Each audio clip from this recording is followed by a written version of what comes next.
HQN Books and Harper Audio present Under an Alaskan Sky by Jennifer Snow, performed by Melissa Moran.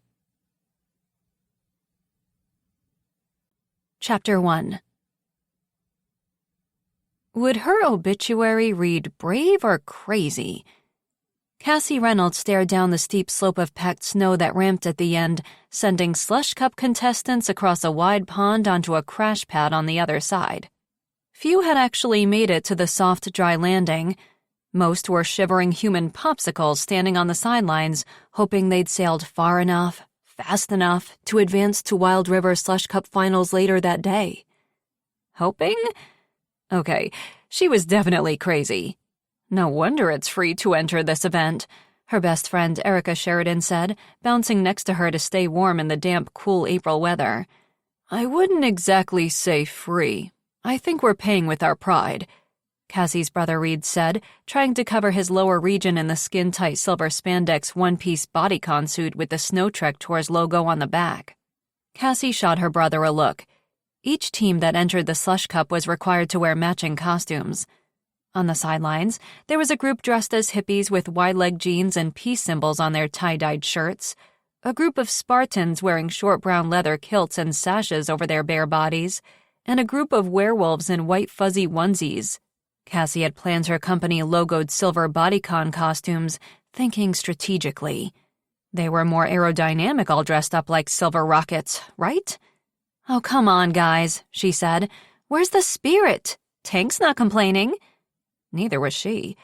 Her brother in the skin-tight suit was something she could do without seeing, but Tank, affectionately nicknamed for his 6'5", 270-pound solid muscle frame, on the other hand, she could stare at his shiny silver ass all day.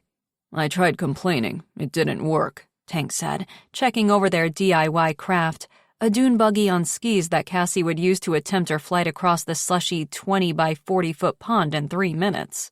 This year, contestants had a choice of how they wanted to cross the pond: skis, snowboards, or a homemade dune buggy.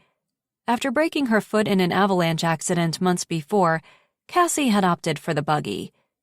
I still can't believe you signed us up for this, Erica said, wrapping her sweater around her own shiny costume. Technically, she was missing the point, covering up Cassie's company logo by wearing the big, bulky sweater. But when Cassie had pointed that out, Erica had told her she could technically kiss her ass. Yeah, I'm pretty sure none of us volunteered, Reed said.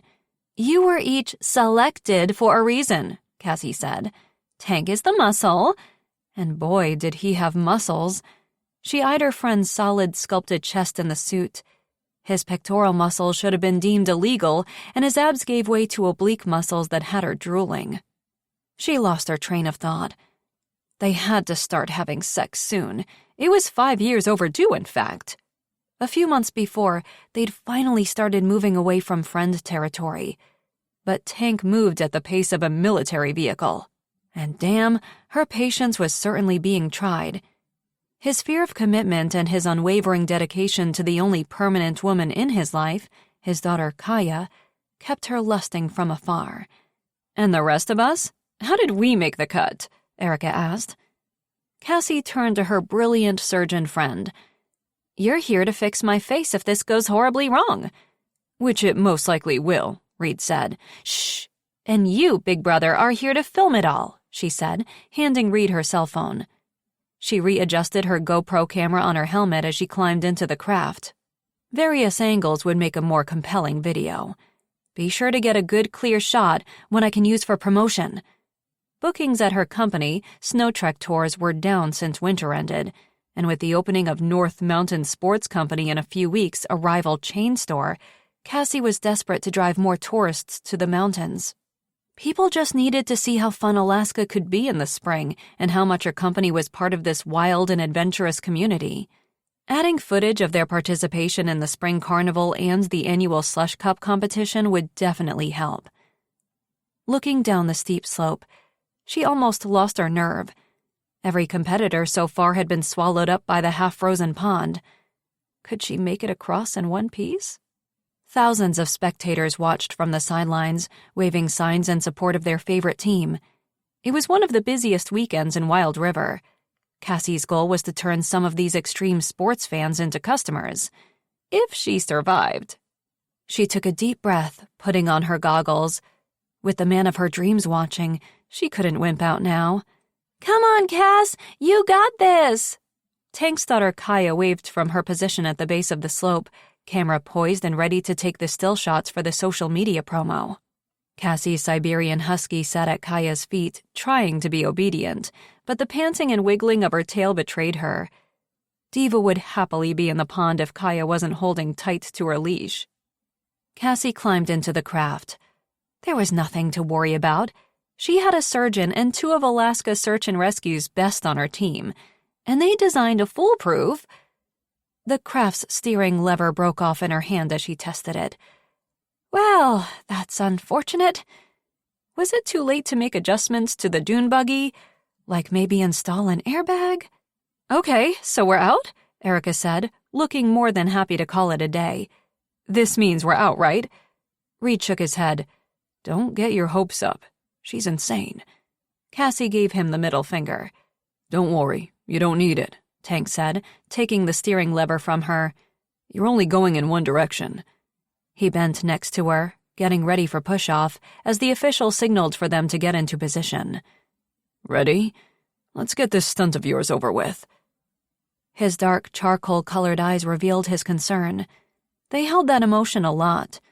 On rescues with SNR, he was always tense, worried until the mission was over. And as a single dad, he was constantly concerned about Kaya. Whether she was safe, whether he was making the right parenting decisions, whether he was successfully fulfilling the role of father and mother.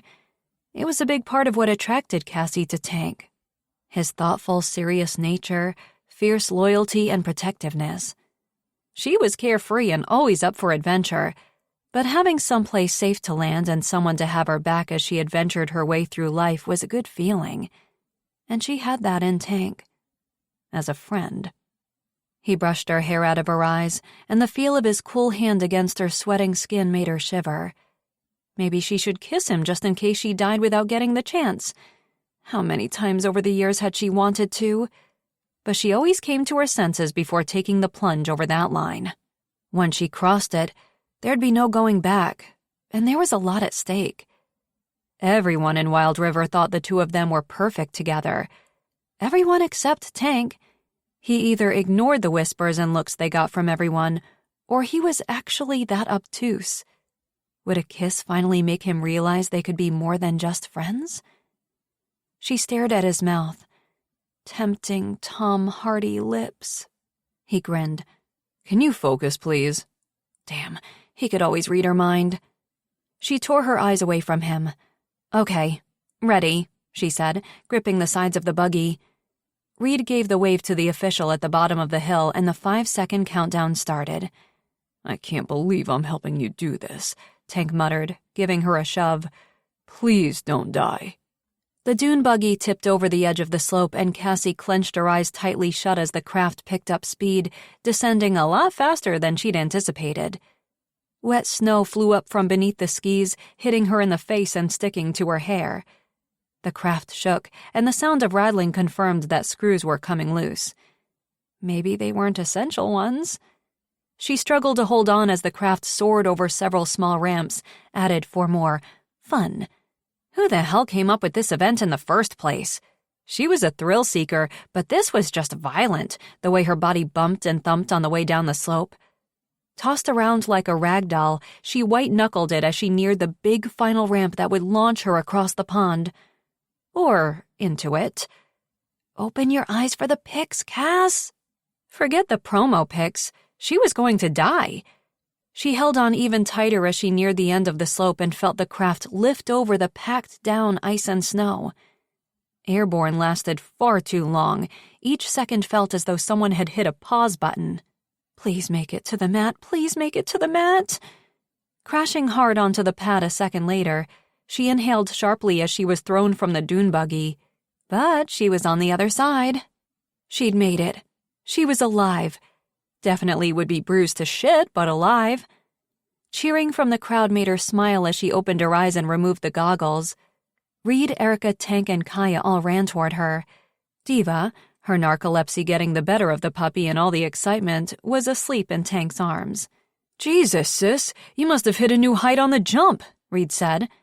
Impressing her older brother took some doing, so Cassie shook off the rattled feeling in her brain. "Just tell me you got it on camera," she said. "You bet. I'll upload the video later today." Erica approached and took her face between her hands. "You good?" She scanned her eyes for signs of concussion. Cassie laughed. "Yes, I'm fine." She hugged her friend, feeling better than ever. A good adrenaline rush did that to her, made her feel invincible. Once there was no turning back and the initial danger was over, of course. "You advanced to the finals!" Kaya looked to be the only one excited about that. "Yeah, I think maybe we'll forfeit. Quit while we're ahead," Tank said. Damn, that sounded good. Why tempt fate? But Kaya's look of disappointment made Cassie put on her bravest face. The little girl had been looking forward to this for weeks, had helped paint the dune buggy with the Snow Trek Tours logo, and had gone shopping with Cassie for the silver bodycon suits.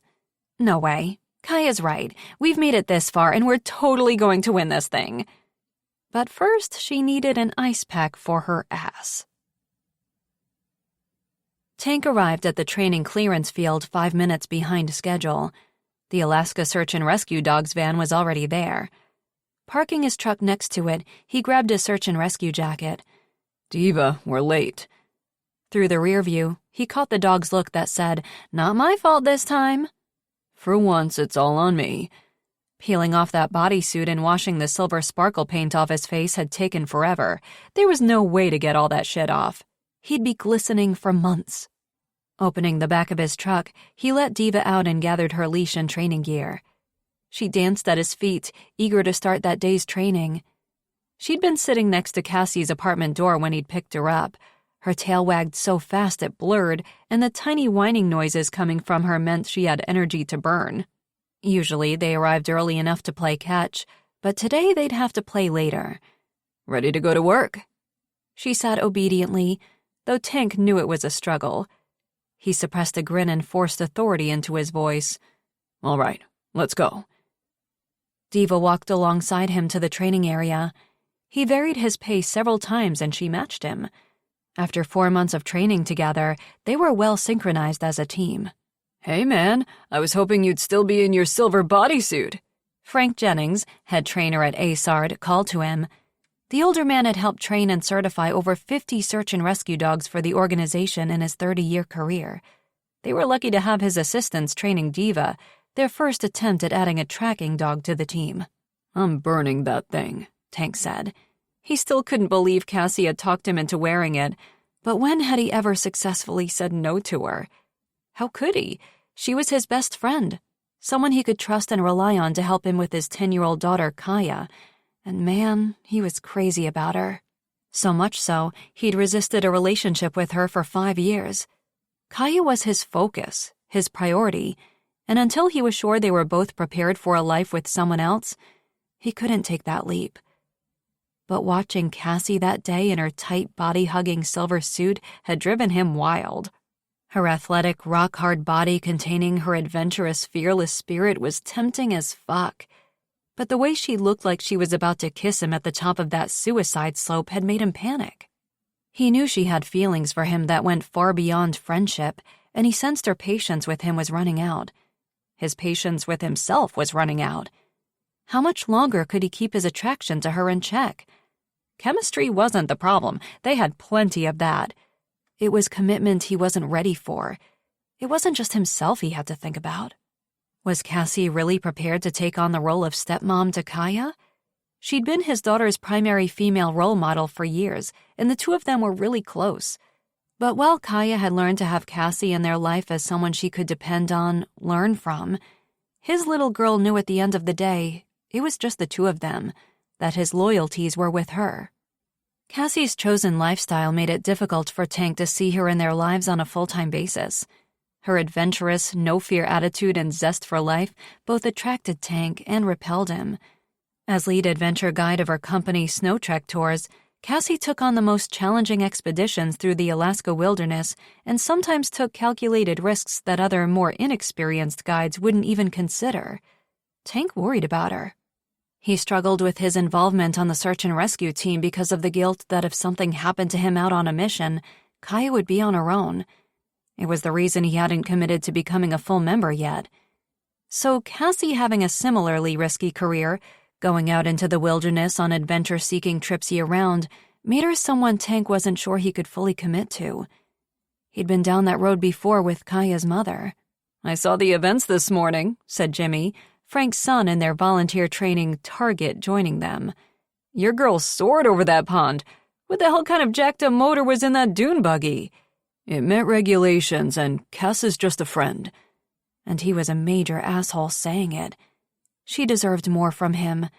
And damn, he wished he could give it. Jimmy glanced at Diva. "But isn't your partner here her dog?" "Yes. And I saw her leave your place really early the other morning. Like walk of shame early." Small towns and their assumptions. "There was nothing shameful about it. She stays over sometimes to watch Kaya when I have night shift duty at the station." "She stays over when you're not there?" "Correct." Jimmy and Frank exchanged looks that suggested Tank was indeed an asshole. Was he crazy, or was even Diva judging him? "Can we get started?" "Sure thing," Frank said, checking his chart. "You know, I think we're ready for Phase 5. Diva's been tracking for several weeks now without treats." Tank hesitated. Phase 5 was the final stage before they were eligible for certification. He'd hoped to stay in Phase 4 a little longer, but Diva was an unexpected superstar. Despite her narcolepsy, she was proving to be a lot tougher and smarter than her sequined collar and pampered paw suggested. "Are you sure? Don't want to shake her confidence, you know." Jimmy laughed. "I've never seen a dog with more confidence. She wears pink booties and a winter coat when she isn't training and struts around town like a chihuahua." "Jimmy's right," Frank said, putting on his hat and gloves as a cold wind blew through the clearing. "Diva's ready for this." But was he? It was shitty to have doubted the dog in the first place, but now he needed more time. Their certification to full search and rescue members meant a lot of changes Tank wasn't quite ready for yet. This had been Kaya's idea. Since Diva was a pup, she'd been desperate for the dog to be the first four-legged member of the SNR team. Tank hadn't believed Diva could pull off the demanding obedience training and commitment to their tracking practice. Her condition, unpredictably falling asleep without cause or warning, would make her a liability, he'd argued. Diva's vet disagreed. Dr. Jose believed that training for a greater purpose might help Diva have fewer episodes, keep her focused. And so far, the dog was performing better than anyone had expected. "Holding her back wouldn't be fair," Frank warned. "That would do more damage to her confidence than trying and failing. You need to show her you believe in her and that it's okay to try." When they put it that way... "Okay, I guess we'll give it a shot," he said.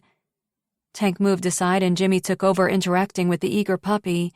He played with her and allowed her to sniff him, his clothing and skin.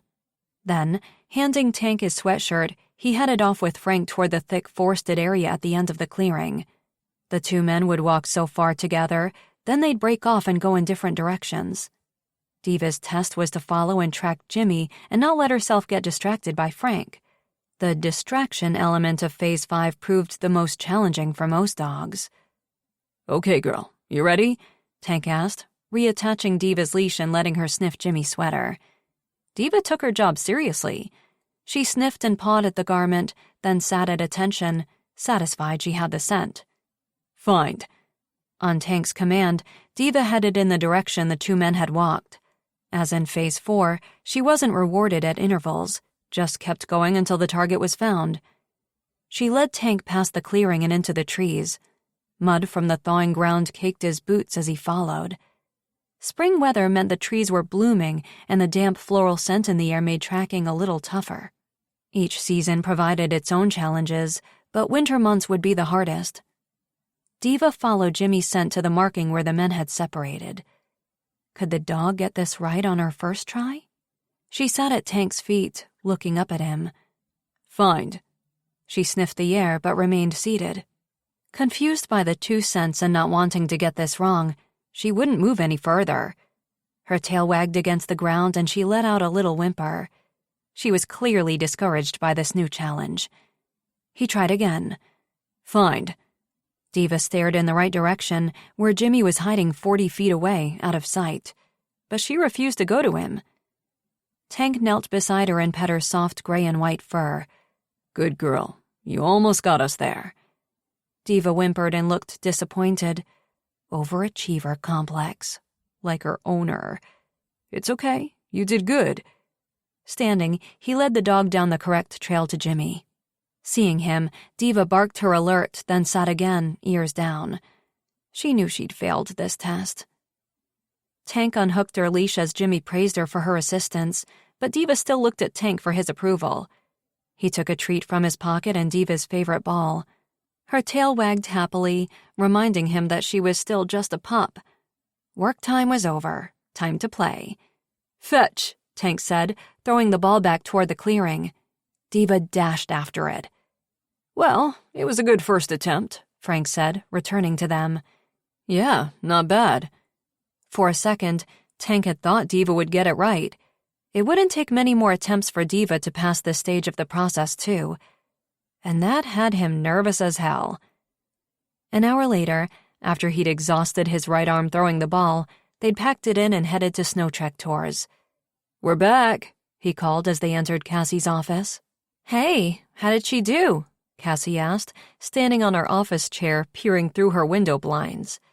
She attempted Phase 5 today. Tank removed Diva's leash and hung it on a hook near the door. The dog immediately passed out on her cushion near the front window. Really? That's great, Cassie said, barely glancing his way, her attention still on the window. Closing the blinds, Tank moved her away from it, lifting her into his arms and off the chair. He set her feet on the floor. You have to stop stressing. That company is opening whether we want it to or not. Not that they hadn't tried to prevent North Mountain Sports Company from buying the building across the street the year before. They'd started petitions and talked to the mayor, but ultimately it had been decided that the big chain adventure company was a positive addition to the community, even if it meant driving out some of the smaller competitors, like Cass. Cassie sighed. I just wish they weren't being so secretive. Part of their grand opening launch depended on a great storefront reveal. Therefore, no one other than the work crews renovating the building were allowed inside, and everyone involved had signed NDAs. Large black tarps draped over the exterior and big fences blocked any external views of the construction. Look, your company has survived competition before. You have a great reputation. Stop stressing. He rubbed her arms and her expression changed. He'd wanted to comfort her, but damn if the feel of her arms beneath the thin fabric of her sweater didn't make him long to keep touching her. Everywhere. This was the problem with being alone with her. Without anyone around, he felt his guard slipping a little. He forgot that he had responsibilities to Kaya, and to Cassie, not to act hastily and put the situation they had working for them at risk. An impulsive kiss could throw off the balance they had in their lives. Could being with her make things better? Absolutely, as long as everything worked out, but he wasn't prepared to take the chance that it wouldn't. Would you be feeling as confident if there was an internationally well-known bar moving into that space? She asked. Competition for his own bar on Main Street, the Drunk Tank? Absolutely not. I feel you. I do. More than was safe, really. But the locals here have your back. I have your back. Damn, her blue eyes were mesmerizing. Most days they held him captive because of the excitement there that never seemed to die. But today, they held a concerning hint of worry. Listen, they are a chain store. They might have a big flashy opening that draws a crowd for a few weeks, but it won't take long before everyone realizes that they are simply selling overpriced name-brand equipment and clothing, and that the tours they offer aren't up to your standard. You've gotten permits from Wild River to explore backwoods areas this company has never even heard of. That's true. And their guides are probably some pretty boys from Aspen who have never experienced wilderness like this. Cassie cocked her head to the side. Some tourists like pretty boys from Aspen. I can't compete with the eye candy. Tank laughed. That just might be the other company's edge over her. Cassie's male guides were Alaskan tough with mountain man beards and muscles built for function, not fashion. If tourists were looking to fulfill some romantic fantasy on their vacation, they'd best stick to North Mountain Sports Company.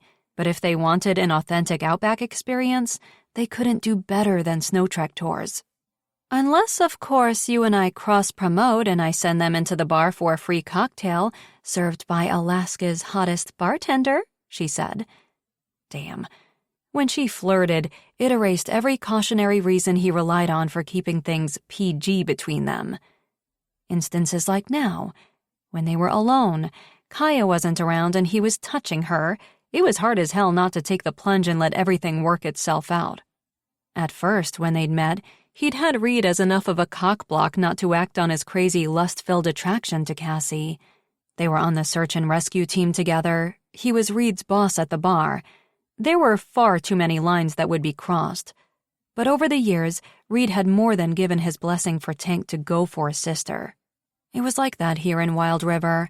No bro codes broken when one guy fell for another guy's sister, or ex-girl. Love was love and they could all act mature about things. After that, his hesitation was Kaya, and his daughter's best interests were more than enough for him to put on the brakes. Kaya loved Cassie, but he wasn't sure how his daughter would feel about having Cassie in their life full-time, having to share his attention with someone else. And if things fell apart, his daughter would be devastated to lose Cassie as well. There was too much at stake. "The free cocktail I'll happily provide, but you can't be pimping me out to tourists," he said. "Why not? I mean, how long is your vow of celibacy anyway?" The teasing glint in her eyes should have had him retreating, but his betraying body just stepped closer. "Don't tempt me, Cass." She stood on tiptoe and still only came below his chin, but her attempt at intimidation was cute. "That's exactly what I've been trying to do." Her gaze flitted between his lips and his eyes as she slowly raised her arms, wrapping them around his neck. "Cassie." It came out more as a groan, his entire body tensing, hard. Could they cross the line to physical without actually entering into a real relationship? Best friends with benefits sounded like the perfect situation to him, but he knew she wanted more and he couldn't give her that. He was already taking so much from her and not giving nearly enough back. Diva's bark alerted them to the presence of another person before the door chimed. Tank cleared his throat and stepped back as Bobby Taylor entered, struggling to carry the large, awkwardly shaped slush cup trophy that Cass had naturally secured that year. No other competitor had even been a challenge. The woman had a no-fail drive to succeed. "Where do you want this, Cass?" "Oh, She looked annoyed at the interruption, but Tank was relieved. "How about right here next to the Business of the Year award?" Tank suggested, raised eyebrows implying she was giving North Mountain Sports Company far too much power. Wild River didn't give out the Business of the Year award for arbitrary conditions or who spent the most in advertising in their monthly newsletter. Cassie should know that based on how many years she'd come up just shy, one year losing it to his bar. That had certainly made things interesting for a while. Bobby set the award on the shelf near Cassie's desk. "Don't get too attached. It's headed back to Bobby's Delicates next year." Tank didn't doubt that it would. Bobby's Delicates had claimed the Slush Cup title for 6 years running. Cassie's unexpected win that year had been an upset. While Bobby had inherited the lingerie store from his mother, also named Bobby, his true passion was his mechanic shop, and he stayed as far away from women's underwear as he could, both professionally and personally. "She's all yours again next year," Cassie said. "I just needed to borrow her for a while." He actually looked teary-eyed as he glanced at the trophy before leaving the store. "So that means we're not entering again next year?" Tank was hopeful. Cassie turned her office chair around to show him the soft, inflated donut she was using as a cushion. "Not unless someone else is flying over that pond. The bruises on my ass are no joke." "That's a hard pass, then," he said with a forced laugh. Unfortunately, now all he could think about was how much he'd like to kiss away her injuries. Chapter 2. "Hey man, how did it go?" Reed asked as Tank entered the search and rescue station later that day. "Training was amazing. Diva is a superstar. Didn't quite make it past Phase 5 today, but I'm sure it will take her no time. You're talking a lot, which means you're diverting from my actual question. You and Cass still haven't discussed Diva moving in with you, have you? Tank hung his training equipment on a hook. Nope. Cassie knew that in order for Diva to be an official member of ASARD, the dog would have to live with him, but so far they'd both skirted the issue. Diva was her pet, and she adored the dog. She'd rescued her from the side of the highway the year before. Someone had abandoned an entire litter of Siberian Husky pups, and Cassie would have kept them all if she'd had the space in her condo. She kept Diva because of her narcolepsy. A puppy with a medical condition would be harder to find a home for. You know you two won't get certified as a team unless Diva lives with you. They are letting it slide for now because you two spend so much time together, Reed, stater of the obvious, said. Explain to me how I'm supposed to have that conversation with Cass. Hands on his hips, Tank waited. He'd welcome the other man's suggestions on the matter. Reed could talk a big game, but disappointing his sister wasn't something the guy did often either. You know, if you and Cass lived together, you wouldn't need to have this conversation at all. Where the hell had Erica come from with her wisdom? Tank shot his buddy a look as Erica entered the room and plunked herself down on Reed's lap. Reed shrugged. What? She has a point. It would save you from having to steal my sister's dog. I'm not stealing her dog. But he wasn't making the leap to live with Cassie either. That would be insane. They hadn't even gone on a date. Not a real one, anyway. 4 months ago, he'd finally grown a set big enough to take a chance with her. They'd planned a real date for New Year's Eve, just the two of them. But then Reed almost died on a rescue mission and, well, their rescheduled date hadn't quite happened. His balls had shrunk right back up into his body. Reed's accident had only served as a reminder that things here in Wild River could be dangerous with his choice to be on the S&R team, and he relied on Cassie to be there for Kaya if anything were to happen to him. If they took a chance on a relationship and things didn't work out, what then? He knew it was selfish, but he needed Cassie in his life. He wouldn't know what to do without her. Having her as a best friend was better than not at all, on so many levels. Besides, this training wasn't exactly my idea. Kaya was the one insisting on this. She'd done all the research and filled out the paperwork herself. She'd been the one to reach out to Frank Jennings. His little girl was a go-getter when there was something she wanted. He slid his arms into his reflective jacket. You two ready to go?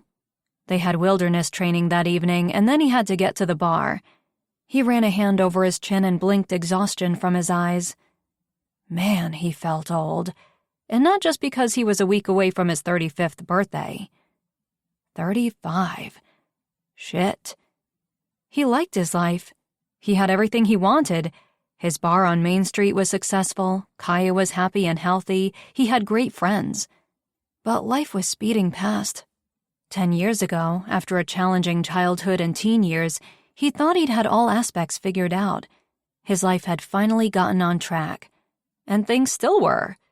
So he couldn't quite explain the unsettling feeling in his gut that at any time, the life he'd created could be swept out from under him. He knew how easily life could change. He never took anything for granted, and he continued to work his ass off to make sure he and Kaya would always be okay, have everything they needed. 35. He was suddenly feeling every one of those years. He just hoped that no one knew about his upcoming birthday, and he could slip into the other side of his 30s without acknowledging it. The 3-layer chocolate, strawberry, and vanilla cake would be perfect. Dark green fondant wrapped over the cake and the words, Happy Birthday Tank on top were understated, like Tank. Yet the flavors were sure to please the over 200 guests scheduled to arrive at the Drunk Tank the following Tuesday night for his surprise party. Keeping the birthday event a secret in a town like Wild River was a feat in itself, but somehow, with Kaya's help, Cassie hoped to pull it off. It was the little girl who'd done the recon to find out when Tank's birthday was, claiming she needed the information for a school project. For years, no one knew, and it was something he refused to talk about. But now they did, and just in time for his 35th. You sure you're not too busy to get this done in time? She asked. She wasn't giving the bakery much notice. But Mrs. Carley waved a hand. Absolutely not. Good, because an event is only as good as its food and everyone loves your cakes, Cassie said, surveying the baked goods in the display case and savoring the scent of fresh cinnamon bagels coming from the oven. Mad Batter had been in the same location on Main Street for over 40 years. Mrs. Carley had owned and worked there all her life, and the now 70-year-old didn't seem to age at all. Her tiny waistline was still the most talked-about mystery among the women in Wild River. The woman had won countless baking contests in Alaska throughout the years. She'd been featured in a bunch of cooking magazines and had come in second place on the Halloween Cake Bake Challenge the year before. All of Wild River had tuned in to the popular seasonal edition of the reality television show out of L.A. to cheer her on. "You're coming to the party, right?" she asked Mrs. Carley. "Wouldn't miss it, dear. After all, I've been trying to catch that boy's eye for years," she said with a wink. "You and me both, Mrs. Carley." After paying for the cake and leaving the bakery, Cassie headed south on Main Street toward her office. With only a week until the party, there was so much to do. Decorations to finish, caterers to book, and she still needed a gift for Tank. As she passed what would soon be the new North Mountain Sports Company, she slowed her pace. There were no work crews there that early in the morning. Just keep walking. A broken piece of fence surrounding the construction site caught her eye, and she deemed it an act of fate. Really, what were the chances that she'd be practically alone on the street with no workers around, and that piece of fence conveniently broken, allowing viewing access? It was kismet, really. Crossing the street, she approached the fence and looked around before moving the broken piece of wood aside. Just a quick peek couldn't hurt anything. It was still dusk, so visibility wasn't great, but she could make out several grand opening signs, boasting deals. Okay, that wasn't unusual, and she could offer special pricing of her own that week. Half-price tours, 2-for-1 deals, discounts on equipment rentals. She leaned in further, squinting to see through the tinted glass windows of the lower level. She spotted a full-size cardboard cutout, a guy holding a snowboard. Holy shit! Lance Baker! Announcing that he would be there for their grand opening event. How the hell had they gotten him to agree to that? The professional gold medalist Alaskan native never did endorsements. Ever. Cassie had certainly tried. "What you doing, Cass?" She jumped, bumping her head on the fence. Turning, she released a sigh, relieved to see it was just a friend of hers from high school. "Shit, Eddie, I thought you were a cop." "I am a cop." "You know what I mean." "Not really." He gestured to the very real-looking gun and handcuffs on his utility belt. Cassie's eyes widened, taking in his crisp new state trooper's uniform. "Oh my God, you passed your police entrance exam!" He beamed, then cleared his throat, hiding a smile. "Don't change the subject. Trespassing here is illegal, Cass."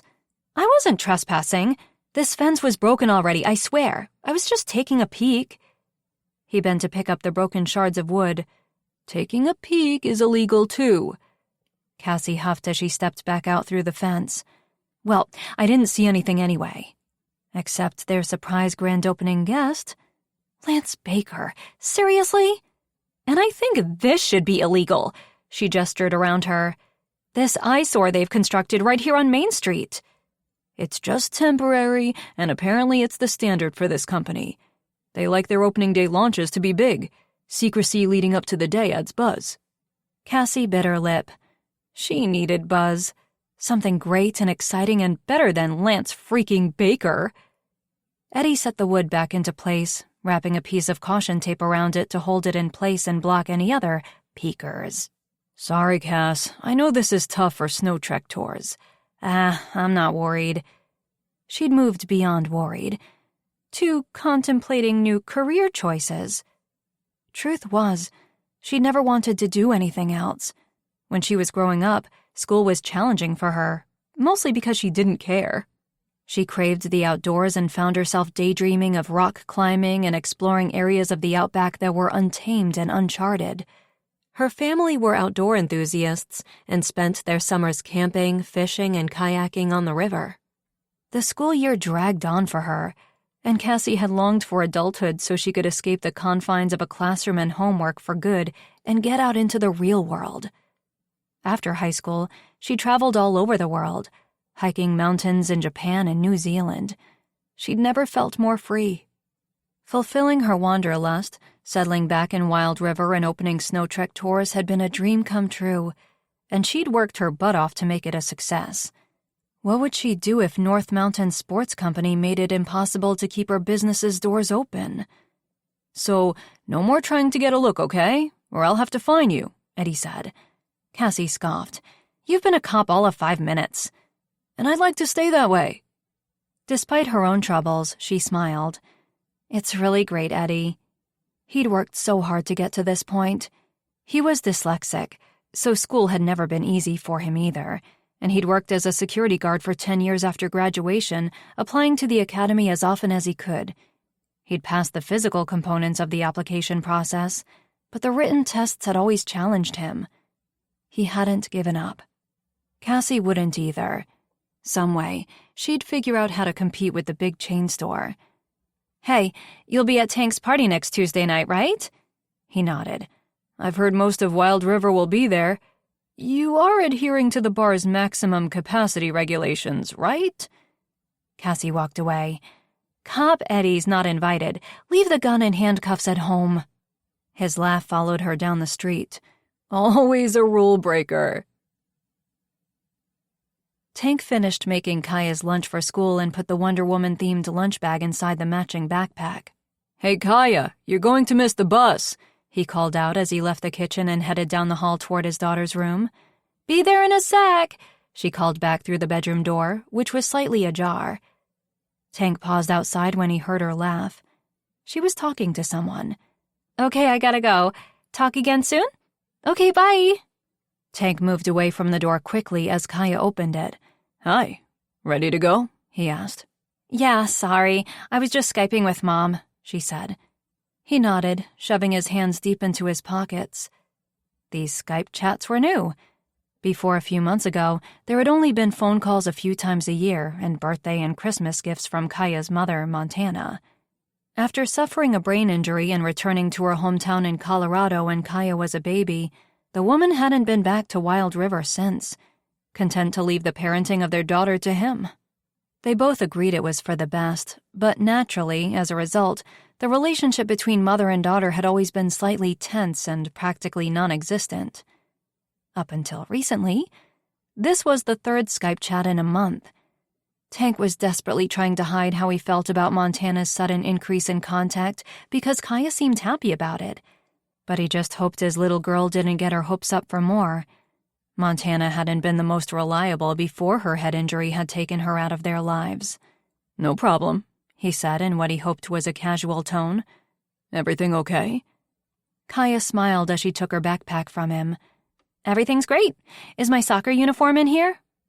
And she changes the subject. Kaya was tight-lipped about the conversations with her mother. Tank wasn't sure why, but he suspected she was trying to protect him and his feelings, which made him feel guilty as shit, because the conversations did worry him, and obviously Kaya could sense that. He nodded. "Yes, it is. I'll meet you at the field at 4. Walk straight over there after school." "I know, Dad." "And no talking to strangers and say no to drugs. Yes, I got it," she said, putting her baseball hat on over her thick, dark hair. Tank laughed. She was such a smartass sometimes. "I was going to say, no more arguing with that ref." Kaya rolled her eyes. "But he's horrible. You know that call against me in the last game was bull—" She stopped just short of the inappropriate word. "Was wrong." "I don't make the calls," he paused. "But yes, it was bullshit." She grinned. "Go, before you miss the bus." "I'll see you at the game." "Okay." He gave her a quick hug and sighed as the door shut behind her. Going into her bedroom, he collected dirty clothes from her hamper and picked up a pair of socks from the floor. He opened the bedroom blinds and picked up her stuffed unicorn and placed it on her bed. He paused, seeing the photo of Montana on her bedside table. 3 Skype chats in a month. More contact than he'd had with his ex in years. They'd met when she was visiting Wild River with a team of base jumpers. The town had been home to one of the few legal jumping sites in the world, and Montana was an extreme athlete, a professional jumper. Unfortunately, some of the other jumpers in their group weren't as skilled, and Tank had assisted on the search and rescue mission when one of them got injured. He'd immediately been attracted to Montana. Adventurous, smart, funny, stunning, Montana had quickly broken through walls Tank had thought were impenetrable. Then she'd quickly broken his heart as well, leaving Wild River 3 months later. For her, the relationship had been a fling. For him, it had been everything. The first time he let his guard down since his parents' death. She'd been his first love, and the scar she left behind had been deep. For years, she'd barely been a part of their lives, but it seemed she wanted that to change. Tank was doing his best to be supportive. Contact between them was good for Kaya. She'd had so many questions over the years, and Tank had done his best to answer them. Now, the little girl had a chance to develop a relationship with her mother.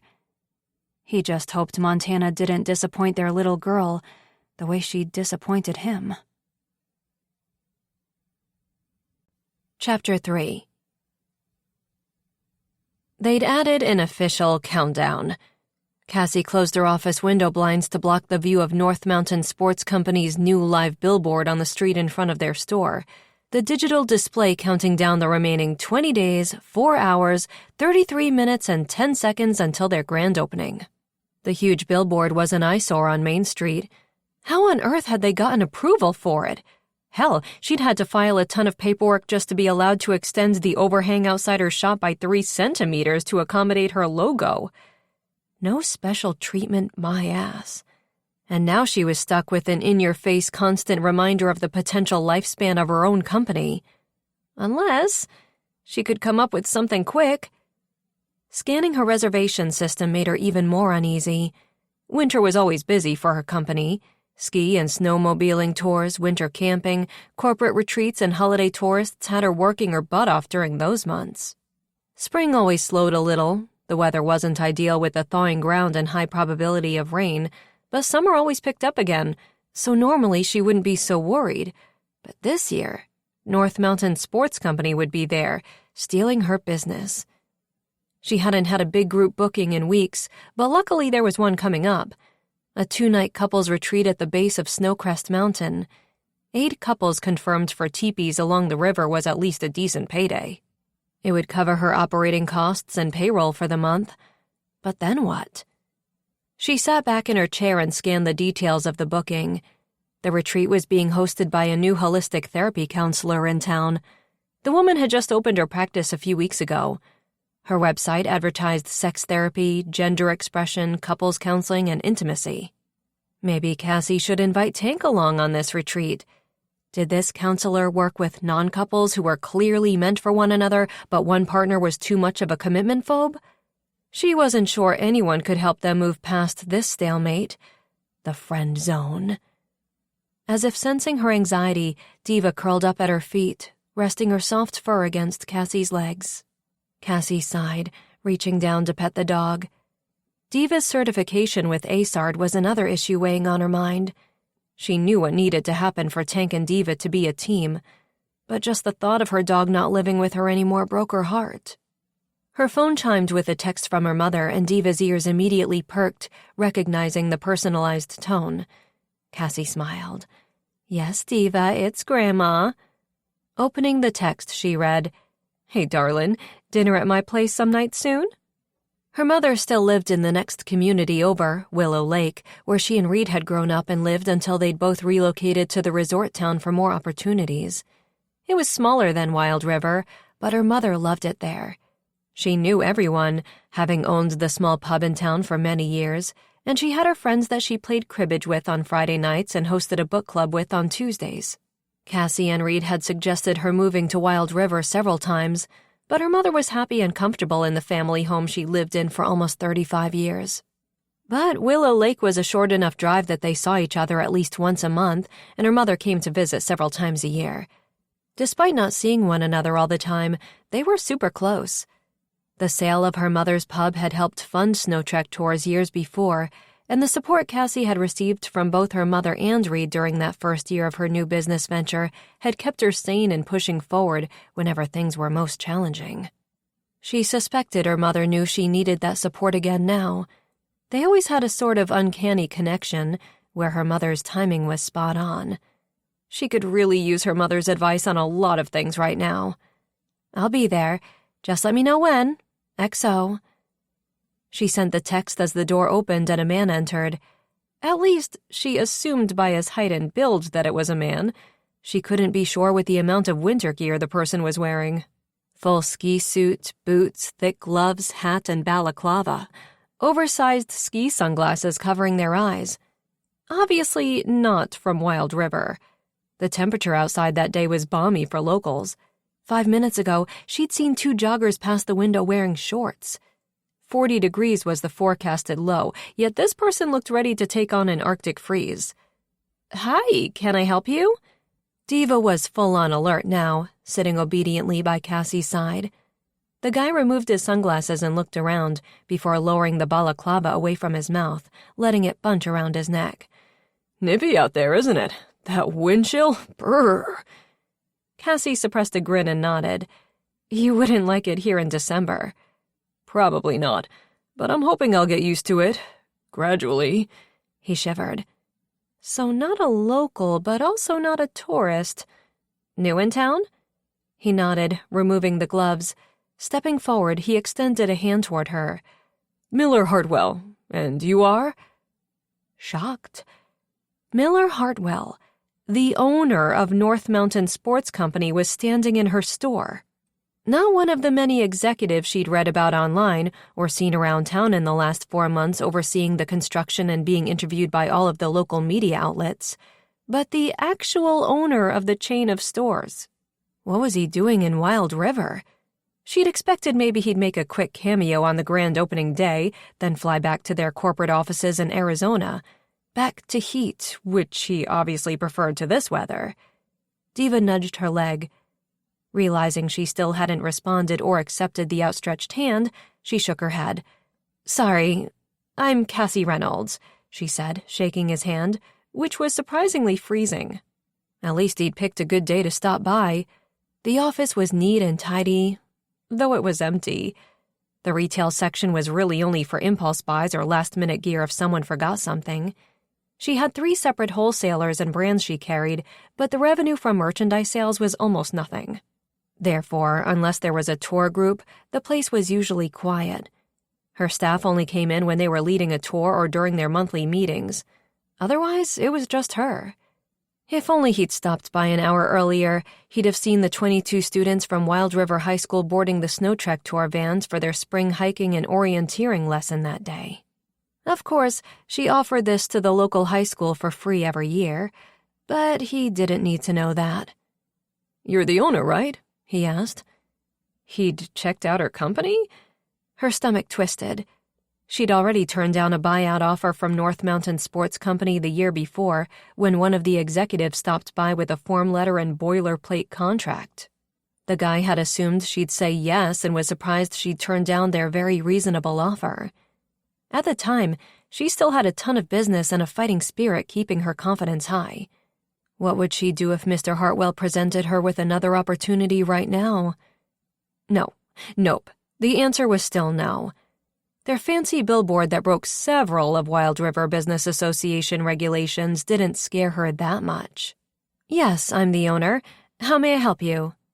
She'd be polite but firm. He wouldn't intimidate her. Money and power weren't everything. He was still the new kid on the block around here. He walked around the office, taking in the photos of various tour groups and her own opening day. Not nearly as grandiose as the one he was planning, but it had been an amazing day for her. She'd never felt such pride, and the support of the community who'd come out for hot dogs and free balloons had meant everything to her. She refused to let this man steal how that day had validated so much for her. She tried again. "Is there something I can help you with, Mr. Hartwell?" He still didn't answer, turning his attention to the Business of the Year award on the shelf. That's right. Be intimidated. Instead, He pointed to the slush cup trophy. Impressive win. He'd been at the slush cup competition? He'd been in town for a while? Thank you. Maybe North Mountain Sports Company can give you some healthy competition next year. So he wasn't there to offer to buy her out, and he assumed she'd still be in business a year from now. Good. We look forward to the challenge, she said, meeting his gaze square on. You have a nice setup here, and your reputation in town is great. He glanced at Diva, who'd assessed he wasn't a threat and had gone back to sleep.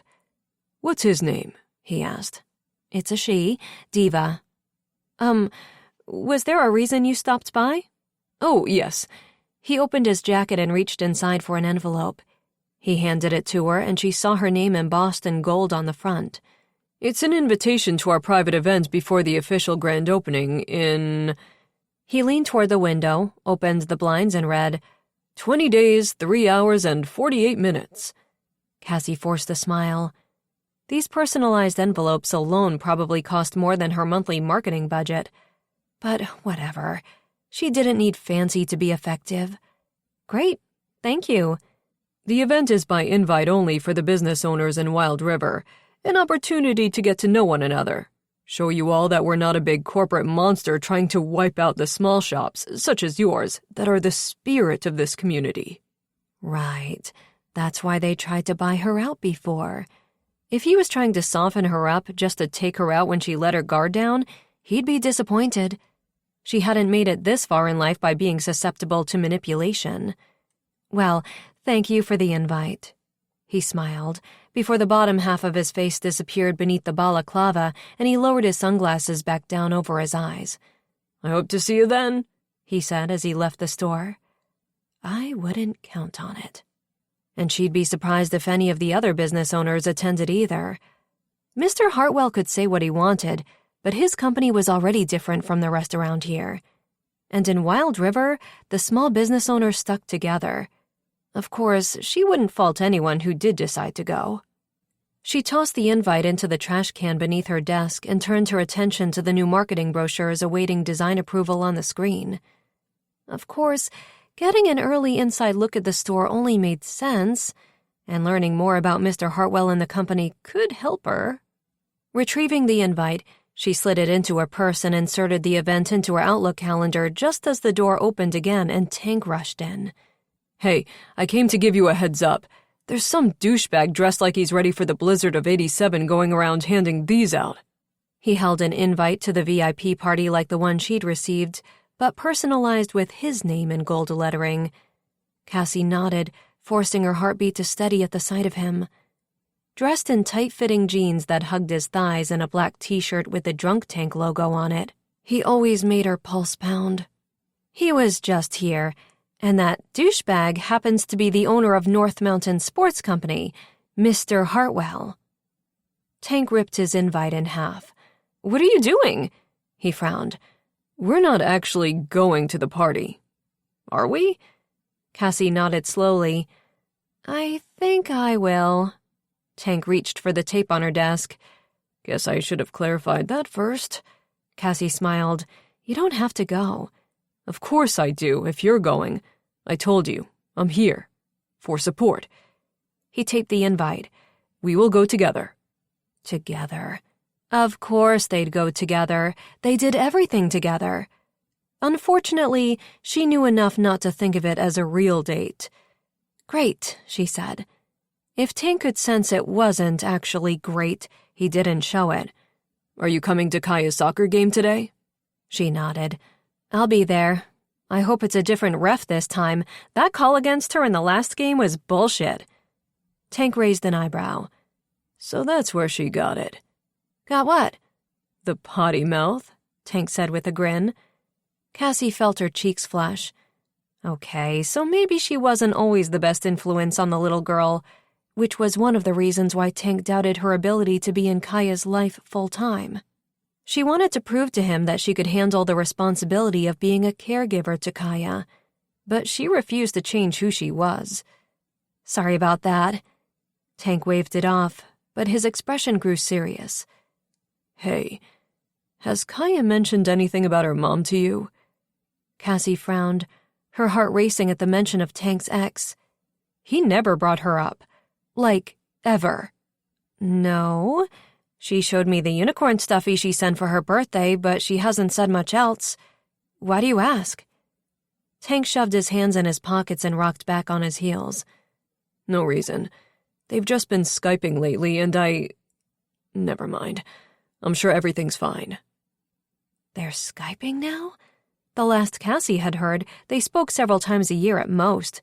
Birthday gifts, Christmas gifts. She didn't know the full story, but Tank and his ex had agreed that was for the best. Apparently, Kaya's mother decided to change their arrangement. Cassie could tell by Tank's expression it hadn't been his idea. Do you want me to ask her about it? Tank shook his head. No, I'm sure she will talk to me about it when she's ready. He headed toward the door. Funny. That's what Cassie always thought about Tank. In 5 years of friendship, he'd barely mentioned Kaya's mom. From what Cassie had gathered, Kaya kept in contact, but Tank had no relationship with his ex. They didn't need to. They weren't sharing custody of Kaya or having to co-parent. But Tank's silence regarding their history had always spoken volumes. Cassie suspected there was a good reason Tank was worried about this increasing contact between his daughter and her mother now. Would he ever open up about it? He hesitated at the door, but then opened it. I'll see you at the game, he said as he left the store. Obviously not today. Chapter 4. Inside the drunk tank the following Tuesday afternoon, Erica nodded off a blue balloon with the number 30 on it. I thought Tank was turning 35. Why do all the balloons say 30? I could only find 30 or 40, and I didn't think he'd appreciate the latter, Cassie said from her perch on the bar where she was hanging the happy birthday banner. I thought he didn't like to celebrate his birthday, Erica said, slightly out of breath from another balloon. That's just because he's never had a party. Like ever? Like ever. The thought of Tank as a kid never having a party had brought tears to Cassie's eyes when he told her. His upbringing had been difficult and lonely from the tiniest bits that he'd actually revealed over the years. His dad had died when he was a baby, a motorcycle accident, and his single mother had been too wrapped up in her own grief to look after her son, taking her own life 6 months later. Tank didn't like to talk about his past, and Cassie respected him enough not to push him. He'd open up when he was ready. She hoped. They were so close, yet sometimes she felt like she didn't know him at all. Not when it came to the things that really mattered.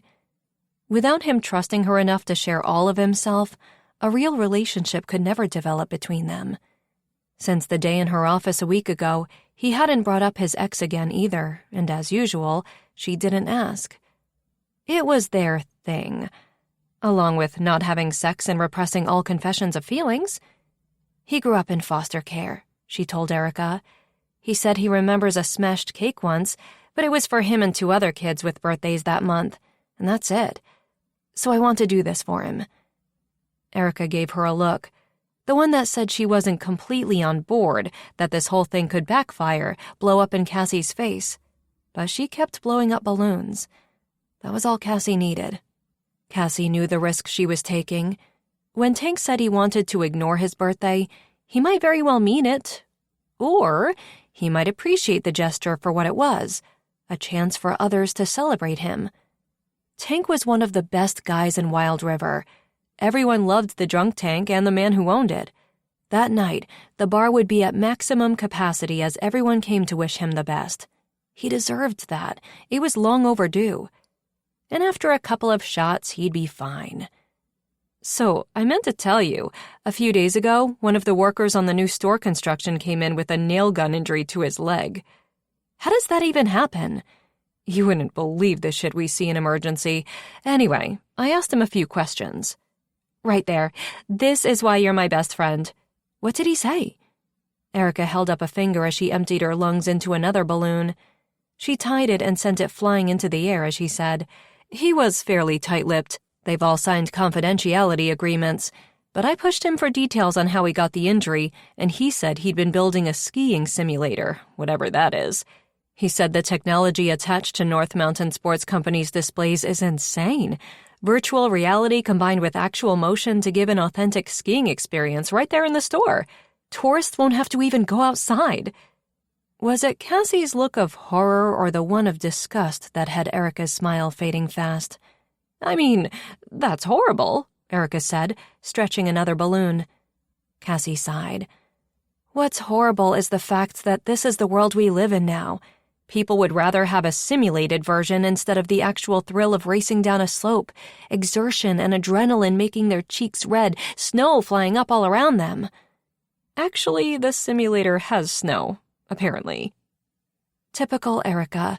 Cassie loved her blunt, straightforward friend, but Erica was still working on her ability to read a room. Unbelievable. I really am screwed, aren't I? I think you're going to have some competition for sure. Cassie shot her a look. Sorry, I'll reserve my air for the balloons.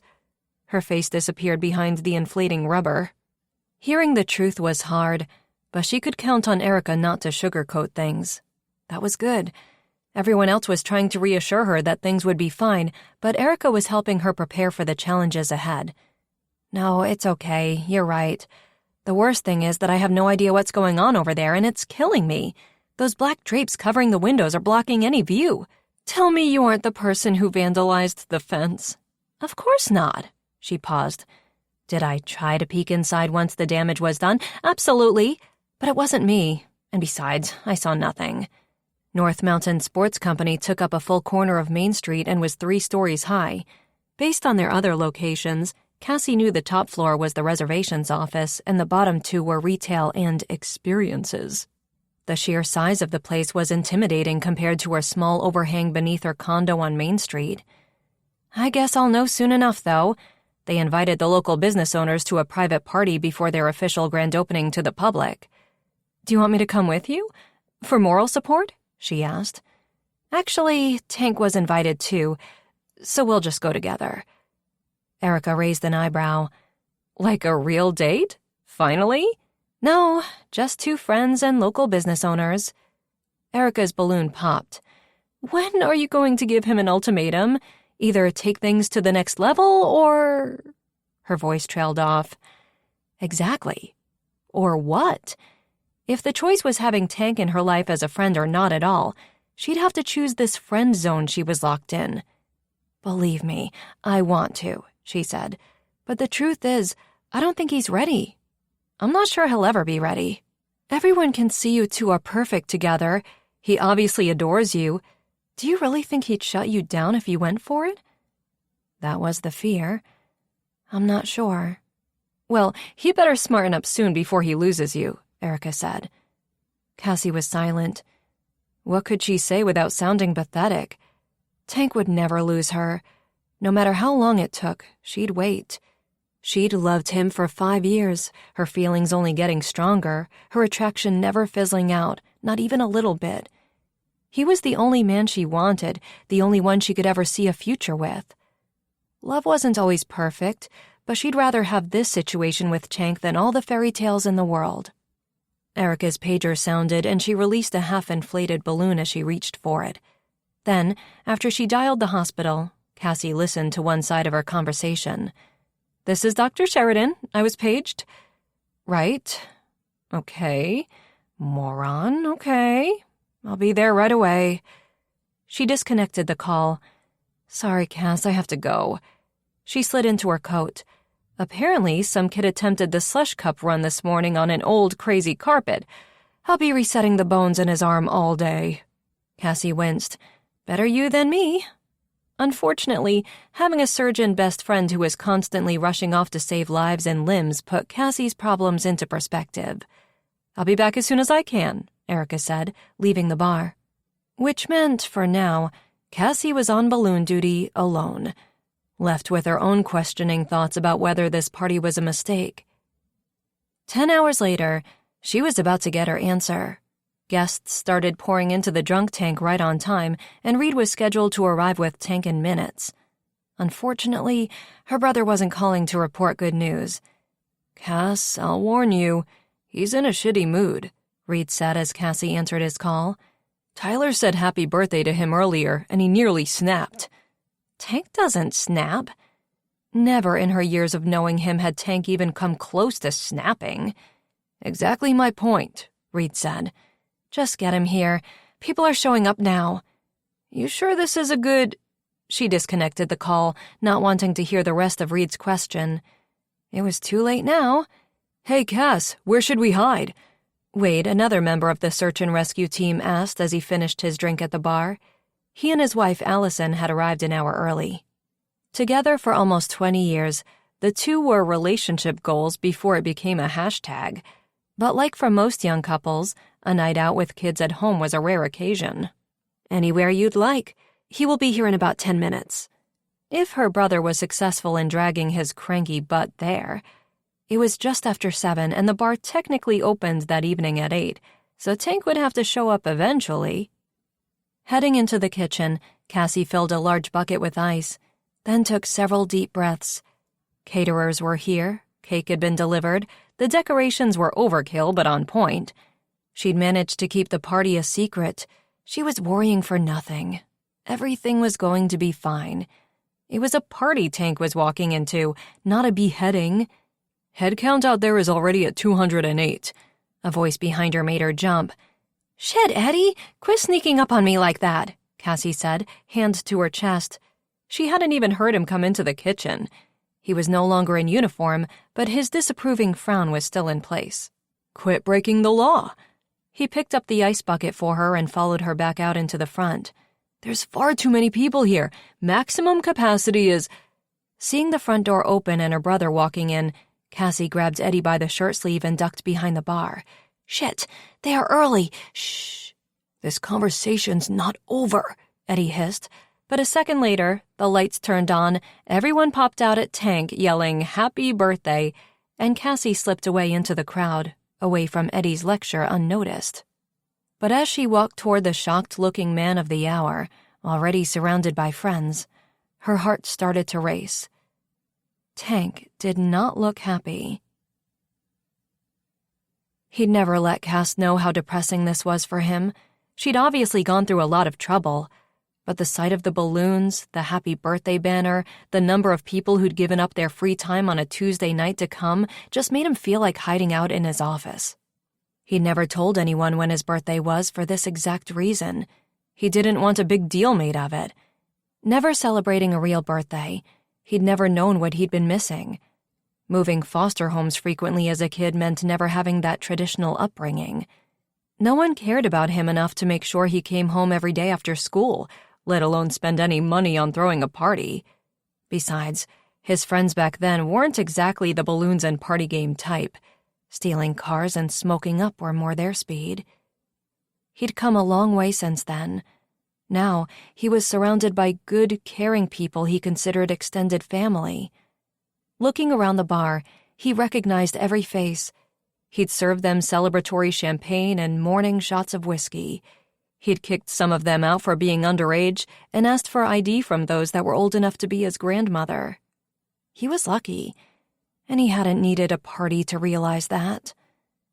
35. Shit. He'd accomplished a lot in his life so far, but each and every day of that 35 years had been a struggle, and celebrating it felt anticlimactic in a way. You're not exactly loving this, are you? Cassie said, finding him hiding out near the back inventory room an hour into the party. He'd needed a breather from the crowd.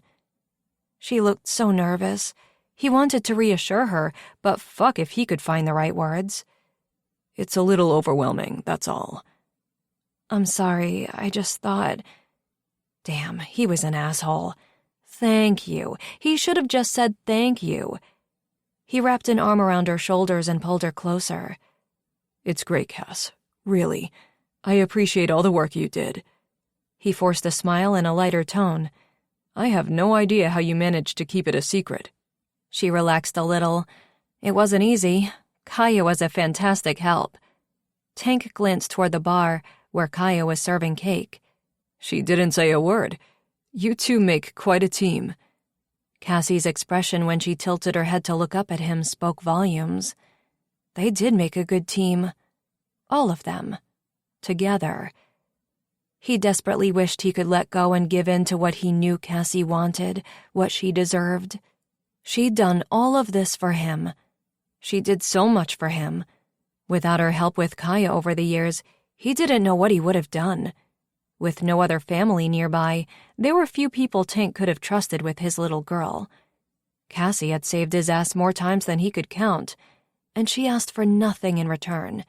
She never pressured him for more, and he knew what that must be costing her. Impulsively, he lowered his lips to her forehead. His intent was a quick, soft kiss like so many forehead kisses before it, but when she turned into him and reached up to capture the back of his head, his mouth was on hers before he realized what was happening. Then there was no turning back. The first taste of her coconut-flavored lip balm, and he was all in.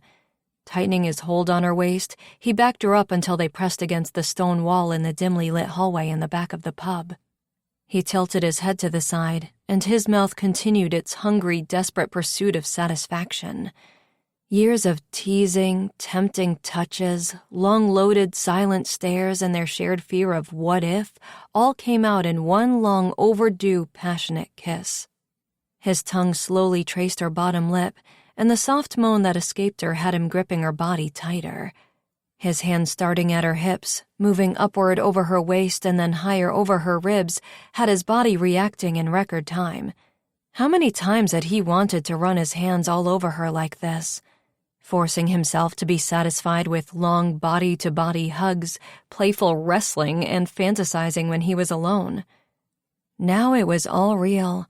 The feel of her body pressed against his, and her mouth responding to his kiss with all of the energy and passion that was his best friend. His best friend.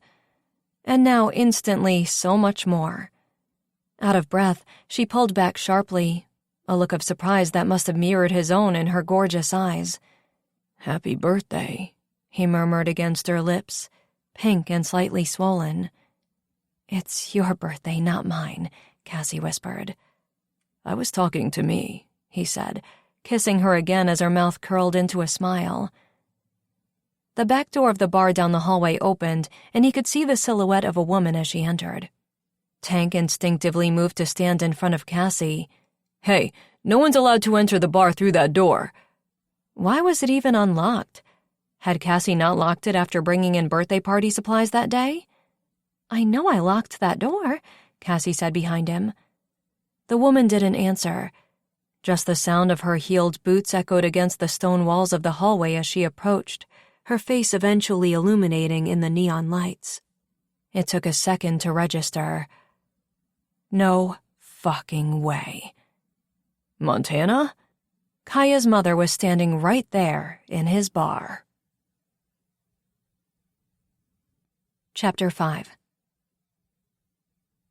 10 years disappeared like a shot of whiskey as Montana walked toward him, looking exactly the same as she had the first time he'd seen her.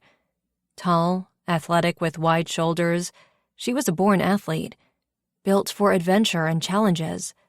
Short dark hair and midnight blue eyes, high cheekbones and arched eyebrows. She belonged on every advertisement for extreme sports. The thing that surprised him most and drew him in was the shine of excitement in her expression. The same one that had always been there, except for those first few months after her accident when she'd left the mountains. Left him and Kaya. "Hi, Theo," she said, stopping in front of him and Cassie. Cassie's head snapped toward him, her jaw dropping at the use of his real name. Had he ever told anyone else? Had he ever told Cassie? Nope, and that was 100% going to bite him in the ass. But there was a hell of a lot he hadn't told anyone, and now time had run out on his secrecy.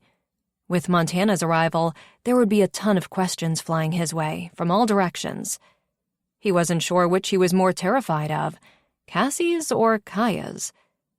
His gaze landed on his daughter out in the bar, and he was relieved that she was preoccupied, playing a game of darts with Reed, and hadn't noticed Montana walk in. Had she known her mother was coming to Wild River? "Montana," he said again, unsure of exactly how long he'd just been standing there.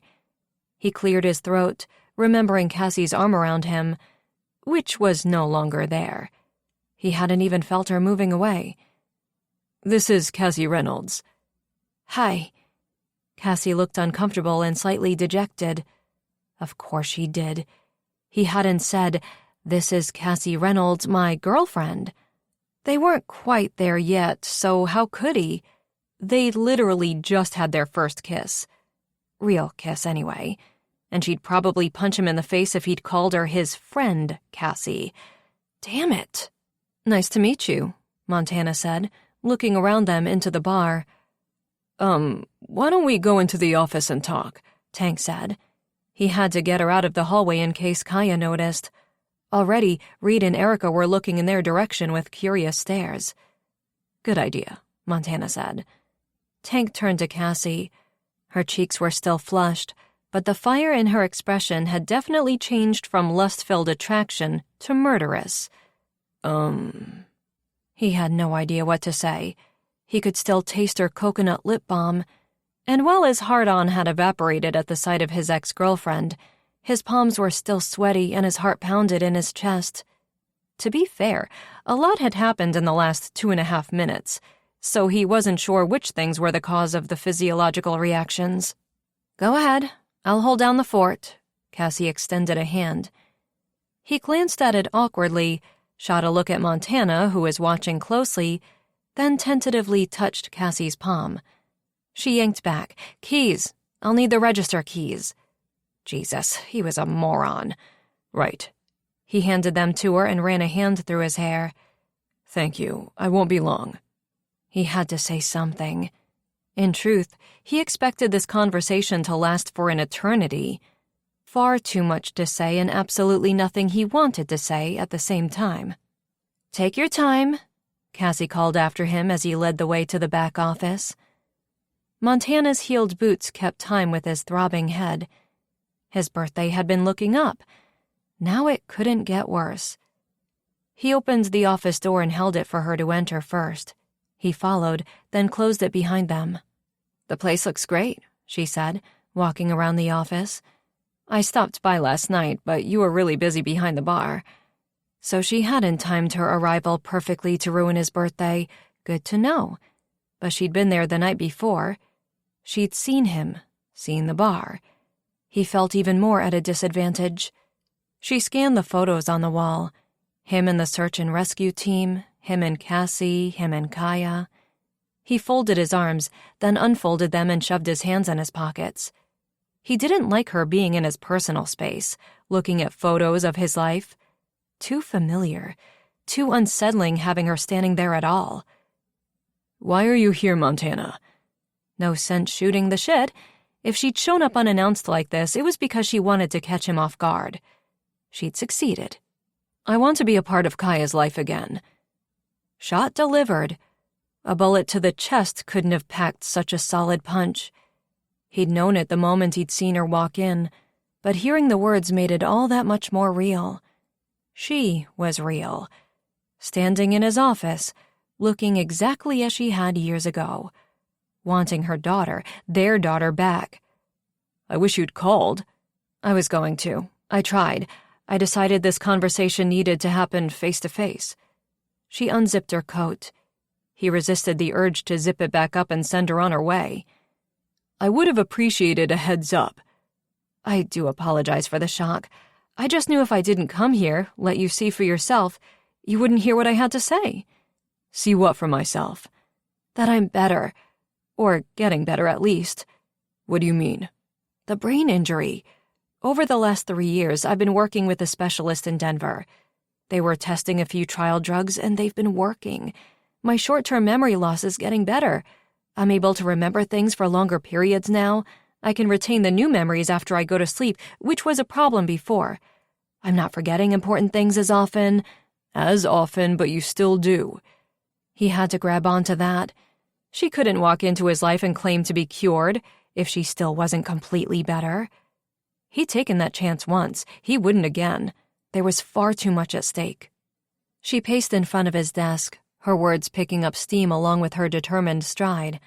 "I'm not perfect. The memory loss is still an issue, yes, but it's become a lot less of one lately. My doctor says my brain scans are showing considerable improvement." She paused. I'm really getting better, Theo. Tank. What? My name. No one uses my real name around here. No one had used his real name in years. He was named after his dad, and just hearing it jabbed at his heart. For a long time now, he'd been Tank. I always did. He couldn't breathe. The soft intimacy in her voice stole his ability to inhale. How dare she walk in here after so long and act like she knew him? They didn't know each other anymore. They'd barely known one another back then. Well, enough for him to tell her his real name. It's Tank now. She nodded. Right, of course. Look, you can't just come here and claim to be miraculously better. Hey, there was nothing miraculous about it. I've worked hard to get to this point. I've taken advantage of every holistic therapy and healing method I could get my hands on. I've subjected myself to every clinical trial I qualified for, sometimes taking drugs that had damaging effects on other parts of my body. I've read about my condition every day and researched anything I could to help myself heal. Hands on her hips, she wasn't backing down. What had he expected? The Montana he remembered was strong, stubborn, and determined. When she wanted something, she got it. His palms were really sweating now. I didn't mean to say that you haven't gone through a lot. I just meant that you have to understand what you showing up means for me, for Kaya, what it will do to our life. I know, and I'm not here to disrupt things. You crashed my birthday party. You hate your birthday. I never in a million years would have expected to walk in here to a party going on. Sorry for that, but come on. The Theo I knew. She stopped. You know what? It's been a long time. I shouldn't have made assumptions. He stared at his boots. You're right, though. This is not my idea of a good time. Cassie. Your girlfriend? It's complicated. Is that what your Facebook status says? She grinned, but the note of jealousy in her voice stunned him momentarily. My life is complicated, and Cassie and I are friends. Damn, he hated saying that. Actually, she's a lot more than a friend. She has been here for Kaya and me for a long time. She and I are close, but we are taking things slow. Montana nodded. You always put Kaya first. You're an amazing dad. Tank, I never had to worry about that. So why, all of a sudden, the need to be in her life? Her nostrils actually flared and he took a quick step back. Are you shitting me? I'm her mother. I've always wanted to be in her life. Every single day I've missed her and thought of her. You know that. I didn't walk away from me. I walked away when it was clear that I was a danger to her. We both know that. But I'm not a danger anymore. Brain injuries like hers weren't just something that healed. Her accident had nearly killed her. That's why I came. To prove it to you. How?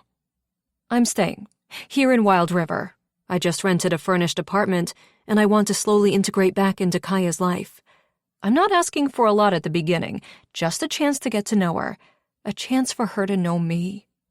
Her voice held a note of sadness, but the determination was still there. She wouldn't be deterred from this.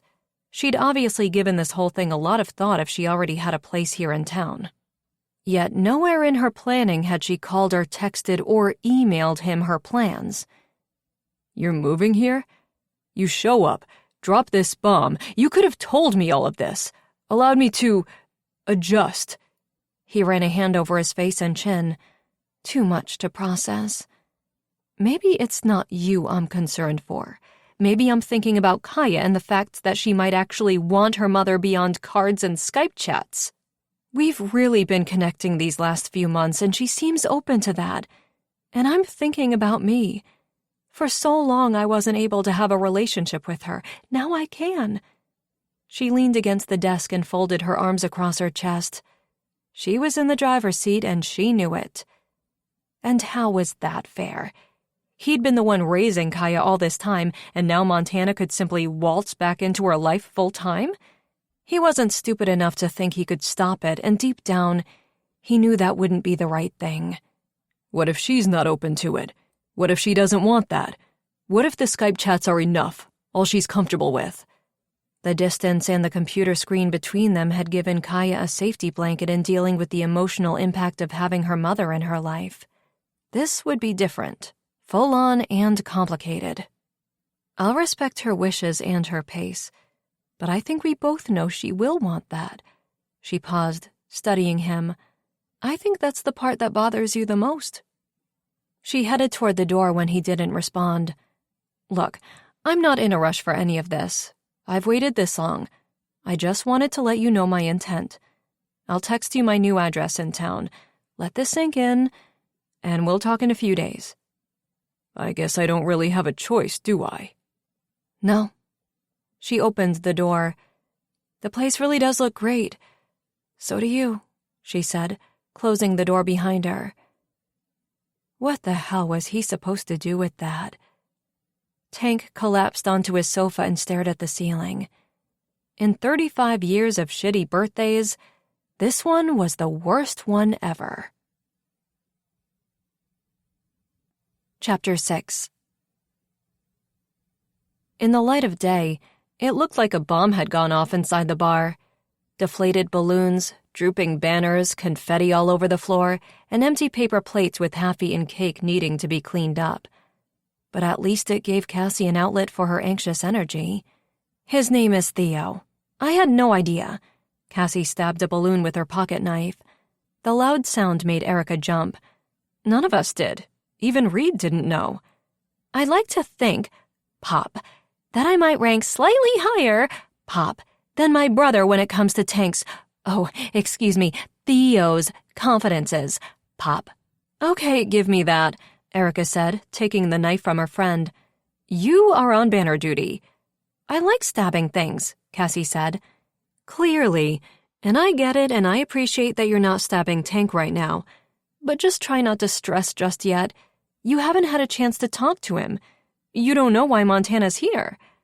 I know exactly why she's here. She wants her family back. And damn if Cassie could compete with that. Compete with her. The woman looked like a fitness model. Perfect body, perfect hair, perfect bone structure. Next to Montana, Cassie looked like a child. Classic sophistication oozed from Tank's ex-girlfriend, Kaya's mom. Her 30-second interaction with her had been intimidating.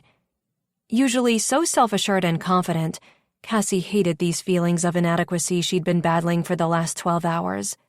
She'd left the party shortly after Tank had rejoined the event, looking devastated and confused. Maybe not the best hostess, but after the kiss they'd shared, followed by the intrusion that was Montana's arrival, Cassie hadn't been able to stay any longer. Keeping up a brave front had been impossible. Thank God for Erica and Reed taking over and making sure guests had a good time while she'd crawled into bed with Diva and lain awake all night. Erica offered a sympathetic look. What do you know about their situation? Reed says Tank barely talks about her. She left when Kaya was a baby? Cassie nodded. All I know is pieced together from fragmented conversations with Tank. He never likes to talk about her or their situation. Getting Tank to open up about anything is a challenge. She looked around for more balloons to pop, but Erica had taken her knife away. She collapsed onto a stool and lifted her sunglasses up over her hair. Erica wouldn't judge her puffy eyes. I know they met on a rescue. She was an extreme base jumper from Colorado, here teaching a 3-month course, and one of her trainees had an accident. Tank and the guys assisted on the rescue, and he and Montana hooked up. Damn, that was a hard thing to say about the man she was in love with. So, Kaya was the result of their fling? Cassie cringed. Yes. No, I'm not sure. Tank makes it sound that way, but I think he might have actually been in love with her. Might explain why he's reluctant to get into a new relationship. Damn, why did Erica always make so much sense? That would explain it. Tank hid behind his concern over Kaya and what a new relationship would do to them and their lifestyle. But maybe a part of him was concerned about what a real relationship, opening himself up, would do to him. Anyway, Montana broke things off and went back to Colorado, but then found out she was pregnant. She came back and they tried to make a go of it, but then she had an accident just after Kaya was born and she moved back to Denver again. That's it. I know she sends birthday and Christmas gifts to Kaya, and Tank mentioned that they've been chatting more lately. Cassie paused. Do you think Kaya invited her mom to come here? Erica shook her head. I'm sure Kaya would have told you if she did. You two are so close. Tears gathered in Cassie's eyes, and she desperately tried to blink them back. They were close. She was Kaya's main female role model. The two of them got along great, and Kaya was everything to her. What happened now that her mother was back? Would Kaya still need Cassie? Cassie understood complicated relationships with parents. Her own father had disappeared from their lives when they were teens, and his semi-regular reappearances through invoices from a rehab clinic were the only real contact she had with him. But she was an adult now. She was able to deal with it, see it for what it was. Kaya was still a child. One who would be thrilled to have her mother back. Standing, Cassie tore the happy birthday banner down from above the bar and folded it. I just don't know what to do. Should I question Tank about everything, or just give him time and space to tell me when he's ready? As your friend, I want to tell you to demand answers and get a commitment from him once and for all. But as Tank's friend too, I think we need to give him a break. For now. I can't imagine having his ex show up out of the blue is easy for him. You're right, and besides, forcing Tank to open up will only send him recoiling further. Cassie tucked the banner into a drawer behind the bar. I thought we were so close to finally figuring things out.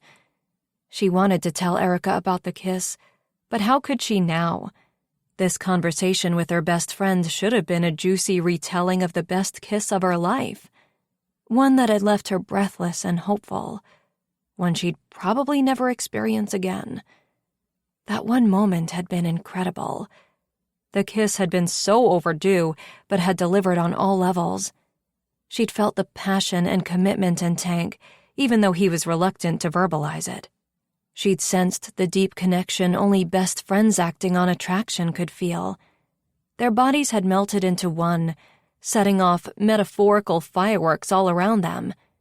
In that moment, everything had been perfect. Before it all went to shit. Now she was just left with more questions, so many questions. Where had Montana stayed the night before? Why was she in town? To win Tank's heart again, or simply to reconnect with Kaya? And what the hell did it mean for all of them? All of them. Not her. Right now, she could only assume she was lost somewhere on Tank's peripheral radar. And how could she fault him for that? His life had gotten completely upended in a matter of minutes, in the middle of a birthday party he hated. The door to the bar opened and Tank entered. Both women stopped and turned to look at him. His exhausted expression made Cassie's heart ache for him. But she squared her shoulders and lowered her sunglasses back down over her eyes. I think I'll head out, Erica said, grabbing her coat and hurrying toward the door. Cassie, I'll talk to you tomorrow. She paused next to Tank, giving his arm a quick, awkward hug-squeeze kind of thing. Good luck. He nodded. Yeah, thanks for everything. Erica glanced at Cassie and offered an encouraging smile before leaving the bar. An awkward silence fell over them once they were alone. Tank looked pained as his gaze locked with hers, full of hurt and confusion and zero reassurance. The air in the bar was thick and stuffy. Uncertainty and awkwardness surrounded her. Cassie grabbed the garbage bag they'd been filling with the old decorations. Well, cleanup is done. I'll just bring this out back as I leave, she said, busying herself with tying the knot in the bag. Her hands refused to cooperate, the slight tremble made worse by her desperation to escape. You didn't have to do this. I was coming in to do it. It's fine, no problem. This was my dumb idea anyway. What the fuck was with this garbage bag? Tank's hand on hers stopped the attempt. Cassie. She glanced up at him, waiting, expecting. He stared at her, his eyes begging her to understand what he couldn't verbalize. As usual. She wouldn't fall apart. He had far too much going on right now to deal with drama from her as well. And she didn't trust herself to be strong enough to get through the unavoidable conversation they'd eventually have. A breakup before they'd even really gotten together. I don't know what to say. That's it? That's all he had? It's fine. I'll talk to you sometime. She wasn't sure when they'd get a chance to talk. She was leaving that evening for the 2-night couples retreat with her company. Perfect fucking timing on that. How on earth was she going to survive being away now, not knowing what was going on with Tank and Montana and Kaya, and surrounded by couples trying to make their relationship stronger? She'd never been as tempted to cancel a booking last minute, but unfortunately her company was depending on her. She grabbed the bag in her coat and headed for the back door. Though getting out of town might be a good thing. Being out in the wilderness might help give her some clarity, some perspective, 'cause right now, she had none. Being away from Tank might help her come to terms with things. Being this close to him was torture. Cass, She stopped. Say something. Anything. Give me something to hold on to. Thank you for the party, he said. Opening the back door, Cassie went outside and tossed the bag into the dumpster. Then she leaned her head against the brick exterior of the building and released a long sigh that held countless unrealized expectations. Shit. He'd messed things up and he had no idea how to fix them. Watching Cassie walk out of the bar had been hard, knowing she was hurt and upset and just as confused as he was. But he had to let her go. Nothing he could say that morning would be the right thing. The kiss the night before had complicated the hell out of everything. It had been impulsive and in the moment, but it had also felt passionate and right. Kissing his best friend had both thrown him off balance and centered him. Would he have regretted it? Montana's arrival hadn't given him the opportunity to process it one way or another. Obviously, Cassie had felt things coming to a halt the second Montana interrupted their moment as well. 2 women, each wanting something from him that he wasn't completely sure he was ready for, but that they each deserved, had him reeling. Cassie deserved a real relationship. Montana deserved one with her daughter. Both left him vulnerable and open to having his life turned upside down. Going into his office, he grabbed his darts from his dartboard and backed up as far as the space allowed. This bar was his safe place. He knew what he was doing here. He had control. These 4 walls represented the ones he'd put up around his heart for so many years. What did he do now? He threw the red darts, missing the bullseye by a mile. Normally, he turned to Cassie for advice, but that was out of the question. The pained expression on her face that morning had broken him, but he had no idea what would happen next, and not having full control terrified him. His life and circumstances had always been in someone else's hands, strangers' hands. 12 foster homes in 16 years had him on unstable ground from the moment his parents died. Some were better than others, but they all shared one thing. They had no desire to become a forever home for him. He supposed he should be grateful that none of the places they put him had kept him much longer than a year. There were always other kids and teens coming and going, and it was easy to get attached to the other orphans like himself if he let himself get close. He never made that mistake with the foster parents, though. He knew better than to unpack his few belongings from the old, worn duffel bag he'd carried around. The entirety of his worldly possessions. Mostly hand-me-downs from older kids, an old stuffed toy that he'd had since birth and a family photo of the 3 of them when he was a few days old. He'd been too young when his father died in the motorcycle crash to understand the significance of the tragedy, and he'd still only been a toddler when, 6 months later, his mother took her own life. There had been no grandparents or relatives willing to step up to take him in, so he'd never really known where he came from. Being told about his parents' deaths from strangers as he grew old enough to ask questions was a soul-sucking experience in itself. None of these people had known his parents, and without any contact with extended family over the years, he'd never been able to get any of his questions answered. Eventually, he stopped asking or looking for family. Being a child in the system was hard enough, but there were times he wasn't sure he would even survive his teen years growing up in poverty in Kotzebue. Trouble was never too far away, and often it seemed like the best of the shitty choices he had laid out in front of him. He threw the black darts and started to feel the stress seep from his tight shoulders. Other people had meditation or yoga or vigorous exercise to relieve stress or let off steam. He had his dartboard. The guys always shit on him about it, but it was his therapy. Always had been. At 17, when he'd narrowly escaped a detention center, ditching his friends before they could destroy any chance he had at a future, but with nowhere else to go, he found himself living in a temporary youth center.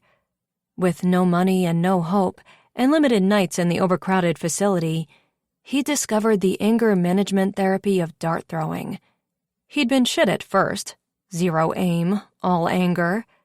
But days of whipping the sharp, pointy things at the dartboard in the center's game room had helped to ease the burning tension and anxiety that gnawed at him, and as a side benefit to the hours of practice, he'd eventually gotten better. And then good. Good enough that the youth center's guidance counselor, Mr. Marcus, noticed and invited him to join his weekly dart league. Tank's distrust of adults and the oversized chip on his shoulder had him turning down the offer. But eventually, the promise of a free meal at least once a week had him agreeing. It was the best decision he'd ever made, the first one that set in motion a chain of events that changed his life for the better. Reluctantly, he got to know the other men in the league. They were all middle-aged husbands and fathers, but they never treated him like a child, just another member of their team. No one lectured him or preached at him the way he'd been expecting. Before long, he found himself couch surfing at their places, having dinner with their families. He was still so grateful for their kindness back then. Trust was slow in coming, but he appreciated them. Appreciated their food and shelter, but more than that, appreciated the connection to nice, decent people who weren't helping him for anything in return. He was desperate to repay their kindness, so he shoveled their driveways, mowed their lawns, helped out with minor construction projects, anything to feel like he was giving a little something back. 6 months into Dart League, there was a tournament in Wild River. He couldn't afford to go, but Mr. Marcus sponsored him and smoothed the way for him to participate in the tournament, despite it being in a bar while he was still underage. They'd won the tournament's 10 grand prize, and for the first time in his life, Tank had cash in his pocket. He insisted on paying back every cent Mr. Marcus had given him, leaving him with little over $1,000 to live on. But instead of going back to Kotzebue with the team, he'd stayed in Wild River. The ski resort town was small, but the opportunities there far outweighed any waiting for him back in his hometown, with its higher crime rate and chances of falling back in with the wrong crowds. And the energetic vibe around town was something he'd never experienced before. It was where he wanted to be. Every day for 2 weeks, he begged Mr. O'Neilly for a job at the bar that had hosted the dart tournament. He offered to clean after hours so he wasn't there during operation. He suggested he could go in early mornings to take inventory, anything. He finally wore the old man down and the bar became his first real job. With his dart tournament winnings, he bought a small tent, sleeping bag, water cooler, and stove, and he learned to survive any weather in the Wild River outback, showering at the community's rec center after a morning workout. His membership fee there was worth the cost for a place to get cleaned up and also meet some of the other guys around town. Everyone knew he was too young to be on his own, but they also must have seen his strength and determination. He wasn't causing any trouble, so they left him alone to make his own way. And he did. Wild River became his permanent home. He made great friends and connections within the community. And for 8 years, things were going better than he could have ever expected. He saved enough for a down payment on a condo and lived modestly, but by his own means, his own hard work. Buying the bar from Mr. O'Neilly had given him confidence in his future. During those days, he often wondered if his parents would be proud of the way he turned out. Then he realized the only pride he needed was the pride he felt for himself and what he'd been able to accomplish. He'd made his way before. He'd made a life for himself when all odds were stacked against him. He had to believe he'd be okay now. Chapter 7. Cassie could barely keep her eyes open as she parked her van in front of Snow Trek Tours 3 days later and climbed out. 3 days. Felt like a lifetime. She went around to the back, opened the doors, and started unloading her camping gear as her newest guide, Mike, exited the store to help her. His eyes watered and he wrinkled his nose. "Don't take this the wrong way, but you stink," he said, taking the sleeping bag from her. "That's what 3 days in the woods will do to a person." The campsite shower facilities hadn't been operational, something they'd conveniently forgotten to mention when Cassie had booked the site for the couple's therapy retreat. Funnily enough, none of the couples had cared about the lack of hygiene options, not enough to prevent them from having sex in their individual teepees the night before. Apparently, their unplugging to reconnect experiment had worked. Unfortunately, Cassie had only been reminded of the sex she wasn't having, and the conversations she needed to have with Tank. Mike had texted to let her know that Tank had stopped by Snow Trek to see her, and he let him know she was out with the retreat.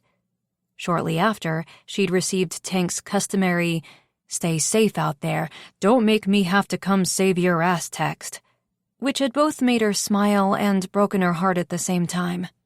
Could they really just act normally around one another now, after the kiss that had changed everything? For her, at least. She'd waited so long for that kiss, and it had delivered. Tank had to have felt the connection between them explode in the best possible way as well. Could they go back to being just friends while he figured everything out? Had he already figured things out with Montana while she'd been away? Trying to stay focused on keeping a tour group alive when her mind and heart were back here in town, wondering what the hell was going on with Tank and his ex, was near impossible. In her imagination, she envisioned the worst-case scenario, that the two had reconciled. Images of the two of them together had plagued her dreams for the last 2 nights, and combined with the noises from the teepees, sleep had been non-existent. Shutting the van door, she followed Mike inside. "So how was it?" he asked, carrying the sleeping bag into the back storage room. "Horrible." He frowned. "Really? Positive reviews are already starting to come in from the retreaters." "I meant for me. The retreat was great for the couples. They certainly reconnected." Cassie had learned a lot, too. More than she'd wanted to, really. The couples therapist on the retreat had really put things into perspective. Cassie's lack of setting boundaries in her relationship with Tank hadn't done either of them any favors over the years. She'd set a precedent of always being there for him, and he'd continued to be emotionally unavailable. They'd both accepted things the way they were, and changing the pattern now would be tough. Or it would have been tough. Things had changed dramatically in the last 48 hours. Now, changing their friendship to something more might never happen at all. Cassie yawned as she unpacked her backpack. Mike stopped her. "Seriously, boss, you need to shower. I'll put all of this away." Okay, I'm going," she said, leaving the storage room. "And don't forget you have that private VIP event tonight at North Mountain Sports Company," he called after her. Cassie groaned. "Damn, I forgot all about it. I'm exhausted. This is the last thing I want to do tonight." "Go shower and take a nap. You'll feel much better," Mike said, pushing her toward the door. Trudging upstairs to her apartment, Cassie unlocked the door and went inside. It was dark, quiet, and empty. Reed and Erica were puppy-sitting Diva. Normally, Cassie would have left her with Tank and Kaya, but she hadn't been prepared to drop the dog off 3 days ago out of fear of seeing a family reunion that would have destroyed her. She still had no idea what Montana's intentions were, but the woman's connection with Tank had been arguably stronger than hers. They had a child together and had tried to make a relationship work. Or at least that's how the pieces of the puzzle fell into place in her mind. If Montana was back in Wild River, Cassie was willing to bet there was a strong motivation for it. She tossed her keys onto the kitchen counter and stared at the VIP event invite stuck to her fridge with a promotional magnet in the shape of skis. She really wasn't in the headspace for this right now. Kissing Tank had been the first time in months that her thoughts hadn't been consumed by her company and North Mountain Sports Company. For a brief respite, things hadn't felt so uncertain. Now she was in danger of losing not only her company, but her best friend. the man she loved as well. Going to this event would only make her feel worse. Taking the invite from the fridge, she tossed it into the trash, then retrieved it. She really should go. But first, a shower and a nap. By 6:30, she'd talked herself in and out of going 4 times. Lying on her bed, one leg in a stocking, her head in hot rollers, she suddenly wished she was a coffee drinker. A hot shower had helped alleviate the smell, but the nap had only made her groggier. Her eyes flitted closed. The sound of her doorbell made her jump an undeterminable length of time later as her eyes flew open. Shit, she'd fallen asleep. Pulling off the pantyhose, she grabbed a robe and headed downstairs, opening the door a second later to find Tank. He was dressed in a pair of tight-fitting jeans that hugged his thighs and a black crewneck sweater that displayed the toned chest and shoulders she'd been fantasizing about for 2 nights out in the wilderness, alone in a teepee. Normally, he'd be a sight for sore, exhausted eyes. But right now, with her conflicted state of heart, she hadn't been ready to see him. Not yet. Especially looking so freaking hot. Her mouth felt like sandpaper and her pulse raced. "Hi." Welcome back. His smile was slow, nervous. Thanks. What are you doing here? Have you talked to your ex since the party? Have the 2 of you reconciled? Have you told her anything about me? So many questions, and she couldn't find the courage to ask any of them. I came to pick you up for the VIP party. Did you forget? Cassie sighed. No, I've just decided to go and then not go so many times. I think I was just hoping I'd run out of time while trying to decide. She stepped back to let him in. Well, if you're not up for it, I can go and do recon for you. Did he sound relieved at the prospect of going alone? Still nothing about Montana and anything that may or may not have happened in the last few days. He had to know she was aching for answers. She shook her head, sending one of the hot rollers across the room in the process. No, I should go. I guess I just wasn't expecting him to still be available that evening, him to still want to go. He had to have a million other things on his mind right now. You thought I'd bail on you? He asked. Well, yes, actually. Tank picked up the hot roller and handed it to her, his fingers lingering on hers a fraction too long. Tingle shot up her arm and radiated through her body. His timing really sucked. She was completely vulnerable in that moment. Barely dressed, after nights of missing him and thinking about him, listening to other couples have sex in neighboring teepees, replaying their passionate kiss in her mind, and now he was standing there looking so incredibly hot, with his hair gelled to one side, his beard trimmed just the way she loved it, and smelling like cologne, which he never wore. You know I'd never do that, he said in her silence. Why? Because he cared about her, or because he'd feel guilty letting her down right now, when he was no doubt going to let her down about other things. More important things. She pulled her hand back. Make yourself comfortable. I'll be ready in 10 minutes, she said, hurrying back upstairs, to safety. She took a deep breath and stared at her reflection in the mirror. He was here. He hadn't forgotten. He hadn't stood her up. He wasn't avoiding her, for better or worse. She yanked the rollers out and ran her fingers through the curls. She stuffed her legs into the pantyhose and pulled a simple yet classy black dress over her head. 2-inch heels and a red cardigan completed her outfit, and she headed back downstairs. Wow, you look amazing, Tank said, turning at the sound of her footsteps on the stairs. I wear this exact same thing to every formal event I don't want to go to, she said with a tired laugh. And you look amazing each time. I should have told you that before. His expression was pained, his words suggesting it was already over between them. He cleared his throat. Cassie. For the first time ever, she wasn't ready to talk, to know where his head and heart were, to know that once again she was nothing more than his best friend. We should get going, she interrupted. And as usual, Tank looked relieved to avoid the conversation. After you, he said, opening the door for her. Not until he was standing right beside her did it fully hit him how much he'd missed seeing Cassie the last few days. Holding himself back from a relationship with her over the years, he'd been successful in keeping his emotions in check, his feelings pushed way down, knowing he couldn't act on them. Now that he'd kissed her, his heart and mind had been in constant conflict since the party. He always worried about her when she was out on adventure tours, but they usually texted constantly. This time had been different. Her brief reply of thanks to his usual text may as well have said fuck off, and he couldn't blame her. He'd almost lost his nerve on the drive to her condo that evening. He knew she was upset and she was waiting for answers, deserved answers. But right now he didn't have any, and being there with her, for her, that evening was as close as he could get to trying to make it up to her, to showing her that he was still here, no matter what happened with Montana. He'd yet to talk to his ex. True to her word, Montana was giving him time and space to process, but he knew that reprieve was short-lived.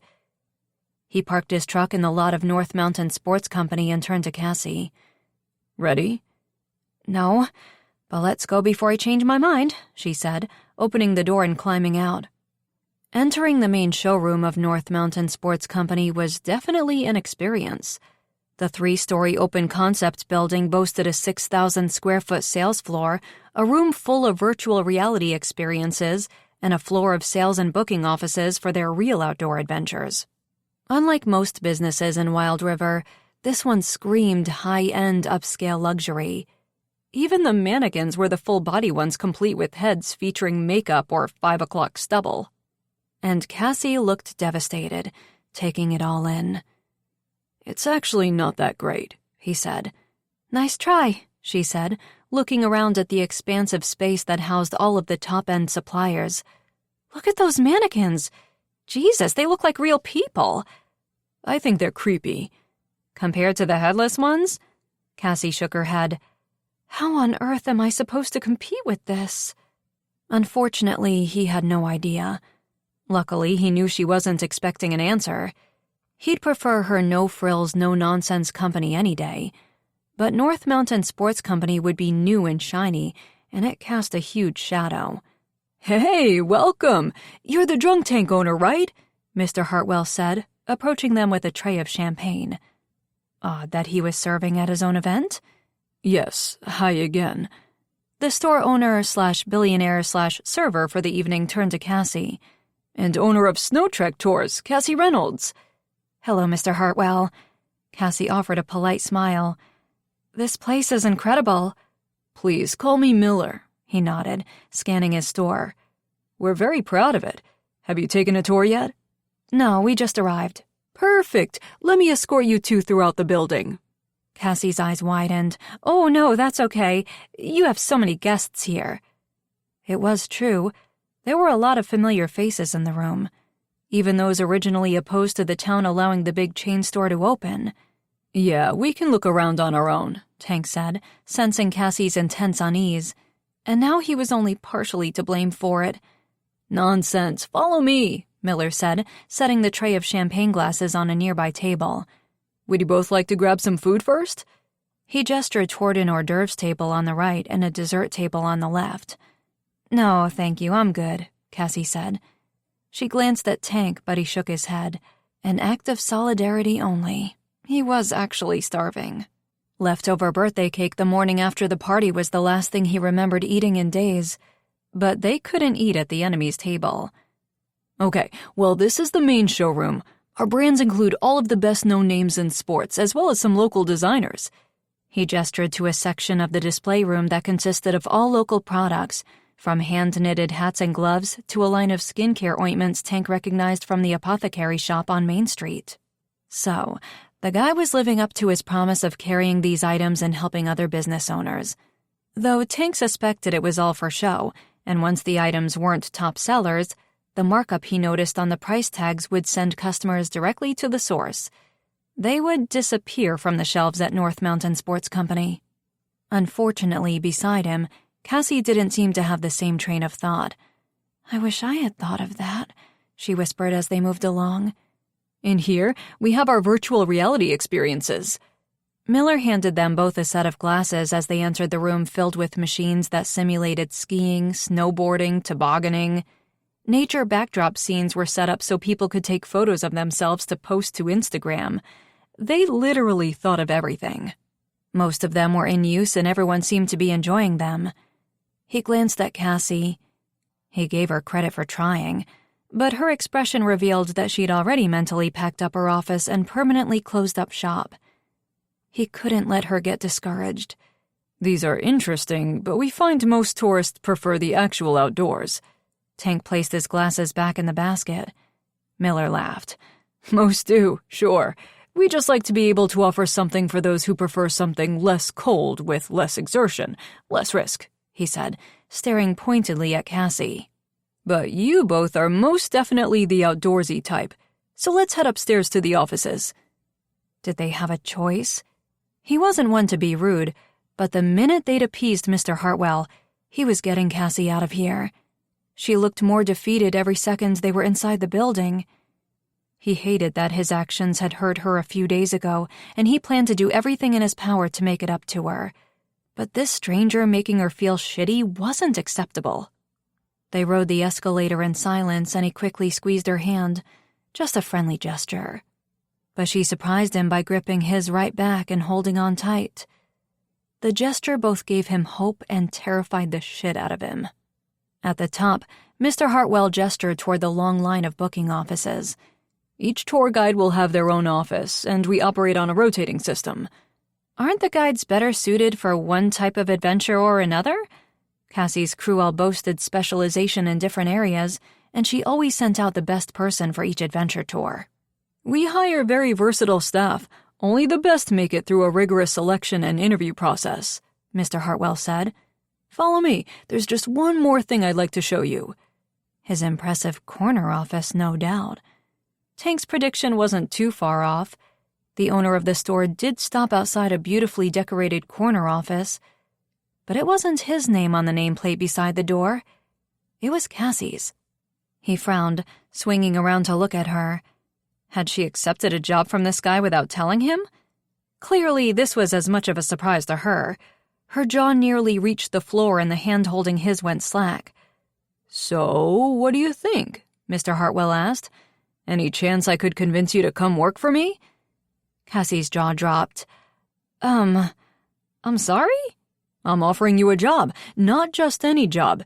Head of corporate tours and adventures, or director or whatever official title you'd like. She's already owner of Snow Trek Tours, Tank said, his protective instincts kicking in. Though he knew to stand down, Cass could handle this on her own. Yes, Tank's right. I'm quite comfortable with my company, but thank you for the offer. Her voice wavered slightly, though. Was she actually considering this? Cassie, look at this place. We will be able to offer tourists and locals so many opportunities on a much bigger scale. Your reputation in Wild River as the best tour guide for experience and safety makes you invaluable. You could name your salary. Cassie's eyes widened. A tiny flicker of interest appeared in her expression. Hell, who wouldn't be tempted? The offer was incredibly enticing, and when she was already faced with the possibility that her own company might struggle as a result of this store opening, Tank would understand completely if she said yes right now. That's very generous, but no, my company will be fine, Cassie said, a lot more strength in her voice this time. We have our own plans for future growth even in your store's enormous shadow, she said as kindly as possible. He knew he couldn't kiss her anymore, but damn, he wanted to kiss her. Mr. Hartwell shook his head. You're ambitious, I'll give you that. But darling, if your company hopes to stay in business with mine offering everything you do and more, be prepared for an uphill battle. Cassie's confidence appeared to fade a little, and Tank took his cue. Sir, if you're planning for a long future here in Wild River, it's best if you understand something right from the beginning. Life here is always uphill, and Cassie's been climbing it a lot longer than you have. If she says her company is not only going to survive but thrive despite North Mountain Sports Company, the insane thing would be to count her out. Turning to see her slightly flushed, appreciative expression, he said, Seen all you needed to see?" "Absolutely," Cassie said. "Good night, Mr. Hartwell." Miller Hartwell nodded, looking slightly disappointed but not at all deterred. "Have a good evening." They turned to leave, but Cassie stopped. "Just a sec," she told Tank.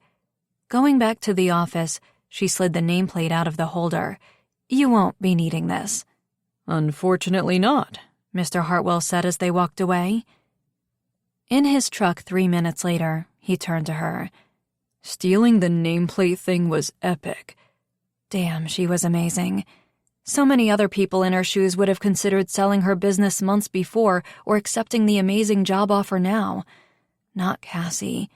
She was strong and ambitious and so sexy with her flushed expression. She turned slightly in the seat to face him. "Thank you for what you said in there," she said softly. He reached across the seat and gently touched her cheek. "It was true. Mr. Hartwell doesn't have a clue what he's up against." Her hesitant expression turned to one of determination when her gaze met his and his mouth went dry. "You're right," she said. "I never let go of the things that matter to me. Not without a fight." Chapter 8. Watching herself soar over the pond and crash into the pad on the other side would normally have her laughing. But that morning, the event felt like it happened months ago, a different lifetime. After uploading the video Reed had captured into her app on her computer, Cassie spliced the footage with shots from her GoPro, and in minutes, the promotional video was onto her website and YouTube and all of Snow Trek Tour's social media sites. She just hoped it helped. Miller Hartwell's words played repeatedly through her mind. She was determined to fight for her business's future, but taking on his company was going to be tough. No other bookings had been made while she was on the retreat, and the phones weren't ringing that day either. Her staff were on call since there was nothing for them to do, but she knew she wouldn't keep them for long. It wasn't fair to expect them to stay loyal to her and Snow Trek Tours when she didn't have steady employment for them. She hated the thought of losing her guides to North Mountain Sports Company, but she wouldn't fault any of them if they were spending their days off interviewing for positions with the other company. She glanced at the name card on her desk. Miller Hartwell had totally thought he could poach her from her own company. Unbelievable. It would never happen. Never. At least the leftover birthday cake was still delicious. She forked a huge chunk into her mouth, hoping the sugary icing and chocolate would help to make her feel better. Reaching into her in-tray on her desk, she filed away several folders from the most recent tour groups, entered her payroll into her accounting system, then stared at the recent invoice from the Anchorage Addiction Treatment Center. Her father was back for his third attempt at their program to find sobriety and try to get his life on track. This time, he was enrolled in a 90-day stint. After 2 failed attempts at the 30-day program, Cassie was happy that he just passed the 80-day mark. He was really doing great this time. She was his only outside contact, and she happily paid the addiction treatment's invoices. After so many years of not having him in her life, she was hopeful that this might be a step toward bringing him home. Her mother and brother knew that he was getting help, and while no one talked about it much, everyone was counting down the days on the calendar, same as she was. She'd been 15 when he'd left for work and never come home. She'd known her dad had demons he was constantly battling, and despite their parents' best attempts, she and Reed had felt the tension at home. Her father walking away, choosing alcohol over his family, had hit them all hard, Reed most of all. For years, her brother hadn't believed their father had just walked away, and he'd never given up searching for him, until the truth couldn't be denied when her father started seeking help. Families could certainly be complicated. That was something she understood better than most people. As much as her situation with Tank frustrated her, she didn't envy what he must be going through now. Tank liked his life simple, non-messy, uncomplicated, one of the main reasons he'd avoided a new relationship. But there was no avoiding this. The night before, he'd been so supportive of her. She'd wanted to reassure him that things would be okay, but she wasn't sure what okay looked like. Things were definitely going to change, but how? The door chimed as Cassie finished paying the invoice online. "Welcome to Snow Trek Tours. Oh, hi." She ran a hand through her flyaway staticky hair and licked the corner of her lips free of cake as the woman she'd spent the last few days obsessing over walked in. "Hi, Cassie, right?" Montana said, hovering near the still open door, as though unsure whether or not to enter. "I didn't know you worked here." "Owned the place, actually." Cassie was still too surprised to see her standing there to verbalize a response, so she nodded. Does this need to be weird?" Montana asked, obviously deciding it was too late to back out of whatever mission she was on. She let the door close behind her and walked toward Cassie's desk. "Me and you, I mean." "No! Too much. Dial it back a little. No, of course not. Why should it? The woman was just the ex-girlfriend of the man she was in love with. No reason for this to be awkward in the slightest." She tossed the paper plate and plastic fork into the trash can under her desk and sat straighter. "What can I help you with?" Please don't tell me to leave Tank and Kaya alone." Why else would Tank's ex-girlfriend be there first thing in the morning? Dressed in a body-hugging spring ski jacket and hiking boots, she looked a little less intimidating that day. But her dark hair, slicked back away from her stunning face, and the look of determination in her dark blue eyes, or were they gray, suggested she was still a force to be reckoned with. Was Cassie strong enough to take on Montana and win? Was she even still in the running? Had she ever been? Maybe Tank's resistance to a relationship with her was partly because he'd expected this. Montana's return someday. Was hoping for it? Damn, that made her chest hurt. Just focus on why Montana is in your office, one thing at a time. Montana sat and took a deep breath. Actually, I was wondering about a job. She was staying? A job here in Wild River? Yes, I guess Tank, calling him that is going to be hard to get used to. He didn't tell you I plan to stay in town for a while? So far, he'd told her absolutely nothing, but she wasn't ready to reveal that to Montana. That's great. I can tell you don't really think so, and I get it. I know what it must look like, me leaving, being away so long, but I'm here hoping to have a relationship with Kaya. That made sense.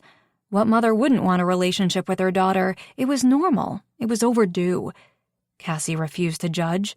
Obviously, Montana had reasons for staying away. But was she just looking to rebuild a relationship with Kaya? Or Tank, too? The guy made every female tourist, married and single alike, drool. Montana had already had him. She knew how awesome he was. And if she was back in Wild River looking for family, Tank was family. Cassie shifted uncomfortably, an image of Montana and Tank flashing in her mind. Obviously, they'd had sex because there was Kaya. But had it been more than that? Had they been in love? She preferred to believe it had been simply a physical attraction, but even that made her stomach drop. Cassie had the friendship with Tank, the close intimacy of depending on each other, and the deep trust that he reserved for few people. But she'd never gotten the physical intimacy she'd been craving. She'd been so close. That kiss had had her anticipating so much more. They'd finally crossed over the line and she'd been ready to go all in. Cassie? Shit, how long had she fallen down the rabbit hole of her own despair? Oh, sorry, I'm sure Kaya and Tank are happy you're here. Montana's laugh sounded slightly nervous. Well, Kaya doesn't know yet, and happy is not the word I'd use to describe Tank's reaction to my showing up unannounced. Why did that make Cassie feel just a little better? Knowing they hadn't picked up where they'd left off or fallen back into bed together was a relief. Though she should give Tank more credit than that. He respected Cassie enough to let her know if he was still in love with his ex and planned to play house before he went ahead and did it. Did they have a gas leak in here? She felt dizzy, hard to breathe. He was pissed, actually, Montana said when Cass was silent, trying to find air. Again, a tad better. Although, pissed wasn't a mood Tank often displayed, So if Montana had spurred such an intense reaction from him, did that mean something? Man, overthinking was going to be the death of her. I'm sure he was just surprised. Who wouldn't be? Had Montana pictured the reunion differently? Nope, she refused to fall into that rabbit hole. Yeah. Anyway, the reason I came by? A job, right. Have you checked out the community job posting board? It's outside the post office and it's updated regularly. Opportunities are scarce around here, but I'm sure there's something that could hold you over until you found something more suitable. Though Cassie had no idea what that even meant for Montana. She had zero knowledge about the skills the woman might possess, other than in the context of extreme sports. I was actually hoping to get a job here. Cassie blinked. Here? At Snow Trek Tours? Man, she sounded like a moron. Of course that's what the other woman had meant when she'd walked in and specifically said she was looking for a job. I wasn't sure if you were hiring, but it doesn't even have to be a regular full-time position. My staff are all casual employees. That's okay, I can work with that. Well, we don't really offer excursions like the ones you are trained for. We cater more to the average adventurer. We get a few extremists, but mainly just tourists looking for some wildlife fun. Hikes, camping, skiing, that kind of thing.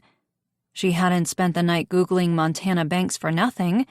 She'd learned that the woman was an experienced base jumper from Tank. But what Tank had failed to mention was that she was a superstar within the tight-knit closed group. With over 100 skydiving jumps to her resume, she'd completed the shortest freefall jump on record 10 years ago, here in Wild River. Base jumping was illegal at almost all national parks and obviously in most U.S. cities. But Wild River had been home to one of 3 U.S. legal jump sites. 2 deaths in recent years had the town shutting down the site on the peak of Canyon Ridge. Montana nodded. Right now, that's all you offer. But what if you had a trained expert base jumper on staff? You could look at offering those other experiences for the more extreme athlete. Oh, I don't know if we'd have enough business. Wild River locals prided themselves on their mountain ruggedness and love of the outdoors, but few of them would be eager to jump off the side of a mountain. I guarantee you would. There are currently 1,048 base jumpers across the U.S. with very few options for legal jumping. Most travel to other countries for an experience they could get here in Wild River. When they used to get here in Wild River. One email blast, and you'd have hundreds here this year. But the jump site closed down. Thank God for the easy out. Not having to come up with her own excuses was good right now. We could apply to have a new one opened. We. Wow, this had escalated fast. I don't think so. The woman was in town less than a week, and she was already launching a far-reaching plan of attack? Just hear me out. Did she really have any other option? She sat back. Okay, I'm listening. The Canyon Ridge site became dangerous because of erosion over time. The jumping platform had eroded to the point where jumpers really had to propel themselves off of the side and fly away from the edge to avoid hitting the mountain further below. Cassie winced. Montana seemed unfazed by her depiction of just how dangerous this sport was, as she continued. And the site was a challenging one at only 1,000 feet. Only extremely skilled jumpers can pull off that short of a free fall. Cassie nodded, knowing there was more. I've done my research and I found a better, safer location just west of Chugach Mountain. How had she discovered a new site without even being here? I'd love to show it to you so you can see it for yourself. Cassie hesitated. The idea was crazy. But hadn't she built her business by promising to offer adventures for all levels of athletes? What about the hardcore extremists? She currently offered nothing that appealed to them or reached that market. Shut up, voice of reason. This is not happening. Unfortunately, I don't think I could afford the liability insurance. No need. Base jumpers have their own, and you'd ask for proof before they jumped. Shit. Montana really came prepared. But if a site was legalized again, and that's a huge if, and these athletes could jump on their own, why would they book with me? What value could her company add to their experience? You'd provide transportation. Getting to the site will require ATVs or at least a good day's hike.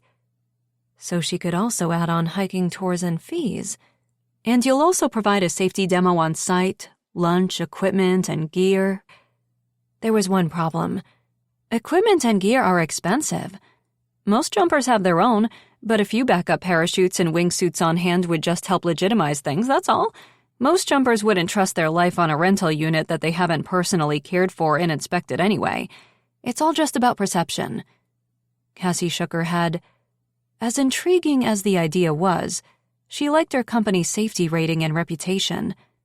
Base jumping was dangerous and she didn't want a death or serious injury on her hands. Speaking of serious injury, didn't you get really hurt doing this? Yes. And you want to do it again? Montana shifted uncomfortably. I haven't jumped in 10 years. It used to be the only thing I lived for. She paused before continuing.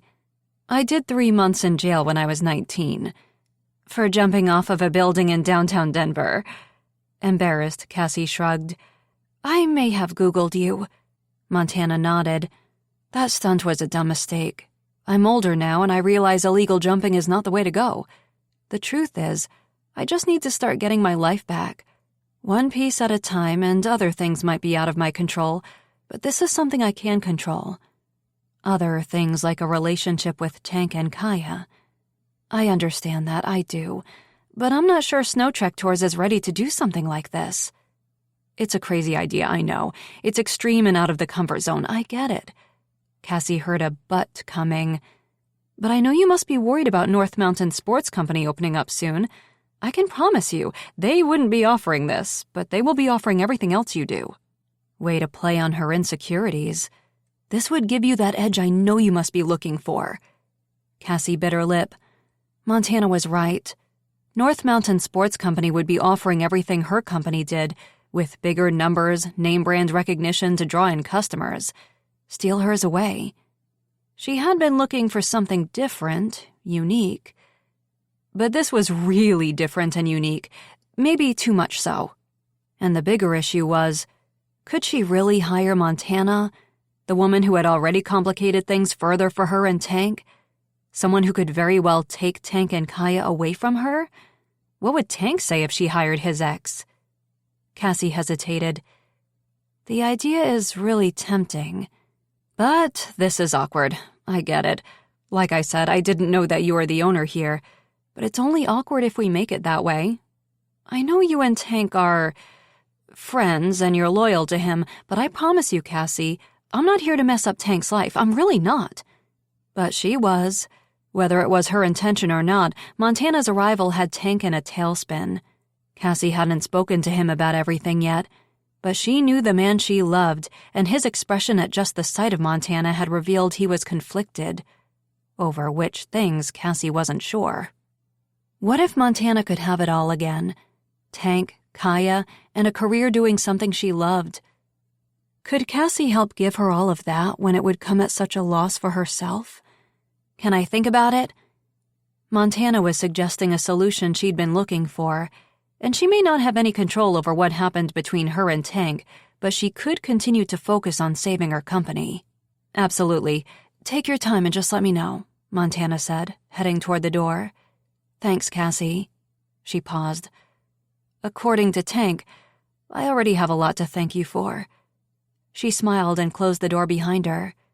Cassie stared after her, but all she saw was the dark plastic wrapping on the exterior of the big box store chain across the street, their opening soon sign making her seriously contemplate the dumbest idea ever. We need the litter brought around to the west side of the peak. Tank? You there? He heard Reed's voice over the radio, but all his attention was focused on the text message he'd just received from Montana. I'd like to see Kaya. Think about it. Oh, he had been. In fact, he'd thought of little else for 3 days. Every time he tried to summon the courage to break the news to his little girl, he chickened out. He wasn't sure what to say.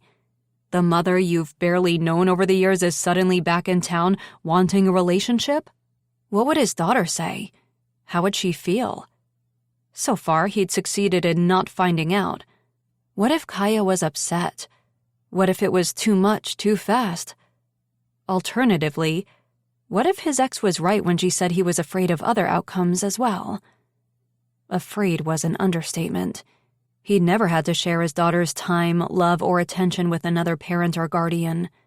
No one else had weighed in on important decisions like whether or not to vaccinate, of course he did, or where she attended school or the restrictions on screen time. House rules, bedtimes, extracurricular activities, appropriate behaviors. It had all been on him. He'd figured it out. Now someone else wanted input on all of that? What if they disagreed on how to raise Kaya? Disagreed on when she could date, future curfews, whether or not she should be allowed to pierce any part of her body? Tank shuddered, staring at the text. Things had been simple, not easy, but simple. Now they were a complicated mess. "Tank, you coming with that litter?" Reed asked, sounding impatient. "Tyler, what's going on?" Tyler reached for the litter. "You still with us, man? You look like you've seen a ghost." "Nope. Just received his first text message from one." "I'm fine." Tank put the phone away and helped drag the litter toward the west of the peak, where the search and rescue crew had located a missing hiker just a few hours after he'd been reported missing by his friends. The well-worn hiking trail was an easy in and out, and the weather that day was mild and dry. An easy excursion. Unfortunately, the guy had been smoking pot and had had a little too much to drink from his water cooler containing straight vodka before wandering off the trail to take a leak without reappearing. His friends had explained he'd been going through a breakup and they were worried about him. Tank could empathize about the woman issues. Several times over the last few days, he'd wanted to run away into the woods too. "We're coming," he radioed back. "Seriously, you okay?" Tyler asked, matching his steps. "I heard about Montana." Everyone on the crew must have by now. "Honestly, I'm a shit show, but I'll be fine." "Okay. Well, if you need someone to throw darts with." Tank nodded. His team knew him well. Unfortunately, throwing darts wouldn't make this issue disappear. He couldn't ignore it and hoped it, Montana, just went away. He had to face this, and answering her text was the first step. Later. "I'll let you know." Arriving at the site where the other 3 crew members were waiting, he placed the litter next to the intoxicated, stoned hiker. "Any injuries we need to be careful of?" he was asking Reed, but the hiker answered, "Does a broken heart count?" "Absolutely," Reed answered. Then to Tank, "He's fine, physically." Tank nodded as he helped Reed lift the man onto the litter. It would take forever to get him out of there if they allowed him to walk. They said vodka had no smell, so clearly it wasn't the man's first or only poison that day. And his bloodshot eyes and the scent of weed lingering on his hair and clothes confirmed what the friends had said about the drugs. Even though he was uninjured, the best plan was to bring him back to the station to make sure there was nothing else in his system, then let him sleep this off. "She was everything to me. The sun, the moon, the sun," the guy rambled as they covered him with a blanket. Tank shot a look at Reed. Reed shrugged. "She was the sun?" "Apparently," Tank mumbled. He readjusted his gear as he and Reed lifted the litter, and they hiked the 3 miles back to town. "Is he okay?" the guy's friend asked as they carried him into the station and set him on the cot in the corner an hour later. "He's fine, just needs to sleep this off. No more drinking and hiking, okay?" Reed said to the group. "And while it's legal, pot can seriously mess with your awareness, so that's not the best idea either, unless you've set up camp and plan to stay overnight." Tank let Reed give the lecture, slipping outside to wash their search and rescue vans. He needed to keep his hands busy so he had an excuse not to respond to the text. How long could he put this off? Reed joined him outside a few minutes later, pushing up the sleeves of his search and rescue sweatshirt and filling a bucket of water. "Other than the obvious, what's up with you?" Tank retrieved his phone and showed Reed the text. "Shit. Already? She's only been here a few days." He glared at the phone as though personally offended, and it made Tank feel a little better. He really wasn't alone in this. Thank God for his buddy. "It's too soon, right? I mean, I've barely spoken to her." What happened to not wanting to rush things? This was supposed to be at his pace, Kaya's pace. "Yes, of course." Reed paused, still staring at the message. "I mean, I don't know. Does Kaya want to see her? Finally meet her face to face? Your feelings aside, I think that should be the consideration here." Tank tucked the phone into his back pocket and sprayed the van at full blast. "I haven't told her yet." His voice was barely audible above the water. "Tank, man, avoidance can only go so far." Reed bent and soaped up a sponge, attacking the van doors. "Do you want to tell Kaya?" "Hell no, "But she needs to know. Deserves to know." Of course, Reed could be biased in his opinion. His own father disappearing when he was a teen might be clouding his friend's judgment. But unfortunately, Reed was right. Countless variations of responses in his mind, and 2 sparkling clean vans later, he climbed into his truck and sat staring at the message. There was really only one way to answer that made any sense. "Okay, how do you suggest we do this?" If Montana was going to be in Kaya's life, she could start helping him make the tough decisions, starting with this one. A good run with Diva usually helped to clear her mind and help her refocus. But that day, it had only made Cassie more anxious. North Mountain Sports Company had doubled their efforts in promoting their grand opening. Flyers were posted all over town, even in the storefront windows of local companies whose owners had petitioned against the store opening in the first place. Can't beat them, join them, I guess. But Cassie wouldn't. No matter how bad things got, she refused to work for the big chain store. Closing her business, selling her condo, and moving back in with her mother in Willow Lake wasn't the worst thing, was it? She slowed her pace as her storefront came into view on Main Street. Diva's excited bark and tail wag revealed the dog had noticed Tank sitting on the bottom step leading to her condo just as she did. Great. Perfect timing. She hadn't showered yet and she was sweaty and no doubt looked like shit. He stood and waved nervously as she approached. Diva ran straight for him, and Tank bent to pet the dog affectionately. Would Tank ever be that excited to see her? Right now, he looked scared. "Hey, what are you doing here?" she asked, fighting to catch her breath. "Needed to talk, and I was hoping—" That she was available, of course. What else was new? "Come on up," she said, climbing the stairs to her condo. She unlocked the door and he followed her inside. Then started silently pacing her living room. What should she say? Should she ask about Montana? Tell him his ex had come to see her and pitched a crazy idea? Did he know about that already? Was that why he was here? She cleared her throat. "So, how are you?" Translation: How are we? Have you thought at all about the kiss, or have you been preoccupied with thoughts of your ex? Are we still moving forward, or are the brakes on temporarily, or permanently? He looked exhausted as he ran a hand over his beard. "I don't know," seemed to be the answer she was expecting to all her unvoiced questions. She nodded.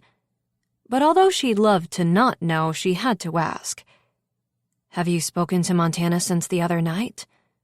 Have you hugged her, touched her, kissed her, planned to get back together?" "Only through texts." Cassie released a sigh of relief, then tried to hide it behind a cough. "She's asking to meet Kaya." "Already?" "It's too soon, right?" He searched her expression for validation for his feelings, and she would have liked to give him some, but a meeting was 10 years overdue, more likely. Maybe not. I mean, she's been here a few days. Wild River is a small town. The last thing you want is for Kaya to run into her when you're not around. That would be much harder.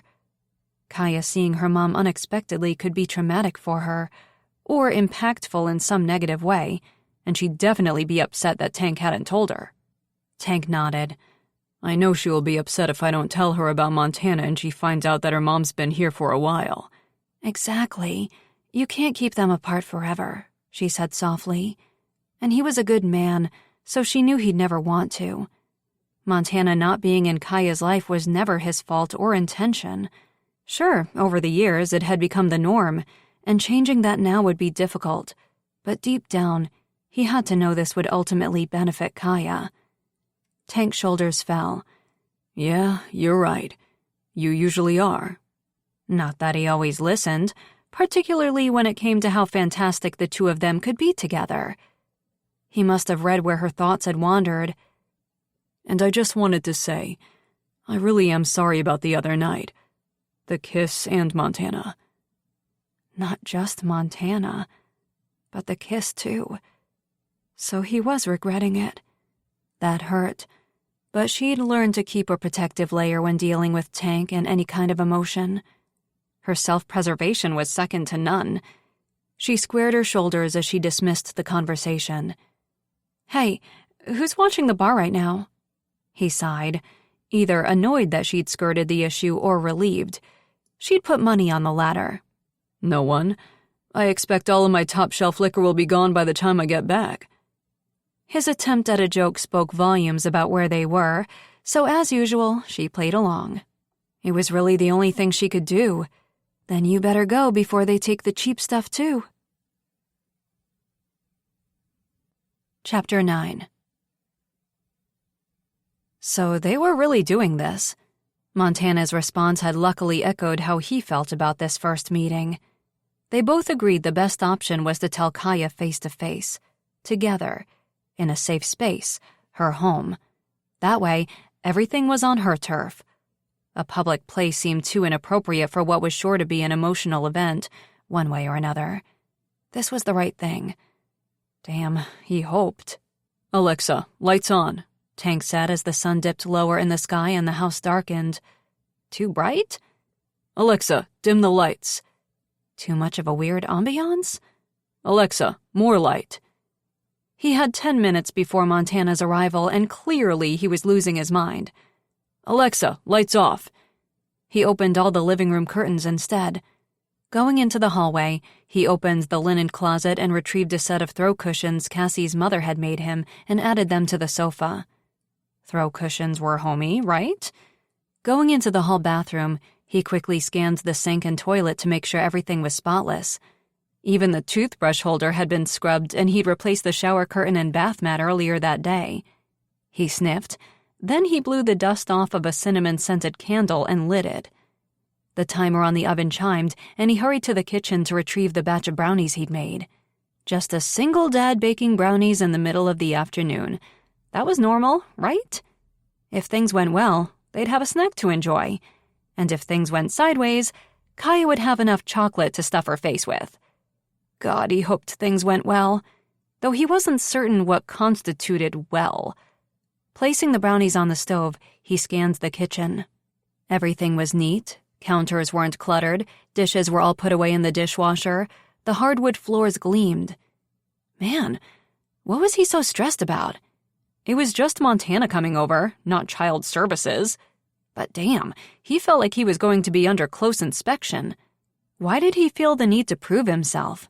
According to Kaya, he was a great dad. He tried his best. Their home wasn't a $1 million mansion, but it was safe and comfortable. He provided everything Kaya needed. The doorbell rang exactly 9 minutes later, and his pep talk to himself went to hell as he quickly surveyed the house again. "No turning back," he muttered as he went to the front door. "Hi," Montana said. "Thanks for inviting me over." Did he really have a choice? After his quick chat with Cassie earlier that day, he knew the best thing to do was get this introductory meeting out of the way as quickly and hopefully as painlessly as possible. Then they could all move forward, whatever way that was. Seeing Cassie that day and still not having any answers for her had been torture. He'd seen the questions she refused to ask, and he'd cowardly taken the break she'd given him. Truth was, he had no answers right now. But as soon as he had any clarity, she'd be the first one he owed them to. "Come in," Tank said, moving away from the door to let Montana enter. "Kaya should be home in a few minutes. The school bus usually arrives between 3:12 and 3:15. I always offer to pick her up from school, but she likes the socialization aspect of taking the bus with her friends." Why was he explaining himself? Yeah, that totally makes sense, and I'm sure it's an independence thing, Montana said. Great. So she got it. Maybe a little too well. He'd assumed she knew absolutely nothing about kids and parenting. Had been hoping, maybe. She scanned the interior of the house. Great place. "Thank you.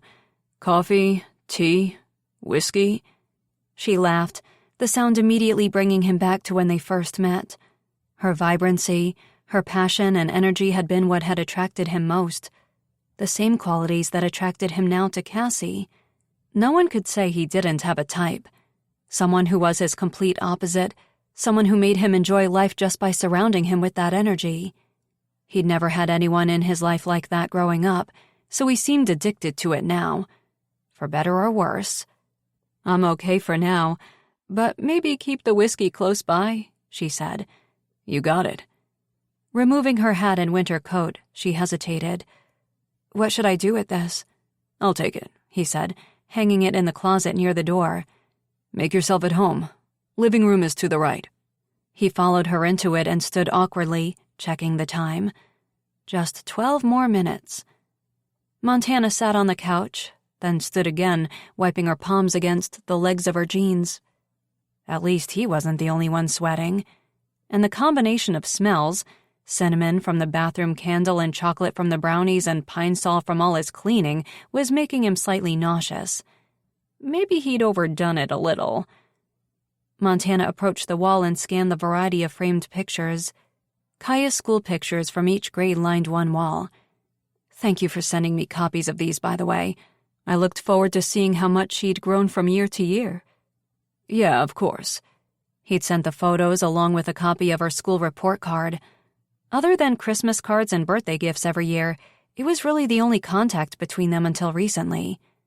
Montana had claimed that too much contact was difficult for her, and he'd agreed that maybe the minimal communications helped to keep things simple. But that had changed in recent months, and now, Tank wasn't so sure they'd made the right call. Montana was a huge mystery to Kaya, so that could backfire now in a dozen different ways. She studied the pictures of Kaya with Diva from the winter before. It was a promotional shoot for Cassie's company, and the photographer had taken some breathtaking shots of his daughter and the puppy playing in the snow with the mountains in the background. Kaya's dark hair against her red snowsuit and the radiant look of happiness on her face made the pictures his favorite. "These are beautiful. Do you have a dog?" She glanced around. "No, that's Diva, Cassie's dog." In his latest crisis, he'd forgotten about his other dilemma with the dog. "Kaya's very attached." "Right." Montana's gaze fell to the set of photos with Cassie in them. Hiking in Canyon Ridge, Halloween when they all dressed as characters from Guardians of the Galaxy, Cassie's birthday dinner at Meat and More Steakhouse a few months before, New Year's Eve at the Drunk Tank, skiing, hiking trips, camping. Shit, there were a lot of photos. Maybe he should have taken some of them down. No, this was his house.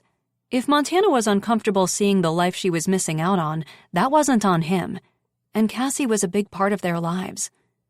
Montana turned to look at him. "Maybe we shouldn't be doing this here. I mean, she might feel like I'm invading her space. Maybe a restaurant or a park." Tank glanced at his watch at the sound of school bus brakes outside. "Too late. This is it." His heart pounded as he glanced out the window and saw her getting off the bus a block away. Coat open, flapping in the wind, her scarf dragging on the ground, she lugged a heavy-looking backpack over one shoulder. "So she might be upset, angry, confused at first. I mean, until recently there's been little contact." "I know." She sounded slightly defensive, but then her tone softened. "I'm prepared for that. At least someone was." "We haven't given her a heads up. She's probably going to be shocked." He certainly had been. She might just go into her room and refuse to come out. She'd been spending a lot more time in her room lately, and Tank had no idea how to deal with her suddenly constantly changing moods. She was 10. He'd wrongfully assumed he'd have another couple of years before the moody teenage years. He'd been wondering how Kaya and he would get through those years without a mother to teach her woman stuff. But he told himself they would make it through as they had every other stage. He'd been nervous when she'd been a baby. He was so big and she was so little, he was afraid of holding her too tight or crushing her whenever she'd fall asleep in his bed. School had terrified him. He had no fashion sense and no idea what a little girl would like as far as clothes and hair stuff. She preferred her plaid shirts and jeans to dresses and skirts, and she liked the outdoors and being active. They were a lot alike, and Tank had been grateful for that. Would she change now with her mom here, influencing her? One thing at a time. The sound of the door opening had him taking a deep breath. Tension in his shoulders had him aching worse than if he was on hour 20 of a rescue mission. Concern for his daughter and how she was going to react had him in knots. "Dad, do you want me to check the mail?" she called out. He heard her backpack being tossed into the closet. "No, I did that already. Come on into the living room. We have a guest." "Are Cassie and Diva here?" she asked, excitement in her voice. Tank caught the look of nervous disappointment in Montana's expression. "Nope. Someone else who wants to see you," Tank said as his daughter appeared in the living room. She stopped, her tiny face revealing nothing as she stared at Montana. Silence was ear-shattering. Was Montana even breathing? Was he? No one spoke. No one moved. Guess he better say something. "Kaya, your mom decided to come for a visit." He still wasn't sure how long she planned to stay. She said she was here to make a life in Wild River, but he wasn't sure how he felt about that yet, and he wasn't prepared to fully accept the news. And if she changed her mind, he didn't want to disappoint Kaya. Montana wiped the palms of her hands against the legs of her jeans again and cleared her throat. "Hi, Kaya." Caution, hesitancy in her voice.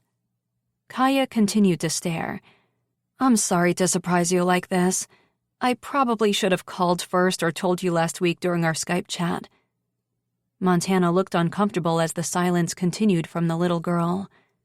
Tank held a breath, waiting for his daughter to say something. Get angry, get upset, run to her bedroom. Her silence and expressionless face were so much worse. What was going on in there? Did he say something? "I missed you so much," Montana said, barely above a whisper, but the words seemed to echo off the walls around them and wake Kaya from her trance. She ran across the living room and wrapped her arms around Montana's waist, and Montana's sharp inhale was in sync with his own.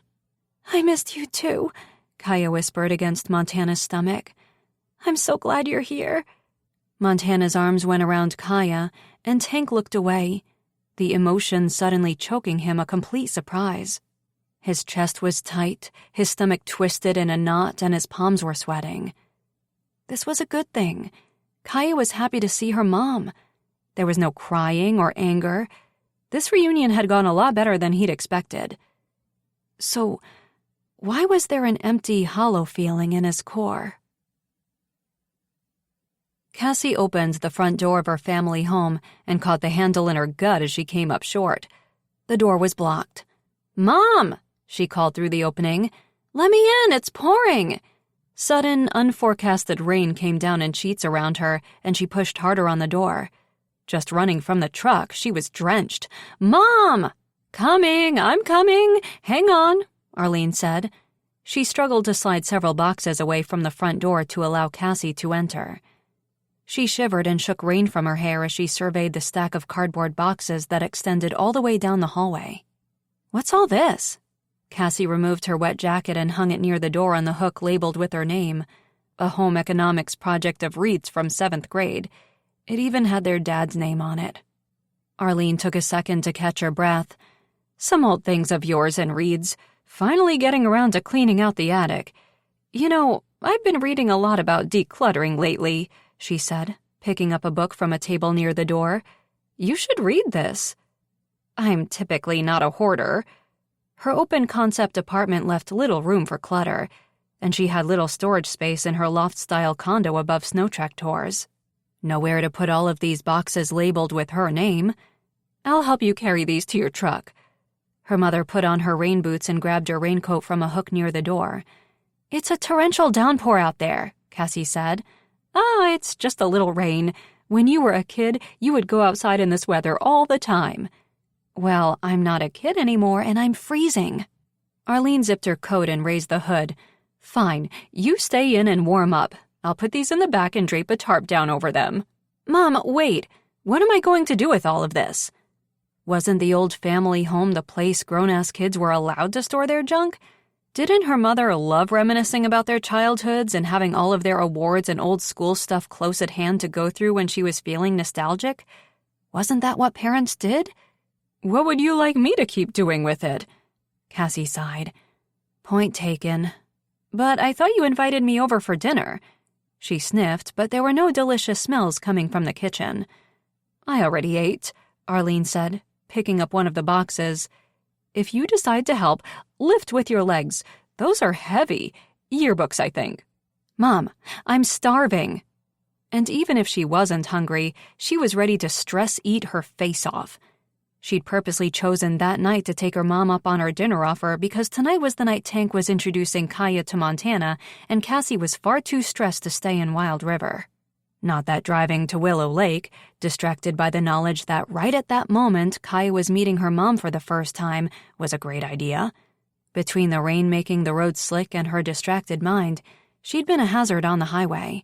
So was I after carrying all of these boxes down from the attic, her mother said, kicking the door open and heading outside. Unbelievable. Cassie put her coat back on and put her own hood up, tying it tight. Picking up the lightest-looking box, she followed her mother outside to her truck. Struggling to balance it against the back, she unhooked the tailgate and placed the box down. So, a book on decluttering spurred this sudden purge of our family history? It encouraged me to re-examine why I was holding on to some of these things and ask whether or not they sparked joy in my life. Oh, good grief. Arlene headed back inside for more boxes, and 5 minutes later, they were soaking wet. But Cassie's truck was loaded. Want to take Reed's things too? Her mother asked. Nope, I want the food I was promised, Cassie said, heading into the kitchen. Seeing a bunch of old photos of the interior of their house, she frowned. What are these pictures for? Her mother hesitated. Oh, I was just thinking about placing the house on the market. It's much too big for one person. Her mother was thinking of selling? What the hell? How many times over the years had she and Reed suggested her mother sell and move into a condo with less maintenance? And how many times had their mother claimed that she would die in this house? You love this house. It's just 4 walls and a roof, Cass. Home is where the heart is. Read that in a book, too? Actually, that little nugget of wisdom is courtesy of a Hallmark movie. Tea? Yes, please. So you're moving closer to us? To Wild River? I haven't decided yet. She poured 2 mugs of tea, then opened the fridge and removed a stack of Tupperware containers. I've got leftover spaghetti or chicken fettuccine. Cassie carried the tea to the table and sat. She looked around. A lot of clutter was missing. Her mother's kitchen counters were usually full of cooking appliances, but only a coffee maker and a food processor remained. In fact, the kitchen was practically empty. Where is the side table? For as long as Cassie could remember, the side table had sat along the wall under the window, holding all of her mother's fancy dishes and an impressive yet tacky collection of salt and pepper shakers that her regulars at the pub had given her over the years, whenever they traveled or found a unique set at a flea market. The collection had made birthday and Christmas gift ideas for their mom easy. I got rid of it. Don't worry, I donated it all to charity. Even the salt and pepper shakers? Darling, I hated those things. Someone gave me a set from Spain once and somehow it circulated that I enjoyed collecting them. I didn't have the heart to say anything. She gestured to the Tupperware containers. Which one should I heat up for you? She didn't like the salt and pepper shakers. Who knew? Her mother was obviously the master of fake excitement. Even if that was true, Cassie still suspected something was up. Mom, is everything okay? Do you need money? She'd attempted to pay her mom back for the business loan countless times over the years, but her mother refused to cash the check she gave her. Arlene laughed. Of course not. Sweetheart, I'm just thinking about the future and what makes the most sense. Cassie nodded reluctantly, feeling as though there was a lot more to this decluttering than getting rid of junk. Now, what do you want to eat? Cassie sighed. The spaghetti, please. Great. Her mother put it in the microwave, then turned to her. So, I hear Tank's ex is back in town. You spoke to Reed? Her mom nodded. He called yesterday. I asked how you were, and he mentioned it. Why is she back? To have a relationship with Kaya? Her mother scoffed. What? That's a load of shit, that's what that is. Kaya is 10 years old. Montana has shown no interest until now. She shook her head. She sent birthday and Christmas gifts and called sometimes. Apparently, in recent months, they've been Skyping. Skyping! Right, 'cause that's the same as parenting. Mom, she had a brain injury of some sort. Why did she feel the need to defend the other woman? Darlin', I'd have to be buried 6 feet under to stay away from my children. Cassie swallowed hard. So, why do you think she's here? I don't know, but be careful. I wouldn't be getting too friendly with her. So probably not the best idea to go into business with her either, then. She didn't tell her mom about Montana's offer. There was no point. She wasn't considering it. Well, either way, she's at Tank's house right now, meeting Kaya. Why are you not there? The microwave chimed and Arlene took out the food and placed it in front of her with a fork and napkin. Suddenly, she wasn't so hungry. Because it's a family thing? I'm not family. Her mother rolled her eyes. You are more mother to that little girl than anyone else. Shame on Tank for excluding you from this. Cassie bit her lip. Was her mother right? Should Tank have asked her to be there? Would Kaya have wanted the support? Her mother added honey to her tea and sat across from her. What about you and Tank? I suppose this has slowed things down again. I'm not sure they ever picked up. Only she knew they had. Since New Year's Eve, things had started to change between them. Tank had seemed more willing to give things a go. They'd been flirting more. The air around them seemed to have changed whenever they were alone. And then the birthday kiss. She groaned, picking up the fork. She desperately pushed the memory of it out of mind the 1,000 times it had popped up over the last few days. She took a bite of the pasta. So far, food hadn't solved anything, but not for lack of trying. Lately, she'd been feeding her emotions with everything edible in sight. Even Diva was starting to judge her when she caught her at the fridge at 2 a.m. Do you think Montana's here for Tank? Her mother asked. She says she's here for Kaya, Cassie said with a mouthful of food. Arlene's eyes widened. You spoke to her? Oh, shit. Cassie shoved more food into her mouth and nodded. Her mother waited. She'd get the truth out of her eventually. She came into Snow Trek Tours looking for a job. She plans on staying? Apparently. You weren't crazy enough to hire her, were you? Of course not. She shoved more food into her mouth and avoided her mother's careful, perceptive gaze. At least not yet, anyway. Arlene reached across the table, a new determination in her eyes. Darlin', I'm only going to say this once. If you want Tank, you better get your ass in gear and go after that man before it's too late. Chapter 10.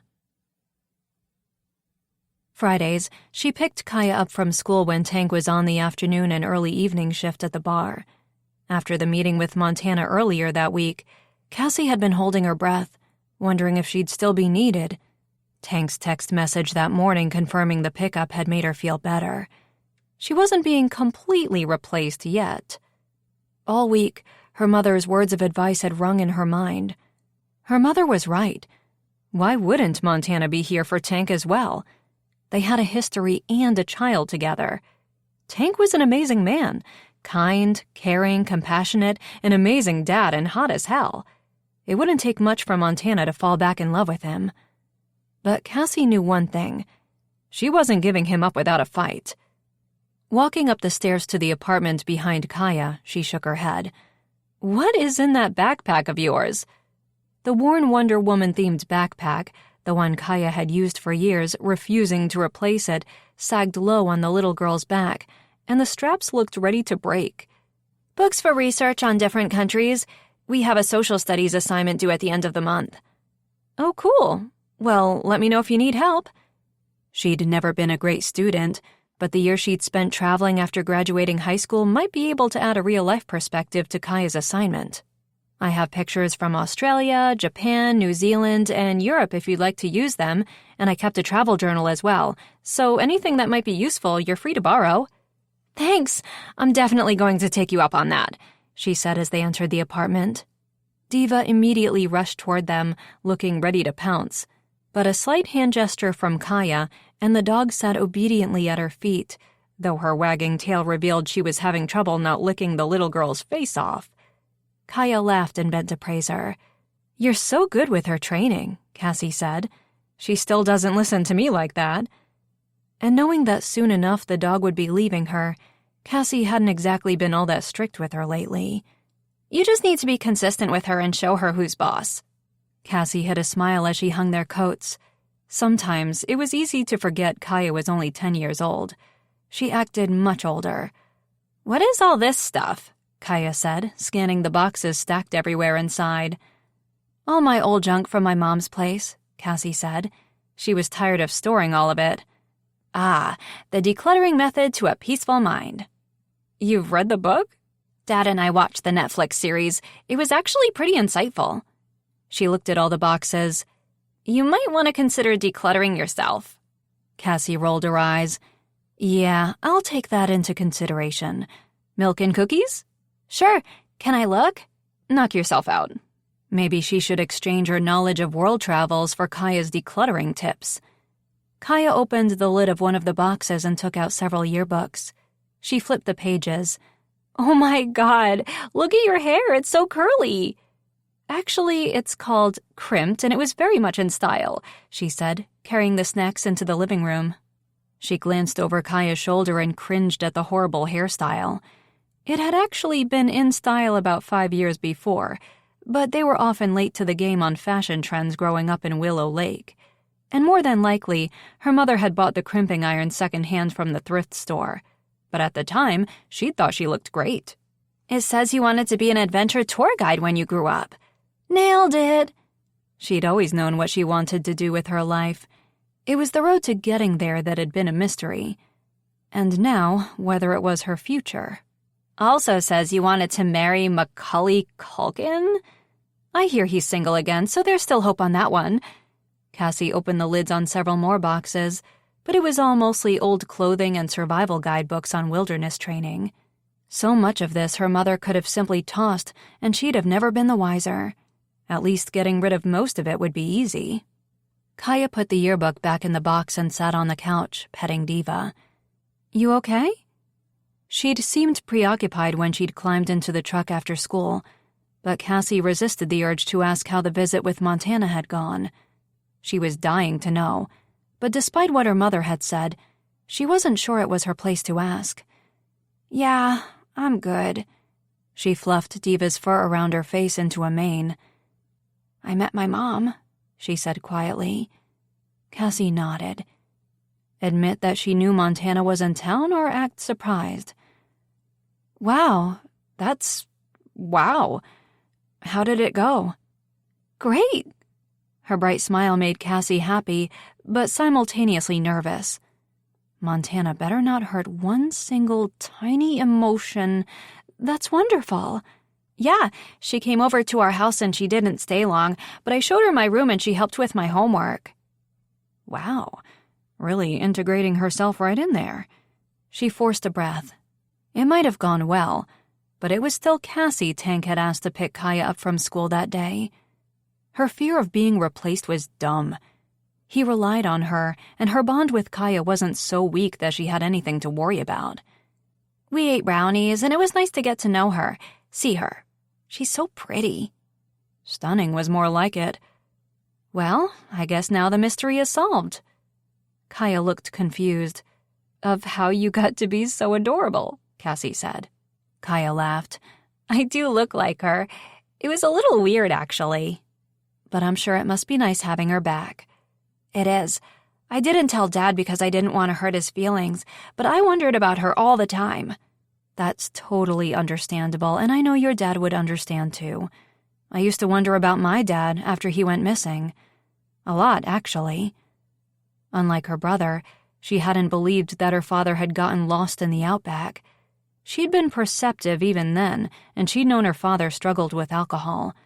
Despite their parents' attempts at shielding them from the drunken binges and fights, Cassie had known her father wasn't well. For a long time, she'd thought maybe he'd died, either an accident or suicide. But when his body had never been found, she'd started to acknowledge the more likely scenario that he'd left them. Hearing from him the year before had been a surprise, but despite his walking out and the demons he struggled with, it was a welcome surprise. a relief to hear his voice again. She had hoped that maybe someday they'd rebuild their family. So she knew exactly how Kaya must be feeling. "I knew you'd get it," Kaya said, finally reaching for a cookie as they heard footsteps on the great stairs leading to the apartment. "Your dad's early," Cassie said, fixing her hair quickly as the door opened. "Hey," Tank said as he entered. Diva immediately turned to the sound of his voice. Cassie noticed that a lot lately, the dog reacting and responding to Tank more and more. Working with him out in the field was doing wonders for Diva's self-esteem. It was hard to believe she was the same pup with narcolepsy that almost hadn't found a home because of her condition. "Hi, Dad. We were just having a snack, and Cassie was about to tweet at Macaulay Culkin for a date." Kaya winked at her. Tank looked confused. "The Home Alone kid?" Cassie nodded, chewing her own cookie. "He's not a kid anymore." "What am I missing?" Tank glanced back and forth between the two of them. Kaya laughed. "Nothing. Inside joke. Want me to walk Diva before we head home?" she asked Cassie. "Sure, if your dad says it's okay." She needed to talk to him. She had no idea what to say, but her mother was right. Sitting back and giving him all the time in the world to come around and fall in love with her wasn't working. "Yeah, that would be great. Thanks, sweetheart," he said. Diva was already standing near the door. Kaya put on her jacket and grabbed the pink sequined collar and leash and left with the dog. "Don't go too far," Tank called after her. "We won't." When the door closed behind her, he sat on the sofa. "How was she when you picked her up?" "Fine. A little quiet at first, but she told me about the visit with Montana, and she seemed happy." "Happy? Okay, good. That's good." "How are you?" He looked like he hadn't slept in a while. Dark circles under his eyes, and his beard had grown much longer than usual. She resisted the urge to reach out and touch his hand on the couch between them. Too much, too fast. They needed to talk first. So instead, she grabbed a pillow and hugged it on her lap. "Okay, maybe not. I don't know. I mean, it's a good thing that the visit went well, but I guess I'm just surprised by how well it went, you know?" She nodded, and he continued before she could say anything. "I thought I provided everything she needed, and you were always there for her. For both of us." Cassie nodded again. "About that." "It makes sense, I guess." Okay, he wasn't finished. "She's a little girl, and soon she'll be a teenager with new challenges and dating and heartbreaks, and then an adult, graduating high school and figuring out what to do with her life." His voice trailed off as though he were seeing too far into the future, and it terrified him. "But I didn't worry so much because—" He turned to look at her. Because she was there. The stand-in role model, babysitter, who longed to be so much more. But hell, if Tank had seen Cassie in all of those future events, what capacity had he envisioned? Had he simply assumed she'd be okay with a permanent platonic relationship where she provided everything he needed but didn't come close to getting what she wanted? That came out wrong. She wasn't sure it had, and it made her pump the brakes on the feelings confession and play for him that she'd been about to make. He wasn't exactly in the right mindset to be receptive to that right now. She sighed. Look, I don't think Kaya felt that she was missing anything. But her mother is obviously important to her, and it had to be hard growing up all this time wondering about her. She'd been older when her dad disappeared. Therefore, she'd at least had the opportunity to know him, had created memories with him, had something to hold on to. Kaya had only ever had her fantasies and her dreams. Chances were she'd built her mother up in her mind. This is a good thing. What if Montana doesn't stick around, though? I think Kaya would be even more devastated now if she left. Kaya or him? Montana said she's staying, right? Maybe if she told Tank that Montana had come looking for a job, he'd be more willing to believe that this move was a permanent thing. But she didn't think now was the right time to bring it up, add more stress to the situation. And if she was being completely truthful, she didn't want to tell him yet. He'd tell her not to even consider hiring Montana or going ahead with his ex's crazy plan, and this was a decision Cassie wanted to make on her own. Her mother wouldn't approve, Tank wouldn't approve, no one would. But it was her decision. No one else was facing losing their business, so they really didn't have a say in this. And as much as she'd like to completely dismiss Montana's idea, the big ticking time bomb that was the North Mountain Sports Company countdown had her considering it. Yes, but Montana's not exactly the most reliable. She says things without realizing that she may need to follow through. His voice took on an edge. Was he referring to her promises to him? Their relationship? I just don't want her to get Kaya's hopes up and then disappoint her. Kaya's hopes or his? Cassie was silent. She couldn't remember ever seeing Tank this way. Montana definitely had an effect on him and his emotions, something Cassie had never been capable of. Her chest tightened, and all the words she'd planned to say evaporated. Tank reached across the sofa and touched her cheek. The gesture had her pulse quickening as she looked at him. Her heartbeat echoed in her ears and she hugged the cushion tighter. "Kinda like I did to you," he said, looking pained, troubled. His words had her pounding heart falling into the pit of her stomach. So that's where they were. Sitting at his desk, Tank ordered that week's liquor delivery. One aspect of his life hadn't changed. He still had a bar to run, though he couldn't ignore the fact that that too was an issue he needed to deal with. "Hey, why is Montana's name on the schedule for this week?" Reed asked, ducking his head in through the open office door. So much for no one noticing. "She's going to take a few shifts, that's all. Wants to keep busy." If he looked up from his paperwork and met his friend's eyes, the truth would pour out of him, so he kept his attention on the payroll. "She's going to work here?"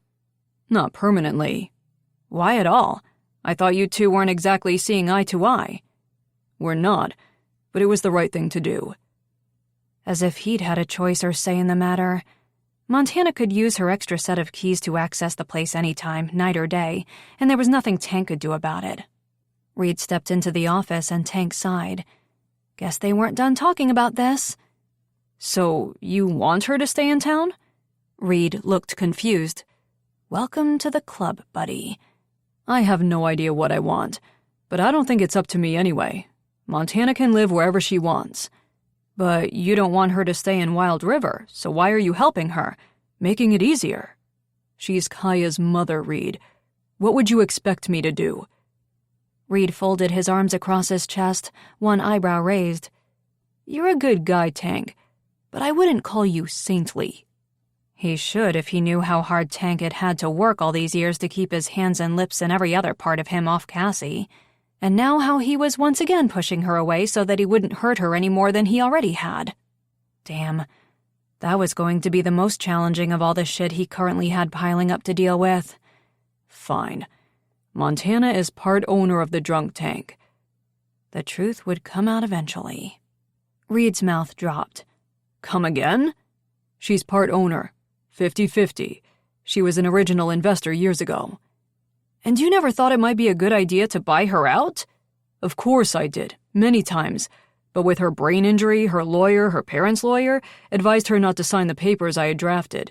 Said she might regret it and my lawyer couldn't force the issue." "'Cause of the injury?" Tank nodded and went back to payroll.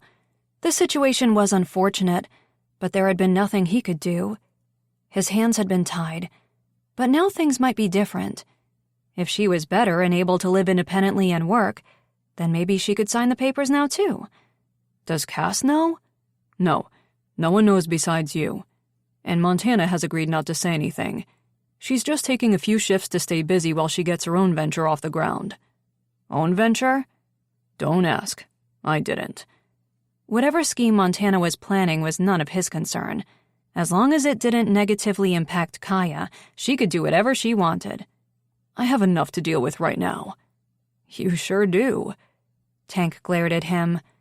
"Don't you have a bar to tend?" When Reed left the office, Tank shut down the accounting program and opened his desk drawer. The old buyout documents were still in the large manila envelope he'd buried in there 7 years before. 7 years ago, he'd still had his savings, enough to buy out Montana's share without sacrificing the bar's profits. Now, that nest egg was gone.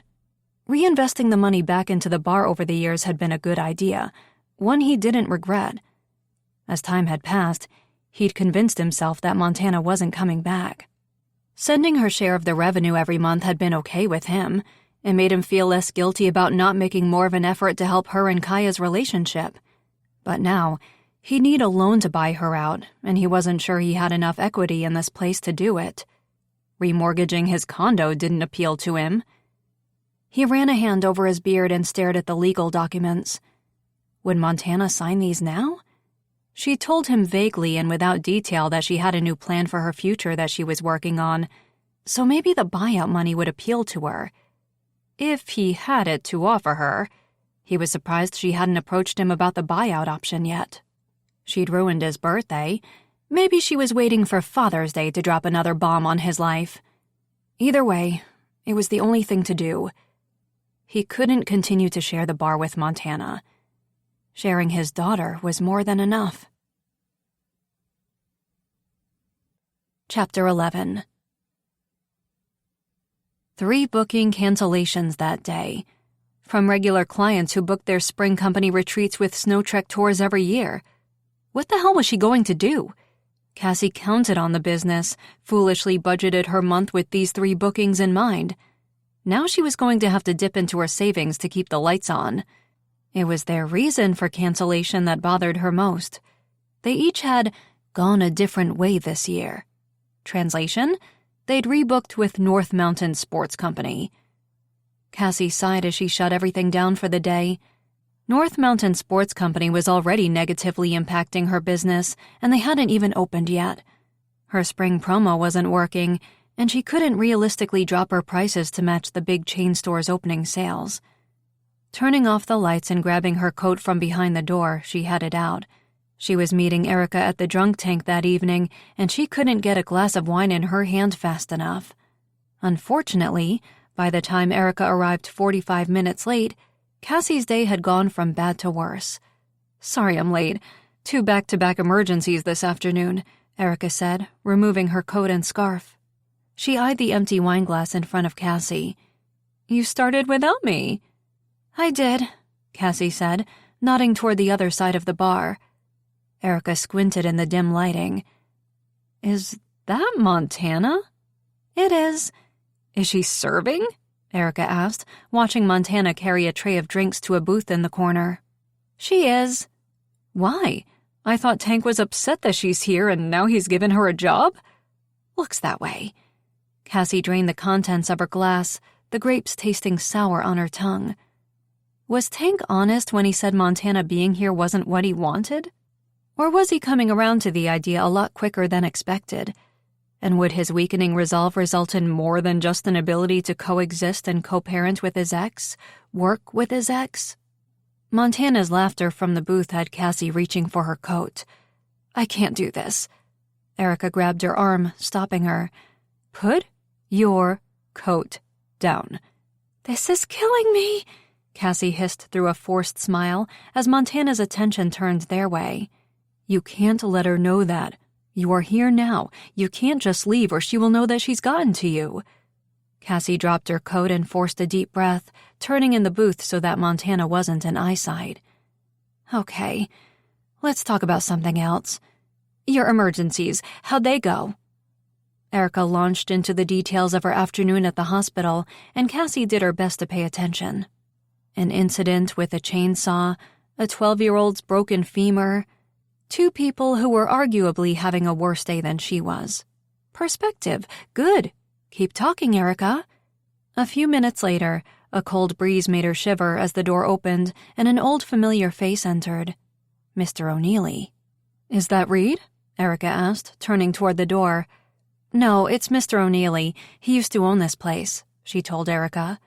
She watched as the man approached the bar and Tank greeted him with a handshake. Erica said something, but Cassie wasn't listening. She was straining to hear the conversation at the bar as Montana hurried over to join it. "Wow, this place has changed a lot since the last time I was here," she heard Mr. O'Neilly say. "Hope you like the changes," Tank said, placing the man's pint of cider on the bar in his own beer mug that he left in the bar for good luck when he sold it to Tank. No one ever used the mug, and it was a customary habit of Tank's to wash it every day now in preparation for the man's visits. Looks great. Wish I could have had the place as busy as you keep it, but I suspect that has more to do with the person behind the bar. The older man laughed, flexing a bicep muscle. Afraid I didn't give the ladies too much to look at, so it was mostly men in the doghouse sitting on these stools back then. He glanced toward a group of ladies sitting at the end of the bar, and Tank laughed. How many times had Cassie said the same thing to Tank? The place could be falling apart and smelling of floor cleanser, and the women would still come in. She'd gotten used to it over the years and had learned to turn her jealousy into amusement. Tank's disdain over the attention made it all that much more entertaining for all of them. The name is especially creative, Mr. O'Neilly said. Cassie smiled at that. The man had to be in his 80s by now, and his memory wasn't what it used to be. He made the same comment every time he came in. That was my contribution, Montana said. What? Cassie stared at Tank. Did she even know the guy? She thought she did, but over the last few weeks, she was learning that the man she loved had kept a lot of life details to himself all these years. Why hadn't he told her his ex-girlfriend had named the bar? Why couldn't he trust her enough to confide in her? Admit that his feelings for Montana had run deeper than he let on. Maybe if he'd been honest about his past relationship, it would have been easier for her to understand his reluctance to take a chance with her. Maybe. Well, I love the new name and all the upgrades, and it's lovely to see you two back together again, Mr. O'Neilly said, pointing at Montana and Tank. Cassie was dying. Oh, no. Finally, Tank was back into the conversation. At least it was the perfect timing for him to speak up. Had he let Mr. O'Neilly think he and Montana were an item? Cassie would have been devastated. More devastated than she already was. Tank and I are good friends, trying to figure things out for Kaya's sake, Montana said. See? I know this sucks, but the two of them just confirmed that they are only in this for Kaya, Erica said, obviously still paying attention to the conversation at the bar as well. Just give Tank a chance to sort all of this out. Cassie nodded, pretending to look for her lip balm in the pocket of her jacket to compose herself as emotions combined with the wine she'd consumed, resulting in a burning sensation behind her eyes. She'd stay a few more minutes, then call it a night. Then avoid the drunk Tank and maybe the real Tank for a while. When she looked up, Montana was headed toward their booth. Here she comes, Erica whispered. I can see her. She was all Cassie could see. Montana, dressed in tight jeans and a pretty pink sweater that complemented her complexion so well. Montana with her easy, inoffensive charm that made it impossible not to be drawn to her. And Montana working alongside Tank, who didn't look at all annoyed by it. He could at least have the decency to act annoyed while Cassie was in the bar. He had to know this would be upsetting to her. The man could really be clueless sometimes. Hey, Cassie. Montana turned to Erica. Erica, right? Dr. Sheridan, actually. Cassie kicked her under the booth. Erica is fine. Another round? No. Yes, Erica answered at the same time. Montana looked back and forth between them. Cassie nodded. Sure, okay. Hey, I know this must be hard, but they are only working together, Erica whispered as Montana headed back toward the bar. Cassie let out a deep breath. It's really just the icing on a shitty cake. I lost 3 more bookings today. I don't know what I'm going to do. She stared across the bar at Montana. There was one option. She couldn't believe she was actually considering it, but so far nothing else had presented itself. If she had to choose between selling out and accepting a job from Miller Hartwell or jumping on board with Tank's ex's insane proposal, which one would she choose? I'm sorry, Cass. I wish there was something I could do. Wade and Allison approached their booth. Hey, Cass. Got a sec? Allison said. Uh-oh. Yeah, of course. Have a seat, Cassie said. They continued to stand. We're about to head out. The babysitter needs to be home by 11. But we, just wanted to let you know that we have to cancel our hiking trip for next month.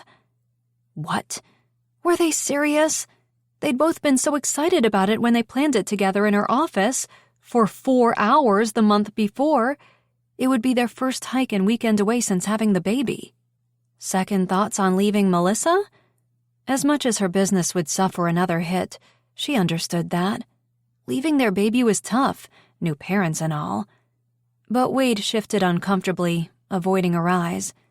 Allison nudged him to answer. No. We checked out the ATV tours that North Mountain Sports Company are offering at half price and thought it might be fun to do that instead. Now even her friends were jumping ship. So much for loyalty. I have ATV tours. I'd be happy to switch it for you. I'm not sure you can beat their pricing, Cass, Allison said. You can't put a price on experience, guys. Come on, you know Snow Trek's tours are so much better, Erica chimed in. Wade nodded slowly, but Allison shook her head. Sorry, Cass. She paused. Is the deposit refundable? It's totally fine if it isn't, Wade added quickly. Cassie forced a smile. Of course. Stop by the office next week and I'll process it. Thanks, Cass. Wade and Allison waved as they left the bar, and Erica gave them the finger behind their backs. Can you believe those two? They're supposed to be your friends. All that talk about supporting local assholes, Erica muttered. What can I do? North Mountain Sports Company is the new shiny thing. Their opening day prices are tempting. Shit, even I was tempted to book one of their skydiving packages. Skydiving, an experience Snow Trek Tours didn't offer. Not only were they able to provide everything she did, they could give customers more, something different. Cassie's gaze slid across the bar toward Montana. Something different. It's now or never. If she didn't jump on this opportunity with Montana, how long would it take before the woman approached Miller Hartwell with the idea? Maybe she already had. I'll be right back, she told Erica, sliding out of the booth. Cassie approached the bar, resisting any remaining common sense. This was crazy. But maybe crazy wasn't such a bad thing. Maybe crazy was what she needed. Change your mind about the drinks? Montana looked up as she approached. No, I wanted to tell you that I've given a lot of thought to what we discussed, you working with Snow Trek Tours. Montana nodded eagerly. And? Cassie took a deep breath. I think we should do it. Really? Montana dropped the dish towel onto the bar and leaned closer. That's fantastic. Thank you, Cassie, and trust me, this is going to put your company on the map. With any luck. You won't regret this, Montana said. She already kinda was. What won't she regret? Tank asked, reappearing out of nowhere. Seriously, where the hell did he come from? Montana's gaze met hers, and their matching horrified expressions would have been comical if they both hadn't just joined forces to do something that was sure to piss Tank off.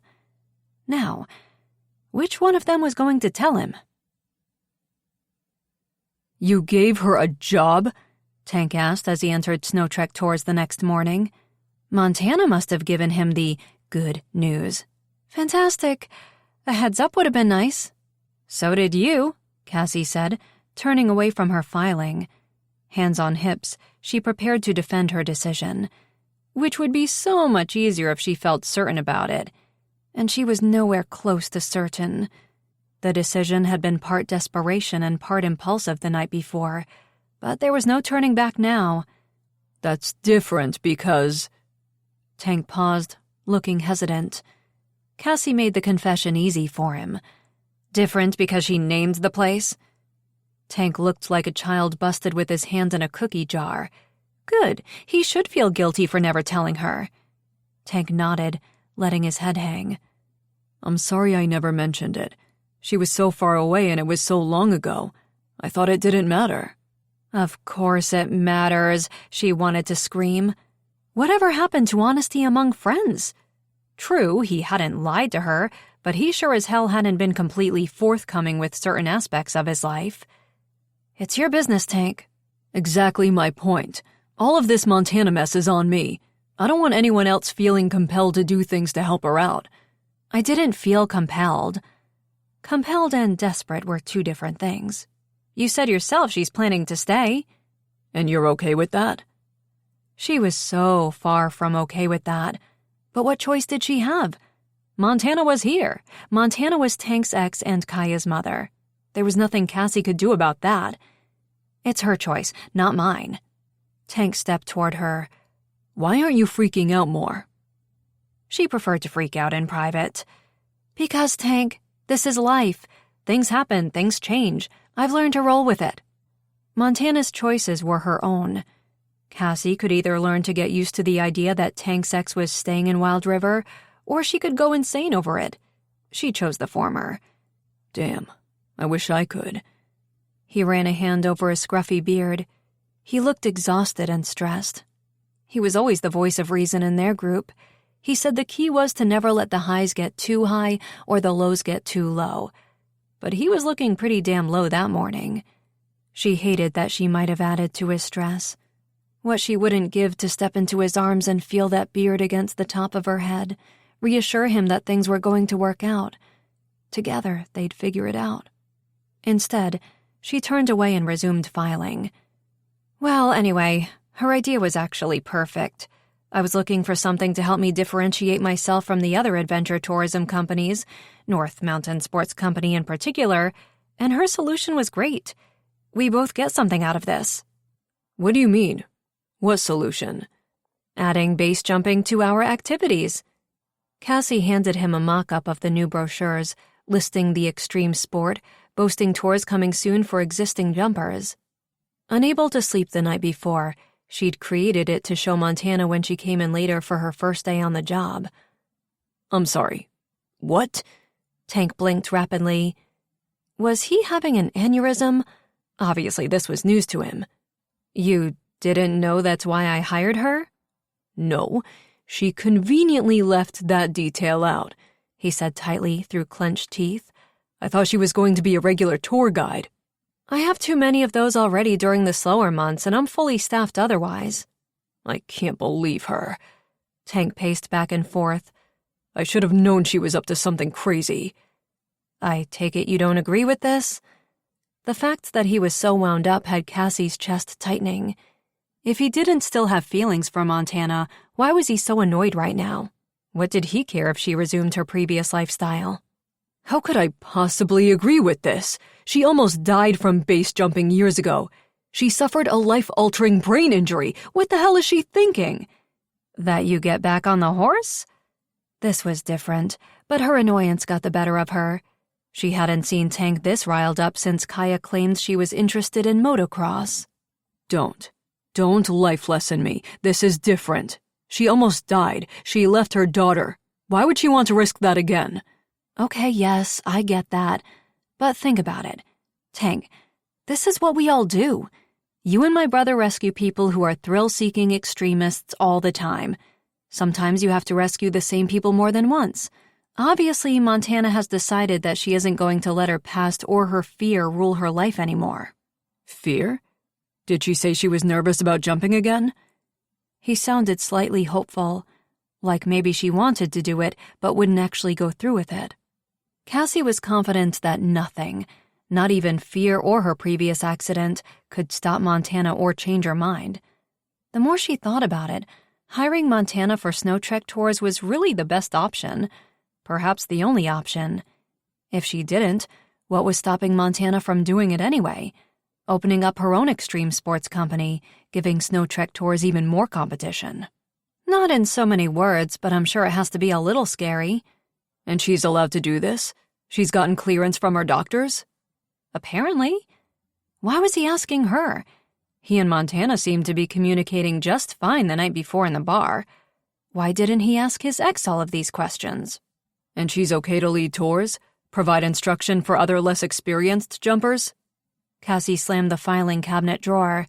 Look, clearly you have a lot of questions about this, so why don't you go talk to her?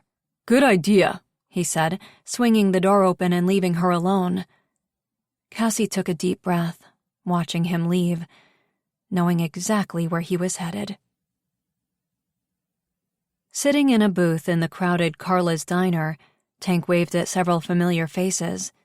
He scanned his surroundings and realized it was a lot of familiar faces. Therefore, Lots of curious eyes would be on him and Montana once she arrived. Maybe he should text her and suggest meeting at his place instead. Though that posed its own set of issues. In a small town, gossip would fly, and he sensed they were a hot topic of conversation already. Montana's presence in town had created a stir from the whispers he'd been hearing around the bar.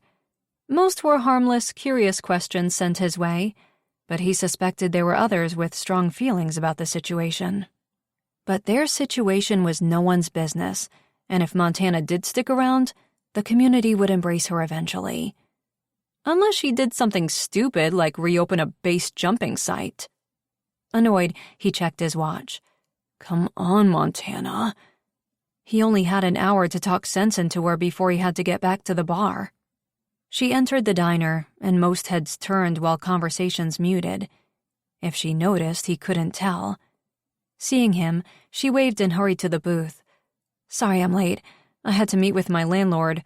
The previous tenant left a few things behind. No problem.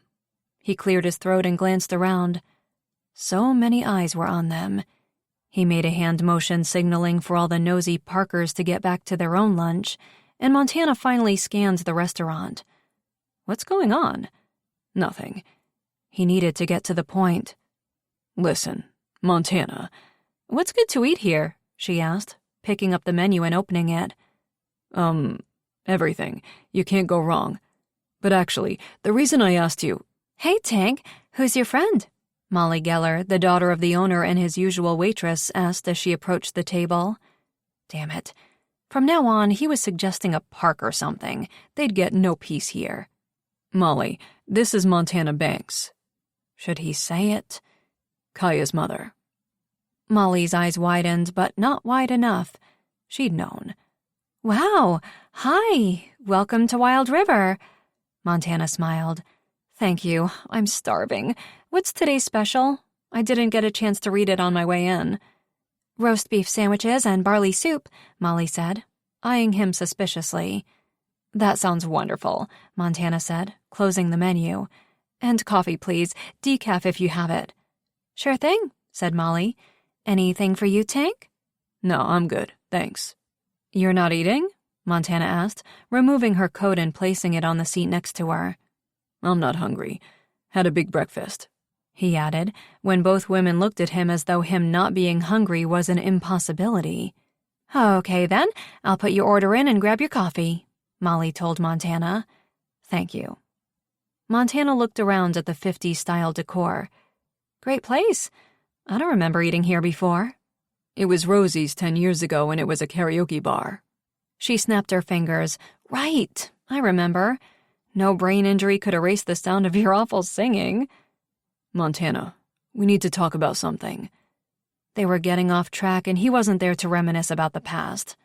Her smile faded. Okay. I spoke to Cassie this morning. Did you get me fired? Shit, he wished. No, Cassie seems to think that your insane idea is going to save her business. It will. Molly placed the coffee in front of her. Thanks, Molly, she said, taking a sip. Base jumping is illegal here. We are working on that. He shifted in his seat. Montana, do you really think this is the right thing to do? You almost died. Almost. He shook his head. That's usually enough for most people to quit while they are ahead. Look, the old base jumping site wasn't safe. This new location. He held up a hand. I don't want the details. I want you to reconsider. Uh-huh. No. What about Kaya? You've just reconnected with her. What if something happens again? It won't. But let me ask you something. When Kaya's afraid to do something, do you just allow her to give in to her fears? Tank's jaw clenched. No. And I assume she knows how to ride a bike, skateboard. She can ski and snowboard. I think I remember seeing a picture of her driving her own ski-doo. She raised an eyebrow. He folded his arms across his chest and slumped lower in the booth. What's your point?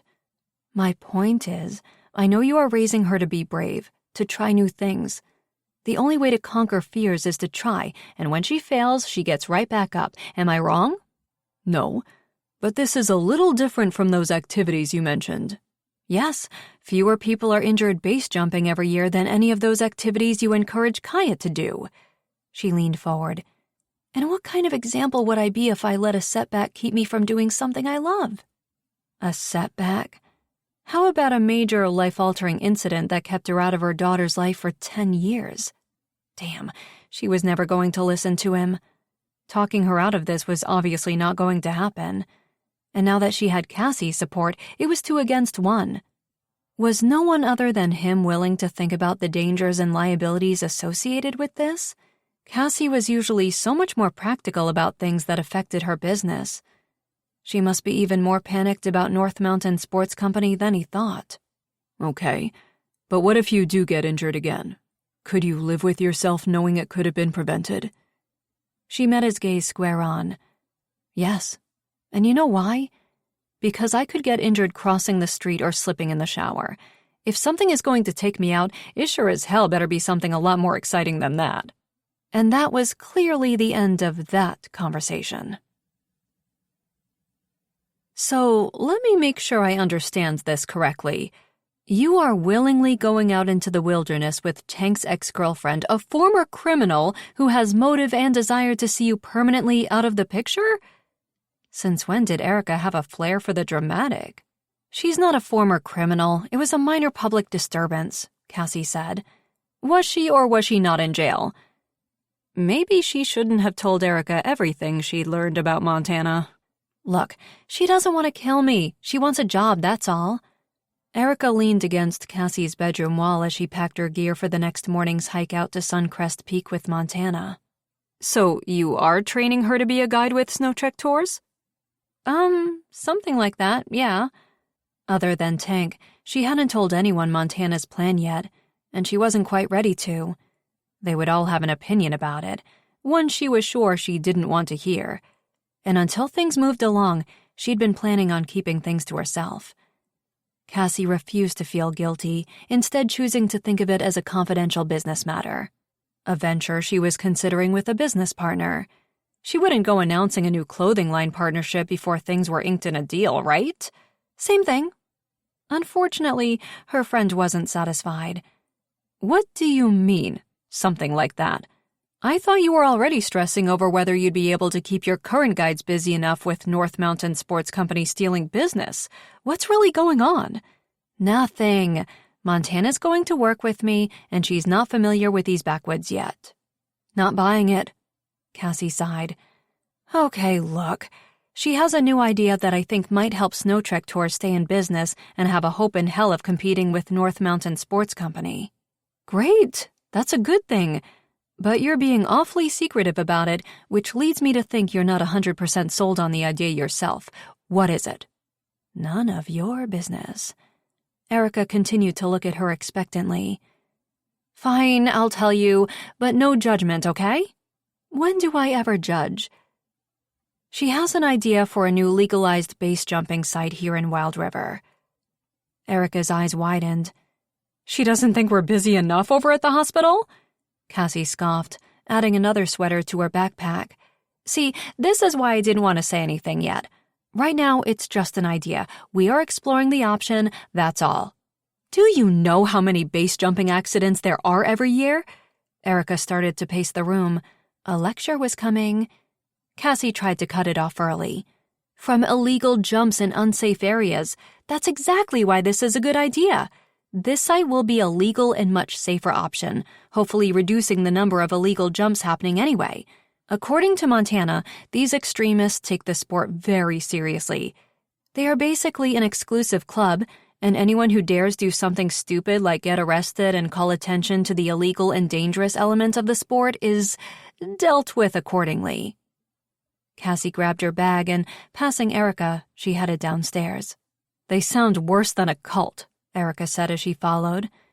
In the kitchen, Cassie opened a cupboard and retrieved several granola bars, tossing them into a side pocket of her backpack. It's not, and I know this seems crazy, but I don't know what else to do. I've been looking for something to save Snow Trek Tours once North Mountain Sports Company opens, and this could be it.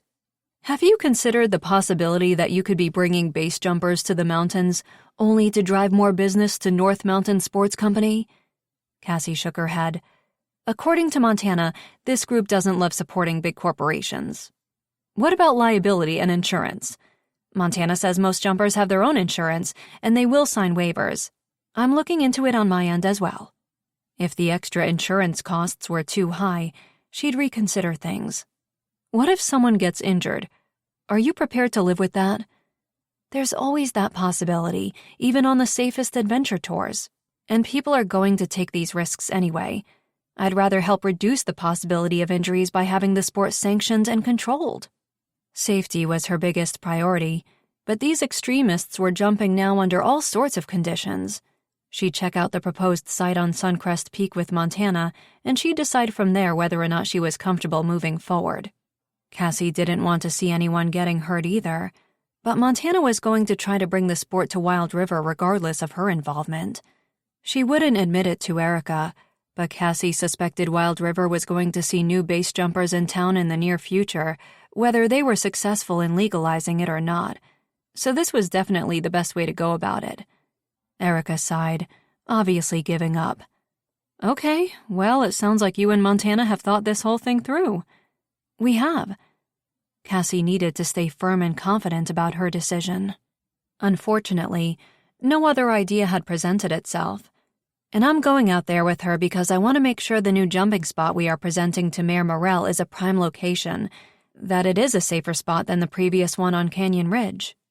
They were only going to get one shot at this, and it had to be perfect. Perfect location, perfect pitch presentation. Cassie stuffed a flashlight and heavier jacket into her backpack. I just can't believe you agreed to this. Look, if the site doesn't seem right for any reason, I won't put in the request to Mayor Morrell and I'll forget about the whole thing, okay? She said. Sure. Erica followed as Cassie placed her hiking boots near the front door. Just be careful out there with her. Sometimes you can be a little too trusting. She opened the door and stepped outside.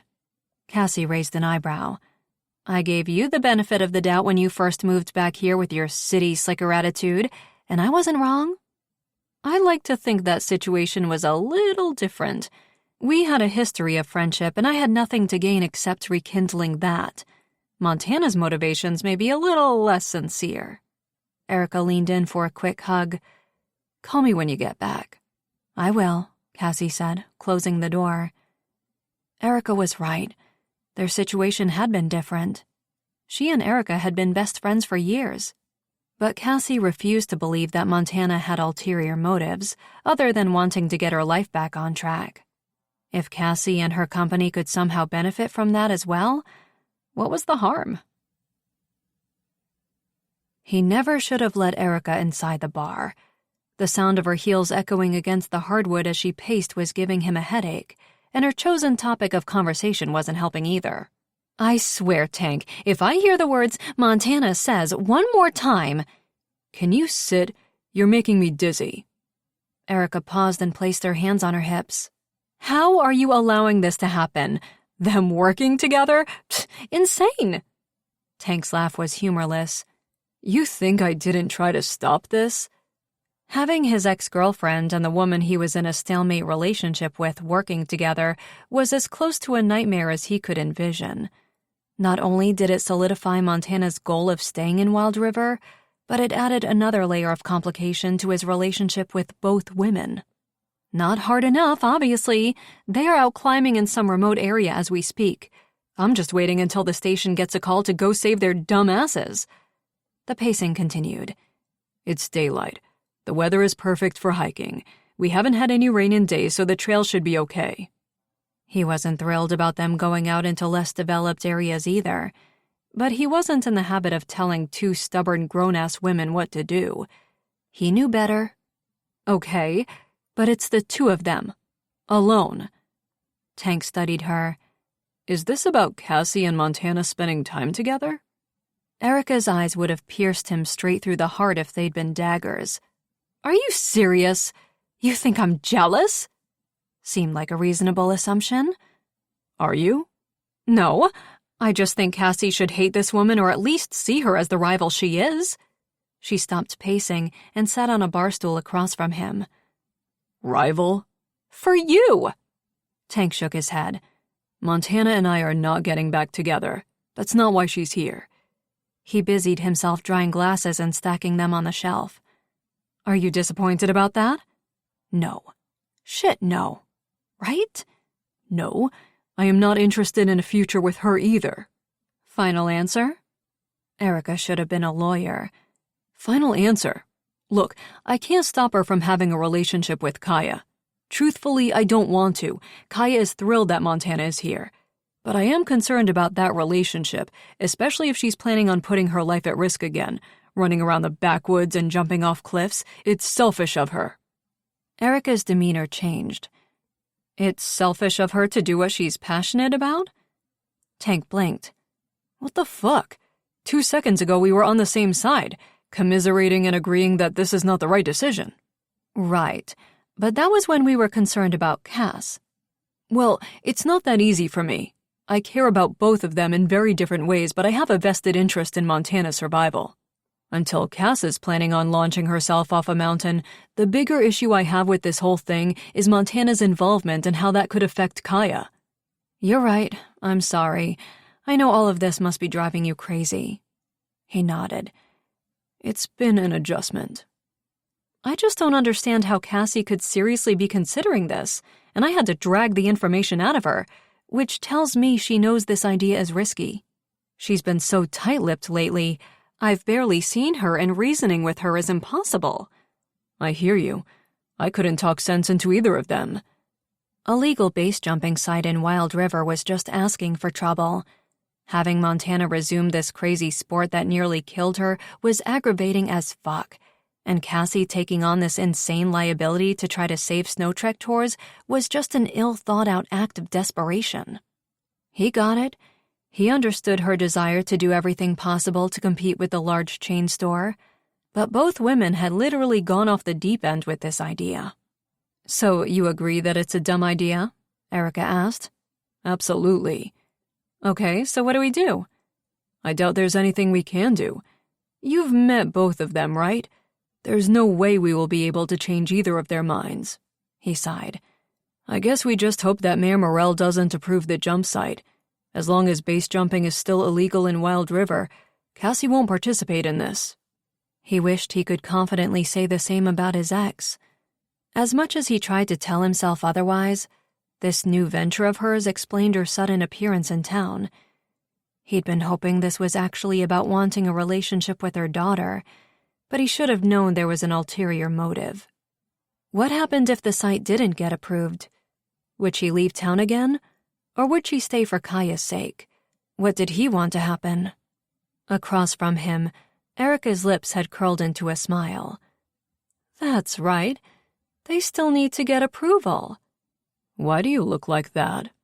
Like what? Like the Grinch who stole Christmas? No reason.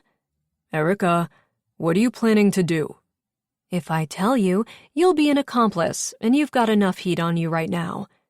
She climbed down from the stool. I'll see you later.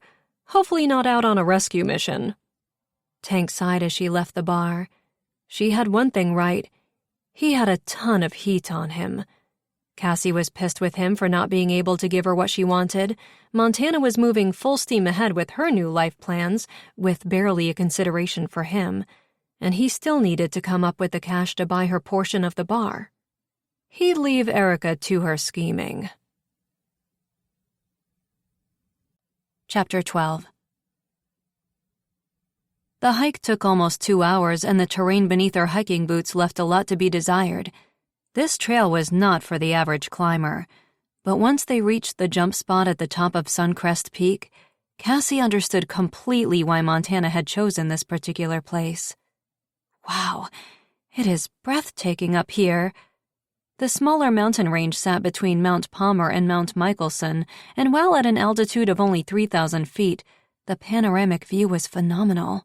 Chugach National Forest was in sight in the distance, but below the peak was an extended stretch of valley divided by a beautiful glacier river.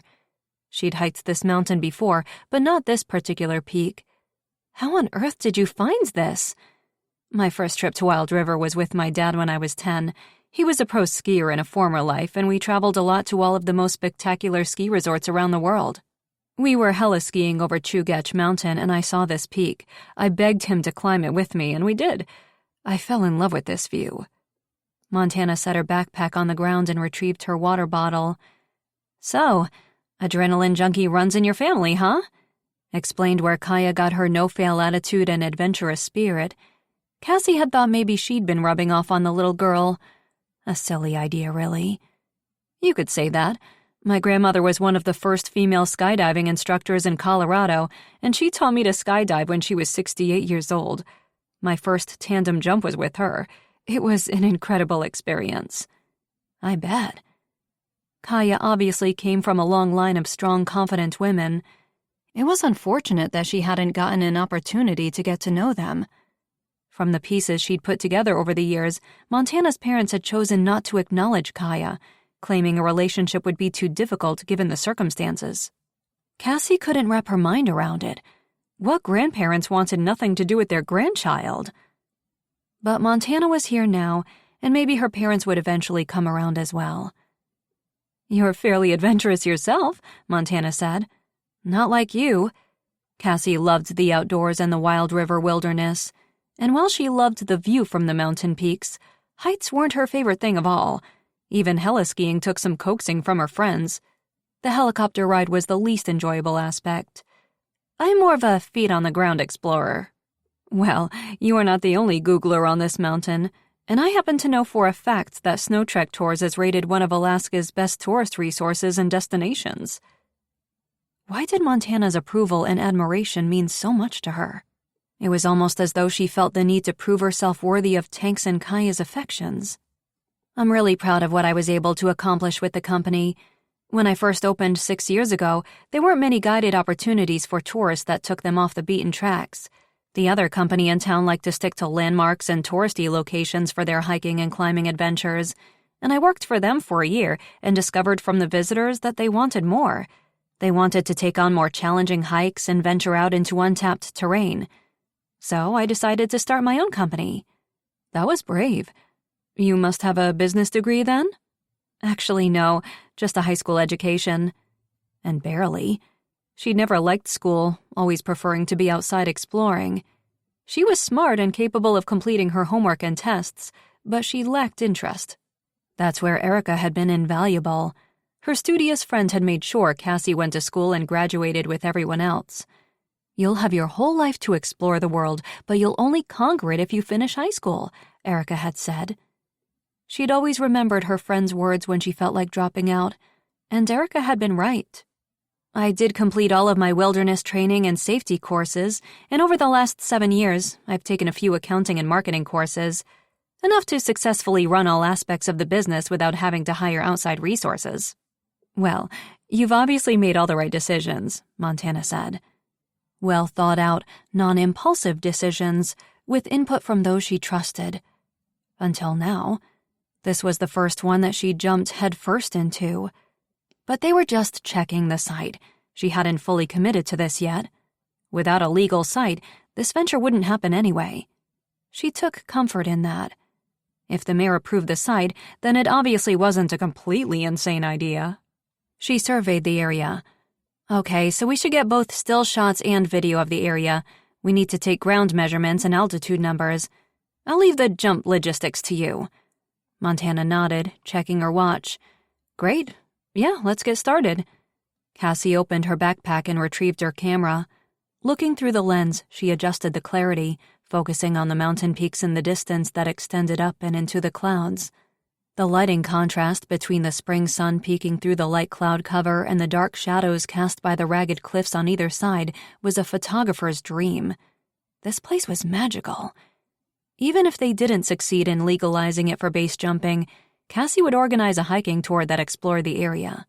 She'd arrange a staff hike in the coming weeks and route out an easier trail for the amateur hikers. She snapped a few shots and moved a little closer to the edge. "So, you and Tank..." The camera nearly suffered an over-the-cliff death. "What exactly is happening there?" Montana continued. There was curiosity in her tone, and Cassie figured the woman had a right to her question about them. She was Kaya's mother, and Cassie was a big part of Kaya's life. She took a step back, readjusting the strap around her wrist. But what exactly was happening between her and Tank? They had been moving forward, but thanks to Montana's untimely arrival, they'd been yanked several feet back. "We are friends. We have been for a long time."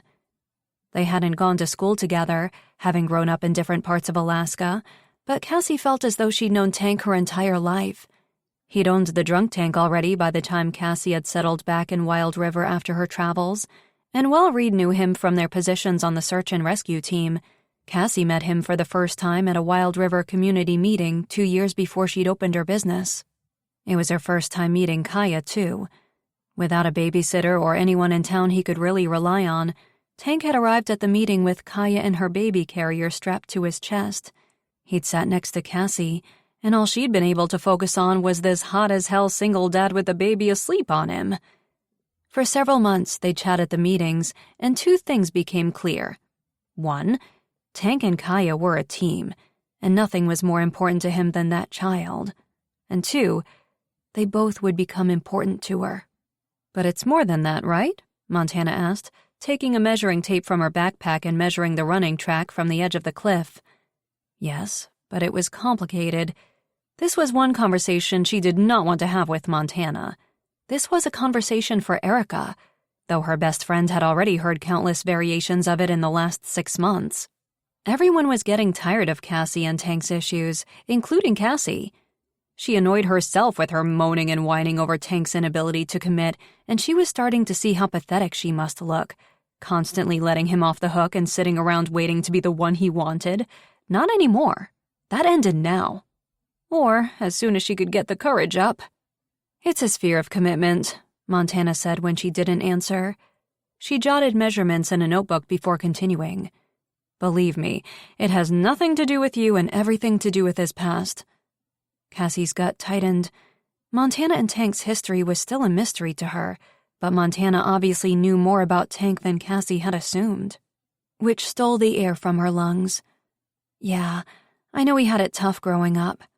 Her family may not have had much, but they'd had one another.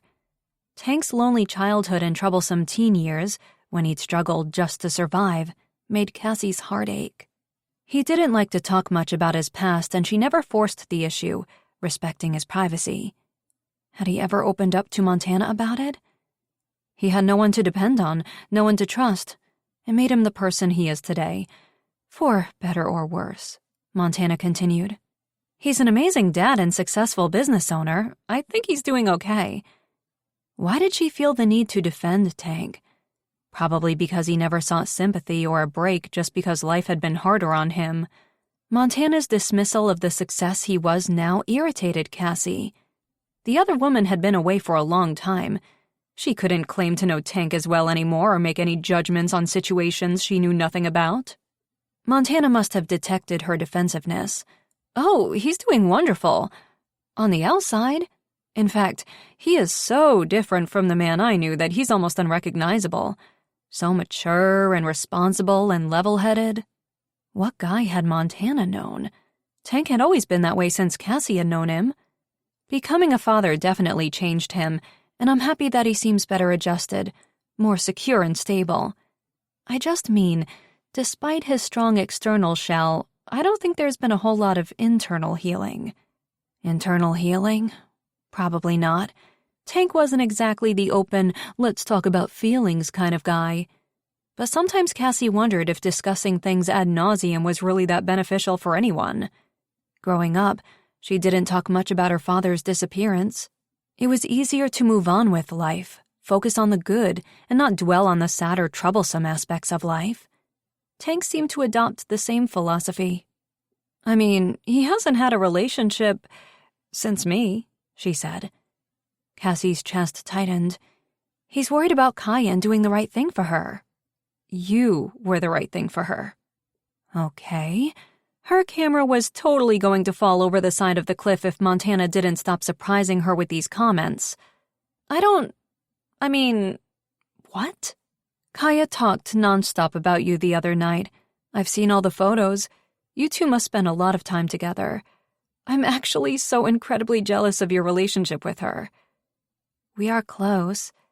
And Cassie was going to miss how much time she'd be spending with the little girl now that Montana was in the equation. She hadn't realized just how much of a part of her life she was until she started to think about the things Kaya normally did with her that she might now choose to do with her mom instead. Tank wasn't going to find it easy sharing Kaya's time either.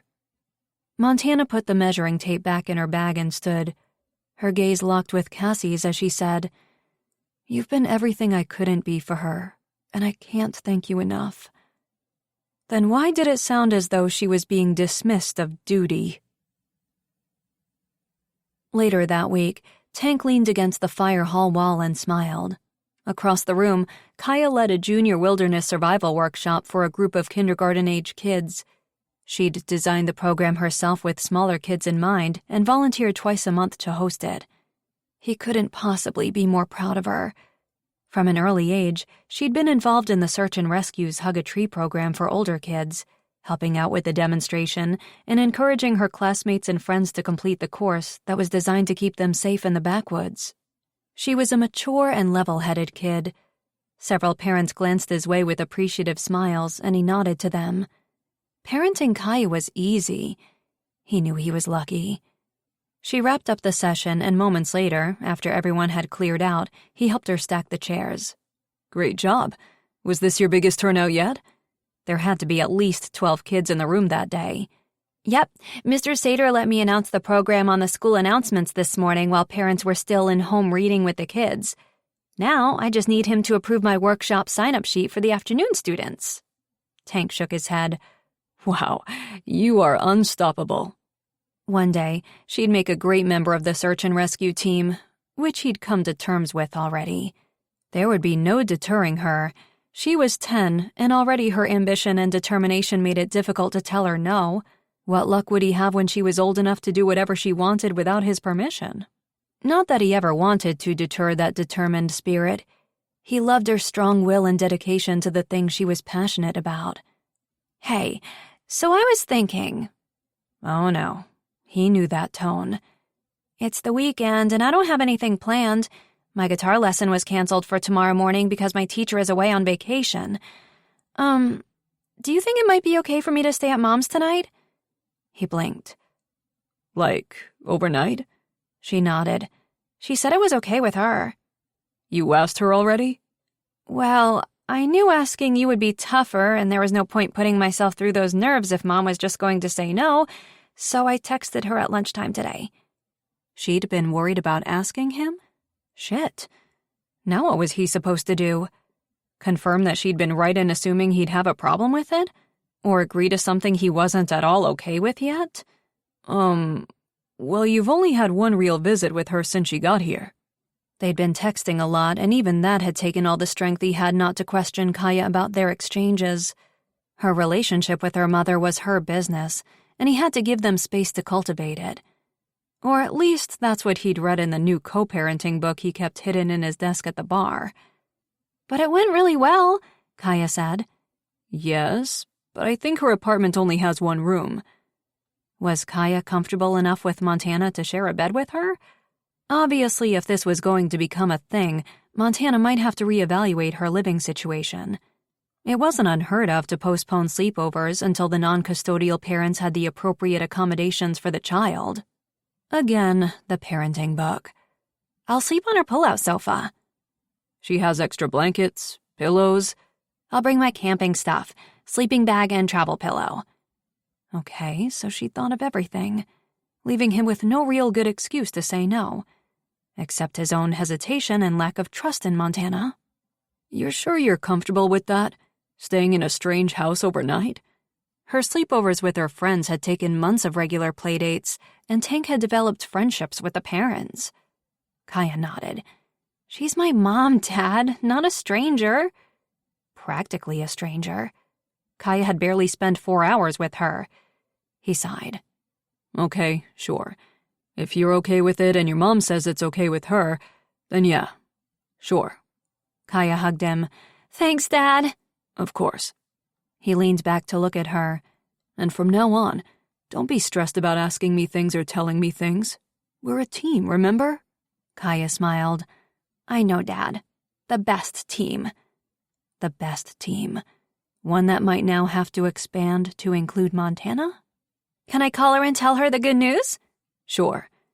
Tank continued to stack the chairs as his daughter moved away to make the call, keeping an ear on the conversation. Maybe Montana had expected him to say no, and that's why she'd agreed. Would she make up an excuse to get out of it? As much as Kaya might think she was ready for this step, he doubted Montana truly was. He certainly wasn't. Hi, it's me. I asked him and he said yes. Great. I'll be ready. Bye. She disconnected the call, and her excitement made Tank's chest ache. She's going to pick me up at our house in an hour. Great. He picked up a stack of chairs and put them in the storage room. Kaya followed behind with the stack of her own. Hey, you should be excited too. You have the house all to yourself. Right. Yeah. No, it's great. She cocked her head to the side. You sure you're okay with this?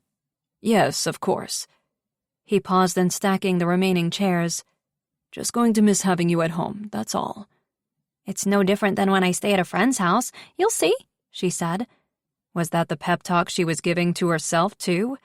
Was she worried about this just a little? He was. Despite her attempt to reassure him, he knew this was definitely different than when she stayed at a friend's house. Don't stress, we got this. For 1 ounce of Montana's easy confidence, Cassie would sell her soul. What was it about Montana that reduced her to this self-conscious self-doubter? She hadn't made it to where she was in life by being this way, so why was she struggling? How are you so sure? Sitting in the reception area of the town office, Montana leaned closer, a conspiratorial grin on her face. I did a little research on Mayor Morrell. Turns out he is an expert skydiver. Completed his 35th jump 2 months ago near the Grand Canyon. Cassie's eyes widened. Mayor Morrell? Are you sure? The 60-year-old mayor did not strike Cassie as a thrill-seeker. He didn't even ski. Our mayor? The grandfather of 6 and wearer of Donald Duck slippers around his prestigious office? You're telling me that mayor jumps out of planes? Montana must have her information twisted. Mayor Morrell was one of the strictest, most rule-enforcing mayors Wild River had ever had. He was the one who shut down the former jump site 10 years before. Cassie didn't have her hopes up about this meeting. But Montana was nodding. Yep, Mrs. Kim from the post office said that Mayor Morrell's sister, Mrs. Carlisle, who owns the convenience store on Jasper, said that it's his secret passion. Obviously not so secret, Cassie muttered. Small town and gossip. Clearly, Montana had been accepted with open arms by everyone in town if she was now privy to the gossip chain. Not much is around here. You wouldn't believe the stories I've heard this week. Small towns. Montana smiled as though she found Wild River charming. Cassie squirmed in her seat. Okay, so Mayor Morrell might skydive, but base jumping is different, and he is the same mayor who shut down the last legal site. Could they convince him that this site was different? Safer? Appeal to his thrill-seeking nature to at least give them a chance to plead their case? Seemed to be Montana's angle going in. Trust me, once we describe the location to him and show him those pictures and videos you captured, his eyes will light up like cop car lights on a high-speed chase. Did Montana realize most of her analogies included breaking the law? Well, I guess we will find out.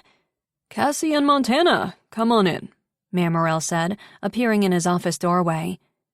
Cassie followed behind as they entered the office and took a seat next to Montana. She folded her legs at her ankles and clasped her hands together on her lap. Thank you for seeing us. No problem at all.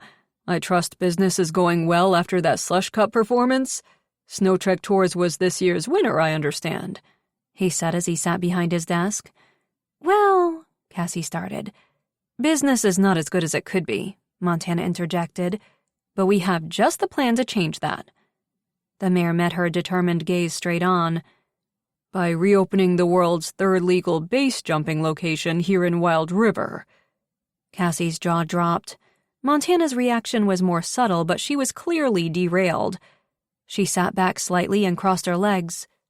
Yes, exactly. How the hell did he know? They'd kept their plans hush-hush. Erica had known. Well, that mystery was quick to solve. Had Reed and Tank gotten involved as well? Maybe the three of them had reached the mayor first in the hopes of shutting the idea down. No, Reed and Tank would never dare mess with her plans. But Erica had bigger balls than her brother and the man she was in love with, apparently. Cassie should never have allowed her to drag the information out of her. Her friend was a doctor and had never been particularly into athletics. Naturally, she wasn't exactly on board with some of the more dangerous sport ideas. "I'm sorry, ladies, but I can't approve something like that," Mayor Morrell said, and he actually did look sorry. Maybe the rumors Montana heard were true. "You're the mayor. You can approve anything you want," Montana said. Mayor Morrell laughed. "Flattery will not work, Montana. The power trip of this position evaporated a long time ago. You two have no idea how much red tape we'd need to cross for something like this to get approved. There's stacks of paperwork just to initiate the process, and I fear it would be just a waste of time and resources. Too many accidents happened in the past." "My own included, yes," Montana said somberly. "Absolutely, it's a big ask.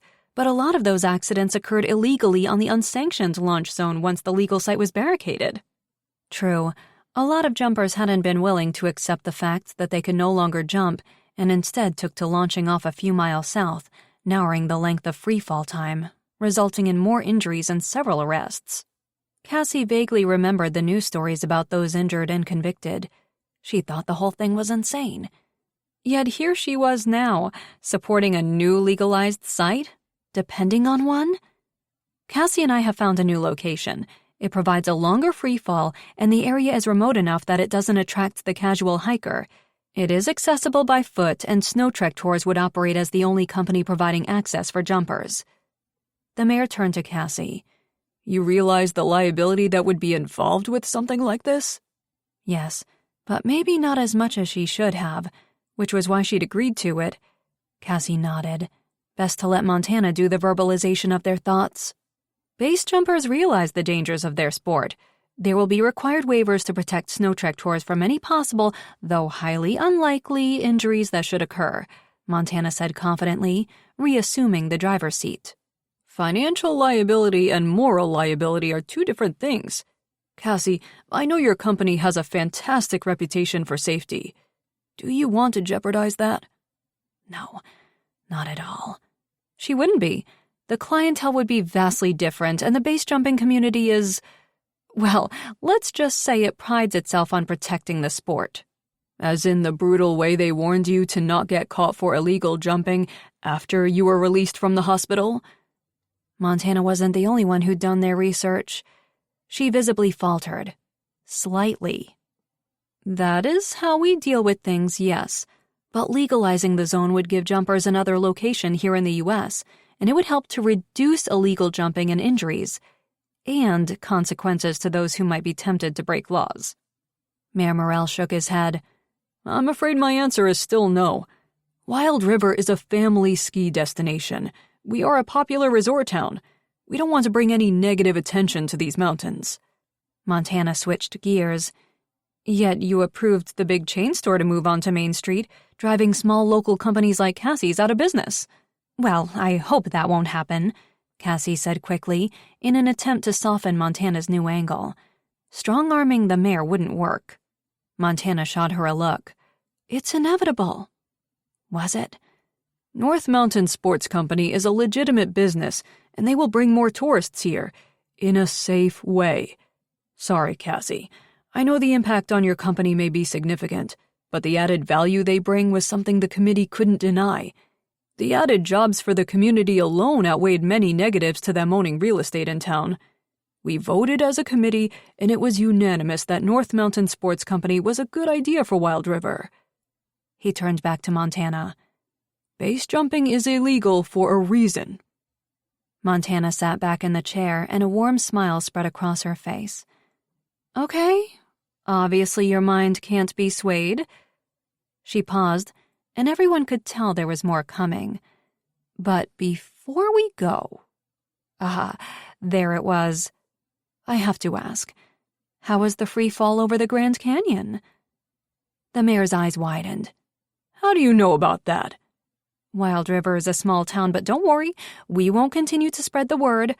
Although I don't know why you want to keep your amazingly cool hobby to yourself.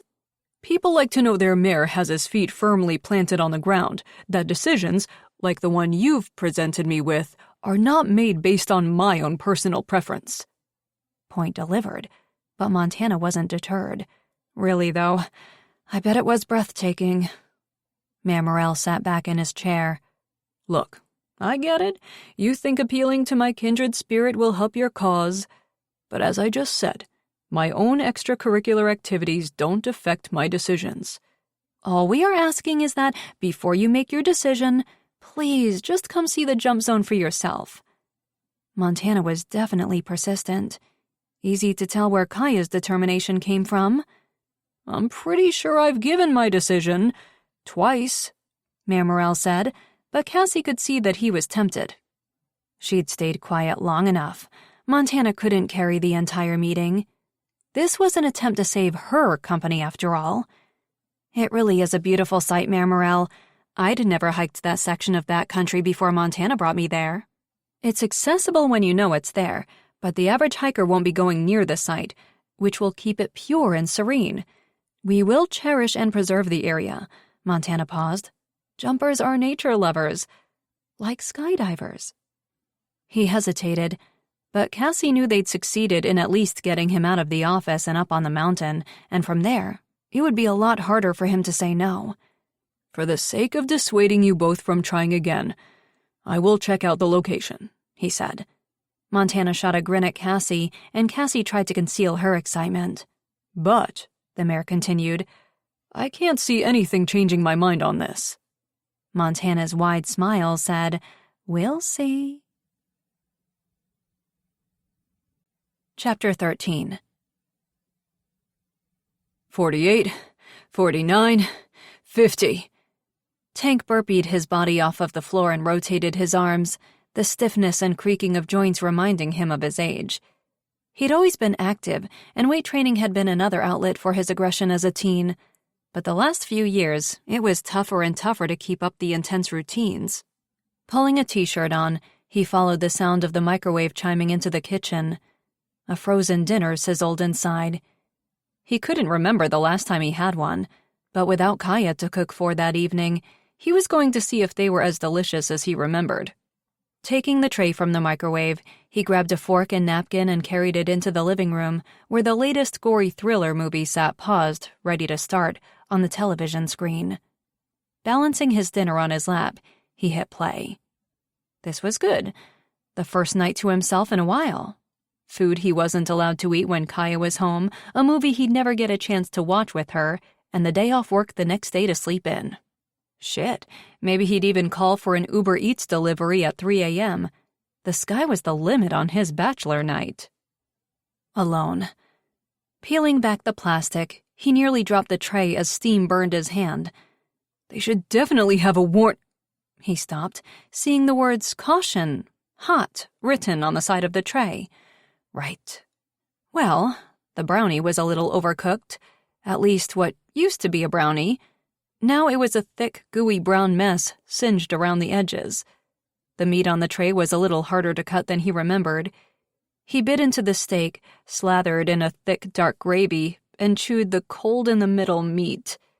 And chewed, and chewed. Okay, so it wasn't meat and more steakhouse-quality dining, but it was good enough. The important thing was that there was no one to tell him how unhealthy the fatty slab of meat was. He was the boss of his stomach that evening. A fork full of mashed potatoes scalded every inch of his mouth, and he inhaled sharply. Hot, hot, hot. Kaya would have thought that was hilarious. Focus on the movie. Don't think about Kaya. Across town at Montana's new apartment, she was fine. He checked out the place himself. He'd insisted on dropping her off that evening, and he'd been surprised to see Montana had put together a great bedroom, opting for the pull-out sofa herself. A single bed with light sky blue bedding, Kaya's favorite color. All of her favorite snowboarder pics decorating the walls. She was even thoughtful enough to put a picture of him and Kaya that she'd snapped a few days ago at the station with Diva on the bedside table. He hadn't been able to find fault in the setup at all. Not that he was looking. "I'm not forcing this. We will take it slow," she'd said when she'd first arrived in Wild River. It seemed hella fast to him. Though it had been Kaya's idea, not Montana's, and they'd agreed to go at the little girl's speed, move forward as she was ready. He hadn't expected her to be ready for sleepovers so soon. The first had exploded on the screen, and he set the food tray aside. Maybe watching the movie and eating at the same time wasn't the best option. He barely had an appetite anyway. And the food was disgusting. He checked that his cell phone volume was turned up as he settled back against the cushions, but he doubted he'd be needed. Montana had said they were having a girls' night in, so there was nothing to worry about. She was cooking dinner and they were doing face masks and manicures or some shit. What if she forgot to turn off the stove? He needed to turn off his brain. Being in the house without Kaya always sucked, and that night it was even worse than normal. It didn't feel like his home without her there. Even when she was just hanging out in her bedroom or had a friend over, ignoring his corny jokes, at least she was there. He knew she was safe. She was safe with Montana. This wasn't like before. The call from the state trooper's office that horrible day 10 years before had him running barefoot out of his house. He hadn't felt the ice and snow as he jumped into his truck and headed to the police station. 5 minutes had never felt so long, yet he drove in a hazy trance, blowing red lights and stop signs. When he entered the station and saw Kaya in the arms of Mrs. Kelsey, the station's administrator, unharmed and safe, he finally took what felt like his first breath in minutes. "She's okay," Mrs. Kelsey said as she'd handed him the baby. His little 2-month-old baby girl smiled as she'd reached a tiny hand up to touch his cheek. A lump in his throat had nearly strangled him. "Where's Montana?" He looked around the station but didn't see her. "We haven't located her yet," Trooper Johnson had said, coming out of his office with a stack of paperwork. "Her car was parked in the Whole Foods lot. It was still running." Thank God. She'd only been gone an hour, but Kaya could have frozen to death. He shook his head, his anger at Montana combating with his concern. She'd said she was okay. She'd said the doctor said she was okay. She'd said her MRI the day before had come back negative for any signs of concern. He'd believed her, trusted her to take Kaya to the grocery store 4 blocks from their condo. Where the hell was she? "We have 2 troopers looking for her, and in the meantime, I hate to do this to you, Tank, but here's some paperwork that needs to be filed. I assume you won't be pressing charges?" He swallowed hard. As much as he wanted to blame Montana, this was his fault too. He never should have agreed to let her take the car or Kaya alone. Her attempt to prove to him that she was fine could have ended so much worse. What if there had been an accident? What if she'd parked the car somewhere that no one would have noticed the baby still inside and called the state trooper's office? Never again. "No, she's not well. We know about the head injury, and I'm sorry about all of this, Tank, but I would suggest reconsidering leaving Kaya alone with her anymore. I understand." Never again. Until that evening. Turning off the movie, Tank lay back against the throw cushions, the memory of that day stealing any ability he had to turn off his worry and relax. They'd found Montana 4 hours later, wandering in a Walmart in Willow Lake. She had no memory of how she'd gotten there, and the incident had frightened them both. She'd cried and apologized about putting Kaya in harm's way, and Tank had realized that her injury was more serious than either of them had wanted to admit. Montana's parents had arrived in Wild River the next day, and she'd moved back home to get the medical attention she needed. Tank stood and carried the tray of food to the kitchen and tossed it into the garbage. Then, turning off the lights, he headed upstairs. He hadn't gone to bed before 9 p.m. since he was 8 years old, but sleep was better than the alternatives. Pausing at Kaya's bedroom door, he struggled with the sadness overwhelming him at the sight of her empty bed. It was just one night. He could survive one night.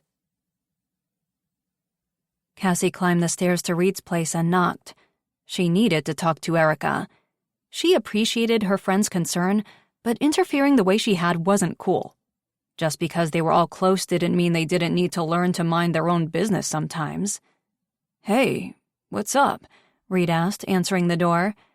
"Is Erica here? I went by the hospital, but they said she wasn't there." Her workaholic friend never took a day off, so Cassie hoped she wasn't sick. Giving her heck while she was under the weather wouldn't be considerate. No, she's in Anchorage at a medical conference this week, giving a big presentation about the success of the clinical trials for the anti-rejection drug. The one Erica and her dad had discovered to help treat organ donor patients 6 months ago. Oh, right. I forgot that was this week. She'd meant to tell Erica good luck before she left, but she'd been too preoccupied with her own issues. She hadn't even remembered to text her. "Want to come in?" Reed asked. Just for a minute. She entered the condo and saw all of Reed's personal belongings from their mother's house. You get invited for dinner too? Reed laughed. Yeah, thanks for the warning. At least you have a place to store most of this stuff. My apartment is crammed with boxes everywhere. If you need to store some things, you're welcome. Thanks. Most of it is junk that I'll be donating. She paused. So, I guess Erica told you about the new base jumping site proposal? The two lovebirds kept nothing from each other. Honesty was a pillar of their strong relationship. Cassie envied them that. She did. That's why you're here? To let me talk you out of it? Hardly. Erica tried to intercept our plans by going to Mayor Morrell first and giving him a heads up, and no doubt a ton of stats about base jumping injuries. Knowing her friend, she'd probably put together a PowerPoint presentation. Hear anything about that? Reed shook his head. No, but it doesn't surprise me. Did it work? Oh my God, seriously? You too? She'd been hoping at least her brother would be on her side. Growing up, they'd always had each other's back. Me too what? Am I concerned about you and this idea? Damn straight I am. Cassie folded her arms. What's the big deal? No one has any problem with my company going out into the wilderness on hikes and camping trips and rappelling and all sorts of other dangerous things. How is this so different? Well, for one, the other things you mentioned aren't illegal. We're trying to change that. For two, you are the one in control of those adventures. I have all the confidence in the world in you and your experience. Montana is a stranger. She's Kaya's mom. Still a stranger. Look, you can't expect me or Erica, or Tang for that matter, to be over the moon excited about this. It's dangerous. It's a liability for your company, and on a selfish note, we are the ones who will be called out on rescue if things go wrong and someone gets hurt. Her brother had a point, but she was in no mood to listen to reasoning that might have her second-guessing things. Montana is a professional, and the other jumpers are too. I'm not planning to lead a group of amateurs up there. No first-timers or anyone without specific qualifications. She wasn't stupid. They needed to start giving her more credit and trust that she knew what she was doing. I just think you are putting a lot of faith in someone you don't know. Montana has an agenda, Cassie. I don't fully believe for 1 second that she's here simply because of Kaya. Cassie didn't either. Montana wanted all aspects of her former life back, including her passion for the sport. No, I know that too. But what's wrong with her wanting to build a career doing something she loves while reestablishing the connection with Kaya? What's wrong is that extreme sports junkies are like addicts. They crave the high of the adrenaline rush. Nothing compares to that, and if they have to choose between their addiction and the people they love, the addiction most often wins. We know that more than anyone. You know that, he said. He was comparing Montana to her father. He was right about a lot of what he said, but Montana had an injury that kept her away from Kaya. And Dad had an illness. We can go back and forth making comparisons all day. All I'm saying is that the two situations are not so different. Okay, well, Dad's getting better, trying to make a new fresh start, and you're on board with that. So can't you extend the same courtesy to Montana? Give her the benefit of a doubt? Give her a second chance too? Reed touched her shoulder, the way he always did to soften a blow of brotherly advice she wasn't going to want to hear. Here's the thing. A lot of people I care about could get hurt from Montana being here, so you'll have to forgive me if I retain some of my better judgment on this one, until I'm proven wrong. Tank's mood was as dark as the heavy late-spring snow clouds as he entered the station the next day. Another night without his daughter at home had him more on edge than he'd been in a long time, and given the circumstances of the last few weeks, that was saying something. It was supposed to be a one-night sleepover, but Kaya had texted the day before asking if she could spend the next night as well, and he'd been at a loss for a reason for her to come home. Besides the fact that they hadn't really discussed how things like sleepovers were going to work, they'd need to, soon. A routine was going to be important for all of them. His daughter's text at 9, saying she was going to spend the day with her mom shopping, had further increased his bad mood. Seemed she hadn't missed him at all. He was trying and failing to be okay with these sudden changes. "Hey, man, how was it?" Reed asked. Then, seeing his face, he tapped him on the back. "It'll get easier." "Doubt it." Tank collapsed onto the cot in the back and tried to relax. "It was just so weird not having her there. I kept forgetting and checked her bedroom twice. I don't know how other parents successfully co-parent. I never signed on to be a part-time dad." Years ago, he'd been prepared for a life with Montana. He'd barely known her, but he'd been ready to commit to a future for Kaya's sake. They'd liked each other and there had been chemistry. He'd figured they would make a relationship work for their daughter. Montana leaving hadn't been ideal, but he'd figured things out then too. Now what? "I get it, man. But just be grateful that you've had 10 years to yourself.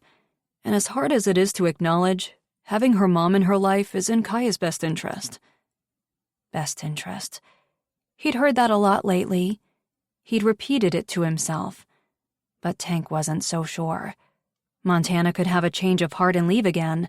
And then what? And if she stayed, and her access times and visitations increased, could he really survive sharing his daughter's time with her mother? And damn, what if Kaya eventually decided to live with Montana? Having visitation every second weekend, like the other divorced dads he knew, would be the death of him. "I want to believe that. This is just frustrating," he said. "Good. You broke the news to him already," Tyler said, entering the station. "Jesus, what now?" He sat up. "What news?" Reed punched Tyler's shoulder. "Thanks, man. I was planning to tell him when he wasn't already looking like shit." Tyler grabbed his training gear and ducked out, leaving Reed to deliver more bad news. "Sorry, man." Reed stood and handed him a new member enrollment form. Tank scanned it quickly, then tossed it straight into the trash. "Nope." Reed retrieved the papers. "Every member application needs to be accepted or rejected on merit, Tank, not personal feelings." "Fine. She's a liability. End of story." Reed read from the file. "Level 2 avalanche training, advanced backwoods safety, CPR and first aid. All up to date. And man, she bench pressed more than I did at the gym the other day." Fantastic. She had a membership at their gym now, too. As much as it annoys me that she's convinced Cass to go along with this base jumping thing, she's obviously tough and strong-minded. She would be an asset. I just need one aspect of my life that she's not tangled in. Just one. He was losing Kaya to her. She'd stolen the woman he was arguably in love with, claiming her as her new BFF. He still hadn't come up with the funding to buy out her share of the bar, and now this. Wild River was suddenly feeling too fucking small, like claustrophobic small. "I know this whole situation sucks, but there's nothing you can do about her being here. You have to start embracing it, seeing it as a good thing. Otherwise you'll go mad." Too late. And who knows, maybe if she's part of the crew, she'll forget this whole base jumping idea. Reed was underestimating Tank's ex. Nothing could make Montana forget about her one passion in life. All this other stuff was just a way to integrate into the Wild River community. Tank checked his watch. "I'm going to get Diva for training." "About that. Don't ask." No, he and Cassie hadn't discussed the dog living with him yet. They hadn't discussed a lot of things yet. Last time they spoke, they'd argued about Montana. "Do me a favor and find something wrong with Montana's member application." 10 minutes later, he pulled his truck in front of Snow Trek Tours. Climbing out, he headed inside. Then immediately wanted to walk back out. Had Montana's laugh always irritated him, or was it just now when it melded with Cassie's? They stopped when they saw him standing there. Great, now he was the buzzkill. "Hey." He glanced around. "Where's Kaya? I thought she was spending the day with you shopping." "She's in the washroom. We decided to stop by and say hi to Cassie and Diva on our way to the mall," Montana said, petting a sleeping Diva curled up next to her on the oversized chair. Even the dog was a traitor. "Oh." He cleared his throat. "So, last night went okay? Everything's good?" Maybe 48 hours with her mom was too much. Maybe she was ready to come home now. Cassie turned her attention to her laptop, an obvious attempt to give them privacy in the small space. But he knew she was listening and just as interested in how the first full weekend was going. It was great. We watched a full season of Friends and just hung out and talked. She's a really great kid. Yes, he knew that. Isn't that show a little old for her? He couldn't remember the late 90s sitcom well, but he was fairly certain it contained adult themes. She said she'd watched Seinfeld with you, so I didn't think Friends was any worse. Was it him, or was there a note of challenging defiance in her tone? "Hi, Dad," Kaya said, reappearing from the bathroom. He smiled, dismissing the issue of the show. It felt like forever since he'd seen Kaya, and he was oddly relieved to see her in her jeans and a sweater, her hair in a ponytail, a chocolate milk mustache, looking exactly as she had before the weekend. What had he been expecting? That she'd grow up in 2 days? "Hey, good morning," he said as she hugged him. He squeezed tight, instantly feeling better about things. Maybe it would be okay. "What are you doing here?" she asked.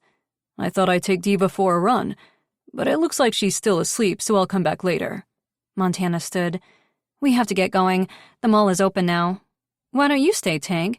Cassie can show you the pictures we took of the new base jumping location." Cassie shot her a murderous look. "You got it approved? That fast?" "No," Cassie said. "Not yet," Montana corrected, pulling on her light spring jacket. "I'll see you later, Cass," Montana said, obviously not wanting to stick around for the conversation. He'd talk to her later, when Kaya wasn't around. He couldn't believe they told Kaya about her plan. How did their little girl feel about her mother resuming the dangerous sport? "Bye, Cass," Kaya said. "I'll see you at home later, Dad." "The mayor is actually considering approving the new site?" he asked when the door closed behind Montana and Kaya. "Not yet. We need to file some paperwork. But we're hoping Wild River will soon have the third legal jumping site in America." He may have imagined Montana's tone, but there was definitely an edge in Cassie's. Why was everyone irritated with him all of a sudden? Wow. Wow. Erica's plan, whatever it was, obviously failed. Tank could only hope that the mayor had enough sense not to allow this to happen.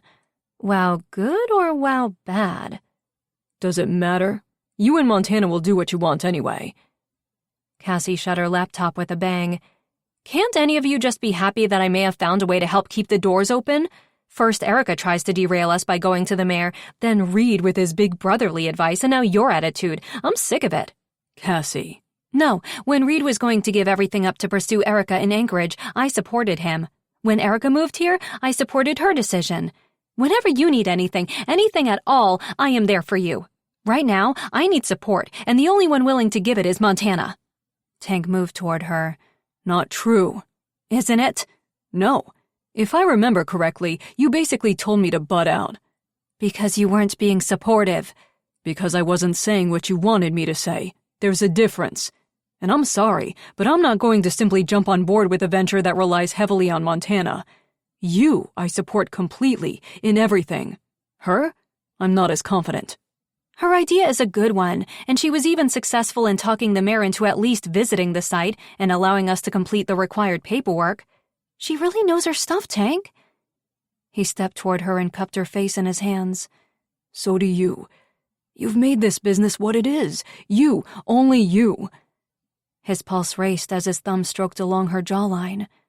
Her soft, silky skin flushed from her annoyance, and the fiery look in her light blue eyes made her that much more beautiful. The stress of recent events had stolen his attention, but now, standing there, touching her, staring at her, he realized how much he missed her. Her eyes dipped to his lips, and he slowly brought her face to his. "I refuse to let Montana come between us," he murmured against her lips. Suddenly, he didn't want anything between them. Not clothes, not space, nothing. He pulled her into him. His expression scanned hers for any sign of hesitation. He found none. His lips met hers and he kissed her. Hard, desperate. Just like the kiss in the bar, this one had all of his emotions rising to the surface. Years of wanting combined with the intense conflict between them the last few days made him abandon all common sense. Sliding his hand into her hair, he deepened the kiss. He was desperate for something familiar and safe to grab a hold of, as the ground beneath the foundations he'd built was unsteady. Her soft moan against his lips had his body springing to life, and he held her tighter against him. She tasted like coconut-flavored lip gloss and minty mouthwash, and he never wanted to stop kissing her. She was the air he'd been craving and all the comfort he'd been lacking. She was the only thing that made everything feel like it would be okay. He pulled back slowly, reluctantly, and leaned his head against her forehead. "I want my best friend back," he said. Cassie pulled away. The look of determination in her gorgeous eyes was almost frightening. "I want more than that." His heart still raced and his mouth went dry. "How much more?" "What are you prepared to give?" she asked, sliding her hands up over his chest. He was panicking. She'd never been this forthright about her feelings before. It felt like he had seconds to make a decision he hadn't been able to make in 5 years. "Cassie, I don't know." "Right now, I'd settle for your body." Could he take this next step with her? He sure as hell wanted to, but bringing her back to his place and crossing the line would mean no turning back. Yet in that moment, he didn't give a damn about lines anymore. Life was already messy and complicated, and the only thing he knew for sure was that he wanted Cassie. "Right now?" She nodded, her gaze unflinching, her voice unwavering. "Right now." Chapter 14. Tank backed her up against the wall in his hallway less than 3 minutes later. Bending, he scooped her up and she wrapped her thighs around his waist. Supporting her weight with one arm draped beneath her ass, he trapped her hands above her head with the other. His mouth crushed hers and Cassie's entire body melted. How many times had she fantasized about this huge man picking her up and kissing her like this? Their difference in size might look odd to others seeing them together, but it made for one hell of a turn-on when he could bench press her with little effort. She returned his kiss with all the passion she'd had to resist over the last several years. All this sexual frustration coming out in what had to be the hottest kiss in Wild River history. If global warming wasn't a thing before, she was sure their chemistry could melt a few polar ice caps right now. He tasted so good, and she couldn't get enough of the feel of his chest and shoulder muscles beneath his sweater. Damn, he was so freaking hot. She was going after what she wanted, and no matter what happened tomorrow or next week or next month, she wouldn't regret this. She'd only regret not getting the opportunity to be with him at all. Right now, she was giving in to what her body wanted. She'd worry about her heart later. "You sure about this?" he asked. Clearly, he wasn't. Not completely. Not yet.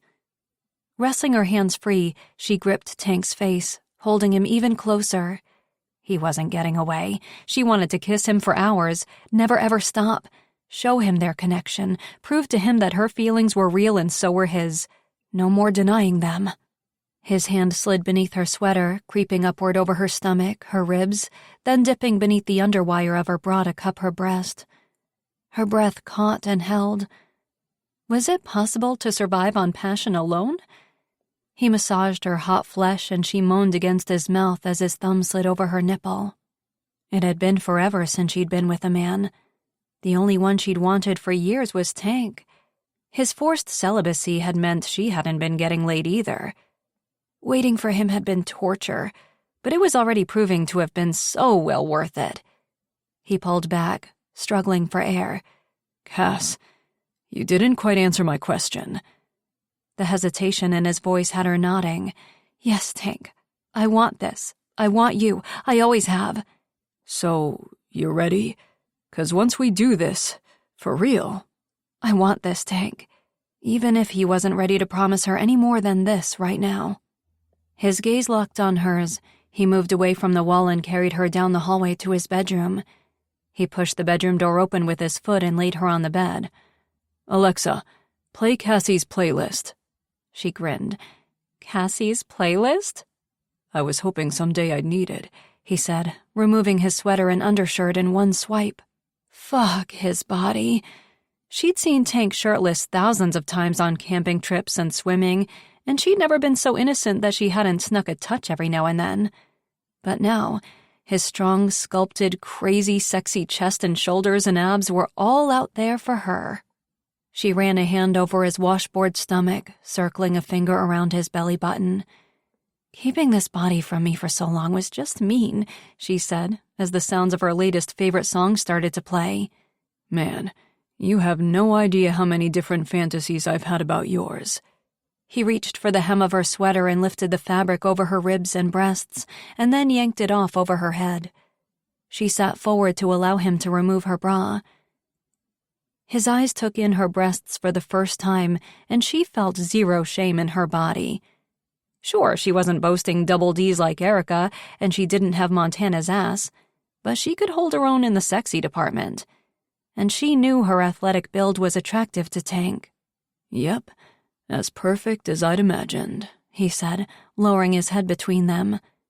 Cassie ran her hand through his hair, shivering as his beard tickled the soft flesh of her cleavage. She breathed in the scent of him. Mint shampoo, clean, fresh-scented body soap, all man, all Tank. "How do you always smell so good?" he asked. She laughed. "Am I not supposed to?" "I just don't understand. You're always on the move. Do you not sweat?" He glanced up at her. "Only when I'm working out hard," she teased. "Well, let's see if we can give you a workout right now," he said, gripping the waistband of her leggings and her underwear and pulling them down to her ankles. His eyes grazed over her body as he knelt on the floor, removing both of her shoes. Then he slid the fabric of her clothing off over her feet, tossing everything aside.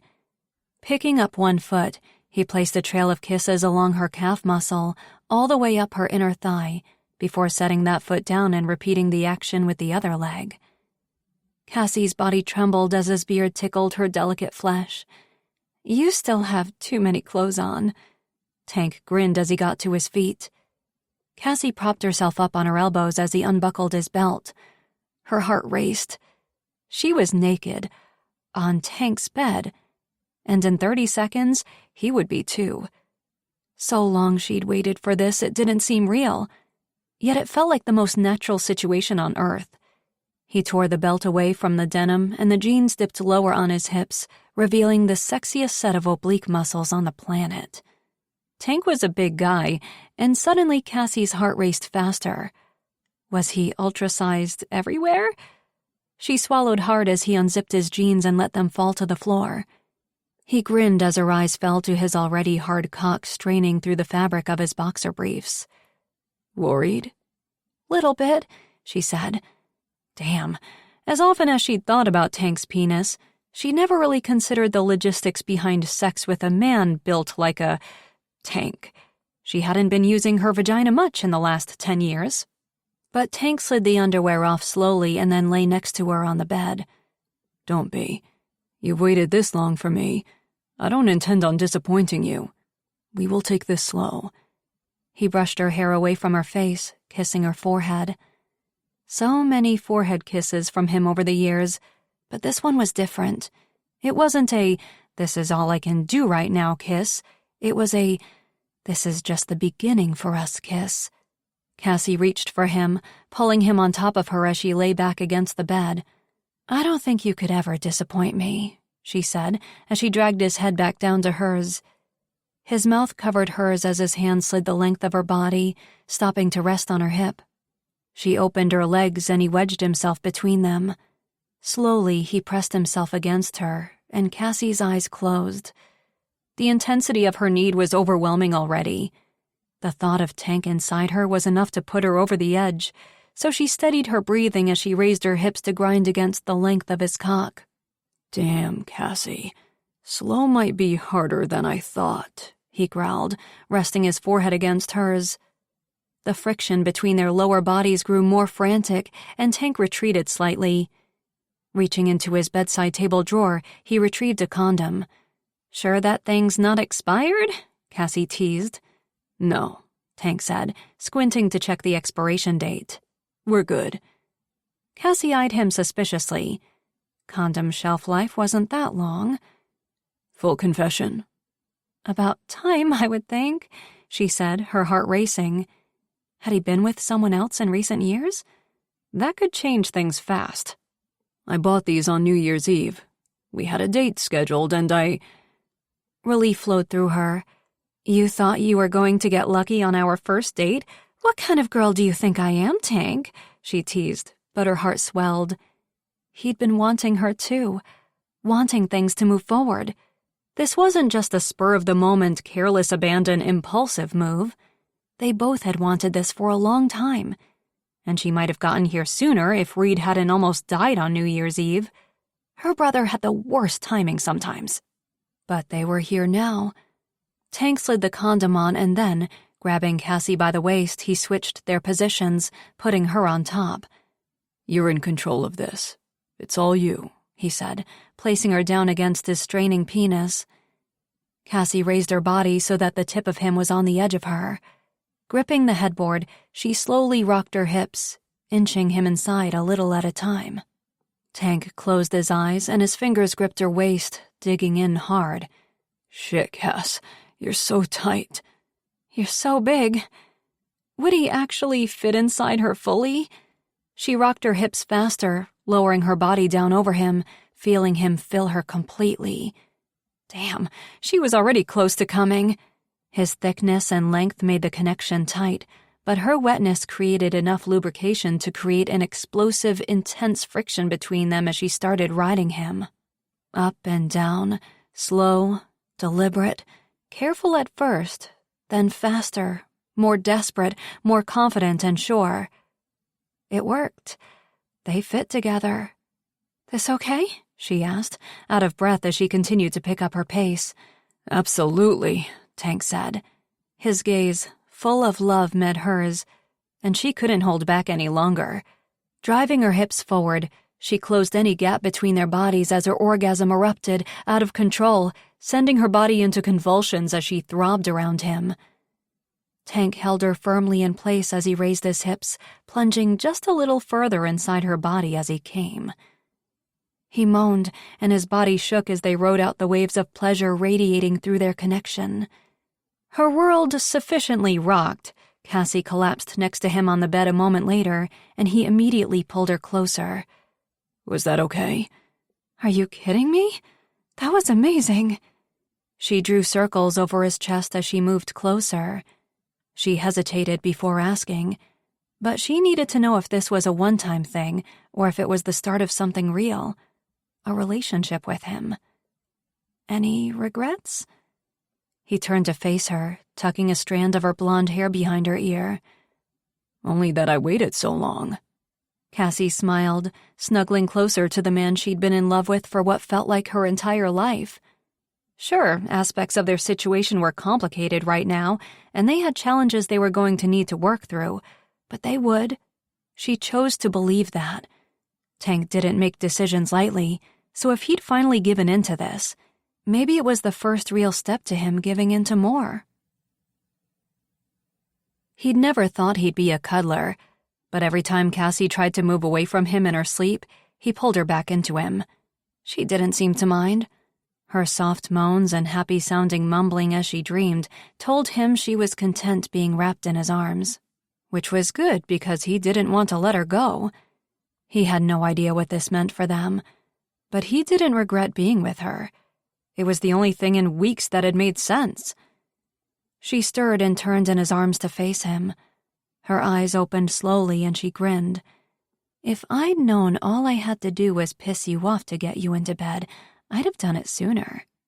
I wasn't pissed, just frustrated, seeing you and Montana working together.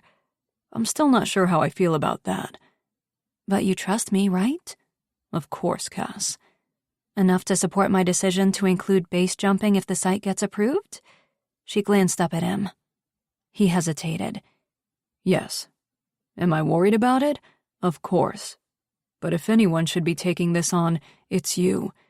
You are smart and strong and capable of creating a safe and exhilarating experience for jumpers, and I fully support you, whatever you need. He did. She deserved nothing but his support, the same support she'd always given him. And Montana, are you okay with her doing this? He released a big sigh. It's her decision to make, but I feel better that she's doing this with you. Cassie nodded, fingering the hair on his chest.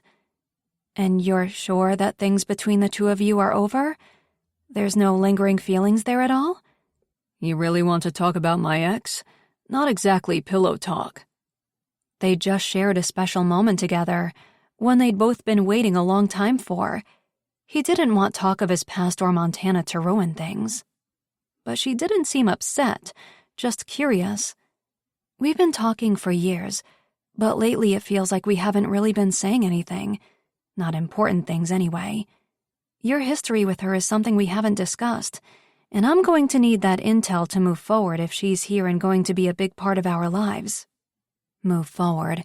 He wasn't completely sure he was ready for that, but he knew standing still was no longer an option for them considering the afternoon they just spent together. You're right. Montana is not just an ex that is in my past. She's here, and we all will have to find a way to make things work. He took a deep breath. You sure you want to talk about this now? Yes, I really want to know. I'm not jealous or worried, I promise. He hugged her tighter just in case. Okay. Well, as you know, we met when she was here base jumping with the team at the old site. Someone got injured, right? Yes. Nothing too serious, a few cracked ribs, but the search and rescue team headed out to assist and we met. She stuck around a few extra weeks and one thing led to... Kaya? He laughed at her eagerness to skip over the details. That was totally okay with him. She went back to Aspen, and after 3 months without any contact from her, I get a call. She was pregnant. Did you freak out? No. I mean, it was crazy and unexpected, but I knew instantly that it was something I could handle. She came back and we moved in together and agreed that we cared about one another and we would see what the future held. Did you love her? He wouldn't lie to her. Yes. She stiffened slightly but didn't say anything. She wasn't in love with me, but we were doing the responsible thing, putting the baby first, and we were in it together for the long haul. Then she had her accident. After a week in the hospital, she was released. We thought she was okay. There was some swelling, so the MRI couldn't detect the extensive damage done to her brain, but she was walking and talking and showed no signs of trauma. It felt like a miracle, really. Turns out it was too good to be true. After a few weeks, we noticed things were wrong. She was forgetful and she was sleeping a lot. At first, I thought it was postpartum. Kaya was only 2 months old and Montana had gone right back to her old activities without giving herself time to recover, which was part of why she had the accident in the first place. He paused. Until Montana had reappeared, he'd put all of these memories behind him. Over the years, he'd forgotten about the fear and uncertainty they'd faced back then, the effect the injury had had on all their lives. It sounds so tragic. I'm sorry you had to go through all of that, Cassie said. As he recounted the worst part, the story about Montana forgetting and leaving Kaya in the car in the grocery store parking lot, tears gathered in Cassie's eyes. Hey, it's okay. She was okay. But he held her tighter. He couldn't even think about the story without the fear resurfacing either. He understood the emotion. I just can't even imagine how scary that was. It was terrifying. We were lucky things weren't worse. He paused and cleared his throat. Then she moved back to Colorado with her parents, and you know the rest. Cassie nodded slowly, processing, taking it all in. He rolled them so that his body covered hers. He supported his weight on one hand as he looked down at her. Montana and I will always be connected because of Kaya, but that's where our entwined lives end. The happiness on Cassie's face made his chest ache. Man, he loved her. Was falling in love with her. He was desperate not to hurt her, and he prayed this physical relationship they'd entered into would be enough for her for now, while he figured everything else out. He lowered his lips to hers and kissed her, hoping she could feel all of his best intentions. Chapter 15. Laughter drifting into the house as the front door opened gave Tank a sense of both relief and anxiety. Shit. He'd been hoping Montana wouldn't be staying. He hadn't seen Kaya all weekend, and after his afternoon in bed with Cassie, his ex was the last person he wanted to see. But Kaya's face was flushed with happiness as she entered the kitchen and saw him take a fresh batch of cookies from the oven. You made cookies? Yeah, thought you might want a snack. Montana entered, and he stared between the two. How had he never noticed how much Kaya looked like her mom? Same dark hair, blue eyes, high cheekbones. Right now, he couldn't see any of himself in her. Wait, what was all over her face? Yum, cookies. You know, if you ever got sick of bartending, you could open your own bakery. Montana reached for one, but he moved the tray out of reach. She frowned. They're still hot, he said lamely. Kaya, what's on your face? He asked as calmly as possible. What age did kids start wearing makeup? He had no idea, but he was pretty sure 10 was a little young. Makeup? Just a little blush and lipstick. She wanted to try some at the mall. Montana looked nervous as she reached toward Kaya's lips with a napkin to wipe it off. Good. Get that crap off of her. Kaya moved away. Stop, I like it. It matches yours. Montana's cheeks didn't need blush when Tank shot her a look. Don't worry, we didn't buy any. It was just a one-time thing. Makeup can wait a few more years. Good answer, Tank mumbled, fighting his irritation that Montana was setting rules already. At least they agreed on the makeup thing. He handed them both a cookie and nodded toward the shopping bags. So, good day shopping? The best, Kaya said. Why did that make him feel worse? He hated shopping and rushed Kaya in and out whenever she had a growth spurt, and he had no other choice than to endure the torture that was the local mall. Smarten up, man. Your daughter had a great day. Be happy. Smile.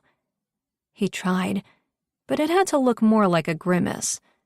Well, let's see what you bought. Why don't you go try it on and show him, Montana said. Kaya looked at the time and squirmed on the stool. Oh, he doesn't want to see it. Sure I do.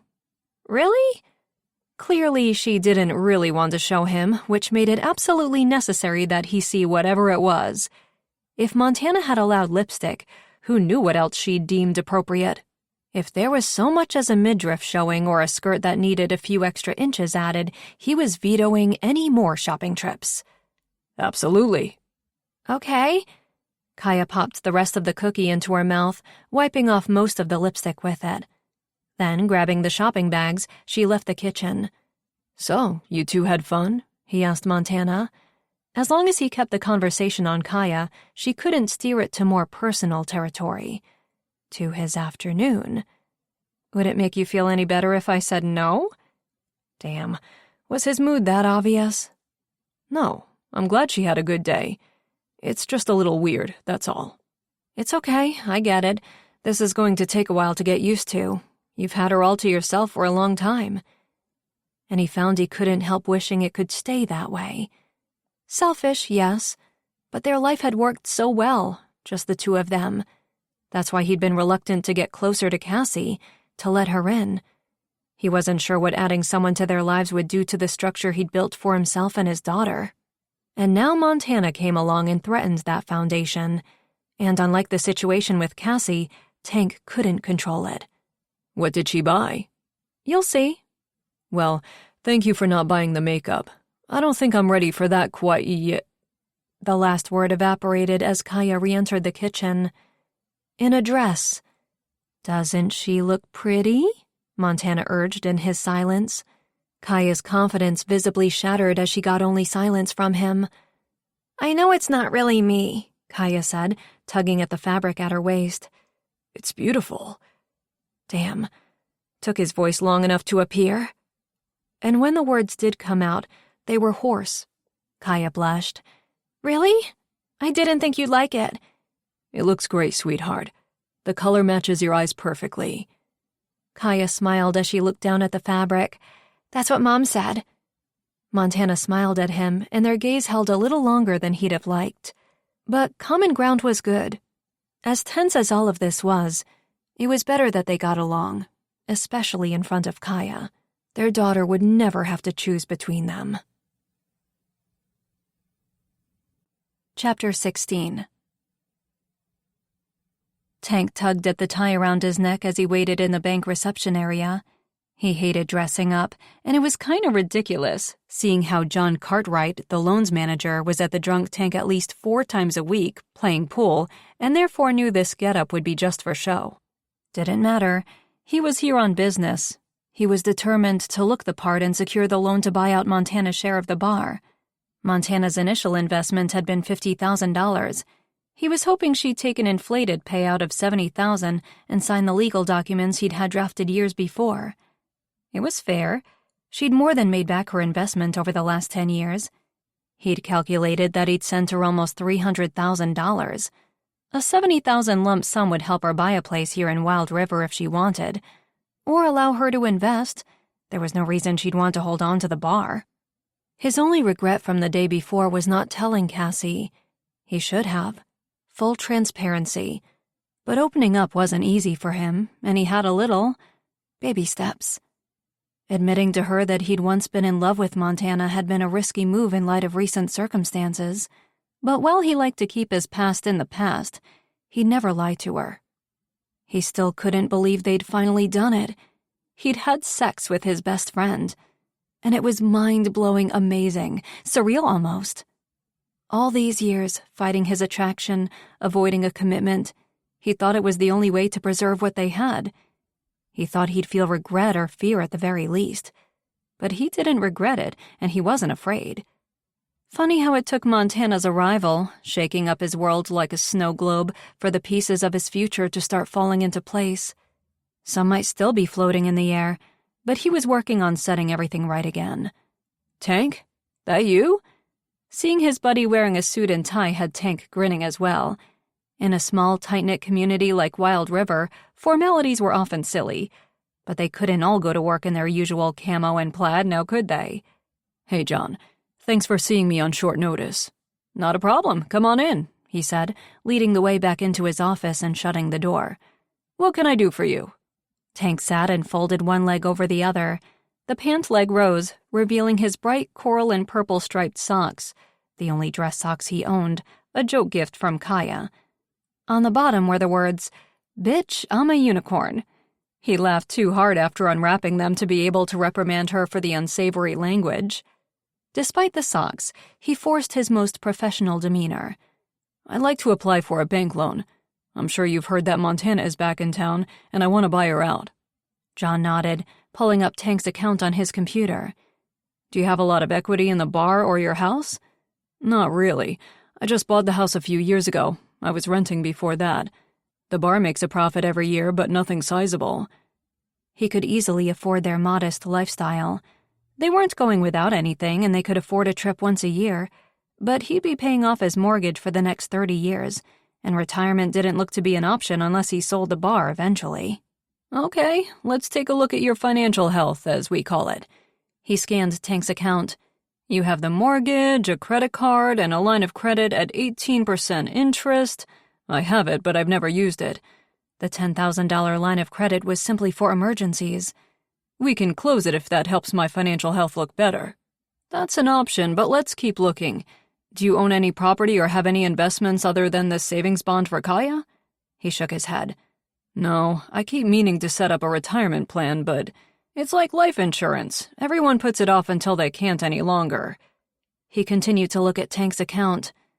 "How much of a loan were you looking for?" "I was thinking $70,000.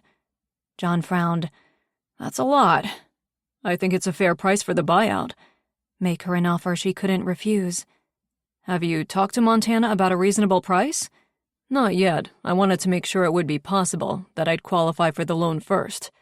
If he didn't, there was no point in having the conversation with Montana.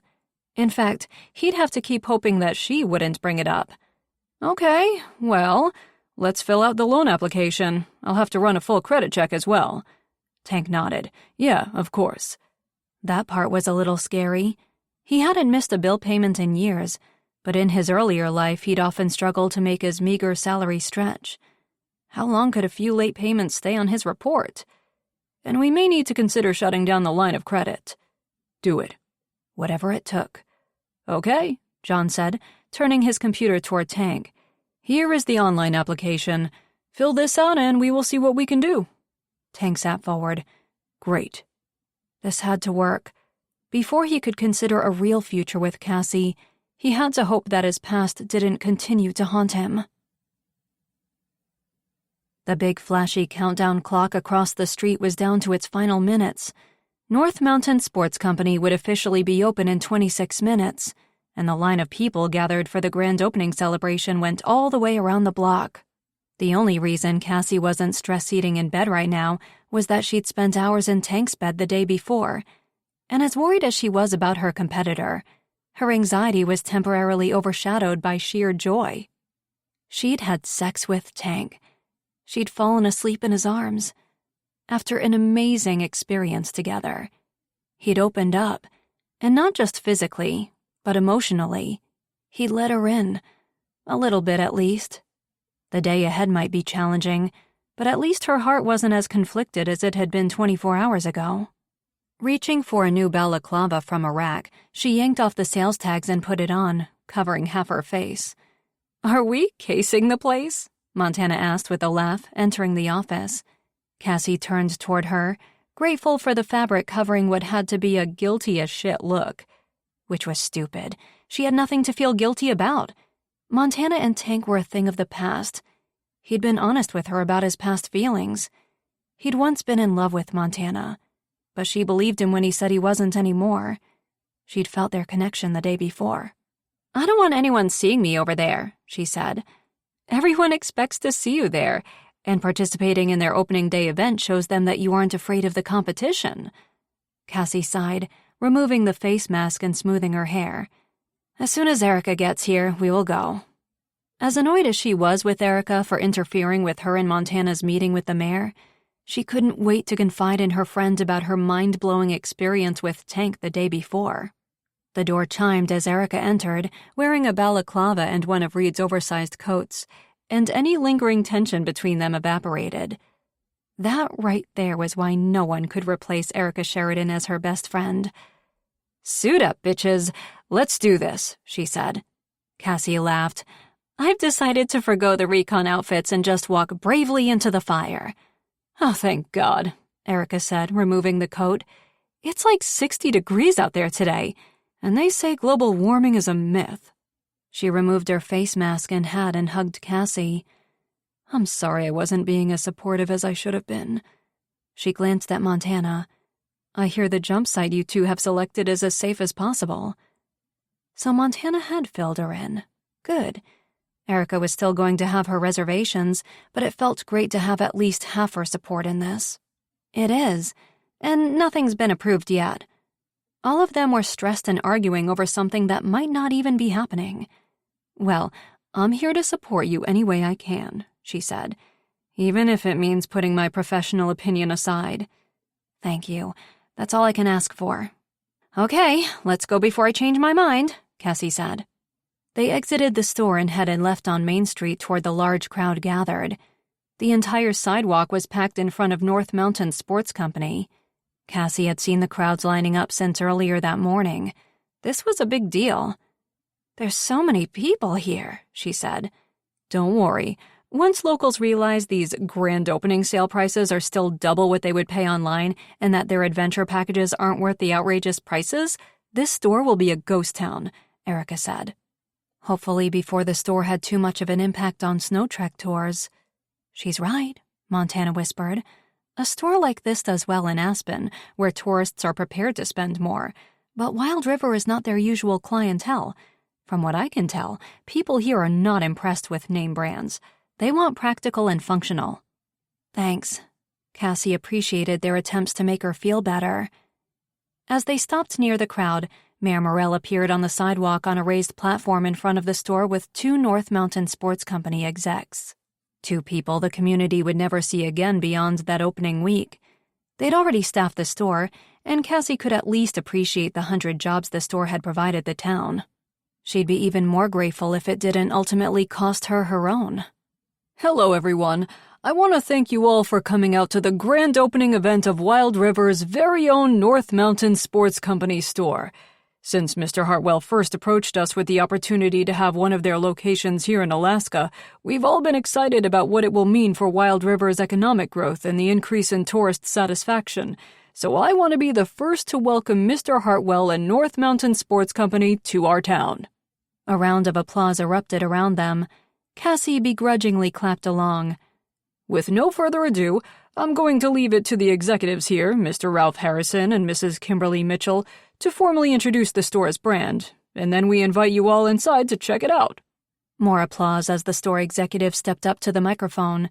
"Hello, everyone," Mr. Harrison said. "Thank you, Mayor Morrell, for the warm welcome. We've had the pleasure of getting to know a lot of you already during the construction over the last few months, and I've been honored to have been accepted into the community. We know big box stores can create some anxiety within close-knit communities, but our goal at North Mountain Sports Company is simply to enhance, not detract from the vibrancy of the communities where we launch our brand." He stepped away from the mic and Mrs. Mitchell stepped forward. "That's right. We want to add value to your existing economy by providing more jobs and opportunities for growth, as well as offering something more. I think as you explore the store, you will clearly see our vision and what North Mountain Sports Company is all about." Erica rolled her eyes next to her, and Montana continued to pretend not to be eager to get a look inside. They really were good friends, and having them standing on either side of her gave her even more strength. "But before we open the doors, we have a special guest here to say a few words," Mayor Morrell said, taking back the microphone. Lance Baker appeared from behind a barrier and the crowd roared. "Should I know him?" Montana whispered. "He's a professional snowboarder, won gold at the Winter Games and the Olympics. He's from Alaska, so he's as close to a celebrity as we get," Cassie told her. Montana nodded, turning her attention back to Lance. Gone was the steely, unimpressed look of solidarity. Replacing it was one of unconcealed attraction. Great! Even Montana was being won over by the company's impossible feat of bringing in the local snowboarding god. And was he wearing North Mountain Sports Company gear? Logoed ski pants and jacket, hat and gloves? Holy shit! It made sense now. They were his new sponsor. "Guess that solves the mystery of how they got him here," Erica said, realizing it as well. "Hey everyone, thanks for coming out. I'm happy to formally announce that I will be partnering with North Mountain Sports Company, designing a new brand of snowboards to launch next winter. I look forward to meeting everyone, and I'll be signing autographs on the first floor." The crowd cheered, and Cassie's heart fell into her stomach. If Wild River's golden boy said North Mountain Sports Company was the best, everyone would believe it. She felt ill. Maybe we should go. No, we need to stay. We are not afraid of competition, remember? Montana said. But Cassie suspected her desire to see this through stemmed more from wanting to meet Lance herself. Mrs. Mitchell appeared at the mic. "So now we'd like to invite Mayor Morrell to help us cut the ribbon and invite you all inside." Mayor Morrell picked up the ceremonial oversized scissors and held them on the ribbon. Mr. Hartwell and the other executives positioned themselves on either side for the promo picture, and then the ribbon was cut. "All right, let's check this out. I've already seen everything at the VIP event. You two go on without me," Cassie said, but Erica and Montana refused to let her bail. "Head held high," Erica said. "Smile," Montana added. Head up, best fake smile plastered on her face, Cassie headed inside with her friends. They were swept along with the crowd as they walked through the first-floor showroom. "Shit, those mannequins are creepy," Erica said. Cassie laughed. "That's what Tank said when he saw them." A memory of their afternoon together had her cheeks flushing. Erica noticed. "Okay, we're talking about those red cheeks later," she whispered. Cassie nodded, not wanting Montana to hear. They might all be getting along, friends even. But girl talk about Tank would be reserved for Erica alone. She squeezed her friend's hand, grateful she was there. As they headed toward the women's clothing section, Montana glanced over her shoulder before ducking behind a rack of skis and pulling Cassie and Erica with her. "What's wrong?" Cassie asked, catching several skis before sending them all crashing in a domino effect. No one would believe her destroying the place was an accident. "Why is that guy watching me?" Montana said, motioning to the right of the rack. Cassie didn't even have to look to know who Montana was talking about. She'd sensed Eddie following them throughout the store the moment they walked in. At first, she'd thought nothing of it, but why else would he be in the women's section of the store? "That's Eddie," she said. "Is Eddie a stalker?" Erica laughed. "No, he's a cop. And he's been following me because—" Montana's irritation was evident. "He's been following you?" "Yes, I've seen him around town. The grocery store, the post office, and even at my apartment building once." "Coincidence?" "No way. I've caught him watching me. Like this." She peeked around the corner. "He's still there, checking out women's sports bras." "He's a new cop. He's overzealous," Cassie said. Though he was being really weird. "What does he think I'm going to do? Base jump off of the top floor of the building?" Montana moved out from behind the rack and shot Eddie a look, which he pretended not to see. Cassie sighed. "I'll talk to him." "Seriously, the guy's everywhere I turn," Montana said, dipping out of sight again behind several mannequins. Eddie turned in a circle, looking for her. Shit, the guy really was keeping an eye on Montana. "Hey, Eddie, what is your deal?" Cassie asked as she approached him. "Oh, hey, Cass. I didn't see you." "Quit it, Eddie. Montana said you've been following her around town. What are you doing?" He lowered his voice. "She's an ex-con," Cassie scoffed. "Hardly. Her crime was an extreme sport, not shoplifting." "You're defending her?" "No, just clarifying things for you so that you can relax and give her some space," Cassie said. He looked at her suspiciously now. "You two are friends now?" "Yes, and she's going to be working at Snow Trek tours with me." "So, she's sticking around?" Cassie couldn't tell if he was irritated or pleased. Was there something more to Eddie's attention toward Montana than just serving and protecting? "Yes." "And you're really okay with that? What about the fact that she's Tank's ex?" "Not a big deal. And she's Kaya's mom, and you've been that maternal role model for Kaya for so long. Someone else stepping in is okay with you?" Why was she suddenly being interrogated? She wasn't such good friends with Eddie that he needed to know her business.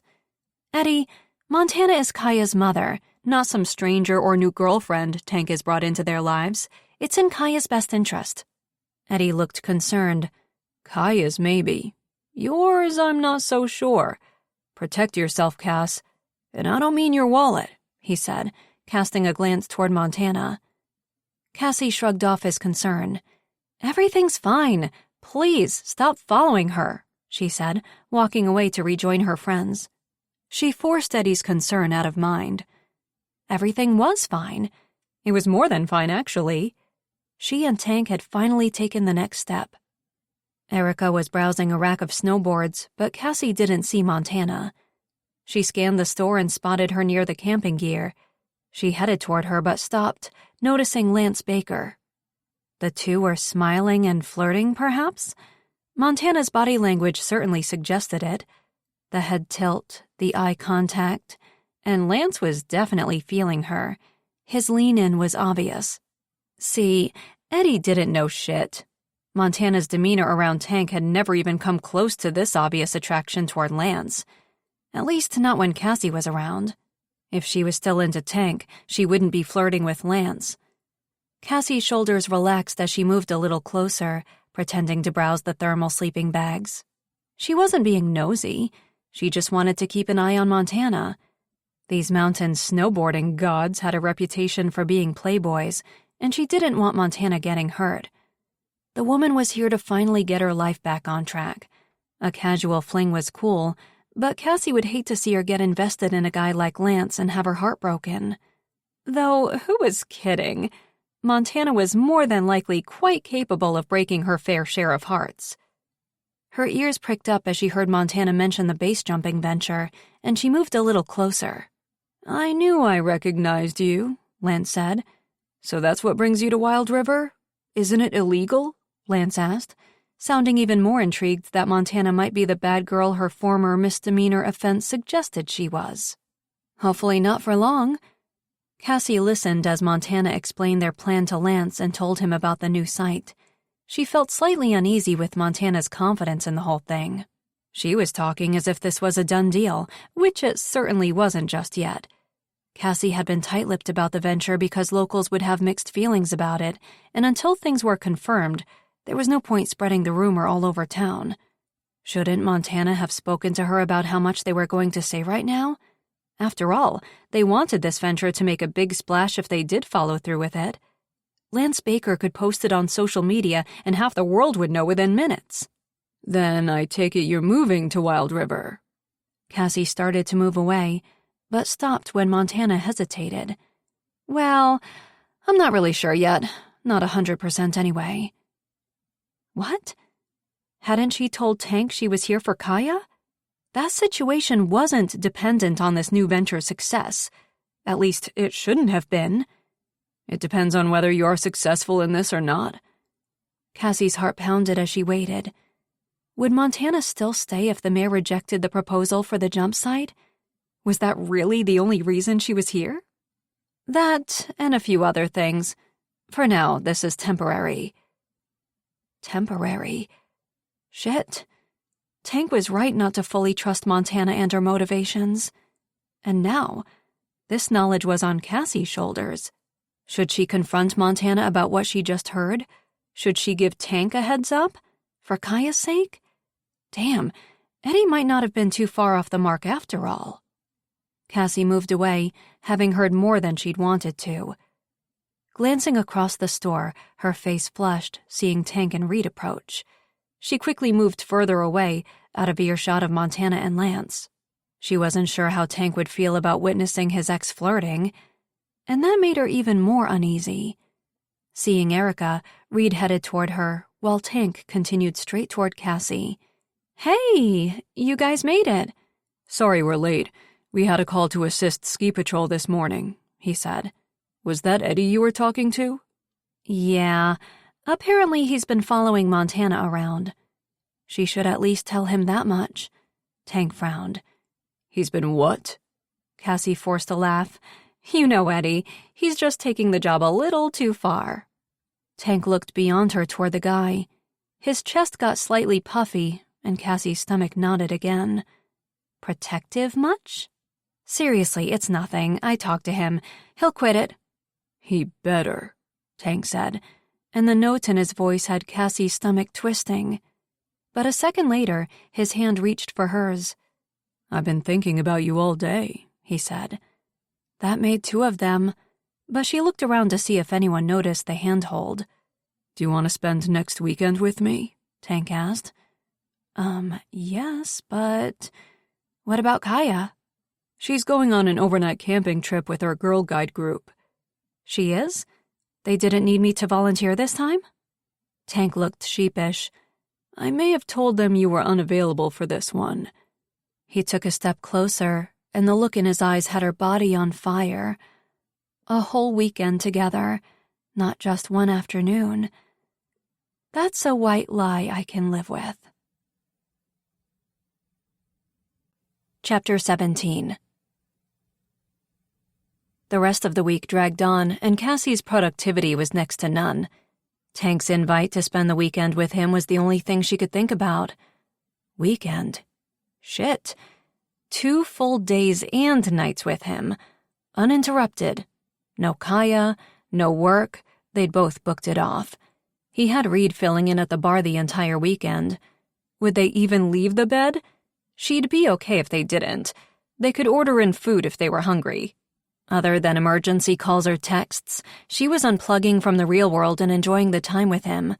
Pulling into his driveway a little past 5, she checked her reflection in the rearview mirror before reaching for her overnight bag from the back. A sleeping diva woke immediately, and her tail wagged seeing where they were. The dog whined, unable to contain her excitement. Cassie laughed. I feel the same way, diva. They got out of the car and headed inside. The smell of garlic and spices had her stomach growling and her mouth watering. She'd suggested picking up dinner along the way, but Tank reassured her that he was already on top of dinner plans. She hoped they had the same idea, eat early and move on to other appetite-satiating activities. Hello? She called out as she closed the door. In the kitchen, he called back. Diva took off toward the sound of Tank's voice. Cassie moved a little slower, dropping her overnight bag into his bedroom on her way to the kitchen.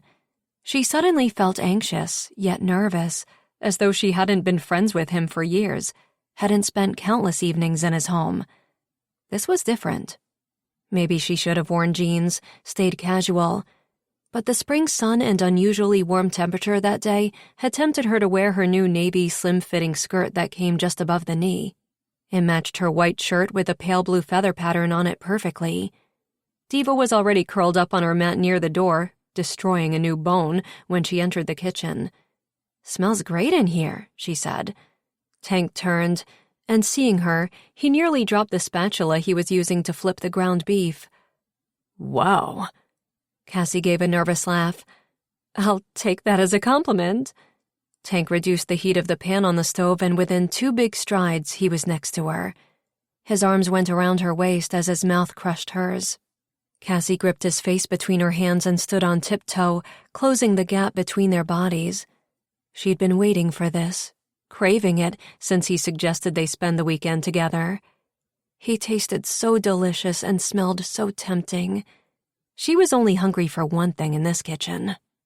Tank's hand slid lower over her hips and ass as he lifted her off the floor. Her legs went around his waist as he hoisted her higher. Her arms wrapped around his neck as she deepened the kiss. She wanted him. Couldn't wait to have him again.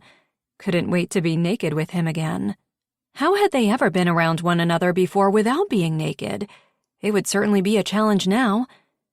Tank lowered her onto the kitchen counter and separated her knees, wedging himself between them.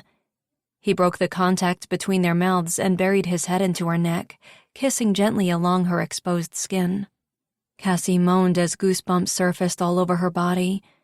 For someone who was out of practice, Tank was stirring up all sorts of amazing sensations within her. Maybe sex was like riding a bike. When his hand slid up her thighs beneath her skirt, her body trembled with desire and anticipation. There was no denying what either of them wanted right now. They had all weekend, just the 2 of them. But luckily, neither of them seemed interested in wasting a single moment of it. "I'm glad you're here," he murmured against her ear as his fingers reached the edge of her underwear. "I couldn't wait to see you," she said, wrapping her arms around his neck and pulling him closer. She kissed him softly, her gaze locked with his, and then she ran her tongue along his bottom lip. He growled as he pressed himself closer. "I want you, Cass." "Here?" she whispered against his mouth. He could have her anywhere he wanted. "I don't think I can wait long enough to get you into the bedroom," he said, unbuttoning his jeans. He slid the fabric down over his hips, and she took in his erect cock, straining against his underwear. She swallowed hard at the memory of him inside her. She longed to feel all of him deep inside her body. She reached for his underwear and lowered them, then lifted her skirt higher around her waist. She was so ready for him, so willing to give him all of herself, over and over again that weekend. Tank pulled her body closer, his cock pressing against her body through her underwear. "Shit, Cassie. I've never wanted someone so badly before." "So what are you waiting for?" she asked. His grip on her waist tightened, but then he stopped. "A condom," he said, taking a deep breath and moving slightly away. "I'll be right back." He was, in record time. Cassie laughed as he rejoined her, tearing open the condom and sliding it down over himself. "That was fast." "This will be 2, he said gruffly as he gripped her ass and moved her to the edge of the counter. He pushed her underwear aside with one hand as he guided himself into her ready, wet body with the other. Cassie gasped and her eyes closed as he filled her. Her body trembled and she held on tight as Tank plunged deeper and deeper inside her. Her folds tightened around him and her pulse raced as he moved faster and harder with each thrust of his hips. All weekend. They had all weekend to do this. She wasn't sure it would be enough. Her desperate pace grew frantic as she rode up and down over his cock. So hard, so big, so fucking incredible. Her body pulsated as the first ripples of pleasure washed over her. "Tank, I'm coming already," she said, wrapping her entire body around him. She couldn't get close enough as her orgasm erupted, stealing her breath. Gripping her hips, Tank rocked forward a final time, his head falling against hers as he came seconds later. "Told you I wouldn't last," he said, a satisfied smile in his voice. "Next time," she said, kissing him again. "And the time after that." "And the time after that," he said, kissing her forehead. Good to know they had the same agenda for the weekend. "Quick or not, it was definitely the best thing I've had in this kitchen," he said. "Looks like it might stay that way. The meat is on fire," she said, wide-eyed at the sight of flames coming from the forgotten pan on the stove. "Shit." Tank yanked up his pants quickly and reached for the fire extinguisher on the kitchen wall. He sprayed toward the stove and the flames immediately went out. Cassie climbed down from the counter, readjusting her own clothes. Then, wrapping her arms around his waist, they stared at the destroyed frying pan and charred meat. "Never thought I'd be able to say I'd had sex so hot it caught a kitchen on fire." Tank laughed as he turned in her arms. "Let's order in for the rest of the weekend, just to be safe." Cassie's head on his lap, asleep on his couch hours later, Tank stared at her. Diva was curled up at her feet. Her being there with him, felt so natural, so right. Being with her had always felt that way, and despite their relationship turning physical, things didn't feel a whole lot different. That both relieved and worried him. He thought taking this next step with her would have changed things. It should have. If things still felt the same, was he really opening up to her? Was he putting his heart on the line again, or was he only giving in to the physical? She'd said she was willing to accept whatever he was ready for. They'd move forward slowly, as long as they were moving forward. But he knew eventually this wouldn't be enough. Weekend sleepovers when they could sneak them in wouldn't be enough for either of them, or fair to expect. Cassie wanted a commitment from him, deserved a commitment from him. His cell phone vibrated on the cushion beside him, and Diva opened one sleepy eye. Not wanting it to wake Cassie, Tank reached for it quickly. The station. Shit. So much for an uneventful weekend. "Hello?" he whispered. "Tank, that you?" Tyler asked loudly into the phone. Diva must have heard Tyler's voice because she immediately jumped down off the couch and sat at attention at Tank's feet. Tank lowered the call volume. "Yes." "Why are you whispering? What do you want?" "Please let the guy just need the Wi-Fi password again." "We just received a call from the state trooper's office. A bunch of tourists booked ATV tours with North Mountain Sports Company earlier today and ran into mudslide territory on the side of Canyon Mountain. The company called for assistance in getting them out." "Any injuries?" "A few minor ones reported, mostly from trying to get the vehicles unstuck." "Can you guys handle it?" This wasn't a real emergency, and even something serious would have him hating to leave Cassie right now.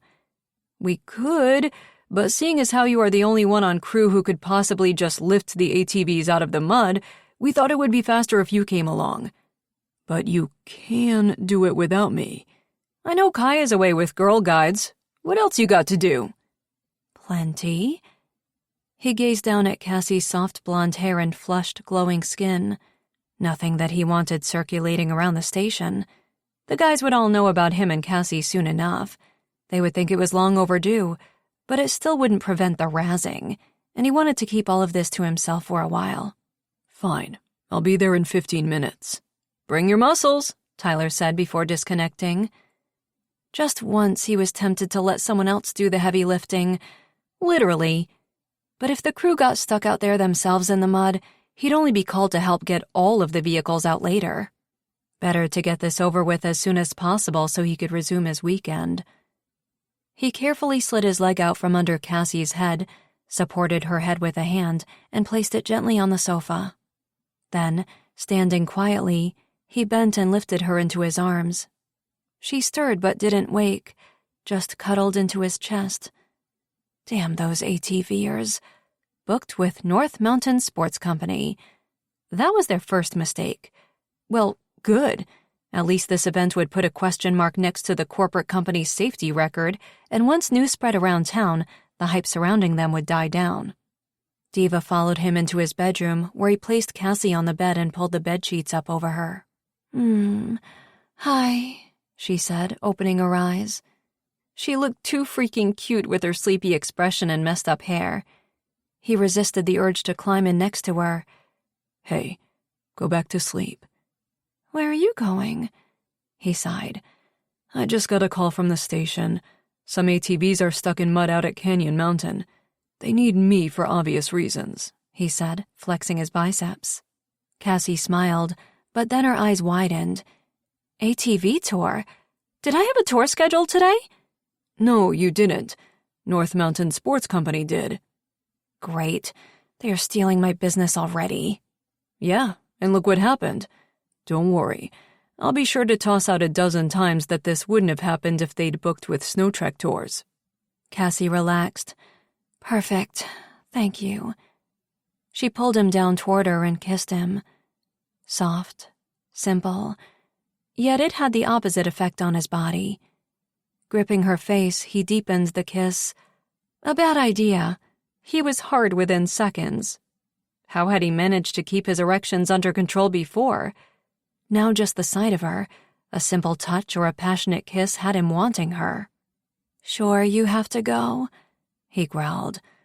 No. Yes. You know if I don't go out now, I'll just have to go out later. He stood and pulled the blankets all the way up to her chin to cover her beautifully tempting body. Stay here. Sleep. I'll be back as soon as I can. Hurry, Cassie said.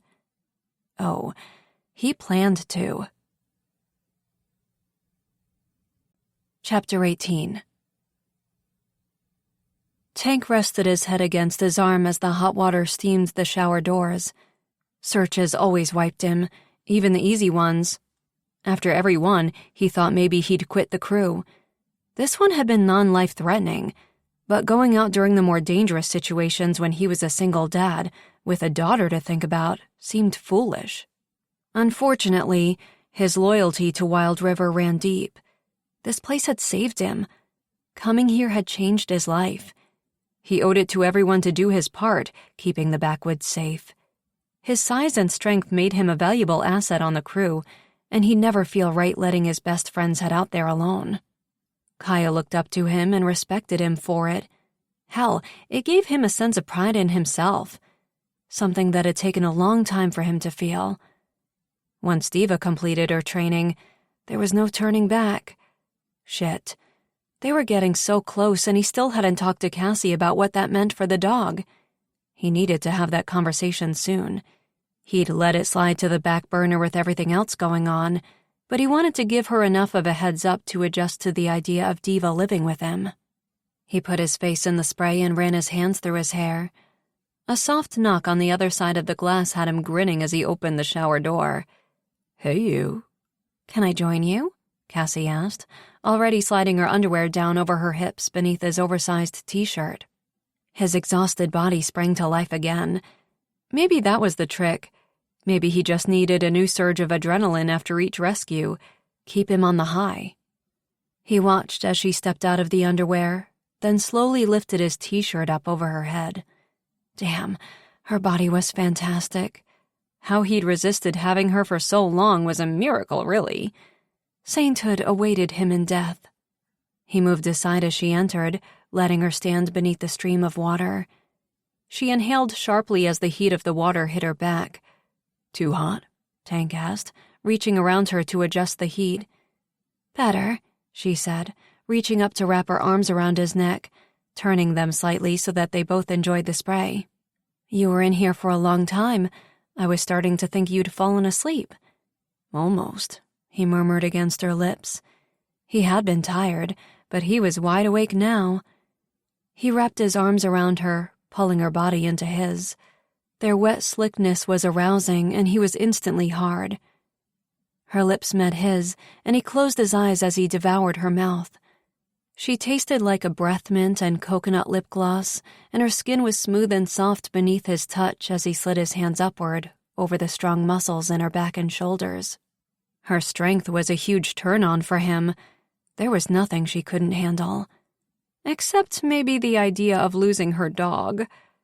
Nope, he refused to think about that right now. He massaged the muscles along her spine as he lowered his hands back down to cup her ass. Firm and tight, like the rest of her. Lifting her slightly off her feet, he held her against his hardened penis. A soft moan escaped her as she deepened the kiss and slid her hand in the tight space between their lower bodies to touch him. Steam from the heat of the water had surrounded them, and beads of sweat gathered on his body as she started stroking him. Slowly, torturously slow. How many times had he fantasized about her in the shower? At least several times a week. And now she was really there. Naked and incredibly sexy, her mouth and hand driving him insane, better than anything his imagination could have come up with. Dipping his own hand between her legs, his thumb massaged her clit as he inserted a finger inside her body. So wet, so ready for him. Her tongue separated his lips, and her stroking grew faster, her grip on his shaft tightening. The moisture inside the shower provided an arousing amount of lubrication as they pleasured each other. His breathing grew heavy as he backed them toward the wall, lifting Cassie's legs around his waist, giving him better access to her. Lowering his head to her neck, he placed a trail of desperate kisses along it, down her collarbone, dipping low to capture a nipple between his teeth. Her breasts were perfect, small and round and perky. He sucked hungrily, then bit gently, and her legs gripped him even more. "That feels amazing," she said, her own breathing coming in short pants as her hands reached out for support along the shower wall. "You feel amazing. Man, this body is incredible." He could run his hands over her all day. Now that they'd crossed this line into a physical relationship, there was no going back. He'd never survive without her touch, her kiss, her body. Words and emotions were not something that came easy to him. He wasn't sure they ever would. But maybe he could show her how he felt. Maybe she'd be okay with what he was able to give. But for how long? "Put me down," she said, lowering her legs from around his waist. "Am I hurting you?" "Not at all," she said, grinning as she moved away from the wall and dropped to her knees in front of him. Holy shit. His penis throbbed in anticipation. Cassie moved closer and gripped his ass cheeks as she lowered her face to his erection. The feel of her tongue along his shaft made him shiver. His knees weakened, and he grabbed the shower door handle for support. "Fuck, Cassie. You sure?" "Absolutely." She smiled up at him before taking him into her mouth. Slow, seductively, her beautiful eyes locked with his as she sucked him, rotating her tongue along the shaft as he slid in and out of her mouth. With one hand, she massaged his balls, while the other held his body close. He couldn't remember ever feeling this good. He couldn't remember being with anyone who could turn him on and have him craving more the way Cassie could. His grip tightened on the door handle, and he supported his weight against the wall as she sucked and teased him with her tongue. Her mouth was so wet and warm. His breathing was labored and the water was cooling off, but all he could focus on was the intense sensation coursing through his body at her pleasuring him. He swallowed hard, feeling himself close to the edge. "I'm coming." She didn't stop. Keeping the demanding tempo with her mouth, she continued to suck and lick and tease him into orgasm. "Fuck." He was dizzy as the overwhelming sensations of pleasure rippled throughout his body. His legs nearly gave way beneath him as he came. He closed his eyes, and his head fell back into the now cold stream of water. Cassie slowly removed her mouth and got to her feet. Gripping her face between his hands, he kissed her. Hard. A new longing ache developing for her even before the first one had completely faded. He was ready for her again immediately, no recovery time needed. He'd never get enough of her. Reaching behind his back, he shut off the water. Then, opening the door, they stepped out. In one fell swoop, he lifted her into his arms and carried her into his bedroom. "I'm soaking wet," she said with a laugh as he placed her on the bed. "You'll be even wetter soon," he said, lifting her legs and placing them over his shoulders as he buried his head between her legs. He slowly licked her opening, savoring the taste of her. How many times had he fantasized about going down on her?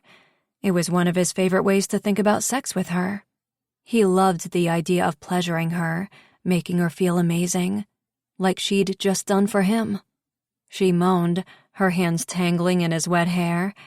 "Tank, you're killing me." He grinned as he pushed against her thighs for better access. His mouth teased and his fingers slipped inside.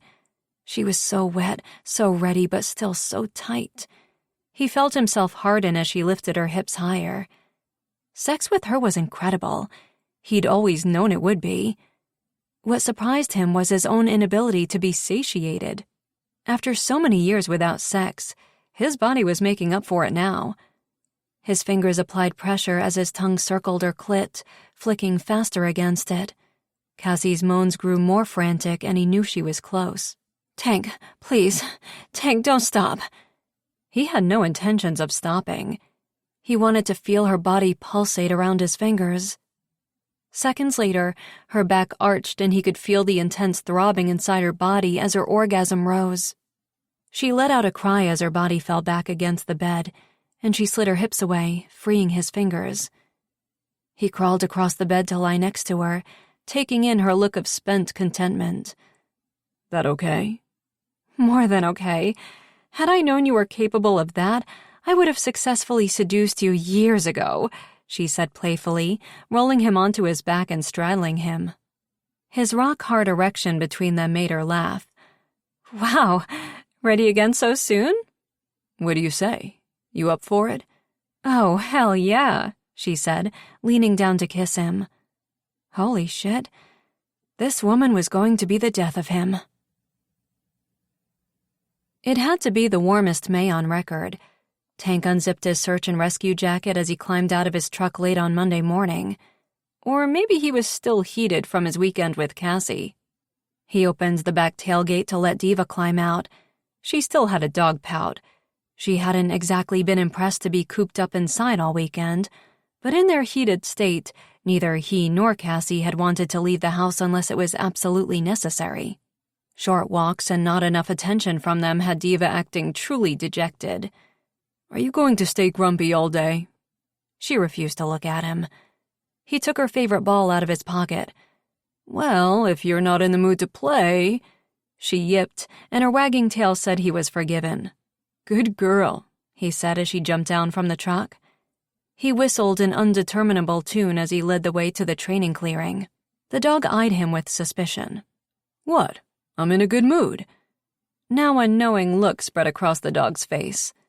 "Don't look like you know anything about it. You were passed out most of the time." A mischievous glint. The dog had serious personality. "All right, smartass. I got lucky this weekend. Now let's see if you do." Woof. Diva took offense. "Not luck. Skill, I know. It was a figure of speech," Tank said as he bent to remove her sequined leash. "Looks like we're the early ones today." Damn, he could have spent more time kissing Cassie goodbye. He'd arrived extra early to pick up Diva, and it had taken all his strength not to drag her into her own bed. Lying next to her in bed, waking up to her, spending uninterrupted alone time with her had been a long overdue experience. They fit together perfectly, and she was everything he'd thought she'd be and so much more. They were best friends, which had to contribute to the mutual trust and respect they had for one another between the sheets. But it went so much deeper than he'd imagined. But did it go far enough? Could he really open himself up to her? Taking the ball, he tossed it as far into the clearing as he could, feeling the burn in his bicep. He grinned, knowing the muscle tension was from holding Cassie up against the wall in the shower. She was a featherweight. He had to start working out harder. Diva returned with the ball and he threw it again. But hearing Frank's truck pull into the clearing, Diva immediately sat at attention at Tank's feet, ignoring the ball, even though it took all of her willpower not to chase after it. "Someone looks ready," Jimmy said as he and Frank approached. "She's determined to get it today," Tank said. "It's okay, girl. Go get the ball." Diva took off across the clearing. "So, is she living with you yet?" Jimmy asked, nodding toward Diva. Tank squirmed, the question making him even more nauseous than before. He'd had all weekend to have that conversation with Cassie, but he hadn't wanted to ruin things. The weekend had been going so perfectly. "Not yet. he said as Diva returned with the ball and dropped it at his feet. Frank grinned. Time's running out, buddy. He was far too aware of that. What's the holdup anyway? Jimmy asked. Cassie will be devastated to lose Diva. I mean, sure, she will still see her all the time, but it's going to be hard on her, he said. Jimmy shrugged. So ask her to move in with you, too. Diva barked her agreement. Things are still complicated. They weren't ready for that. He wasn't ready for that. His ex had been back less than a month. Things were still up in the air regarding parenting between him and Montana. How could he start living with Cassie, having her in their lives full-time in the middle of everything else? We're not there yet. The two men just shot him looks of disbelief and impatience, so he felt the need to say something more. Look, we just started moving forward, but no one else knows right now. In that case, you may want to remove Cass's bra from the hood of your jacket, Jimmy said. Diva grinned her agreement. Had a good hike always made her feel this fantastic, or could she credit Tank for her euphoric feeling that morning? Everything just felt right with the world. They'd finally taken the next step in their relationship, and while she wasn't crazy enough to start hearing wedding bells in the next decade, it was difficult not to get ahead of herself. She'd always been able to see a future with Tank, and being in his house with him all weekend, being intimate physically but also sharing their daily routine every moment, had just reconfirmed for her that this was what she wanted. He was what she wanted. You're glowing this morning. I take it you had a nice weekend off? Montana said as they reached the top of Suncrest Peak. Mayor Morrell was heli-lifting in and would be there any minute. Yeah, the break was nice.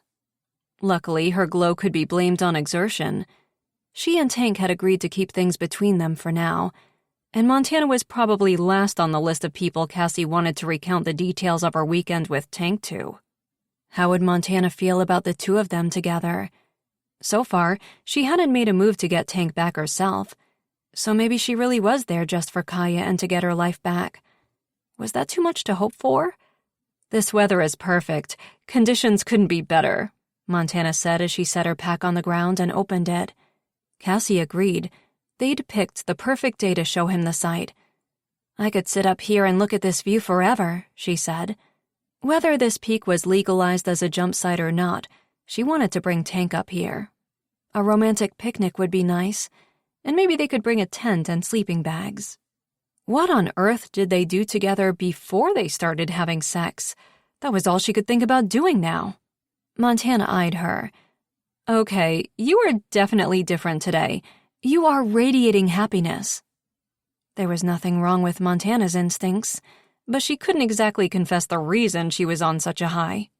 I just have a good feeling about this, that's all, Cassie said, opening her canteen and taking a gulp of water. Me too. Get your video camera ready, she said, opening her backpack. What are you doing? Cassie could see the jumpsuit inside and her heart raced. What the hell was Montana doing? She hadn't told her she was planning on jumping. It was still illegal. The site wasn't prepped yet. The mayor would be here in minutes. Look, the only way we will convince Mayor Morrell that the site is safe is if he sees it for himself. But we haven't triple-checked the height or the running distance. Trust me, I got this. But it's still illegal. He could have you arrested. Them? Would she be guilty by association? He won't. Montana arranged the chute behind her on the ground as the sound of a chopper approached in the distance, then slipped into her suit, attaching the straps. Holy shit.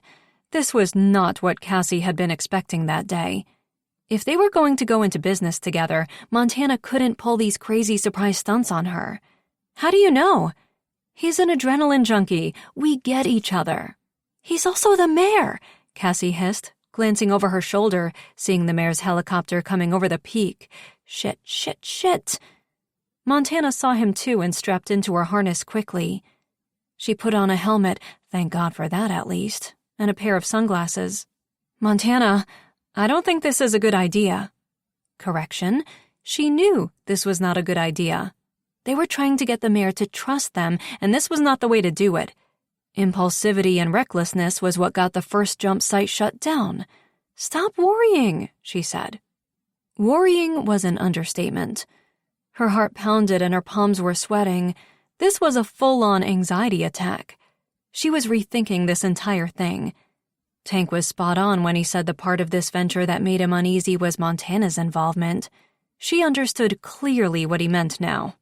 "Montana, this is your first jump in years. Are you ready for this?" This jump was premature.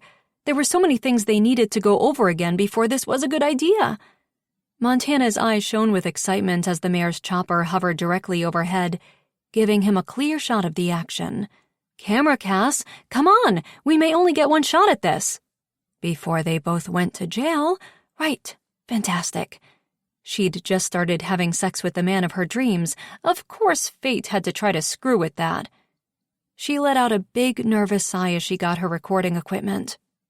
Seconds later, Montana started to run toward the edge, and Cassie hit record with a trembling hand before noticing the tangle in the strings connecting Montana's chute.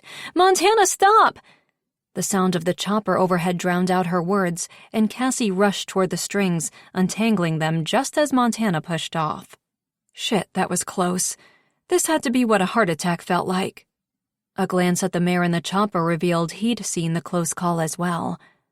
Both Cassie and the mayor watched with their own mix of admiration and fear as Montana soared over the edge and gracefully flew over the canyon below. She maneuvered the chute perfectly to glide across the breathtaking landscape, and now that the initial shock of it all had subsided, Cassie felt almost envious of the experience.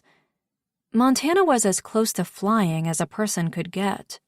Still, she held her breath, capturing the flight on camera, and released a sigh of relief as Montana settled on the ground 2 minutes later. Safe. Montana waved from the ground with a triumphant holler that echoed loud against the canyon above the noise of the chopper. Cassie glanced at the mayor in time to see his own look of relief, then his unreadable expression before signaling the chopper to turn around and head back down the mountain. Shit. They might have pulled off a successful stunt, but now it was time to face the music. Chapter 19. "I take it you had no idea she was planning to do that?" Mayor Morrell asked, turning to Cassie the minute they were seated in his office an hour later. Cassie clutched her hands in her lap. "Of course. No, she didn't. The jump was my idea, and I would have done it with or without Cassie's agreement," Montana said. Her face was still flushed from the adrenaline rush, and Cassie might have been the one radiating happiness before, but now that honor went to Montana. "We know it was drastic, but—" "It's okay, Cassie," the mayor interrupted. "It was?" "I understand that Montana felt the need to show me in order to convince me." "He did? Could they actually be getting away with this?" "Of course, what you did was still illegal, and as I suppose you plan to use the video of the jump for promotional purposes, I will have to fine you," he told Montana. Montana nodded. "I understand. It was worth it." Maybe a fine, but would she have accepted jail time as worth it? Cassie liked to think herself hardcore in pursuing her goals, but Montana took things to a whole new level. A dangerous level? Could she really put her business's future in Montana's hands like this? They needed to talk and establish some serious ground rules. Fast. The mayor sat back in his seat and stared at them. Finally, he spoke. "The site is fantastic. I can see why you wanted me to see it. I take it you've done all of the necessary calculations for safe jumping?" The question was directed toward Montana. She nodded. "Yes, sir." Please don't let him mention the mishap with the strings. Cassie knew he saw it from the helicopter. Would that be a strike against them? Make him think they weren't as ready as Montana thought? Cassie had her own doubts now. "We received a new application to reopen the old location 2 days ago," Mayor Morrell said. Cassie's jaw dropped. "Let me guess. From North Mountain Sports Company?" Montana sounded unimpressed. Mayor Morrell nodded. "But that's not fair. This was our idea," Cassie said. How had the other company found out about their plans in the first place? Lance Baker. Montana really needed to start discussing things with her if they were going to be partners in this. The mayor held up a hand. "Slow down. We aren't approving their application." If the mayor wasn't going to even consider the application of the bigger, more established company that could easily absorb liability cost, what chance did her company's application have of getting approved? I can't believe they even tried. No one on that corporate team has even ventured out into the Wild River outback areas. Montana shook her head. Well, believe it or not, their application has only strengthened yours, the mayor said. Really? How? They pleaded a rather compelling case for a new legal jump site as well. So now when I present the idea to the committee, I have strong backing, not only from Snow Trek Tours, but also from North Mountain Sports Company. I know it may be slightly disappointing that your application may not have been enough on its own, but the good news is, the site now has a much better chance of getting approved. Montana smiled. Good. Then we will have to send a thank you gift basket to North Mountain Sports Company. The mayor laughed. Don't get too far ahead of yourselves. But when he paused, and a dreamlike expression appeared on his face as he turned to Montana, Cassie's confidence soared. So tell me, how many more skydives do you think I should complete before attempting that jump you did today? 5 minutes later, Cassie excused herself from the meeting. The conversation had turned to all of their adventures, and they'd barely noticed her leaving.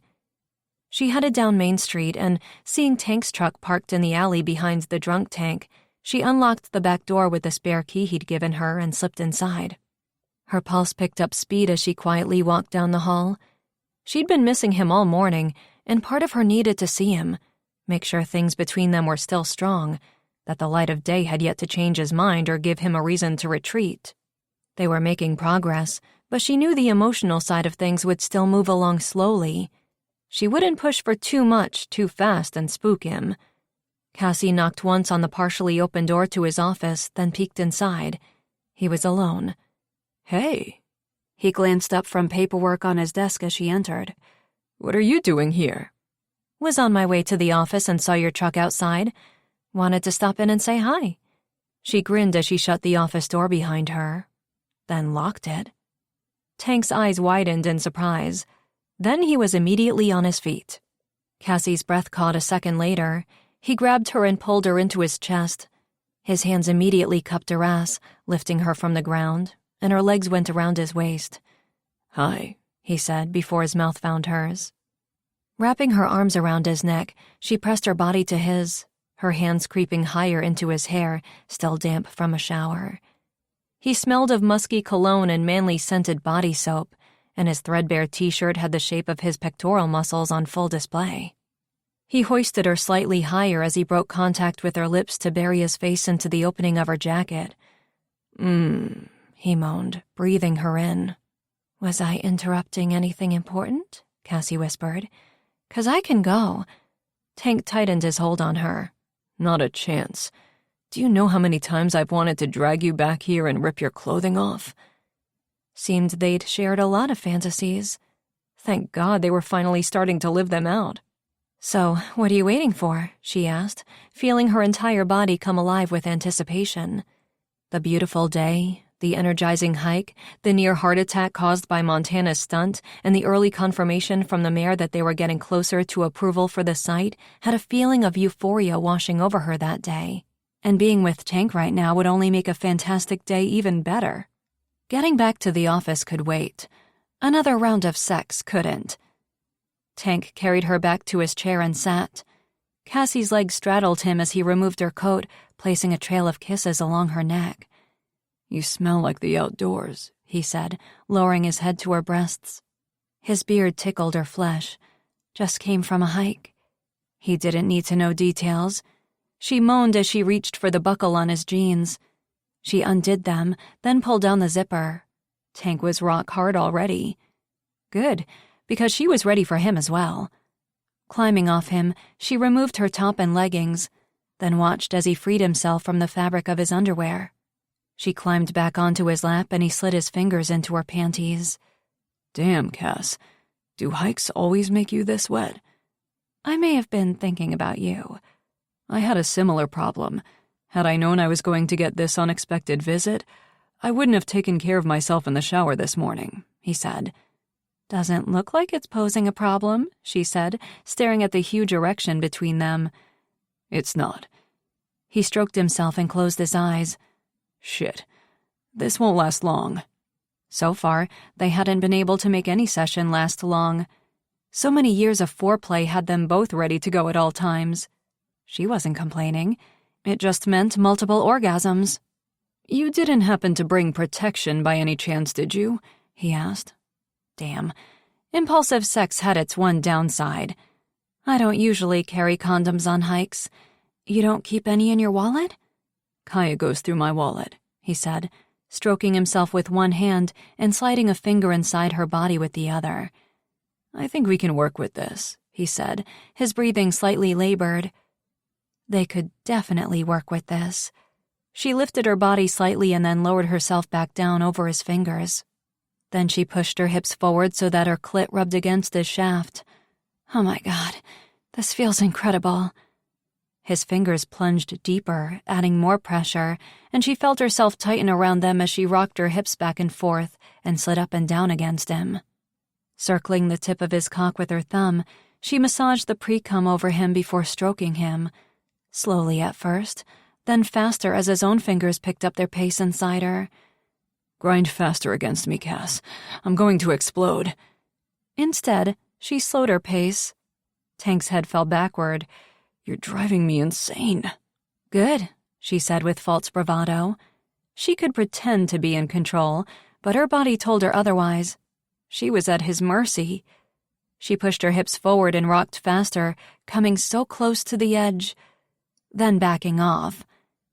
Tank's breathing was heavy and his hands gripped her ass, holding her against him. Cassie. There was no holding off her release any longer. She moved her hips faster, harder, and seconds later, she collapsed against him as her orgasm rippled through her body. Tank moaned his own release as his lips found hers again. Passionate, demanding kisses that had her pulsating even harder. He removed his fingers slowly from her body and took her face between his hands. I could get used to you stopping by to say hi, Tank said, staring into her eyes. Me too, Cassie said, snuggling into him as her body still enjoyed the final tremors of her orgasm. Tank's arms went around her and he kissed her forehead. So, how did your morning go? Your hike was out to the jump site, right? Wasn't the mayor meeting you out there today to see it? Cassie hesitated. He loved it. He thought it was as fantastic as we do. That's good news. So, your application? Not approved yet, but I think we're definitely closer. Should she tell him about Montana's jump? If she didn't and Montana did, he'd wonder why she'd kept it from him. And if they were in a relationship, they couldn't keep things from one another. But she was still partially naked on his lap, and they'd just gotten one another off. Was bringing up his ex-girlfriend right now really necessary? Montana jumped. Better to just say it quickly. Tank frowned. She did what? She jumped. I had no idea she was planning it. Tank stood, lifting her off his lap and setting her on the ground. He reached for a tissue, then readjusted his underwear. Classic Montana. Didn't she realize she could have gotten you both arrested? Or worse, she could have gotten hurt. Obviously, the latter was the main concern. He pulled up his jeans quickly and retrieved his belt from the floor. She got a fine, that's all. Tank shook his head. This was what I tried to warn you about. She's not the most trustworthy. Cassie couldn't argue, but she felt the need to defend her business partner, if for no other reason than to continue to justify her decision to do this. I agree that she shouldn't have done it, and at the very least she should have given me an opportunity to talk her out of it. But you should have seen Mayor Morell's face. While I know it wasn't the right thing to do, it might have been the only thing to push the pendulum in our favor. She pulled on her sweater and then her jeans. Getting dressed this quickly put a damper on their impromptu escapade. Tank still didn't look pleased. She's not planning any more of these surprises, right? I still need to talk to her. Cassie had no idea what Montana would do next. But in that moment, she wasn't thinking about Montana. Yeah, you and me both, Tank said, and Cassie wished she'd kept that day's excitement to herself. Confronting Montana about her stunt that day had to wait. The search and rescue team was scheduled for a 2-day training course on drone technology. Tank preferred the physical training to anything technical, but he understood the value these drones could provide in performing aerial searches without the expense of helicopters and to help navigate terrain that ground teams just couldn't reach safely by foot. Any additional training or support they could get was appreciated, But his mind wasn't in it that afternoon. As soon as Cassie had left his office, it had hit him how bad he'd messed up. Letting his annoyance over Montana, his concern over her, overshadow the moment they'd just had was a boneheaded move. He was an idiot. The look on her face when she'd left his office had told him he'd be lucky if he ever got her naked again. And he desperately wanted to get her naked again, so he'd better smarten up. What his ex did and didn't do was out of his control. He might not like it, but he refused to let it come between him and Cassie again. Climbing out of his truck, he joined the rest of the team on the training field. Question, he heard Tyler say, raising his hand. We haven't even started yet, the instructor with the name tag, Ken, said. But go ahead. When do we get to fly those bad boys? Tyler said, nodding to the ZenMuse XT drones visible in the back of the SUV. As soon as you learn enough not to crash them, Ken said. But there will be 2 flight sessions in today's course. A thermal imaging flight as soon as we cover those lessons, and then a night operations flight once it gets dark. Awesome, Tyler said, looking eager to get started. As the instructor set up for the lesson, Reed approached. You okay? Yeah, just got a lot on my mind. Like how to make it up to Cassie for disappointing her earlier that day. About that, I, stopped by the bar this morning. I was surprised to find your office door locked. He put his hands on his hips and eyed him suspiciously. Shit. Reed would be happy for him and Cassie, but would the guy really want to know that Tank had been with his sister earlier that morning? He didn't have a sister, but he was going with no. Look, your business is your business, Reed continued, and if you and Montana have reconnected and you're happy, then that's cool, but I just think Cassie deserves to know. Big brother protection was on full display, and it was obvious that if he and Montana were hooking up, it was definitely not cool with Reed. Tank shook his head. Reed, nothing is going on with Montana and me. But I heard there was definitely a woman in there. Shit. It was either tell him the truth or risk getting punched in the face. Actually, the truth might spur that reaction as well. Your sister. Reed looked slightly ill. What? Oh, shit. Seriously? Tank nodded. Feel better? I'd say more disgusted, but definitely relieved, Reed said, punching him in the shoulder. Better than the face. Chapter 20. The Anchorage Addiction Treatment Center number lighting up her phone had her hesitating before answering. Cassie never knew what to expect when she answered her father's calls. Some days were good. He was sticking to the detox program and making progress. Other days he threatened to quit the program, again, and walk away from his third attempt at getting sober. She checked the calendar on the wall before answering. Day 89 of his 90-day program. He was so close this time. One more day. If he bailed now, it would be the hardest one to deal with. Hi, Dad, she said, answering just before the call went to voicemail. Hey, Cassie lassie, the nickname he'd always used for her. She smiled, relieved that he sounded happy, relaxed. This was a good day.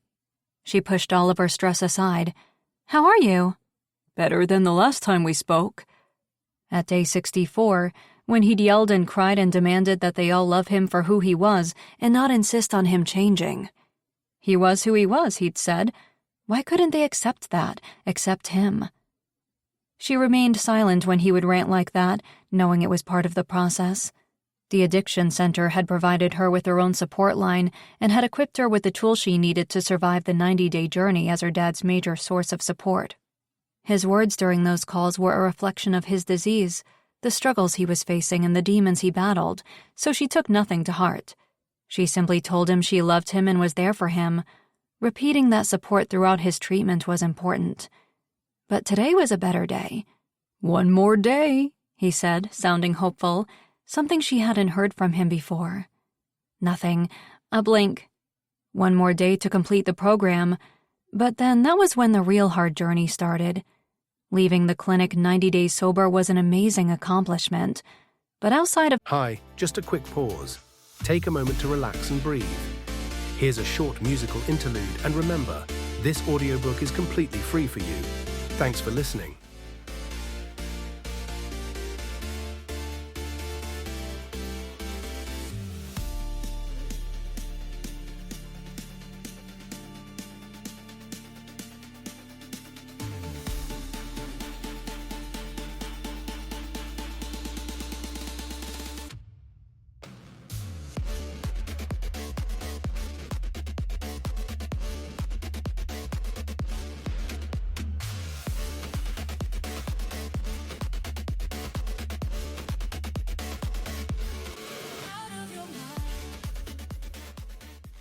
The clinic, living each day without alcohol would be the greatest test. He'd be challenged constantly. Was he strong enough to resist being pulled back under? I wanted to talk about my plans for when I leave here. Was he coming back to Wild River? Did he need a place to stay? Admittedly, she hadn't been confident that he would complete the program, so she hadn't really planned for what came next. Of course, whatever he needed, she'd provide. He was her father. That's probably a good idea. What are your plans exactly? Point Hope. She blinked. The dry village in northern Alaska?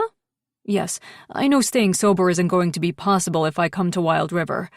I'm so sorry. I know I said I wanted to get better to come back to you all, but I don't think it's the right step for me. Not yet, anyway. But you can come to Point Hope any time. I've spoken to a company there and arranged lodging and a job.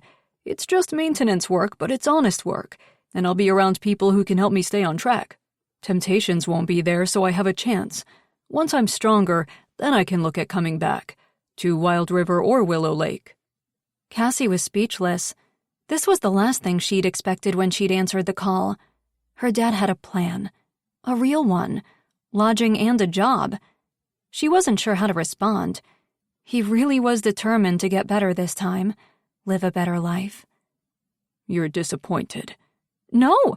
She cleared her throat. No, I'm the complete opposite of disappointed. I'm proud of you, Dad. Silence on the other end of the line, except for the sound of him swallowing hard. Tears gathered in her own eyes. You'll visit? He asked finally. Of course, and so will Reed and Mom if you want. They would. She may have been his main source of support, but the whole family had been praying for his success. Actually, Cass, I've been talking to your mom, just through letters that I'm allowed to send. Yes, she knew about the letters to her mom and to Reed. It was part of the process, and it was good for all of them, helping them move on from years of hurt and sadness. She's planning to move to Point Hope too, with me. Okay. Now she was really in shock. Her mother hadn't said a word. Really? Yes. She said I could tell you. I don't want to take her away from you. Dad, she's all yours, Cassie said with a laugh. Her mother would be the strength her father needed in his journey. This explained the decluttering and selling the house. It filled Cassie with only joy. She'd miss having her mom close, but she'd visit them both in Point Hope. You're sure? Her dad asked. Absolutely. Okay, gotta go. I'll call you soon. I love you. Love you too, Dad. Stay strong. She disconnected the call and sat back in her chair with a smile. Her parents were going to make a go of it. In a safe, healthy community. Their best chance at making a future work. Her dad wanted that. They both did. There was a reason her mom hadn't filed for divorce all these years. And having her parents back together was any kid's dream, right? Her heart sank as the thought hit her, and only an image of Tank in Montana came to mind. It had always been a dream of Cassie's. Was it also a dream for Kaya? Tank had been banished to the living room by his 10-year-old. What are you doing in there? You'll see. Have some patience, came Kaya's reply from the kitchen. Tank grinned as the smell of grilled cheese reached him. Be careful using the stove. Dad, shh, I got this. She had this. Tank didn't doubt it. His little girl was nothing if not determined. She'd always been stubborn and headstrong, and while at times it was challenging, when she was challenging him, he loved those traits about her. They would serve her well in the future. Grabbing the television remote, he flipped to the basketball game and sat back against the couch cushions. Dinner's almost... Kaya stopped when she saw him. What are you wearing? Tank glanced at his old Gold's Gym sweatshirt he'd had since he was 18. Tattered, full of holes and threadbare. Comfy. My sweatshirt? You have to change for dinner. Why? Kaya rolled her eyes. Because I don't want to dine with you smelling like old gym socks. Hey, this sweatshirt is... He sniffed it. Okay, you have a point. Standing, he pulled the sweatshirt off over his head. The sound of the doorbell had Kaya's eyes widening. She's early. Tank's narrowed. Who's early? Kaya pushed him toward his bedroom. Don't worry about it. Just go get a shirt on. A nice one, she said. Ah, so she was up to a little matchmaking. He grinned. Grilled cheese sandwiches were Cassie's favorite. She would be touched, that Kaya remembered. Maybe tonight would be the perfect opportunity to let his daughter know that he and Cassie had been making strides forward on their own. Okay, I'll get dressed. Kaya closed his bedroom door behind her, and a second later he heard the front door open. Tank surveyed the possible choices for a nice shirt in his closet. He only had 2 dress shirts. A white one he wore to weddings and funerals, and one covered in multicolored surfboards that he wore on beach vacations. Reaching for the white one, he put it on, leaving the top few buttons undone and rolling the sleeves for a more casual vibe. Then he ran some gel through his hair, washed his face, and left the bedroom. He hadn't spoken to Cassie since the awkward way they'd left things earlier that day, and he should have been smart enough to plan a dinner. His daughter might well be saving his dumb ass. Kaya was clanging away in the kitchen, the sound of plates and cutlery revealing she was setting a nice table for them. And noise from the living room told him she must have blocked Cassie from seeing the surprise as well. You've been exiled from the kitchen too? He asked, entering. Yes, what is she up to in there? Shit. Montana? Her smile faded. Expecting someone else? Yes. Was she in on this? Kaya's matchmaking? Damn, this was not what he'd been expecting, at all. I thought it was Cass at the door, actually. Montana looked slightly confused. Then, taking in his white dress shirt and gelled hair, she assessed the rest of the situation quickly. Oh shit. She's making dinner for us? Tank nodded. You didn't know about it? Of course not. Did you think I put her up to this? Montana hissed. Not anymore. His ex looked as panicked and uneasy about this turn of events as he was. What are we going to do? We can't exactly go through with a romantic handle at dinner together. Soft music started to play throughout the house. Oh, shit. He tugged at the collar of his shirt, sweat pooling on his lower back. But you could have with Cassie? Montana asked, her tone unreadable. He nodded. May as well be honest. They all needed to know the truth. He and Cassie were together. It might be complicated and slightly messy at times. He might fuck things up along the way as he had that morning, but they were together. So, things between you two... None of your business, but yes, we're together. Right. Okay. There was definitely disappointment in her voice now. What the hell? He ran a hand through his hair. How the hell did they get out of this? And what was the meaning of Montana's one-word response just now? She knew he and Cassie were more than just friends. And shit, she hadn't said anything about him and her getting back together. He'd assumed they were on the same page about that. The past was the past. He didn't have those feelings for her anymore. She never really had them for him, so why this reaction now? Okay, you guys can come into the kitchen now, Kaya called out. Did they have to? Maybe he could fake a call from the station, or maybe Montana could fake an illness. How do you want to play this? Unfortunately, her expression softened. I think we just go through with it. I'm sorry. What? She went to a lot of trouble. We will break her heart if we tell her we won't have dinner together. Leading her to think that feelings exist between us is wrong. He needed to talk to Kaya about the situation with Montana. Clearly, she'd come to her own conclusions. Damn. He'd been so concerned about her feelings and her reconnecting with her mother. He hadn't thought to clarify their own relationship. We're still friends, Tank. Or close proximity thereof. Montana scoffed. It's only one dinner. We will turn off the music and blow out the candles. When I leave, you can talk to Kaya. Explain things. Oh, good. Once again, it would be all on him. That was probably for the best, though. He wouldn't want to hand off tough conversations to Montana. Unfortunately, he didn't see any other way around this. Fine. Tank followed Montana to the kitchen and forced a smile as he entered. Indeed, the kitchen lights were dimmed. On the center of the table were 2 flickering candles and a bouquet of multicolored daisies in a glass vase Tank had forgotten he even owned. Glasses of lemon water and a pitcher of the same sat on the table in front of 2 place settings with grilled cheese sandwiches and apple slices. 2 place settings. Only 2. Wow, this is wonderful, Montana said. You cooked by yourself? Kaya beamed. Do you like it, Dad? She asked, turning to him. Yes, it's wonderful, like your mom said. Damn, he sounded like a moron. His daughter would see straight through the fake enthusiasm. Where's your plate? Oh, I'm not staying. What? Where are you going? He heard a truck pull into the driveway and his heart raced. A hip-hop song on blast could be heard drifting in through the open windows. Kaya grinned. There's my ride. I'll let you 2 enjoy dinner. She hugged them both quickly and left the kitchen. Just a second, Tank called out after her. You called Cassie to come get you? Had she told Cass about all of this? Yeah. Kaya's expression changed as her face fell. Is that okay? I just wanted the 2 of you to have some time alone together, to talk. It appeared she was hoping for more than just her parents talking. Tank sighed as he forced another smile. It's fine, but you and I need to chat later, okay? He followed Kaya to the front door and opened it. His gaze met Cassie's behind her steering wheel as Kaya ran out to the truck. The way her pained expression took in his appearance, he knew he was in the doghouse. Damn.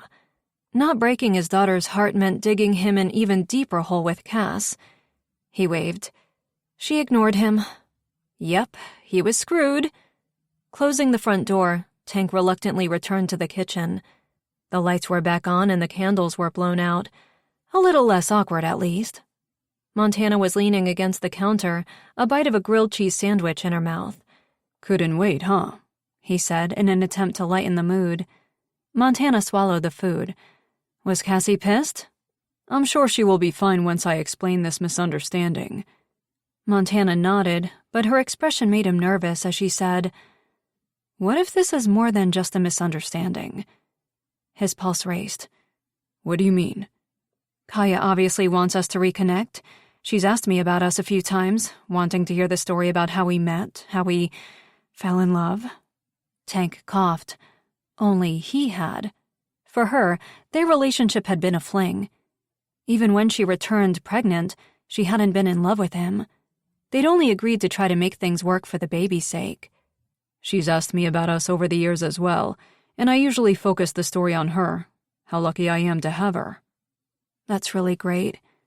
You're a wonderful father, Theo. The intimacy in her voice told him she'd called him by his real name on purpose. His spine stiffened as he started clearing the table. What did you tell her? He hoped she hadn't given Kaya the wrong ideas about them. He may have loved Montana years before, but he'd healed from that experience and moved on. I wasn't sure what to say. I told her how we met, that we were amazing friends. She took a step toward him and touched his forearm. Maybe now things could be different. There could be more. Was she serious? Tank took a step away from her, and her hand fell away. No, there couldn't. He was struggling to open up and be vulnerable with a woman who had always been there for him and Kaya, a woman he loved, his best friend. Montana had broken his heart twice, and they were barely friends anymore. Did she really think they would be together again? Because of Cassie? She asked. Yes, and also because you and I are a thing of the past.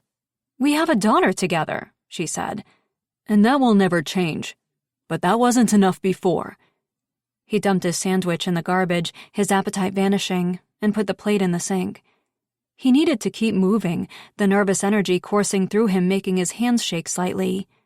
We need to think about Kaya, Montana said. Tank blew out a deep breath. That's all I've been doing. For 10 years. I've always put our daughter first. At the sacrifice of a relationship with Cassie, his own chance at love. A real love, not the casual way Montana had approached their relationship. Cassie loved him, and he put his and Kaya's feelings before her, all the time. His fear of commitment and fear of being hurt again all came before what Cassie wanted. The realization made him feel even worse. "I know that," Montana said softly. "I'm just saying, if there's a chance, if you have any feelings left for me." He shook his head. "I don't." Obviously, she hadn't expected his response. But what had she been expecting? To come back here and find out that he'd never gotten over her, had never moved on? Maybe in a way he hadn't, but in that instant, he knew whatever feelings he'd had, both the love and the hurt, were gone. "I'm sorry, Montana. The last thing I want to do is hurt Kaya. But you and I are not getting back together." What if things don't work with Cassie? What if you try and that relationship doesn't work out? For years, I've let those excuses stop me from even trying, but I'm done with that. I deserve to be happy, and so does Cassie. He paused. So do you. And I'm here to support your starting over. With your career, with Kaya, just not with me. Montana nodded slowly. Unfortunately, she didn't look entirely convinced. Okay, but let me ask you one thing. If you're really in love with Cassie, why has it taken you so long to take this leap with her? His jaw clenched and he took a deep breath. Because I'd taken a leap twice before and it was a long way down. Montana lifted her chin. You think it will be different this time? All he could do was hope. Unlike Montana, Cassie loved him. I do, yes. Grabbing her purse, she walked past him on her way out of the kitchen. Okay. Well, for your sake and Kaya's, I hope you're right. A moment later, he heard the front door close as he stood there, staring up at the ceiling. His ex was like a tornado, with an uncanny ability to blow through his emotions, sending them up in a spiral, just when he thought he'd finally figured them out. Where's Mom? Tank turned off the television as Kaya entered the living room 2 hours later. She went home. Disappointment was evident on her face. Why? Did you two argue? Not exactly. No, she just had to get home. So you both had a good time then? Her hopeful expression was almost harder to handle than the disappointed one. Obviously, his little girl was hoping for a reunion between her parents, but that wasn't what he wanted. Unfortunately, that was easier to remember when he wasn't left alone with his thoughts and his ex's words echoing in his mind. Damn Montana. He'd been struggling enough with the idea that he was having to share his daughter's time with the uncertainty of their future now that Montana was in it. But then she dropped a bomb of a solution on him that solved those issues. If they did try again to be a family for Kaya's sake, he wouldn't have to be faced with the potential of eventually being a part-time parent. But that's not where his heart was leading him, even if it might be an easier solution. He'd loved Montana at one time, but he knew those feelings were long gone. We did have a good time. We did a lot of talking, he said. Great, I'll cook again tomorrow night. Kaya started to leave the living room. No, wait, come back, please. Kaya sat on the couch next to him and frowned. I don't have to make grilled cheese again. I can also make spaghetti as long as you help strain the noodles once the water boils. No, Kaya, honey, it's not about the food. He turned to face her, summoning the balls to be as honest as possible. He couldn't leave any room for doubt. She had to understand that he and Montana weren't getting back together. He'd been hoping to tell her that he and Cassie were together now, but that conversation would have to wait. One thing at a time. Kaya, your mom and I love you. Very much. We both do. But we don't love each other. That's because she's been away for so long. You two just need to spend more time together. No, I'm certain that we will only ever be friends. Great friends. Eventually. And I'm willing to support your mom in anything she needs in order to be in your life. I'm glad you have her back. But you loved each other before, when you had me. Damn. How did he explain the less than fairy tale reality of unrequited love to a 10-year-old? He took a deep breath. We care about each other. We did then, we do now. But love, That's complicated. I trust you two are smart enough to figure it out, she said confidently, unfazed by his attempts to clarify the situation. He pulled her closer for a hug. He'd been honest with her, and she'd see for herself that they weren't getting back together. And in time, she'd be okay with it. They'd all fall into a new routine and things would be easier for her to understand. We will figure it out. Figure out this co-parenting thing so that you get the best of both of us. Couldn't possibly explain it any plainer than that. She frowned. But that's what I'm trying to avoid. As much as I like spending time with Mom, it's weird being away from you. She was already feeling the impact of the sleepovers and time with Montana.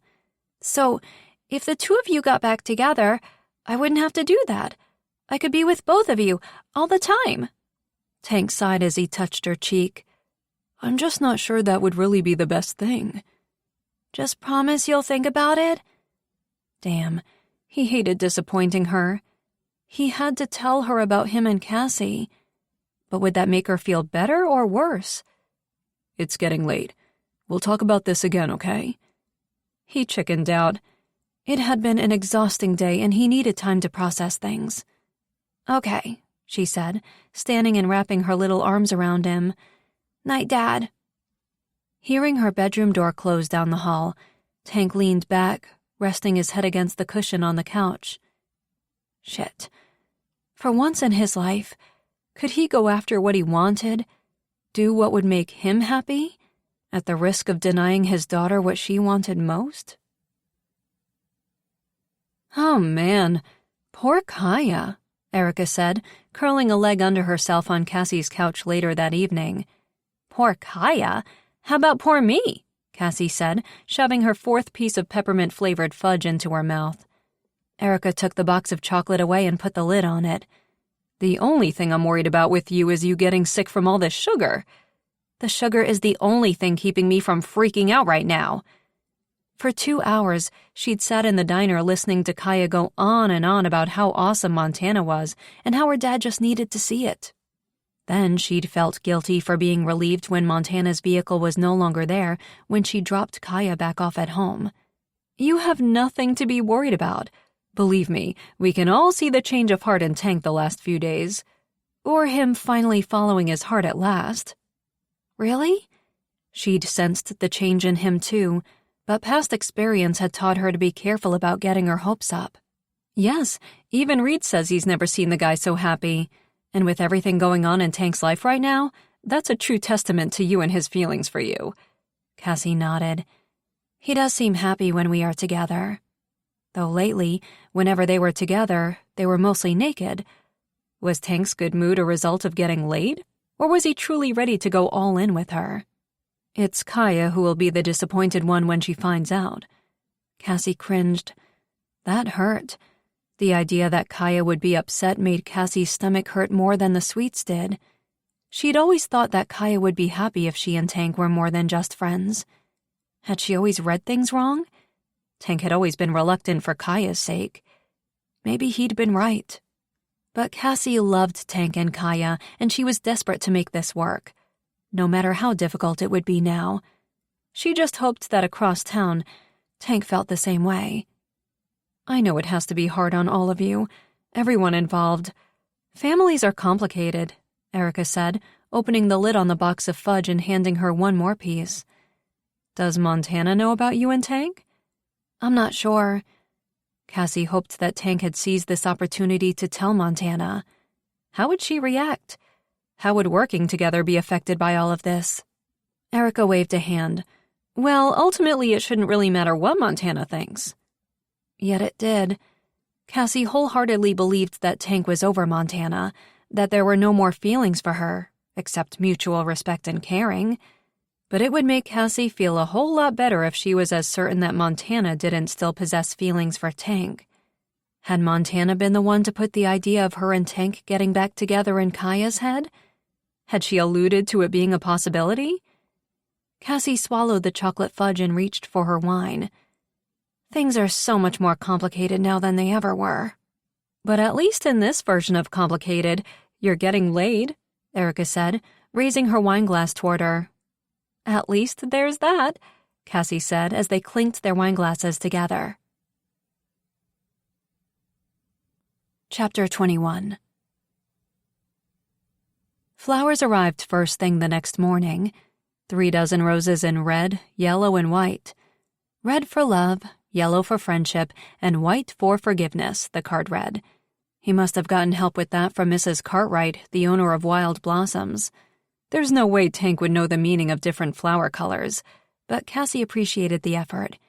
No doubt he also got quite a lecture on love from the 83-year-old florist who'd recently hit a bestseller list with the real-life relationship advice book she'd self-published the year before. As the town's local love expert, Mrs. Cartwright could be credited for saving a lot of marriages in Wild River. Cassie sighed as she smelled the roses. She'd already forgiven Tank. He had nothing to apologize for. He'd had nothing to do with the dinner setup, and he had already texted to reassure Cassie that everything was fine and that he'd explained to Kaya that he and Montana weren't getting back together. Unfortunately, she'd just realized how shitty this situation was for Kaya. Erica was right. The little girl was the one who would ultimately be disappointed by this, which continued to break Cassie's heart. As adults, the 3 of them could work things out. But Kaya was 10. She wouldn't understand or be okay with this. Kaya expected to have her family back, wanted her family back. Cassie slumped in her chair. Not even the text messages from Reed with photos of the dirty North Mountain Sports Company ATVs and the helpless-looking tour guide stuck in the mud had made her feel better. She knew what she wanted, and for the first time she had a glimmer of hope that Tank wanted the same thing. But she worried about Kaya and what all of this transition meant for her. Filing the stack of paperwork that had piled up over the last few weeks, her thoughts a frazzled mess, she barely heard the bell chime above the door. "There's my Cassie, lassie," a familiar voice said. She whipped around so fast, she whacked her elbow on the open file cabinet drawer. "Ow! Shit, oh my God! Dad?" Tears brimmed in her eyes, and she wasn't sure if it was from the intense ache in her elbow or the sight of her father. "Hi, sweet girl," he said, smiling. Her mother stood next to him, beaming, absolutely beaming. Now the tears definitely had nothing to do with her elbow. "What are you doing here? When did you get in?" He'd finished his treatment. He looked so much better than she would have expected. Older, much older than when she'd last seen him, but healthier. He'd gained weight and his graying hair was cut short. He'd always worn it long, but this suited him better. In jeans, a new ski jacket, and hiking boots, he looked great. Best of all, his eyes looked clear and bright. Not bloodshot from hangovers or tired from the pressure of trying and failing to quit drinking. "I just caught the train into town a few hours ago, and your mom picked me up from the station. I said this was my first stop." Cassie nodded, swallowing the lump in her throat. She stepped forward and he outstretched his arms. She hugged him tight, savoring the familiar scent of his old cologne. He'd worn the same once since she and Reed were kids. But this time, the lack of whiskey mixed with the musky scent had fresh tears gathering in her eyes. "Hi, Dad. You look great." "Not as beautiful as you. Look at you." He held her at arm's length and took her in. "Amazing. Hard to believe you're the same little thing." He shook his head. "Lots of years." Her mother joined in the hug. "And lots more to come," she said, tears of happiness in her own eyes. They both looked so happy, as though the years in between the day he disappeared and now no longer mattered. They didn't. The past was the past, and her parents would focus on their second chance at a future together, because they both clearly wanted one. Her father stepped out of the embrace and looked around the store. "Your mom was telling me about this place on the way over. Wow, Cass, it's really fantastic." She blushed at the praise, wishing she'd had time to organize better. But it didn't matter. Her father was standing there, finally getting to see her accomplishment. It meant a lot more than she'd ever thought it would. "Thank you. I didn't do it all on my own." "Everyone needs help to achieve their goals, but the determination in you was what made it happen," he said, scanning the photos along the wall. "So many years." The tinge of regret in his voice tugged at her heart. She didn't want him to regret the past, just keep moving forward. That's all anyone could do. When do you leave for Point Hope? Not that she didn't like having him in town, but temptations were there. Hell, her boyfriend owned a bar. Boyfriend? Was Tank her boyfriend? What were they exactly? No time to think about that now. We head out there tomorrow morning, he said. Your mom's all packed and I start the new job the day after tomorrow. Hitting the ground running. Good. Acting while his motivation was high would help him be successful. Yes, we wanted to take you kids out to dinner tonight before we left, he said. Cassie froze slightly. What would Reed think seeing their dad again? They'd been communicating through letters, but face-to-face was stirring so many emotions in her. Reed was going to be a whirlwind of thoughts and feelings. Have you talked to Reed? Her father nodded. Called him from the truck. He was surprised, but happy, I think. I'm sure he was, she said quickly. Reed had been waiting for this for so long. Him and that lovely surgeon of his will be meeting us at Mead & More Steakhouse in an hour, he said. Cassie glanced at the clock. If she locked up now, she had just enough time to shower and change. If you want to invite a guest, you're welcome, her dad started. Arlene was shaking her head. Cassie's situation is a little complicated. Complicated?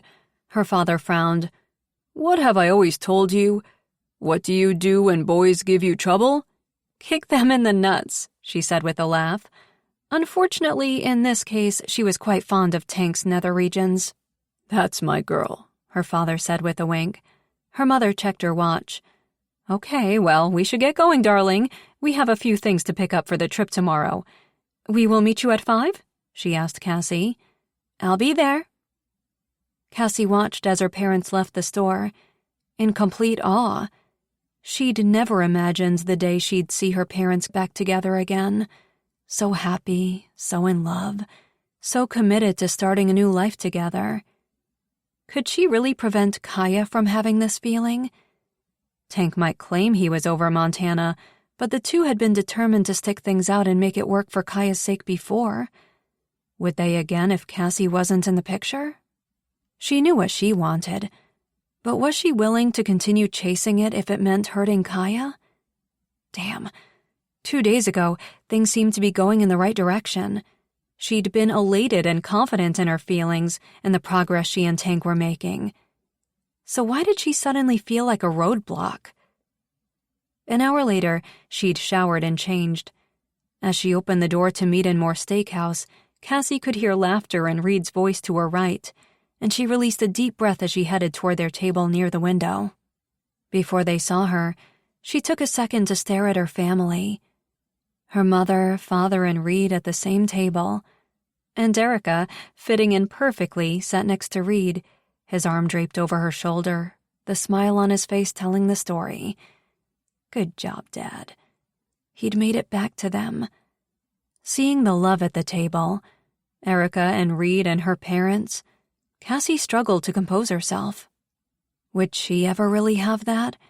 Could she be selfish and continue to fight for what she wanted?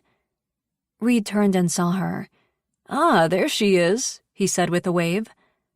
Forcing a smile, Cassie joined her family, refusing to let her own conflicted torture heart destroy this moment. Cassie's dad was back. Tank was happy for her and Reed as he glanced at the photo she'd just texted him of all of her family together for the first time in so long. Too long.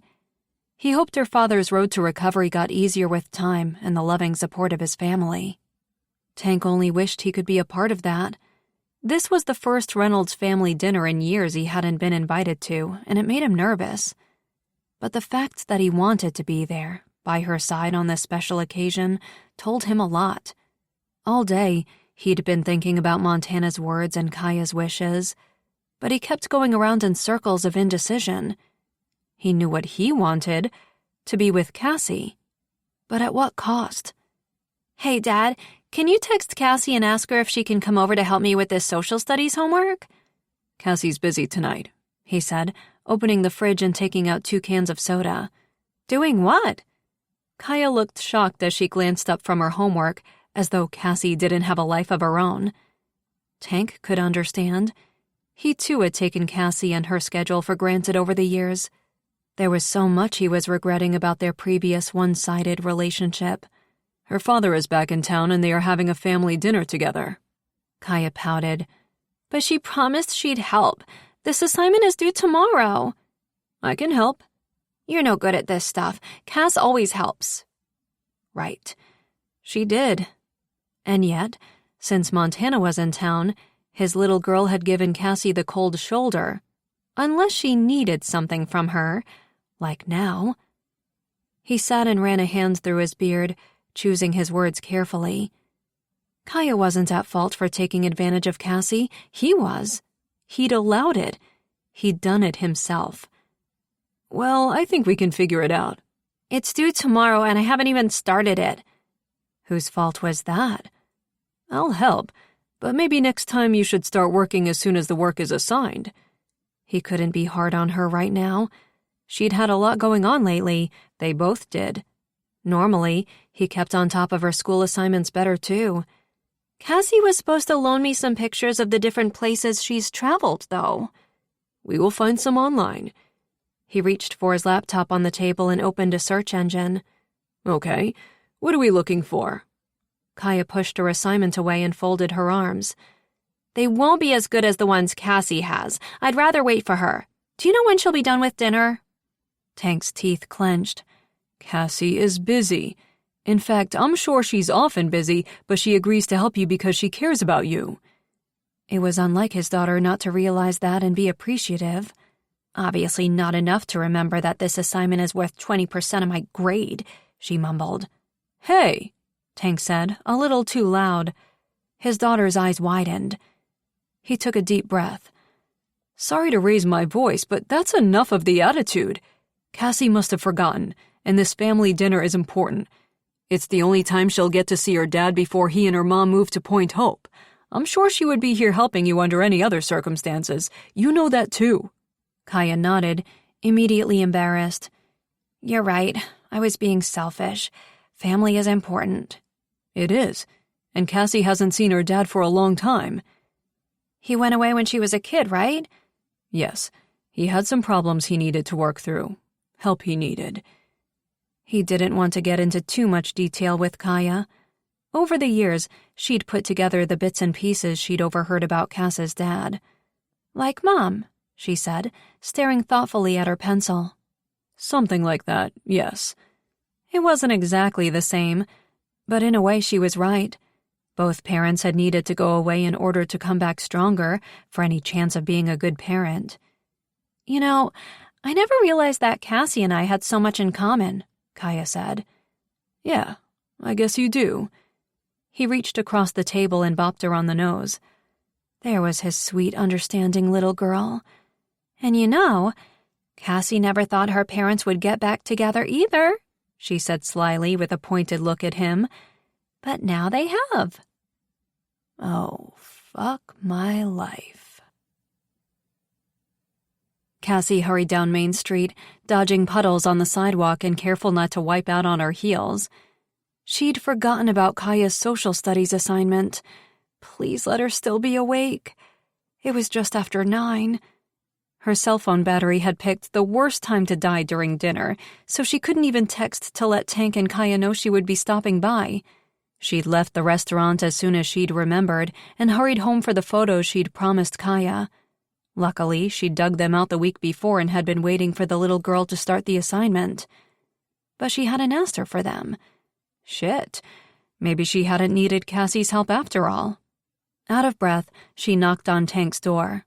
The light in the hallway came on, illuminating his shape through the window, and her heart raced even faster.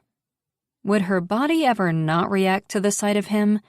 In 5 years, her attraction had only grown stronger, and since being with him, she was helpless against the overwhelming emotions she'd fought hard to suppress for so long. Hey, he said, surprised and happy to see her. Hi, is Kaya still awake? I completely forgot about the social studies project, she said, entering the house and struggling to catch her breath. Dad's arrival caught me completely off guard today. I don't even know if she still needs my help or not. Hey, don't worry. We understand. Cassie nodded, her heart rate slowing. Is she still awake? Just went to bed about 10 minutes ago. Damn it. Sorry, Tank. He smiled, touching her shoulder. Don't stress about it. I know a thing or two about geography, and Google Images might not match Cassie Reynolds' quality of photographs, but we figured it out. Besides, it was her assignment. True, but... Yes, I know. I just feel bad for bailing on her. You didn't bail. You had a family thing come up. Was she upset? No. He paused. Actually, she had a revelation.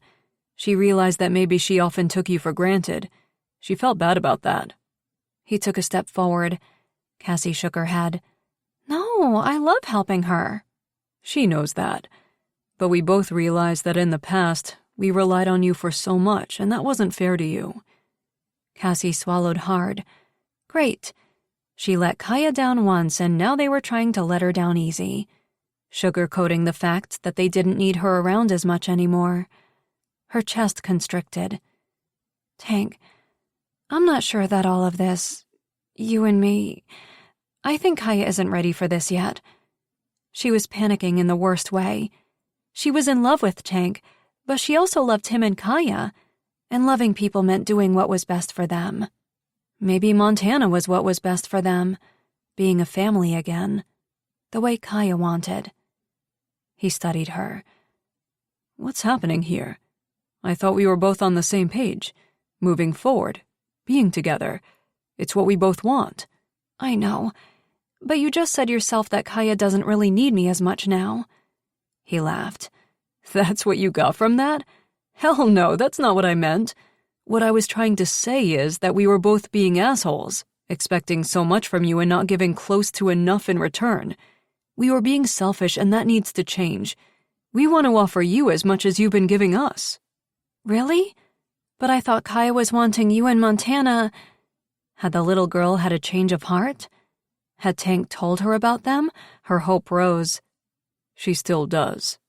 Hope plummeted. But that's why I think we need to tell her about us, right away. Tank stepped forward and wrapped his arms around her.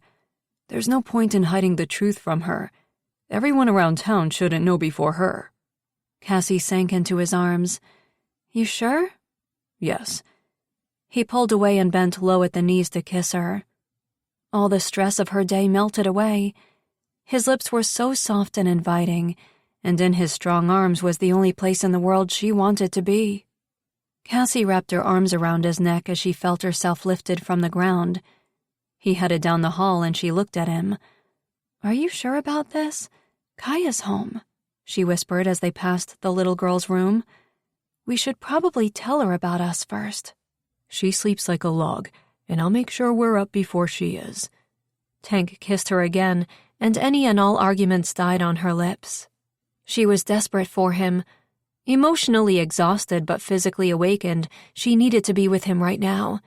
Tank carried her into the bedroom and softly closed the door behind him. He set her down in front of him and unzipped her jacket, lowering it over her shoulders.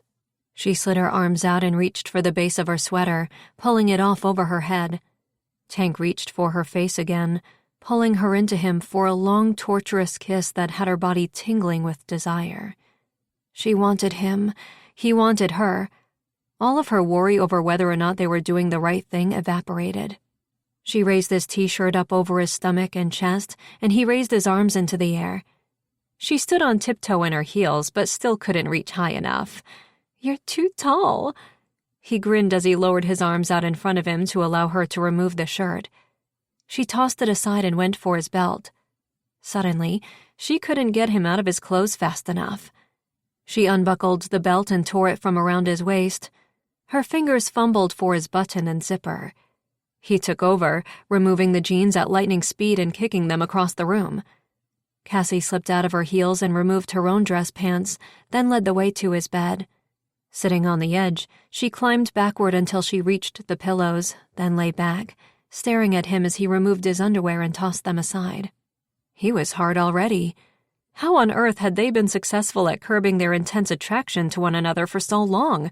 They certainly couldn't now. She wouldn't think about the missed opportunities or lost time. It really hadn't been. Without the physical all those years, their connection had deepened, strengthened in every other way, which made sex with him that much better now. And they had the rest of their lives to discover even more truths about how deep their connection was. Tank climbed onto the bed and lay next to her. I'm glad you came over. Me too, she said, shivering as he trailed his fingers lightly across her stomach. I really am sorry about the other night. Dinner. I got the flowers, she said, and I was never upset with you. He grinned. So that murderous look you shot me from the truck? Okay, so maybe I was a little upset. Well, let me make it up to you. He slid a hand beneath the waistband of her underwear and she opened her thighs as his fingers crept lower and lower. Tickling and teasing, they inched toward her opening, which was already desperate for his touch. His gaze locked with hers and she reached for him, drawing his mouth to hers as his fingers stroked along the folds of her vagina. Her entire body trembled, wanting him. Her tongue slipped between his lips and he hungrily devoured her, their tongues frantically exploring one another. His fingers dipped inside her body and she felt herself tighten around him. She could come so easily with just a simple touch from him. The affection and trust they had for one another made giving all of herself to him so easy. Loving Tank was easy. She traced the shape of his abs as she moved lower to wrap her hand around his cock, so hard and big. Her breathing grew more labored just at the thought of him inside her. She had nothing to worry about with him. She was safe. He moaned against her mouth as she stroked the length of him. Up and down, slowly at first, then faster as his own fingers picked up their pace, moving in and out of her body. Her legs spread even further, and he dared to dip another finger inside. The tightness and pleasure had her pumping him harder now. She craved release already. He broke away slightly, panting as she felt him harden even more under her touch. Cassie, you're killing me. I was hoping to make this last, he whispered. Okay, let's slow things down a little, she said, as she experienced the first warming sensations of orgasm along her inner thighs. It felt so good. Slowing the rippling effect that continued to build throughout her body was nearly impossible. She rolled him onto his back and lifted her body to straddle him. His hands gripped her hips as she lowered her body to his. The feel of his penis against her wetness had her swallowing hard. This wasn't helping to slow things at all. She wanted him inside her right now. I'm so close, Cass, he said, sitting up and burying his head between her breasts. The warmth of his breath against her skin sent shivers throughout her core. Condom, she whispered. Quick. Tank reached into the bedside drawer and retrieved one. Ripping it open, he handed it to her. Cassie slowly rolled it down over him, marveling at the size of his erection. Where do you even find these big enough? She whispered. Tank laughed. You already have me naked. You don't have to continue stroking my ego. He flipped them so that he was on top. Holding his weight on his arms, he wedged himself between her legs. The tip of him pressed against her opening, and Cassie wrapped her hands around his biceps as she lifted her hips and took the length of him inside her body. Damn, the sheer size of him made everything that much more intense. Make love to me, Tank, she whispered, her gaze locked with his. The intensity in his expression as he started to rock his hips, plunging deeper and deeper inside her, left no room for doubt about how he felt for her. They hadn't said the words to one another, but Cassie felt his love. She could see it, feel it. She stared into his eyes as he thrust faster and harder. Their gazes locked and held as the friction between their bodies grew more and more intense. She was so close. She held him tighter as she fought to control the urge to cry out. Tank lowered his face and drowned a moan of his own in her hair as he plunged deeper. His fingers tangled in the pillow, and she heard his breath catch as his body trembled above her. Shit, Cassie, he whispered. She arched her back and rocked her hips forward, her own orgasm erupting. She bit her lip in an effort to restrain her pleasure as her head fell back against the pillow. Tank collapsed next to her a second later and stared at the ceiling, as though trying to catch his breath and gather his surroundings. She knew the feeling. She still pulsated where his penis had filled her, and a euphoric feeling had her floating. Holy hell, Cass. She rolled to her side, draping one leg over his. Thank you. Thank you. She slapped him playfully. I meant for what you said before, about wanting to tell Kaya about us. She knew that would be a big step for him, for them. She deserves to know. I really am sorry I wasn't here to help her tonight. She understood. Tank pulled her closer and kissed the top of her head. Your family dinner went well? Really well. Dad looks great. I hope he can stay on the right track. Me too. Tank trailed his fingers up and down her arm. And Reed? He was cool? I've never seen him so complete. Dad was a missing piece for him for so long. Tank squeezed her tight. Families come in all different shapes. The key is making everything fit. Cassie nodded as her eyes drifted closed. She hoped they could make all the pieces of their relationship fit somehow, because now that she was in Tank's arms, she never wanted to let go. Chapter 22. He did not wake up before Kaya. Tank was in the middle of the best dream of his life when the sound of Kaya's scream had his eyes snapping open. The scene in front of him moved as if in slow motion, but happened in milliseconds. What is going on? Kaya asked, still looking horrified, glancing between him and Cassie.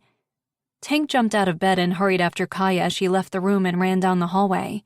Cassie came by after you went to bed last night to help you with your homework. Damn, that sounded so lame. It was a social studies assignment, not sex ed. What the hell, Dad? Hey, watch your language. Hey, how about putting on some more clothes? She yelled, slamming her bedroom door. Tank hesitated, then marched back into the bedroom. Shit, Cassie was muttering, sitting up and reaching for her discarded clothes on the floor. Sorry, I forgot to set my phone alarm, Tank said, reaching for his own jeans and t-shirt. It was inside out, but he pulled it on anyway. I'll get dressed quickly and leave, Cassie said, yanking her sweater on. No, you don't have to.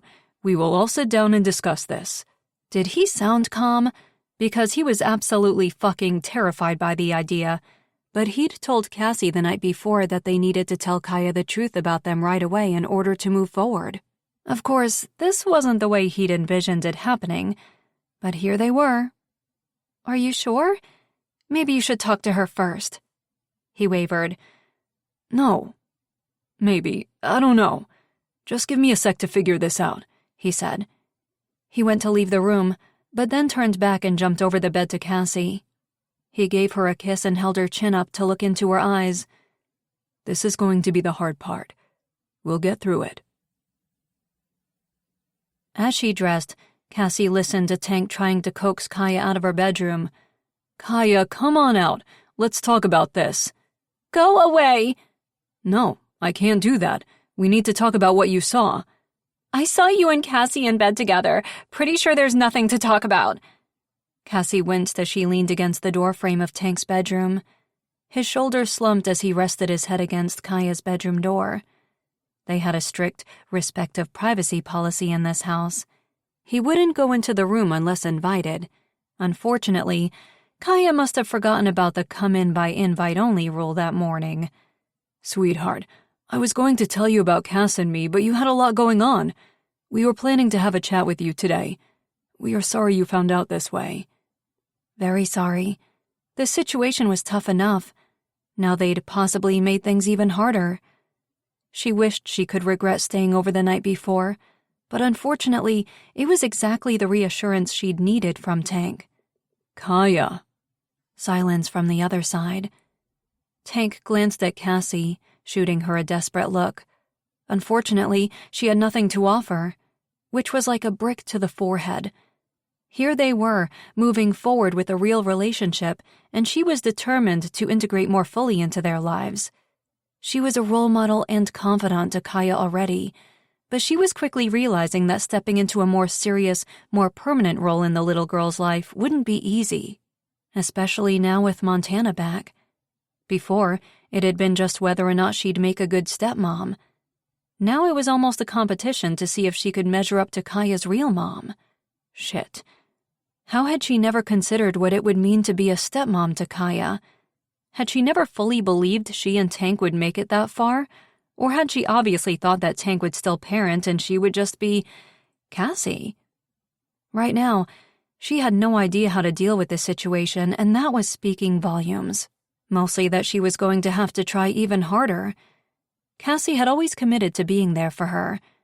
Now she needed to prove that her commitment went even further. She didn't just want to be Kaya's friend, someone she could rely on, someone who babysat her when necessary and took her shopping or helped with homework. She wanted to be family, to think long-term and plan a future with Kaya and Tank. And she wanted to believe that eventually Kaya would want that too. Tank turned back to the door, knocking gently. I'll give you some time to process what you saw. But after school, we do need to talk. Silence. He slowly walked away from the door, looking slightly hopeless. Cassie hugged him tight. As you said, this was never going to be easy, but she wasn't willing to retreat this time. A full day of silence later, he was dying. Of all the ways he'd been planning on telling Kaya about him and Cass, this was never one of them. Mortified that she'd found them in bed, he was mostly terrified of the psychological damage it could cause her. Shit, and he'd been doing so well keeping her from needing therapy as an adult. This had to be the longest they'd ever gone without talking to one another.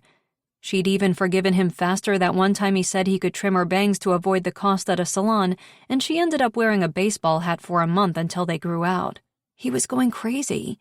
He knocked on her bedroom door just before dinner. Hey, Kaya, I think it's time to talk now. Silence on the other side of the door had him sighing. Kaya, I know we have rules and boundaries in this house, but if you don't come out, I'm going to have to come in. We don't ignore problems in this family. Nothing.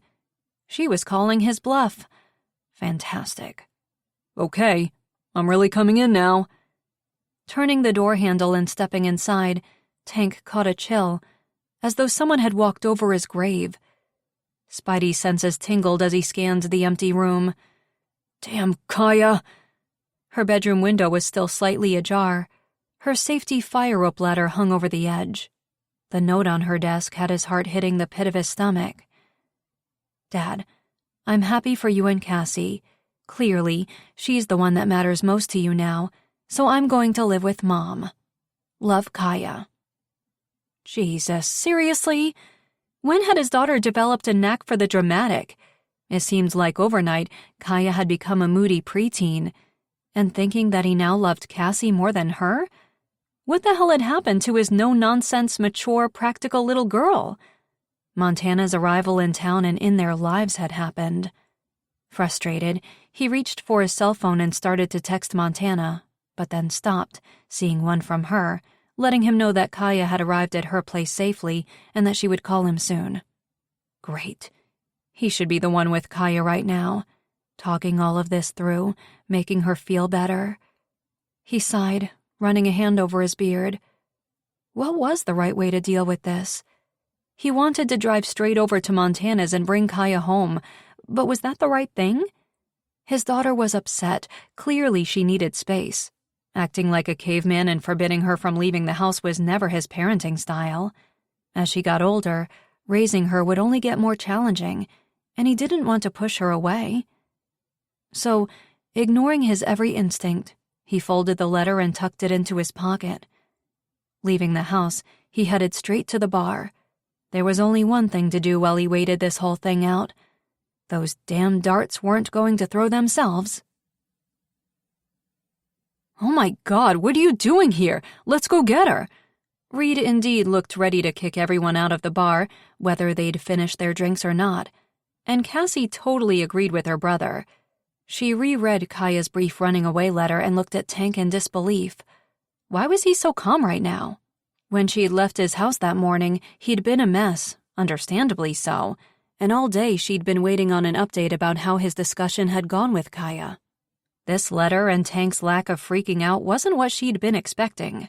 "That's not the game plan," Tank said, casually stacking beer glasses behind the bar. "You have a game plan for this?" If it was up to her, they would drive straight to Montana's, take Kaya home and bar the bedroom windows until she was 30. Montana was in town for a month and the little girl was jumping ship already. Cassie had felt the intense sting of being replaced in the little girl's heart, but it couldn't possibly even come close to how upset Tank must be feeling right now.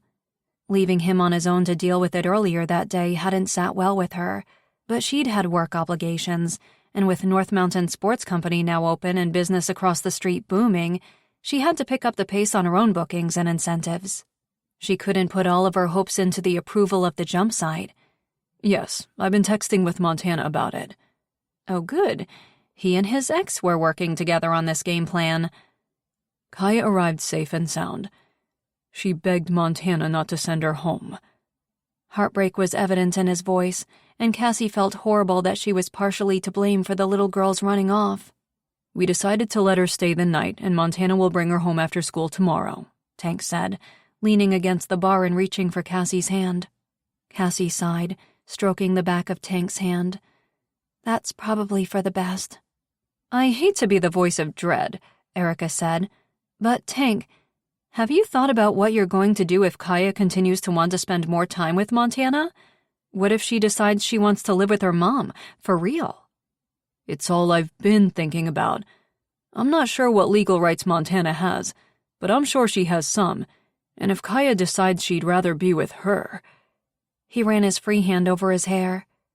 Cassie understood his fear, and she wanted to reassure him that she was pretty certain that wasn't what Montana would want.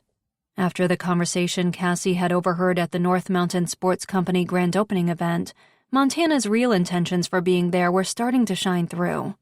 Cassie wasn't sure it was her place to tell Tank, and for Kaya's sake, she hoped she was wrong, but she suspected Montana wasn't interested in parenting full-time. "I say we not get ahead of ourselves yet. Let's just take it one day, one outburst and crisis at a time. Kaya is angry right now, but I'm sure once she has time to cool off and really think about things, she'll realize that she's being hasty," Cassie said, hating seeing Tank look so unsure. She squeezed his hand tight, but his gaze drifted past her and he gently released her hand and straightened as John Cartwright approached the bar. "Hey, John," he said, "what can I get you?" "A beer, please," John said, avoiding Tank's eyes as he rummaged in his wallet for cash. "Put it away. It's on the house," Tank said, pouring the pint. "I insist." John put the money on the bar and shifted from one foot to the other while he waited. What was going on? The two men were usually bickering about basketball by now. But tonight, John looked uncomfortable, and Tank seemed to be taking a long time to pour that beer. "Hey, you haven't been in here in a while. Starting to think you're trying to dodge me." Tank laughed, but the look Cassie caught on John's face confirmed it was true. She looked back and forth between them, feeling a thick tension around them. "My loan's not getting approved, is it?" Tank asked. "Loan? What loan?" John sighed, lowering his voice. "I was planning to call you about coming into the office to discuss. Now's as good a time as any for bad news," Tank said. Bad news? What was he talking about? "I'm sorry, Tank. We just couldn't make the numbers work," John said. "Wish I had better news. I hope you can find another way to buy out Montana's share of the bar." He took the beer and headed back toward the pool tables. "Thanks for trying, man," Tank mumbled after him. Montana was part owner of the bar? What the actual fuck? When was Tank planning on telling her? Had he been planning on telling her? She stared at him now, but he avoided her gaze. He removed his apron and tossed it onto the bar. "Reed, can you watch the bar for me for a few minutes?" "Sure thing, man," Reed said. Tank disappeared toward his office, and Cassie climbed down from the stool and followed him. This may not be any of her business, but if she was hoping for a future with Tank, he had to stop keeping things from her and avoiding tough conversations. He glanced up as she entered, and a look of guilt spread across his face. "I'm sorry I didn't tell you." She took a deep breath, unsure of what to say. Up until a few days ago, this really was none of her business. But after opening themselves up to more than friendship, she expected full transparency, honesty. He had to start trusting her. Why didn't you? Because I was hoping I'd get the loan and be able to buy her out, and then it wouldn't matter. He was so missing the point. Of course it would matter. Tank, obviously you and Montana share more of a connected past than you've ever admitted. You two share a child. You've admitted to being in love with her years ago. And now she owns the bar with you? Cassie's emotions were in a whirlwind. In the grand scheme of things, maybe this shouldn't matter. But it did. The fact that he didn't tell her hurt the most. But emotions aside, she had to face the fact that logically, there was every reason in the world for Tank and Montana to be together. Their lives were interconnected in more ways than he'd let on.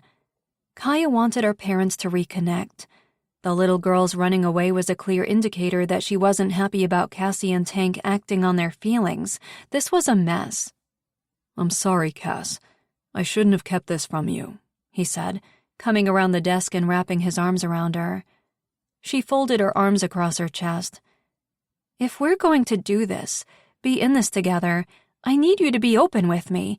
Tell me things, let me in, let me help. He nodded. I know. I'm trying, Cass. This isn't easy for me. She swallowed hard. I know, but this relationship can't work if you don't try a little harder. He kissed her forehead and she heard him sigh as the disappointment of the reality of things settled in the air around them. Theo was my father's name, he said. She studied him. What? My full name is Theo Alexander, and no one knows that. He took a breath. After growing up in foster homes, I learned not to get close to people. Cassie wrapped her arms around his neck, relaxing just a little. So, when I fell for Montana and gradually opened up, learned to trust, and then things ended, I guess it just reconfirmed that the only person I could rely on, count on in life, was myself. She kissed his forehead. I can't imagine how tough growing up was for you, and I'm sorry you had your heart broken in the past.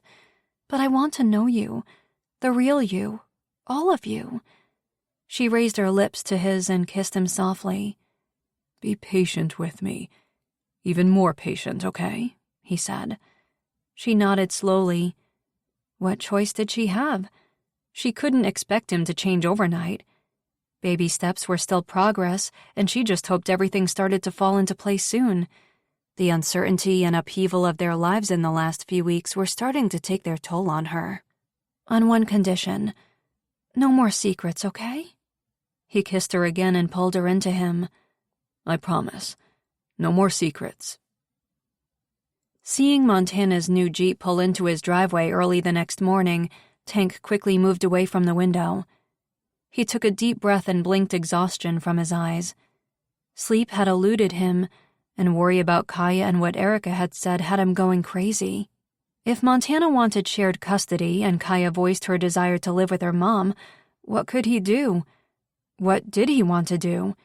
He hated the idea of not having Kaya with him, and it seemed brutally unfair that Montana could waltz in like some fairy tale and win his daughter's affection so easily. Unfair.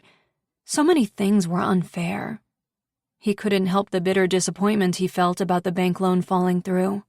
He'd been putting his hopes on it. He should have told Cassie about the bar, but he'd wanted to tell her when he had good news, that the situation would soon be resolved. He'd wanted to tell her once he was full owner of the bar and that particular tie to Montana had been severed. But he knew she was right to be upset. The bar thing was just an example of his struggle with vulnerability, his inability to fully trust and be open. He thought he was making strides in that direction, but they obviously weren't big enough, fast enough. He stopped pacing as the front door opened. "Dad?" Rushing into the hallway, he hugged Kaya tight, any anger or annoyance melting away at the sight of her. "Hi, Dad. I'm sorry about leaving without telling you," she said, the words coming out on a grunt as he squeezed her. He glanced at Montana as she entered. Her expression was unreadable, but something was definitely not right. I won't say it's okay, but I understand you were angry. I'm glad you're back. Kaya stared straight into his eyes as she delivered her next blow. I'm not back. I'm just here to pick up some stuff, and then I'm going back to Mom's. Tank blinked. Montana looked panicked behind Kaya. I'm sorry. What?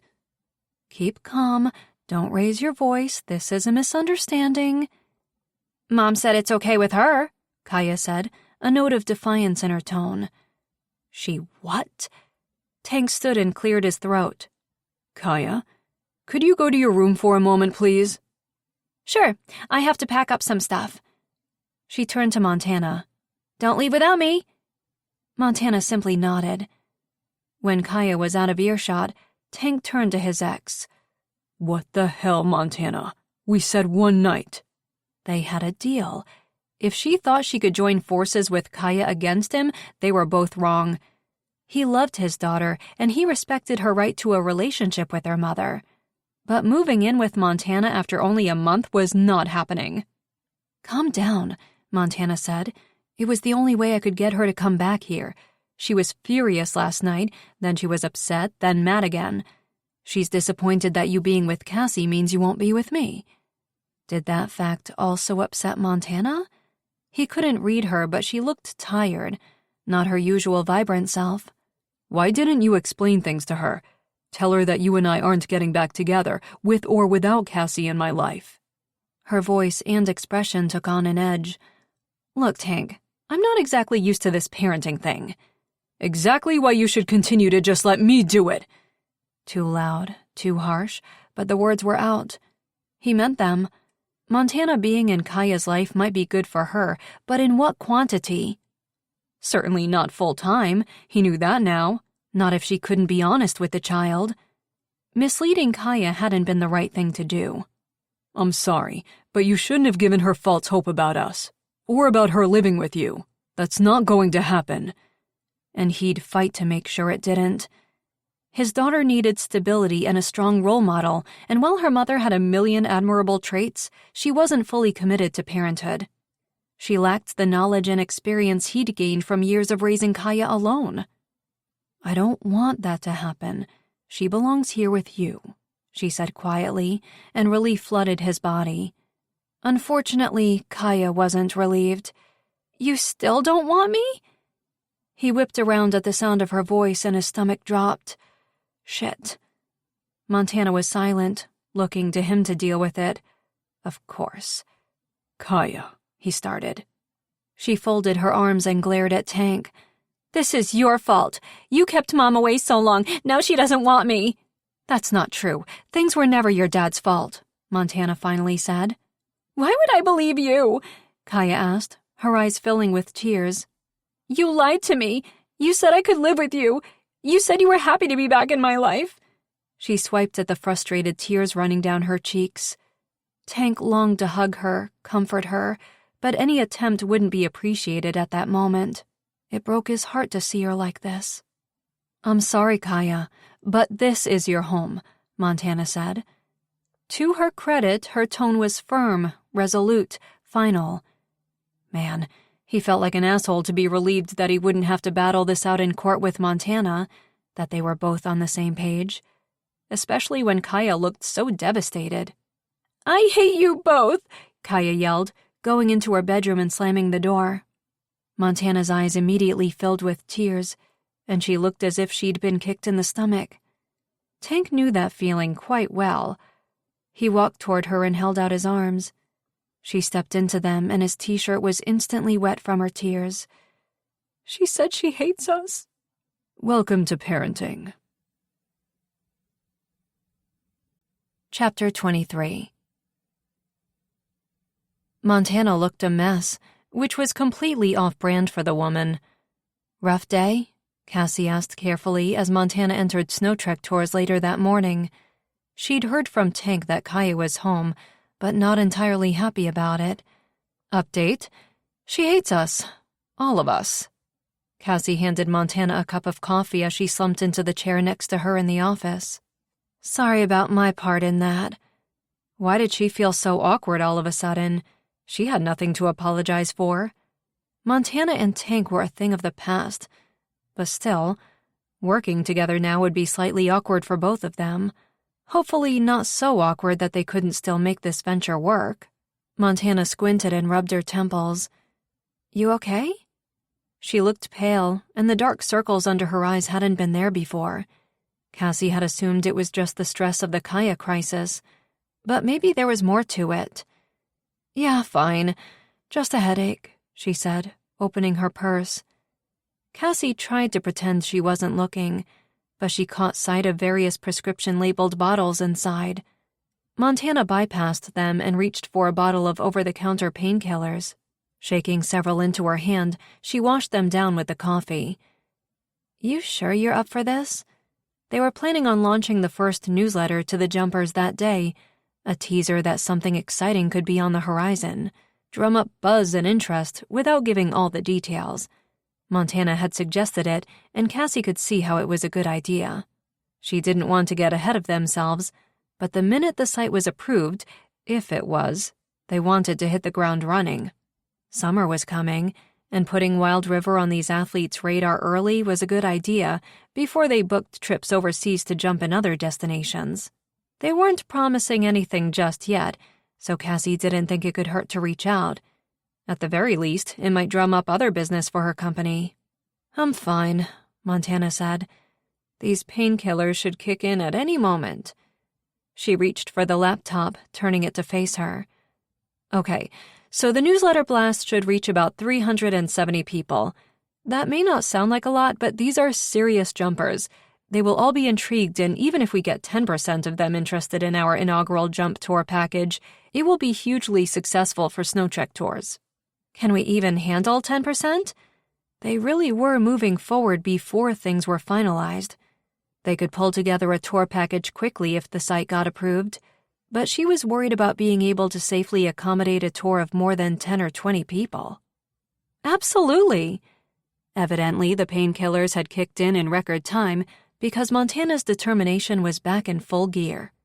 "So here's the draft of the teaser promo I want to send out," she said, turning the screen back toward Cassie as the promo loaded. Cassie held her breath as she watched the 20-second video, a snapshot view of Wild River, the beautiful picturesque scenery shot she'd captured from the jump site, and then Montana running toward the edge. It cut off just before Cassie had ditched the camera to untangle Montana's shoestrings, and the footage switched to a GoPro shot. Cassie clutched the chair arms as a 3D sensation of soaring over those mountains herself made her eyes widen. "You were wearing a camera that day?" "It's built into my suit," Montana said, her eyes on the video. The ending was a flash sequence of SnowTrek Tour's current spring promo, featuring the Slush Cup race and a group shot of Cassie and her tour guides. "Wow, this looks professionally done. You could go into business making promo videos." "No way. Jumping videos are the only ones I'm passionate enough about to put the work into.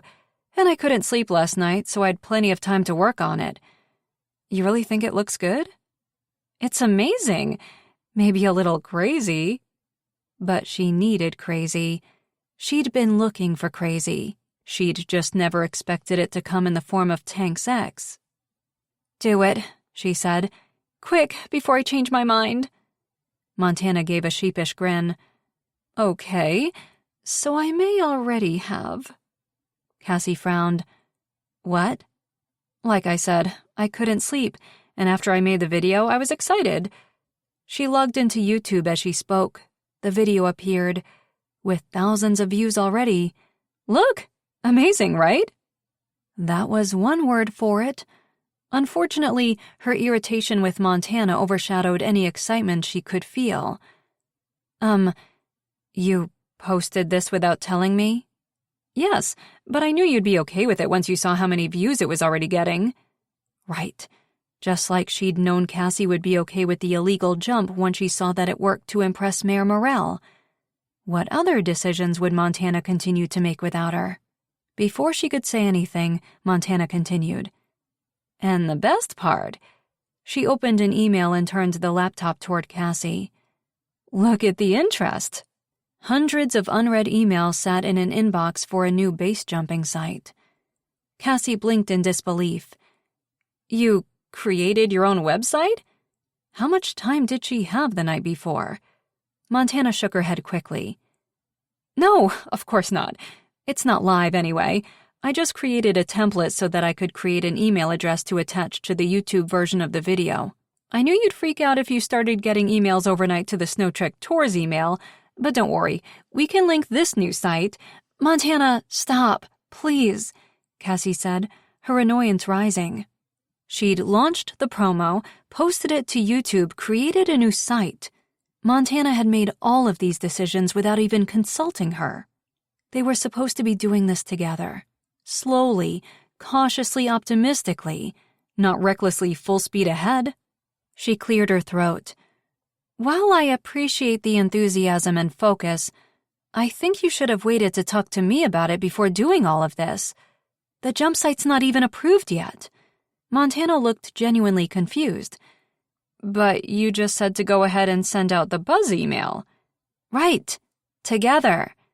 Snow Trek Tours was still her company. Montana was going to be a big part of this new venture. They'd be partners in it, in fact. But she couldn't just take over completely when Cassie's company's reputation was on the line. Montana sighed. I don't see the problem here. That was the problem. I just think big decisions regarding and affecting my company need to be discussed with me. I mean, the jump the other day was risky as hell. It worked. So did this, Montana said, pointing to the inbox as another email appeared. That's not the point, Cassie said.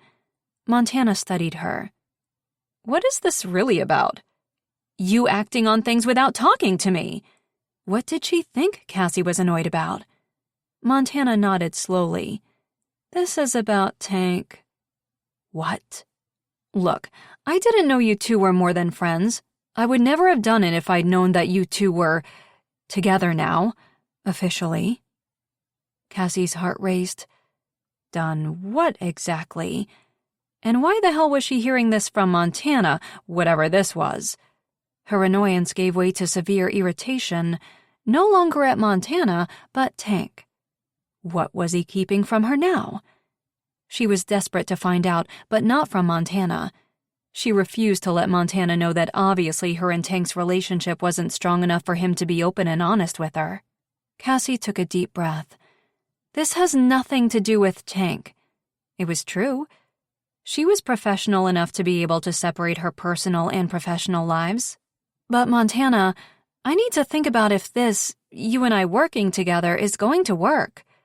She wanted to save her company, but Tank had been right about his ex. Montana was too impulsive to be trusted with Cassie's future, her career, and obviously her love life. North Mountain Sports Company's opening had succeeded in one thing, flooding Wild River with a bunch of tourists who would normally prefer the trendy Aspen scene to the real wilderness. Tank surveyed the crowd in his bar, or rather the clothing choices and turned-up noses. Mountain ruggedness wasn't for everybody, but if they thought he was changing his drink menu to accommodate all the fancy-named cocktails they were requesting all evening, they were in for a rude awakening. The place is full of pre-Wild Riverized Ericas, he mumbled. Reed laughed. Do not let her hear you call her that. What? It's a compliment. Your girl's adaptation to life here has been a 180 transformation. I don't think any of these people have ever used paper napkins or spotty glasses before. True, but they have cash, Reed said, showing him the tips he'd collected all evening. Stuck-up money is as easy to cash as any other, he said, sliding the money from the two-full cash register into a bag to put in the safe out back. If business kept this pace, he might actually be able to solve his financial dilemma.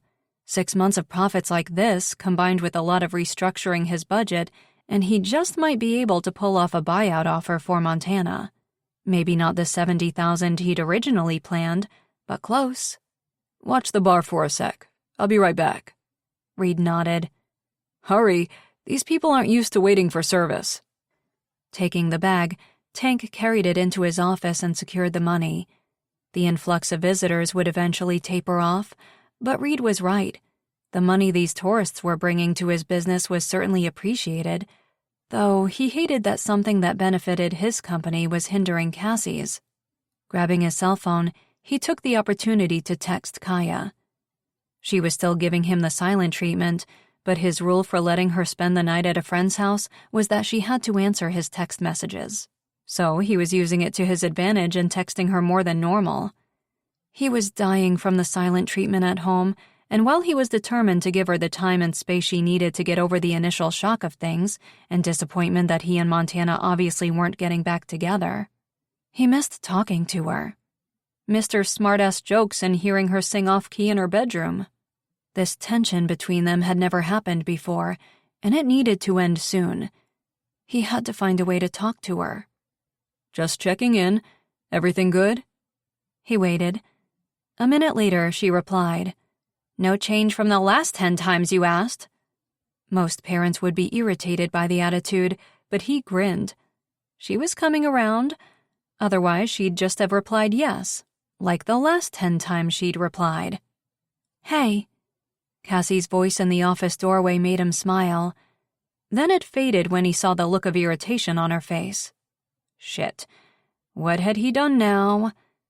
"Got a sec?" she asked, entering the office and closing the door. Of course. Something told him she wasn't closing the door with the same intentions as when she'd visited the office the week before, unfortunately. What's wrong? "Did you kiss Montana?" His eyes widened. What? No, shit no. Where's that coming from? Her shoulders relaxed as she released a sigh of relief. "Well, what did happen the other night, when Kaya made dinner for you both?" Nothing. Montana and I just cleared the air about a few things. "So then why was she apologizing to me today for making a move to be with you?" Tank sighed as he walked around the desk and reached for her. Cassie backed away.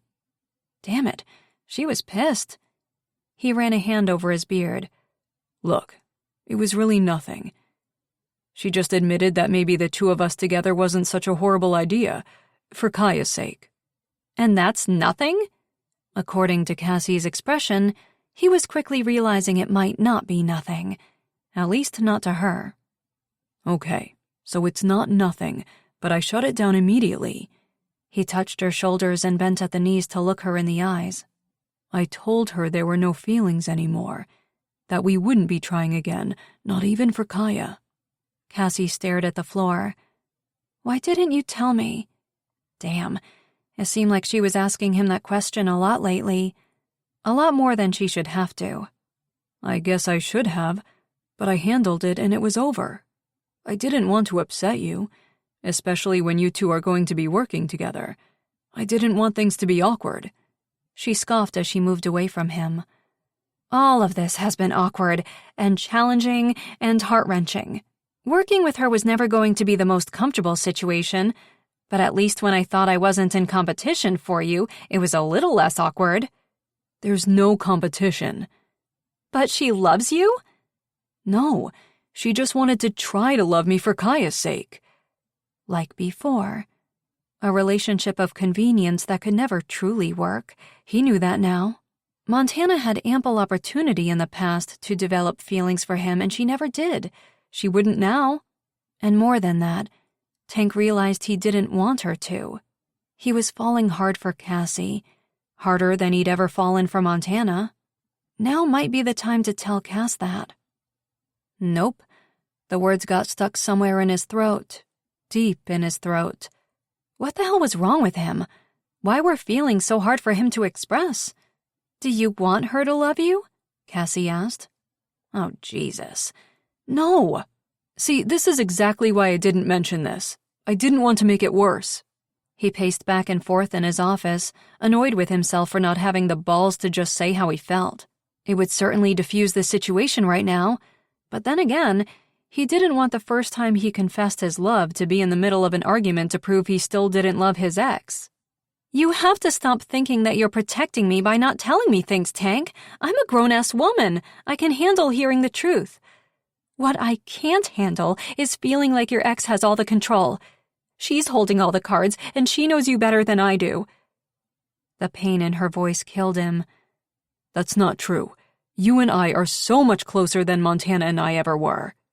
"She knew your real name," she said, sounding defeated. He sighed. They were back to that again. It's really not. If you say it's nothing one more time, I'm going to lose my shit. Okay, you're right.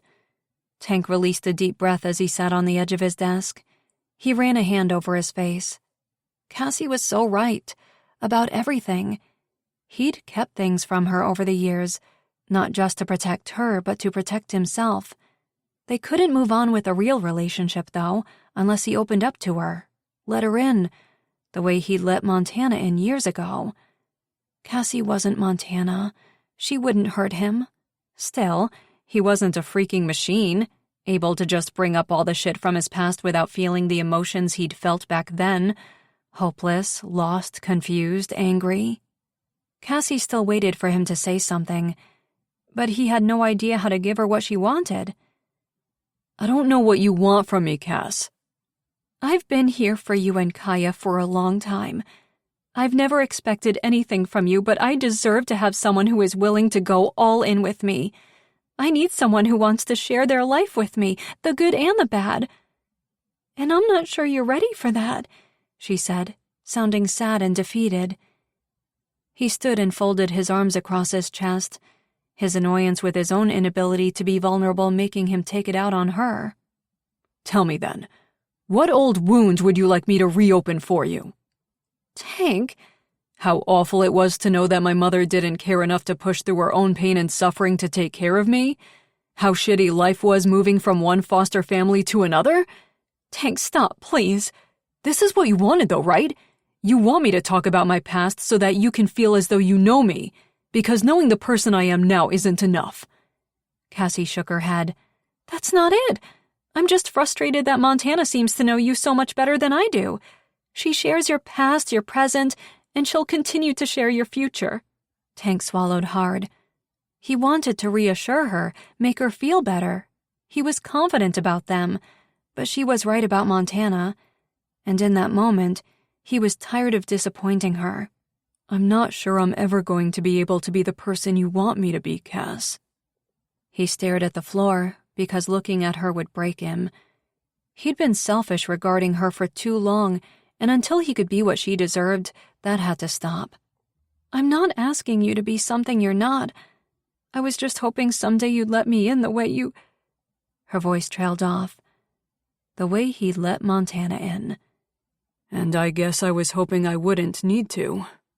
His defeated gaze met her devastated one, before she nodded slowly, turned and left the office, leaving him alone with a million instant regrets. Chapter 24. Diva cuddled next to her on the sofa late the next morning. Cassie was going insane replaying their argument in her mind. She'd gone back and forth between feeling justified in her emotions to convinced she was in the wrong and then back again all evening. Was she pushing for too much? Could she really expect Tank to flip a switch and become vulnerable just because she thought that's what she needed to move forward? Or was it perfectly acceptable to want to know him, truly know him, inside and out? She didn't know why he was so worried about opening up. She'd only ever been there for him in the past. Did he really think she'd judge him or love him less if she knew him better? But did his past define him? Did she need to know those painful parts of him, or was it because someone else did? She reached for her laptop and hit play on Montana's YouTube promo video. What the hell did she do about Montana? This video was amazing, and all the work the other woman had put into this new venture gave Cassie confidence that with Montana's help, it would be a great success. But communication was the issue, and trust. Just like with Tank. Damn, maybe she was the one with the problem. Maybe actions outweighed the need to talk about things all the time. Montana shouldn't have gone ahead and posted this without her. But ultimately, did Cassie need to be in control of every little detail? Going forward, she was going to have faith and trust in the partnership. After all, Montana was the expert in this case. She sighed. Similarly with Tank, did she need to dig deep into his soul to feel like they were connected? Or was the passion and commitment she'd felt growing stronger from him each day enough? Moving forward with a real relationship with him meant having faith that they'd grow together, learn more about one another over time, As she watched Montana soar over the mountainside, tears of frustration and uncertainty blurred her vision. Montana was helping her save her company. Tank was giving her more than ever before, so why couldn't she just be grateful that she might finally be getting everything she wanted? Tank's number lighting up her cell phone on the sofa next to her made her pulse pound and her mouth go dry. She'd been wanting to reach out to him, but she hadn't known what to say or where his head and heart were now after their argument. She stared at the ringing phone and answered just before the call went to voicemail. "Hey, you," she said nervously. "I'm happy you called." I wasn't sure if I should, but... Worry filled his tone. Cassie's heart raced as she sat straighter. "Everything okay? Kaya?" Kaya's okay, I think. She's at school. It's Montana. "Is she okay?" Remembering how pale the other woman had looked the day before and the painkiller she'd been swallowing like candy, Cassie bit her lip. She hadn't seen her since then, since their argument. I don't know. That's why I'm calling. She's not picking up or answering texts from anyone. Have you seen or heard from her today? No. Actually, I haven't seen or spoken to her since yesterday morning. When she'd left Snow Trek tours, she hadn't looked well, but not sick enough to be worrisome or to warrant telling Tank about it. With everything going on with Kaya and their disagreement over the video, Cassie had assumed Montana had needed some time to herself. Me neither, Tank said. Did she mention going anywhere? Not that I can remember. Do you want me to try her cell? Could you? Sure, of course. I'll let you know if I reach her. Thanks, Cass. Hey, don't worry. I'm sure Montana is fine. I'll call you as soon as I talk to her, she said with more confidence than she felt. Disconnecting the call, she immediately dialed Montana's number. Voicemail. She texted her. Worried about you. Call me. Turning up the volume on the cell phone, she placed it on the sofa and stared at it, willing a reply. But hours and several more attempts at calling and texting later, there was still nothing from her. Montana, where are you? Tank pulled into a parking stall in front of Montana's apartment building 6 hours later. Climbing out, he went inside and buzzed her apartment. No one had heard from her. She hadn't returned any calls or texts. Something was wrong. No answer from inside the apartment. He buzzed again. Come on, Montana. A man leaving the building looked at him. Tank? Eddie, in his police uniform. He nearly choked on his heart. Are you here for Montana? Is she okay? The guy frowned. No, I live here. Tank's pulse steadied. Oh, sorry. I'm looking for Montana, Kaya's mom. You've seen her around town. Had been following her. Or maybe not. The guy lived in the same building. It could have been a coincidence that Montana had noticed Eddie as often as she had. She lives on the second-floor apartment. 9, yeah, I know, we're neighbors. I actually haven't seen her coming or going in the last few days. Shit. If anyone should have seen her, it would be the guy who lived next door and who admitted to keeping an eye on her. Hey, I know it's against building rules to admit non-residents, but do you think we could go up there? I'm worried about her. She's not returning any calls or texts from anyone. No one has seen her since yesterday afternoon. He'd even asked Kaya to try calling, without letting her know he was worried, of course. And she'd had no luck getting a response either. Montana might ignore him and Cassie, but he didn't believe she'd ignore Kaya. Lucky for you, I'm allowed to bend the rules, Eddie said with a grin, pointing at his badge. Police. Great. Eddie unlocked the door and, taking the stairs 2 at a time, they went to Montana's apartment. Tank knocked and waited. Nothing. Putting his ear to the door, he listened, but all was silent inside. No music, no television, no sound of footsteps. He dialed her number, but no sound of her phone ringing came from inside. She's not in there. I haven't even heard water running or anything all day, Eddie said. Seems the guy was keeping close tabs on Montana. Must be driving her nuts. Can we go in? Eddie hesitated. Only if we have cause for concern. Foul play or something. She could be in trouble. Like I said, no one's heard from her since yesterday morning, which is unusual. Damn, he was an asshole for not having called this in sooner. What if she fell and hit her head or something in there? She could be really hurt inside. Or somewhere else. I think that's just cause, Eddie said. Stand back. Tank eyed him as he got ready to charge the door. All 160 pounds of him. Eddie, want me to do this? Eddie looked determined as he shook his head. Are you kidding? I've dreamed of this moment my entire life. I've got this. And surprisingly, he did. Seconds later, the door flew open so hard it nearly came free of the hinges, and they were inside the apartment. It was a furnished rental, so there was a couch, a TV, and a small dining room table in the open-concept 700-square-foot floor plan, but little else. Montana's things were littered about, several books and personal items. A coffee cup still sat on a counter in the kitchen. Eddie picked it up. Coffee stain looks old. So she hadn't been there that day. The place had a chill about it like she hadn't been there in a while. No lingering scent of perfume or a cooked meal.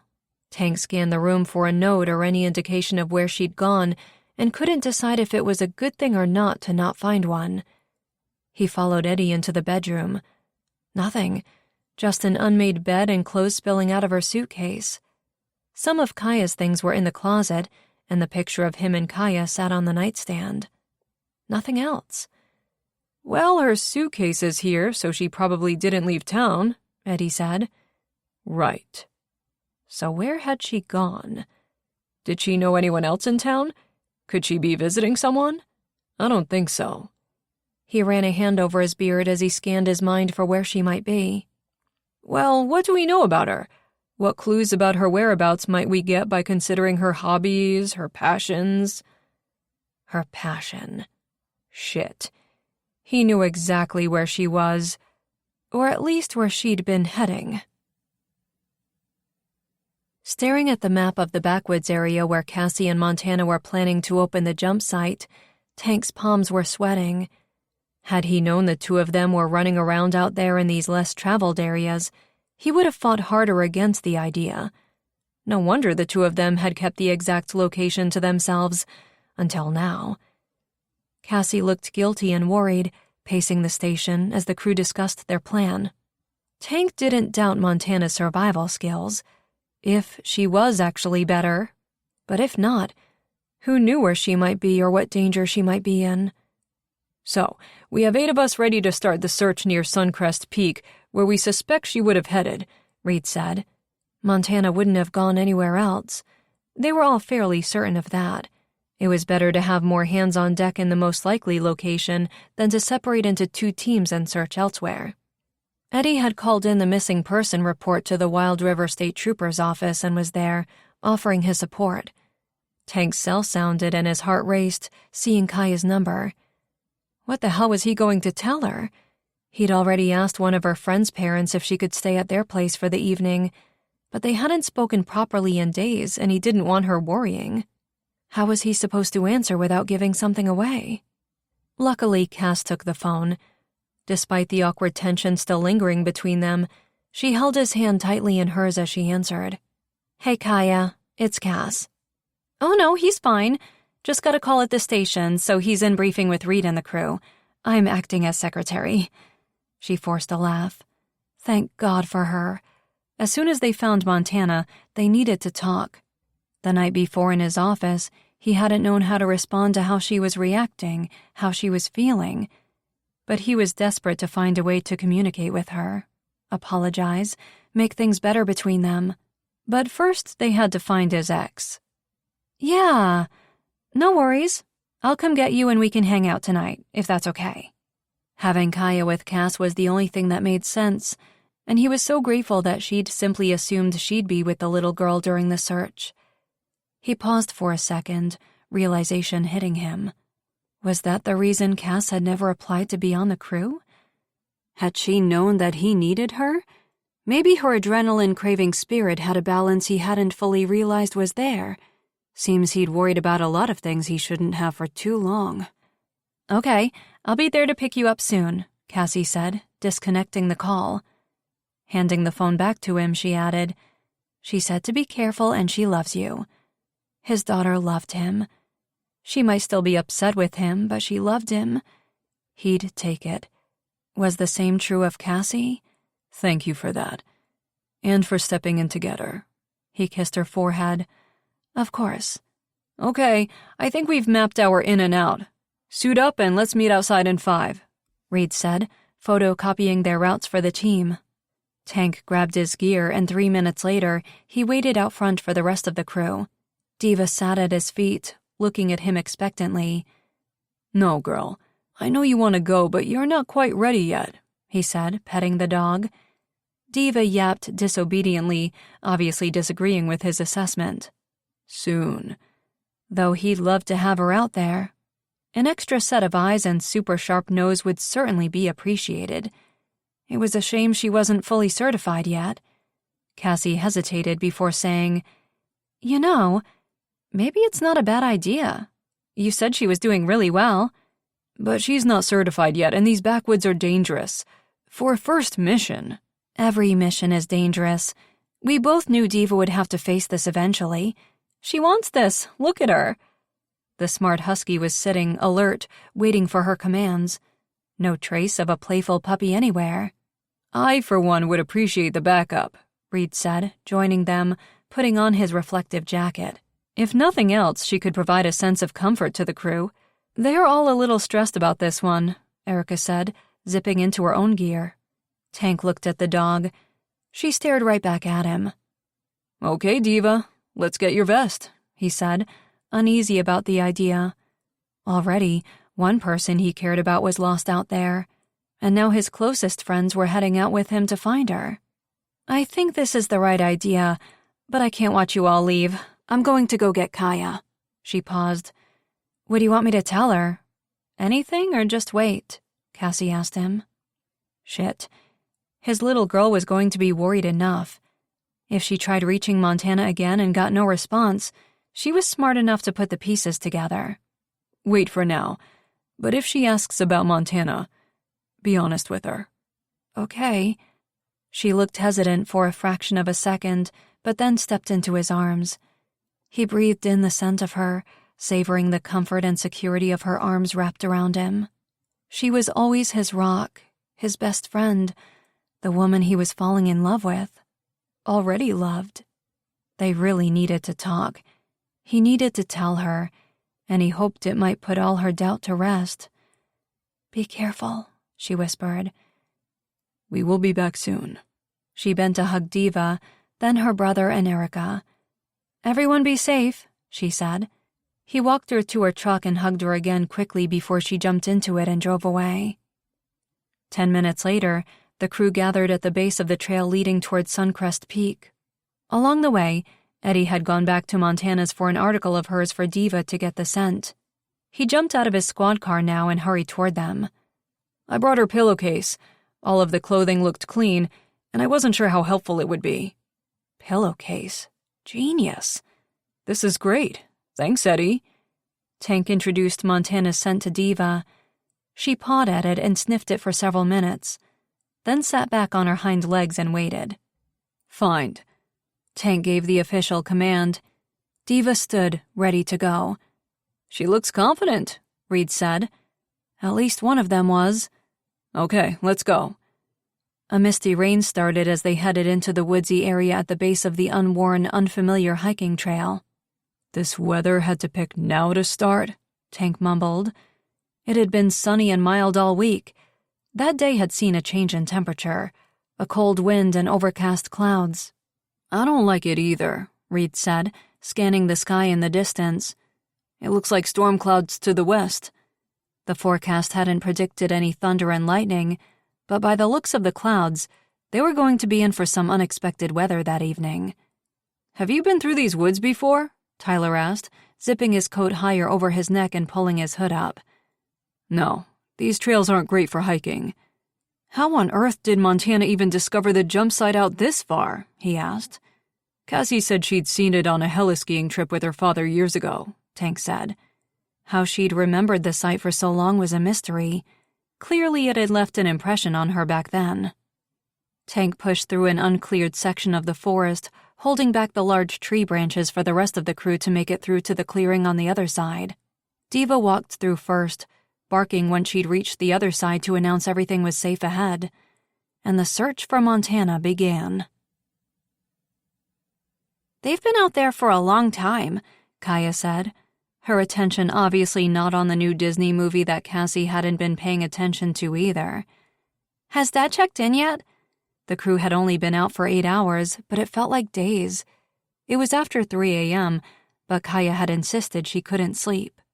Their mutual worry had eased any lingering tension between her and the little girl. Not since just before midnight, when Reed had reported into the station that movement inland was slow because of the weather that had hit. Heavy rain and thunder in the distance. But you know how cell service is. Kaya bit her fingernails, something she only did when she was nervous.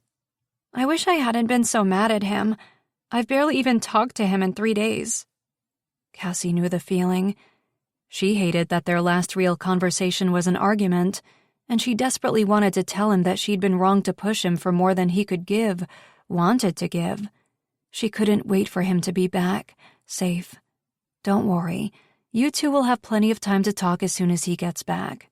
And he knows you love him," Cassie said, wishing she'd said those words to him before letting him go as well.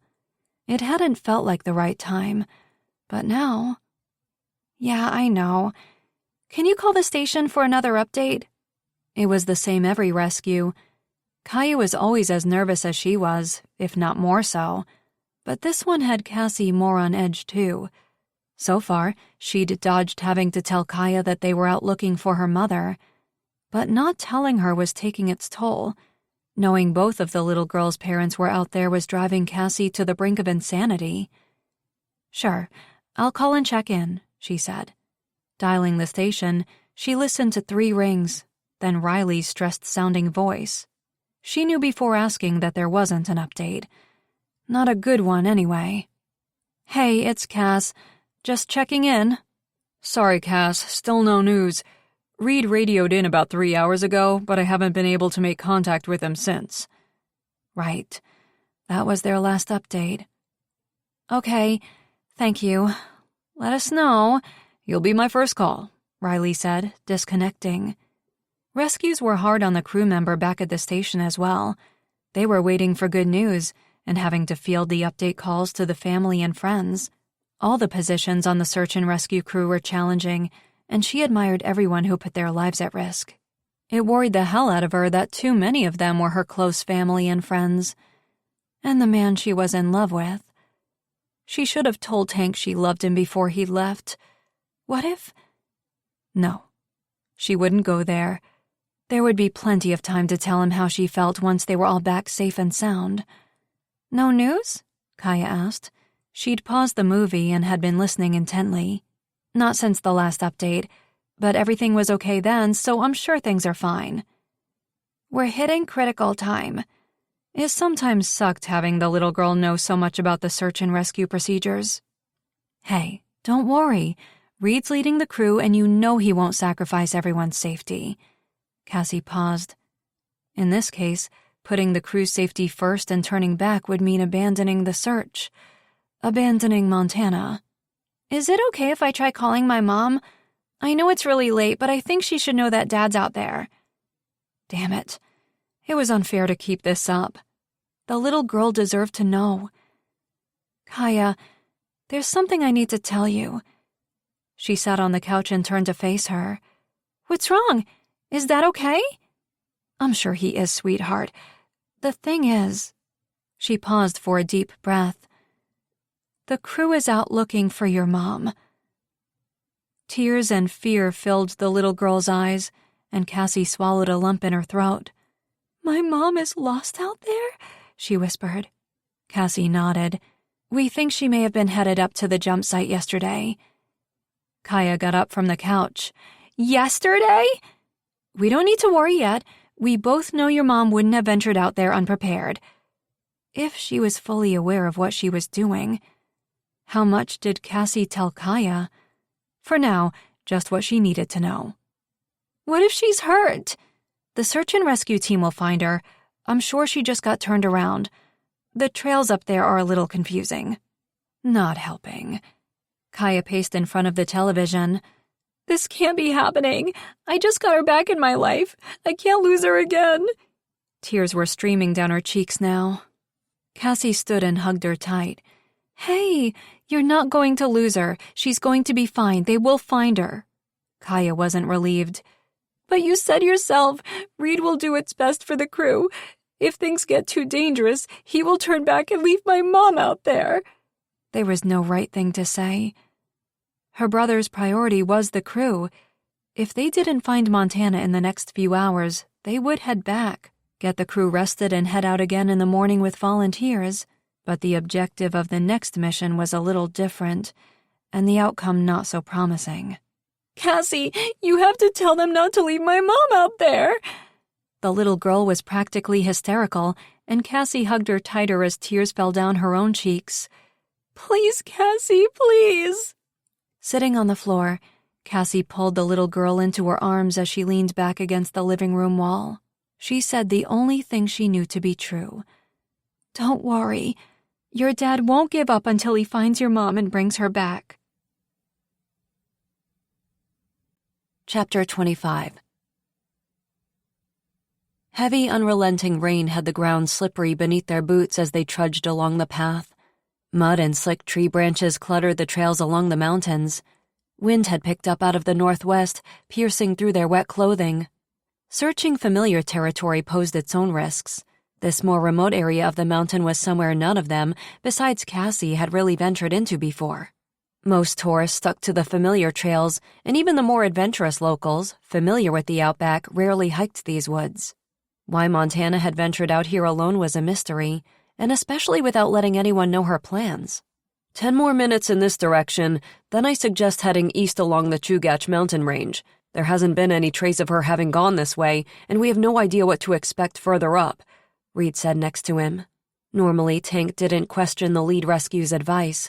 Reed's gut instinct in most cases was always spot on. But he knew Montana and where she'd been heading. She may have gotten turned around, however unlikely, but she wouldn't have taken the east trails back toward town. No, she'd stubbornly keep moving up the mountain. What if she had made it? What if she'd made the jump? They had to keep going until they reached the peak. I think we need to move further north. According to Cassie's map, the jump site was at the top of that ridge. He pointed to the north in the distance. Montana would have continued to head there. Even if she was lost? Reed wasn't convinced. Especially if she was lost. She'd use the jump site as a landmark, something familiar, and keep moving toward it, knowing we'd look for her along the trail headed there. Reed looked uneasy as he surveyed the rest of the wet, exhausted, and worn-out crew. Tank, we both know these trails in these conditions put us all at risk. His gaze fell to Diva, her fur dripping with rain and mud as she sat obediently near Tank's feet. And Diva must be struggling to find the scent. She's taken us in a circle twice now.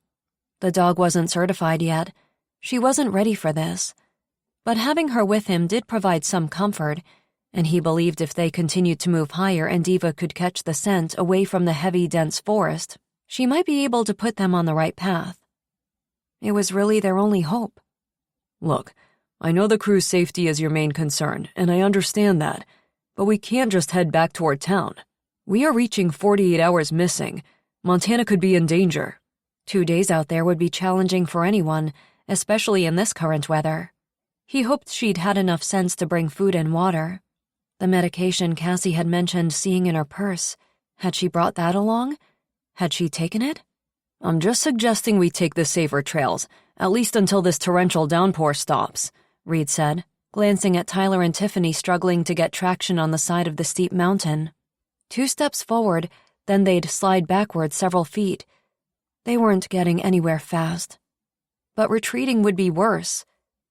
If Erica or Cassie were lost out here, would you be suggesting that? He asked Reed. Reed shifted uncomfortably. Look, I get it. We will go a little further, but if Diva can't pick up a scent, anything at all to let us know we are headed in the right direction, we need to reconsider things.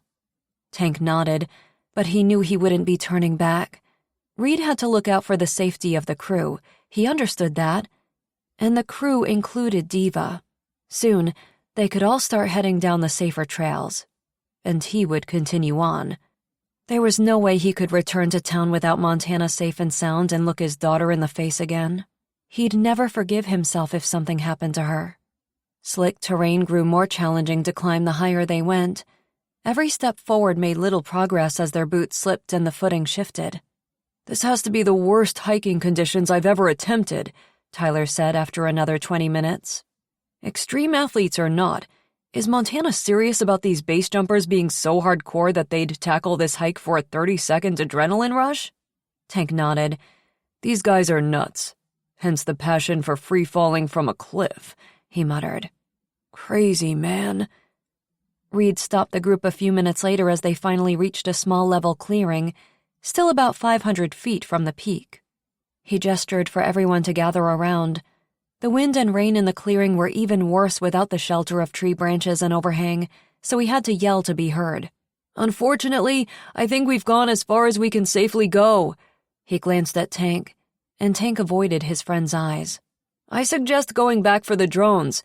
Had I known this area was this challenging, I would have brought them along. I think they might be our best hope." Only hope. Everyone looked defeated as they agreed with Reed. They could all turn back, and they should. But Tank couldn't. His buddy understood that. And he understood the choice Reed was making. No hard feelings, but he was out there until Montana was found. "Sorry, Tank," Tiffany said, patting him on the shoulder. She looked pained at the outcome of their attempts, but relieved that they were planning to move into safer zones. "Montana may have realized the same thing we have and headed down there herself," Wade said, repeating Reed's sentiments from before. "She could have gotten turned around on the east trails headed back toward town." Unfortunately, Tank knew his ex too well. He handed Diva's leash to Reed.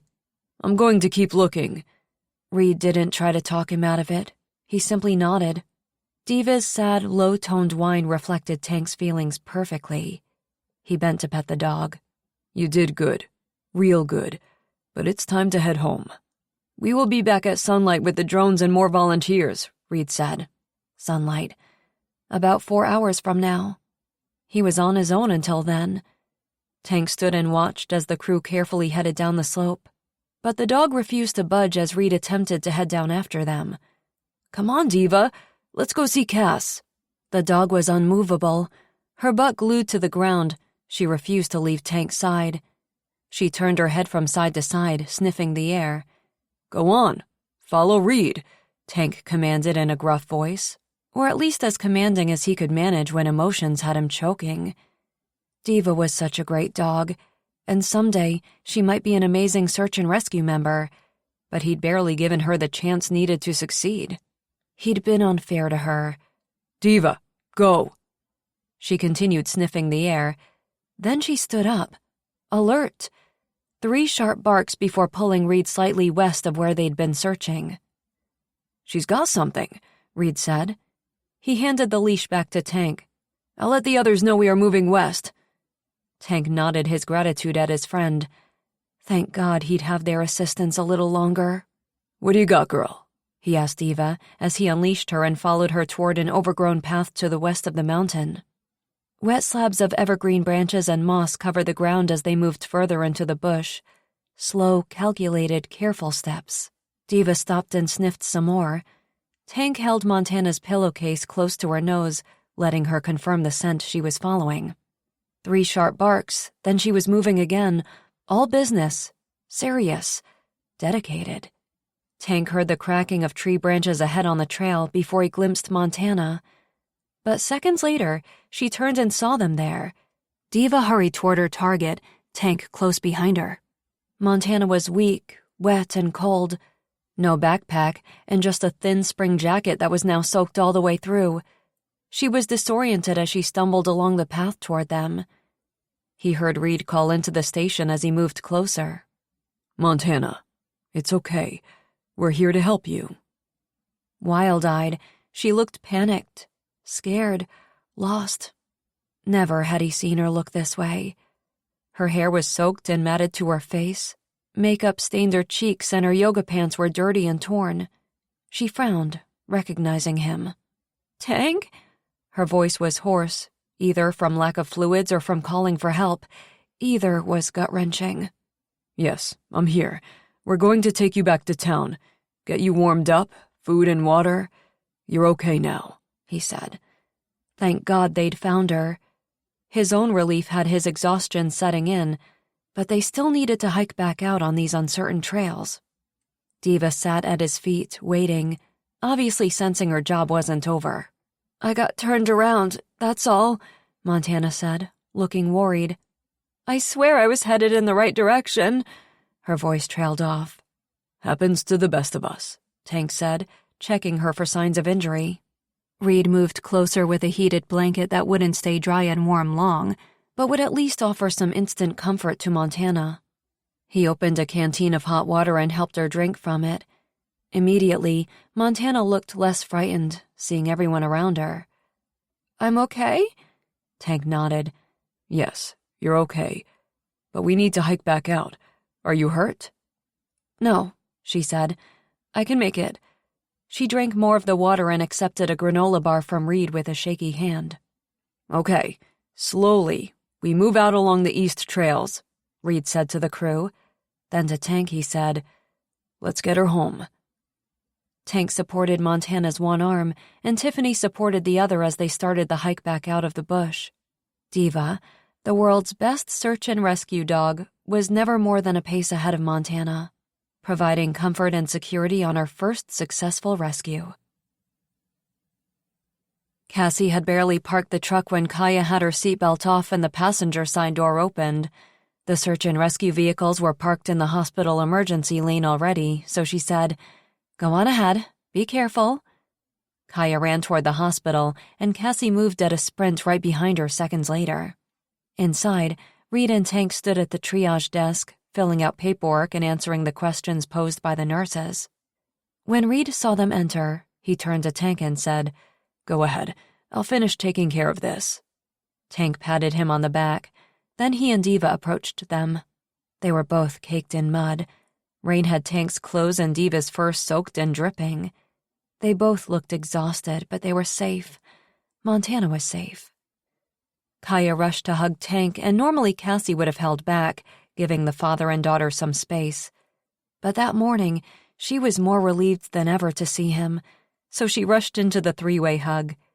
Once they'd gotten the update that Montana had been located around 4:30 a.m., she and Kaya had tried to sleep, knowing the crew were hiking back toward town, but neither of them had been successful in catching even a few minutes' rest. Now, at 8:30, they'd caught a second wind. "We were so worried," Kaya said. "It's all okay now, sweetheart," Tank said, hugging them both in one arm. Diva whined at their feet, wanting her own attention and affection. Cassie bent to pet her. "Hi, girl. We were worried about you, too." "It was actually Diva who saved the day," Tank said, pride in his voice. Cassie looked at him in surprise. "For real? She was able to pick up Montana's scent?"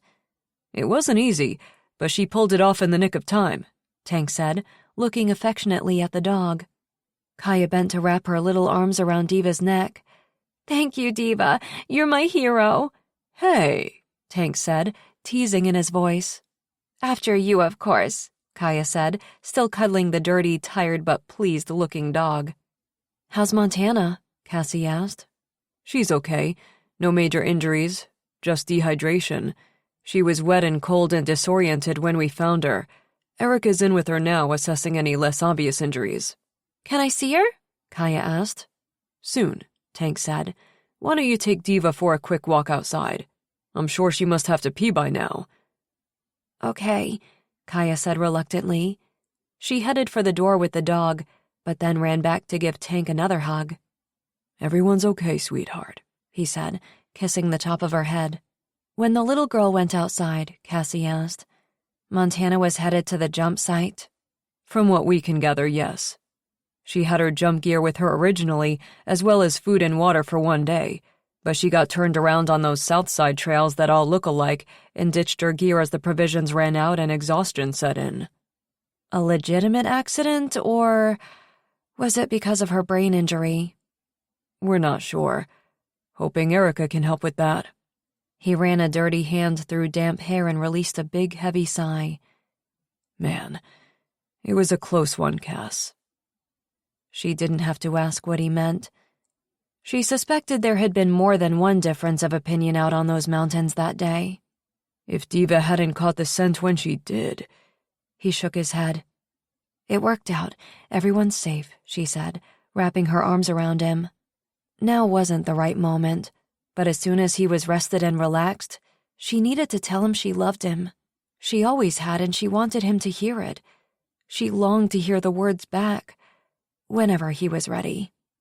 Erica appeared in the waiting room. "Hey, Tank, can I talk to you?"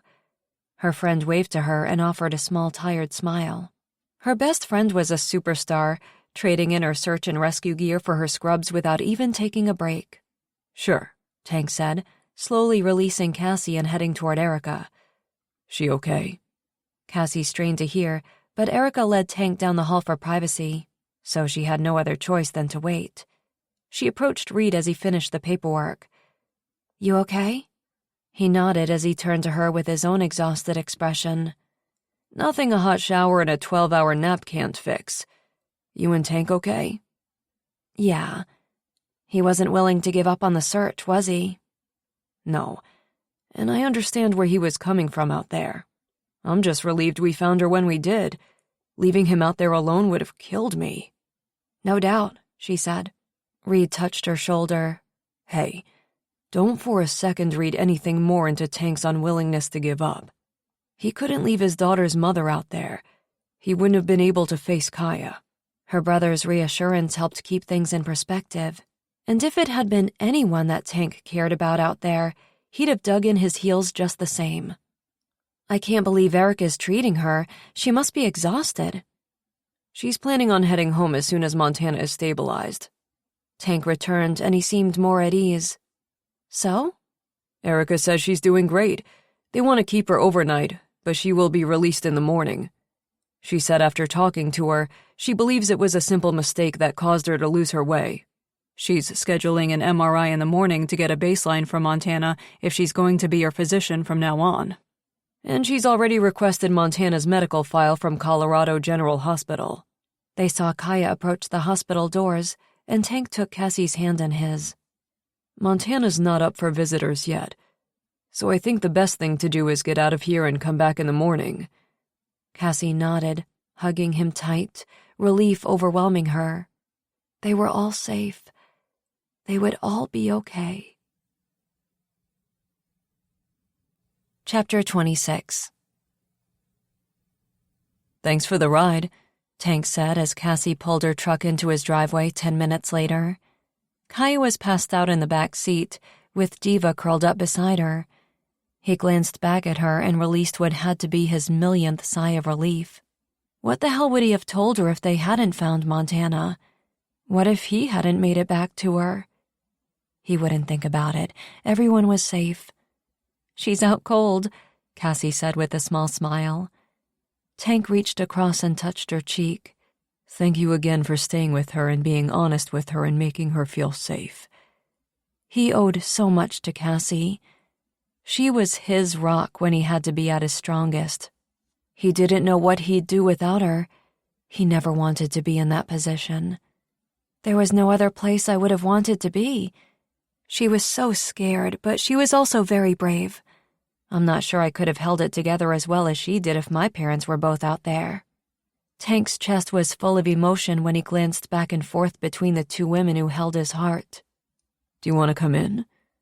Cassie hesitated. "I do, but—" She paused. "She's had a rough night already. You have too. And while she was okay with me last night, she might still have an issue with us being together." He nodded. He understood, and she was probably right, but that didn't stop him from wanting to be with her right now, needing to be with her. The last 48 hours had been hell, and he longed to hold her, longed to feel safe, longed to reassure her that his feelings were as strong as ever, even stronger. "Okay, but tomorrow we talk to Kaya, together, and we figure all of this out, okay?" "I like that," she said. He leaned toward her, pulling her face to his. He was dirty and gross, and he hoped she didn't mind because he needed to at least kiss her before letting her go. She tasted like peppermint and coffee, and her mouth was soft, warm, and inviting. Even though he could barely keep his eyes open and every muscle in his body ached, he wanted her. There was so much he wanted to do with her, so much he wanted to say. On the hike back to town, she'd been the only thing on his mind, getting to her and telling her all the things he'd never said. He loved her. He had always loved her. Kaya stirred in the back seat and Cassie reluctantly pulled away from him. "You two should get inside and get some sleep." "Okay, but I'll see you later." "You can count on it," she said. Climbing out of the truck, he opened the back door and quietly unbuckled Kaya's seatbelt. Then, carefully, he lifted the little girl out of the truck. She didn't wake up. Her limp, deadweight body just sagged into him as he closed the door with his elbow. Cassie waved and smiled at him as he made his way up the stairs. He unlocked the door and Kaya woke as they stepped inside. Her eyes flew open and a wild, scared expression appeared as she flailed, uncertain of her surroundings. "Shh, it's okay. Everyone is okay," Tank said. Kaya blinked the sleep from her eyes. "Where are we?" "We're home now." She looked past him into the house. "Where's Cassie?" "She just dropped us off." "She's not staying?" Tank swallowed hard. Damn, he'd wanted her to. "No, we thought it would be better." Kaya squirmed out of his arms and headed back toward the front door. "Where are you going?" "To get Cass," she said, rushing outside. Tank followed her, leaning against the doorframe as she flagged down Cassie's truck exiting the driveway. He watched as his daughter approached the window and said something to Cassie. He saw the look of pleasant surprise on Cassie's face before her truck pulled back into the driveway and she climbed out. Kaya took her hand as they made their way up the stairs toward him. "Guess I'm staying," Cass said. "Good," he said, stepping back to let them in and closing the door behind them. "Sleep over in the living room?" Kaya asked, suppressing a yawn. Tank smiled. "Best idea I've heard all day. Why don't you get your PJs on? I'll shower quickly, and then Cassie and I will grab blankets and pillows from the closet." Kaya nodded, hurrying into her room. Tank turned to Cassie. "This was unexpected." Maybe they wouldn't need to worry about their talk with Kaya. Maybe she was coming around to the idea on her own. "Tell me about it. She said she wanted me to stay." Tank wrapped his arms around her. "I wanted you to stay first." He kissed her forehead. Cassie smiled. "Go shower, I'll get the blankets." 10 minutes later, with Kaya sleeping soundly between them in their comfy blanket and pillow fort, and an exhausted diva snoring near their feet, Tank looked over at Cassie. Their gazes met and held, and he finally let himself relax as a tired smile formed on his lips. Everyone was okay. They were okay. He reached across and took her hand in his, and moments later, after Cassie's eyes drifted closed and she was breathing softly, fast asleep, Tank rolled onto his back and closed his own exhausted eyes. Cassie could barely keep her eyes open the next day. Sleeping on Tank's living room floor on a mountain of blankets and pillows may not have been the most comfortable sleep she'd ever had, but the situation had made it quite possibly the best. Snuggled up next to two of the most important people in the world to her, everything had been right with the universe. Kaya had invited her to stay. It was a step in the right direction, at least. And despite her exhaustion, Cassie was happy. Happier than she'd been in a long time. They still didn't know if their base jumping venture would happen, and Montana's incident might deter the mayor from approving it. But she'd figure it out. Her company wasn't going anywhere. As if to confirm her thoughts, her landline rang on her desk. "Hello, thank you for calling Snow Trek Tours. How may I help you?" "Hey, Cassie lassie." She sat back in her chair. "Oh, hey, Dad, how are you?" She hadn't heard from them since they'd left for Point Hope. "Great. Your mom and I are all settled." "That's wonderful. How's the new job?" It feels good to be working again, and your mom has already joined a new book club and knitting group." Wow, sounds like you two are fitting in nicely.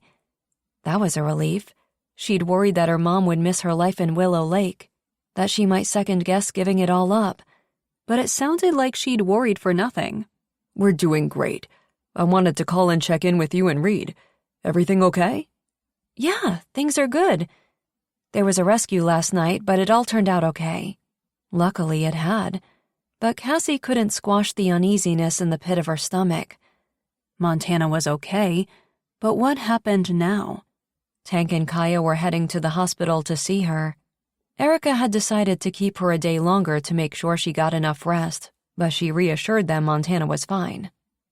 Kaya had invited Cassie to come with them, but she thought maybe it was best to give Montana some space with just her daughter for now. Let her sort things out. "Yeah, I saw the report online. Congratulations to that pup of yours. Great job. Your mother has shown me countless photos of Diva, by the way," he said with a laugh. "Oh, hang on. Your mom wants to say hello." Silence on the other end of the line, then her mom's voice. "Hi, darling." An unexpected lump rose in Cassie's throat at the sound of her mother's voice. It had only been a few days since she'd seen her, so the emotions rising in her chest surprised her. Having her mom in the next community, she'd always been close when Cassie had needed her. Now, it felt like she was a million miles away. "Hi, Mom." "Oh, sweetheart, are you okay?" Cassie laughed at the silliness of her tears. She brushed them away with the sleeve of her sweater. "Yes, I'm fine. Just missing you, I guess." Turned out no matter how old, a girl still needed her mom. Cassie just hoped that after her terrifying experience, Montana was still willing to stay in Wild River and be here for Kaya. Chapter 27. Their scheduled conference call with the mayor was the next day, and they were about to find out if they'd received the jump site approval. Montana's disappearance and rescue were things everyone in town knew about by now, and Cassie's hope for approval was wavering. The search and rescue crew's report clearly stated how difficult the hiking trails were to get to the top of Suncrest Peak, and Cassie couldn't argue with that. Unfortunately, her company didn't have a budget for helicopters to airlift jumpers to the site. She busied herself with her filing as she waited, her shaky hands making the tedious process even worse. Montana was coming in to be on the call so they could get the news together, for better or worse, and Cassie kept checking outside for the other woman. Her landline rang, the mayor's office number lighting up the display, and she hesitated, checking down the street from Montana before answering the mayor's call. "Hi, Mayor Morrell. How are you?" She'd try to stall his decision until Montana got there. Maybe she wasn't coming. Maybe after their disagreement, she wasn't sure they could work together.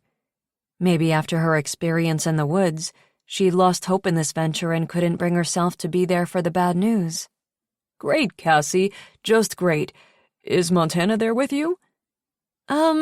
She's just..." From the window, she saw Montana a block away. "Yes, she's here." She waved at her to hurry up, and Montana jogged the last few paces. "Sorry I'm late," she whispered as she entered. Cassie smiled, giving her a quick hug. Then she put the call on speakerphone. "Okay, so I have to tell you ladies, this was not an easy decision, and the vote from the committee members wasn't unanimous." Montana wasn't breathing, and Cassie reached out to take her hand. "We understand we are asking for something a little extreme," she said. "Yes, well, what is Wild River if not a haven for extreme sports enthusiasts and offering tourists things they can't get anywhere else?" Cassie's eyes widened, and Montana's expression was one of shock. Neither answered what they assumed was a rhetorical question. "So, I'm approving your application for a legal base jumping site in Wild River," the mayor said, sounding as excited about it as they were. Holy shit! They were approved! That's... Cassie cleared her throat. "That's wonderful! Thank you. Thank you so much, Mayor Morrell." She squeezed Montana's hand, and it seemed to snap the woman out of her trance. She smiled, but it wasn't the full-on excitement Cassie would have expected. Please, God, Montana, don't bail on me now. There was no doubt that the site had only gotten approved because of her. And while they did need to set some ground rules moving forward to work together effectively, Cassie needed her for this to be a success. Yes, thank you, Montana said. There is still a lot of paperwork to fill out and work to be done. Because of the unsafe trails leading to the site, the town is planning on developing a road wide enough for motor terrain vehicles insofar as the midway point. From there, we will put up the required signage and protective measures to make the hike to the jump site safer. Perfect. Yes, that all makes sense. The city was going to invest time and money into this venture to help it succeed. Cassie's heart was full of gratitude. Unfortunately, that means the summer will be spent on construction, so we estimate a fall opening date. That's totally fine. She was still staring at Montana, who was yet to say anything more. Okay, ladies. Well, congratulations. I'll have the first of the documents couriered to you at Snow Trek Tours. Cass, as the only official company authorized to coordinate tours, I'm sure your business won't have anything more to worry about with North Mountain Sports Company. Cassie grinned. North Mountain who? That's the spirit. Talk soon, Mayor Morrell said. Cassie disconnected the call and sat back in her chair. Wow, we did it. Montana nodded, clutching her hands in her lap. Yeah, crazy, but in an amazing way. Congratulations. Congratulations to both of us. I wouldn't have dreamed of doing this on my own. She paused. You okay? Yeah, just a stressful week, but this is going to be great for your company. But... Montana gave a soft, sad-sounding laugh. Cass, as much as I was hoping for it, I'm not completely better. She took a deep breath. The truth is, I'm never going to be allowed to base jump again. My doctor in Denver and 10 other second opinions have refused to sign any release for me. I mean, I can do it anyway. Hell, I already have. But while I can help bring jumpers here, I won't be allowed to do it myself. Cassie's heart ached for her. I'm so sorry, Montana. Being involved in all of this, facilitating, organizing the launch, knowing she wouldn't be able to enjoy her passion herself had to be torture. It's just something I'm going to have to learn to live with. And don't think for a second that I'll be leaving you high and dry. I'm still with you on this. Cassie squeezed her hand again. Are you sure? She looked worried. That is, if you still want me to be. Absolutely. Montana smiled for real for the first time, reaching for Cassie's laptop. Perfect. Then let's send out that email blast with the good news. She paused. Here, you should do it, she said. Go ahead, I trust you, Cassie said, suddenly not as exhausted as she moved her chair closer to Montana's and they started compiling the email. Montana's smile was wide as she started to type. Fall 2020. Prepare for the experience of a lifetime. Only from Snow Trek Tours. Sorry, the bar's not... Oh, hey, Tank said as Montana entered. He knew she'd gone to see Erica about a program at the hospital. A research trial Erica was leading that might be able to help her further, and they'd agreed to work out some sort of visitation schedule for Kaya. Despite her scare in the woods, she was staying in Wild River, and he was happy about it. They were all in this together now. Montana was an integral part of Snow Trek Tour's growth with the jump site getting approved that morning, and she was still part owner of the bar until he could save enough money to offer to buy her out. He'd figure out a way, but for now he was rolling with it. One day, one new challenge at a time. Hi, sorry to just pop in. I would have texted, but I don't have anyone's numbers programmed into my new cell phone yet. You're welcome anytime. What's up? She looked much better that day, rested, refreshed, ready to start her new life. Her dark hair was slicked back and, dressed in a pair of jeans and white blazer, she gave off the same air of confidence she always had. But looking closer, he could see the slight apprehension and uncertainty in her demeanor. He hoped in time she'd get her self-assurance back. "That's actually why I'm here." She sat on a bar stool and opened her oversized bag. She took out a manila envelope and his heart raced. Shit. Was she planning to go through the courts to gain access to Kaya? He thought they were on the same page with co-parenting in a positive way. He'd loaned her all his parenting books and promised not to micromanage how she developed a relationship with Kaya. Promised to try his best, at least. But his shoulders relaxed as she laid the legal documents on the bar. The ownership buyout papers he'd drafted years before. She still had a copy as well? "Give me a pen. I think it's about time I signed those," she said. Damn, wouldn't he love that? "Unfortunately, Montana, I can't afford this deal anymore. Back when I'd drafted these, I had savings. But over the last 10 years... His voice trailed off. He wasn't ready to detail the list of expenses that owning a bar and raising a daughter on his own had cost. "Give me a pen," she insisted. He took the one from behind his ear and handed it to her. "Look, you can sign, but I can't. I'm sorry, but the money just isn't there and my bank loan wasn't approved." He'd calculated that with some cutting back, he might be able to buy her out the following year, and he was determined to make it happen. But as he watched, she amended the buyout clause and turned the papers toward him. The $50,000 amount had been changed to $1. She reached into the tip jar on the bar and took out a dollar bill, folded it, and grinned. "There, done." If only he could allow her to do that.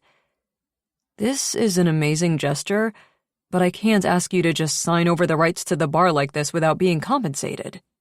"You're not asking, and Tank, you've been sending me money, profits for 10 years. You've more than repaid my initial investment. And I did nothing. I did put that money away, and you're not getting it back," she said with a teasing grin. "But you don't owe me anything else." She scrawled her signature at the bottom of the page. He hesitated, staring at her. "You're sure about this?" She couldn't possibly understand what she was giving him right now. "Yes, absolutely. You can't build a future with Cassie when you're still financially tied to me."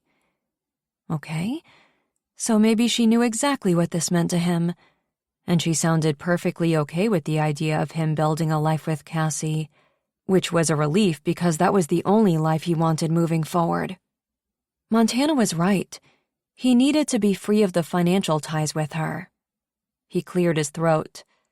"And me and Cassie? Together?" He didn't need Montana's seal of approval on his relationship, but he wanted it. "Long overdue. Now sign it," she said, checking her watch. "I'm meeting with the lawyer to file these in 20 minutes. He laughed, huge relief flowing through him as he signed. "Thank you. This means a lot. Trust me, it's nothing compared to what you and Cass were able to give me," she said, touching his hand quickly on the bar before gathering the papers and standing. And about Kaya and the visitation? Was this an olive branch just to hit him up for more than he was prepared for on that front? Life had taught him things were never this easy.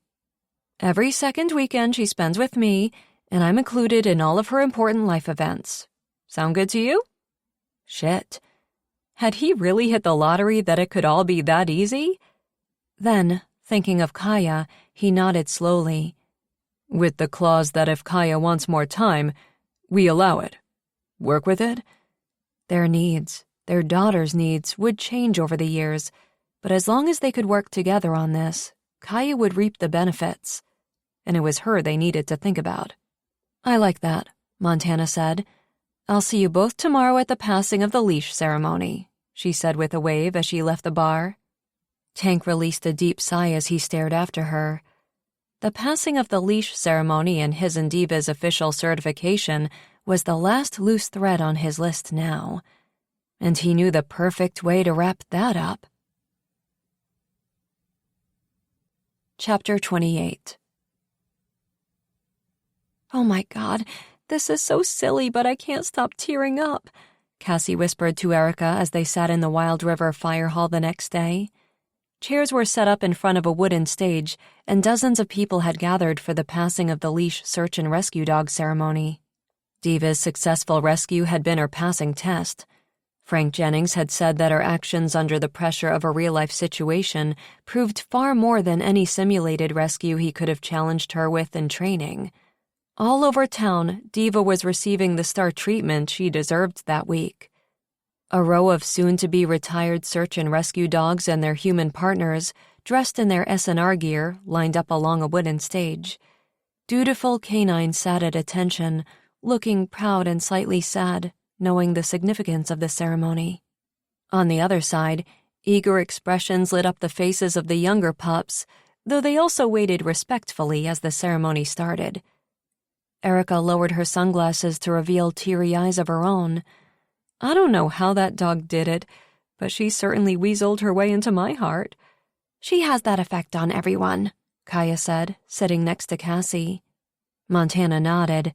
She certainly does, and I, for one, am eternally grateful for her.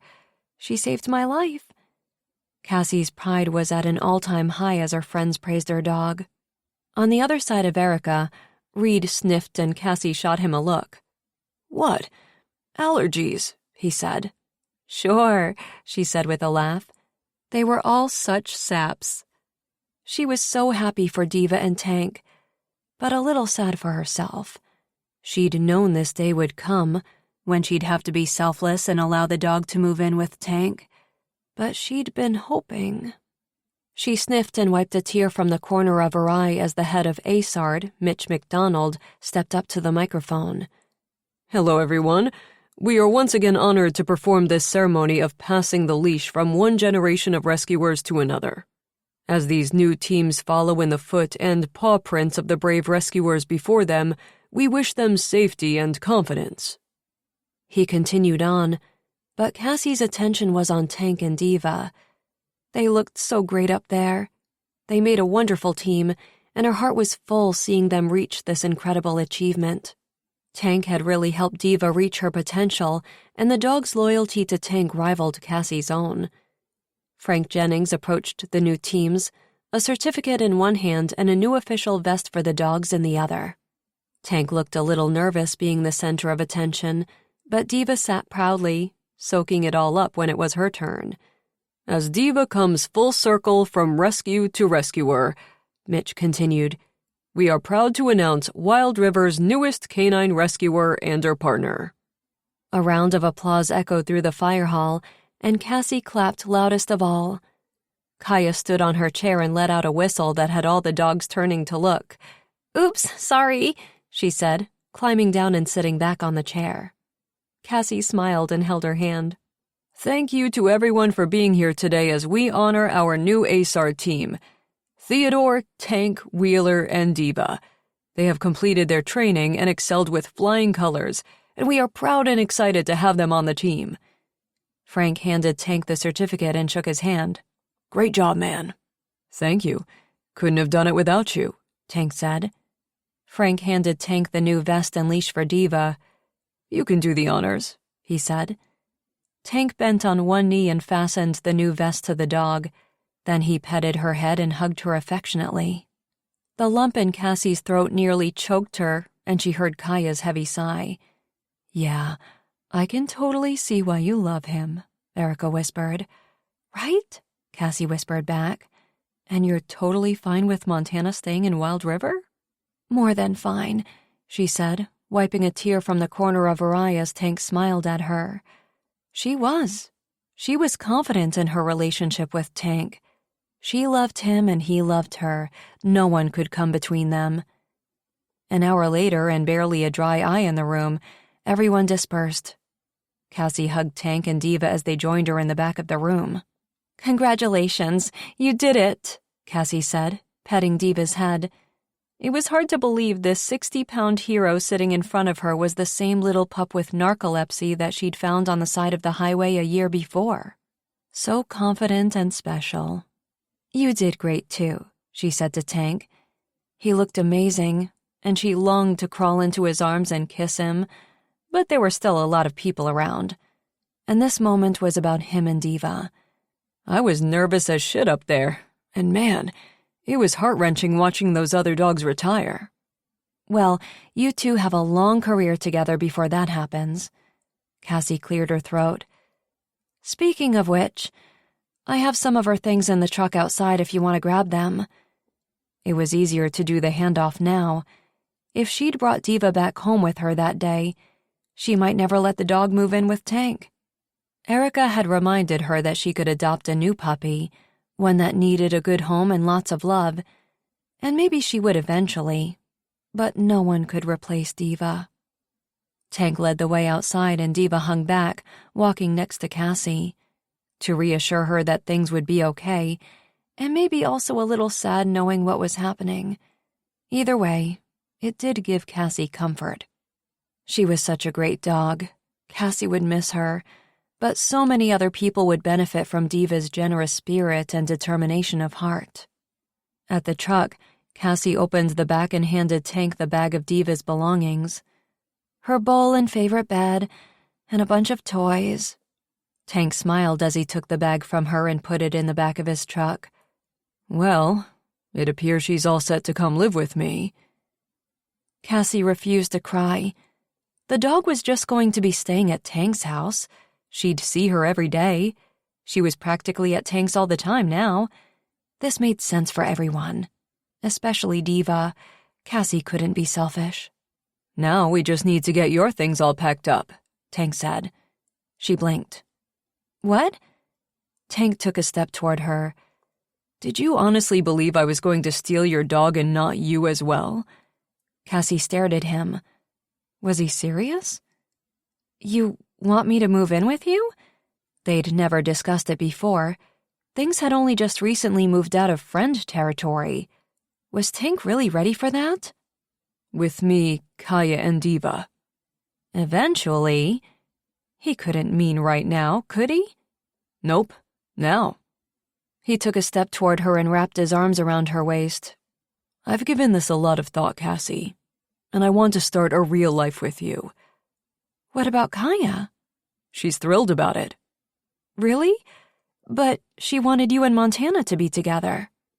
She understands that isn't for the best and it's not what I want. A relationship of convenience is not the message of love and what a union looks like that I want Kaya to experience.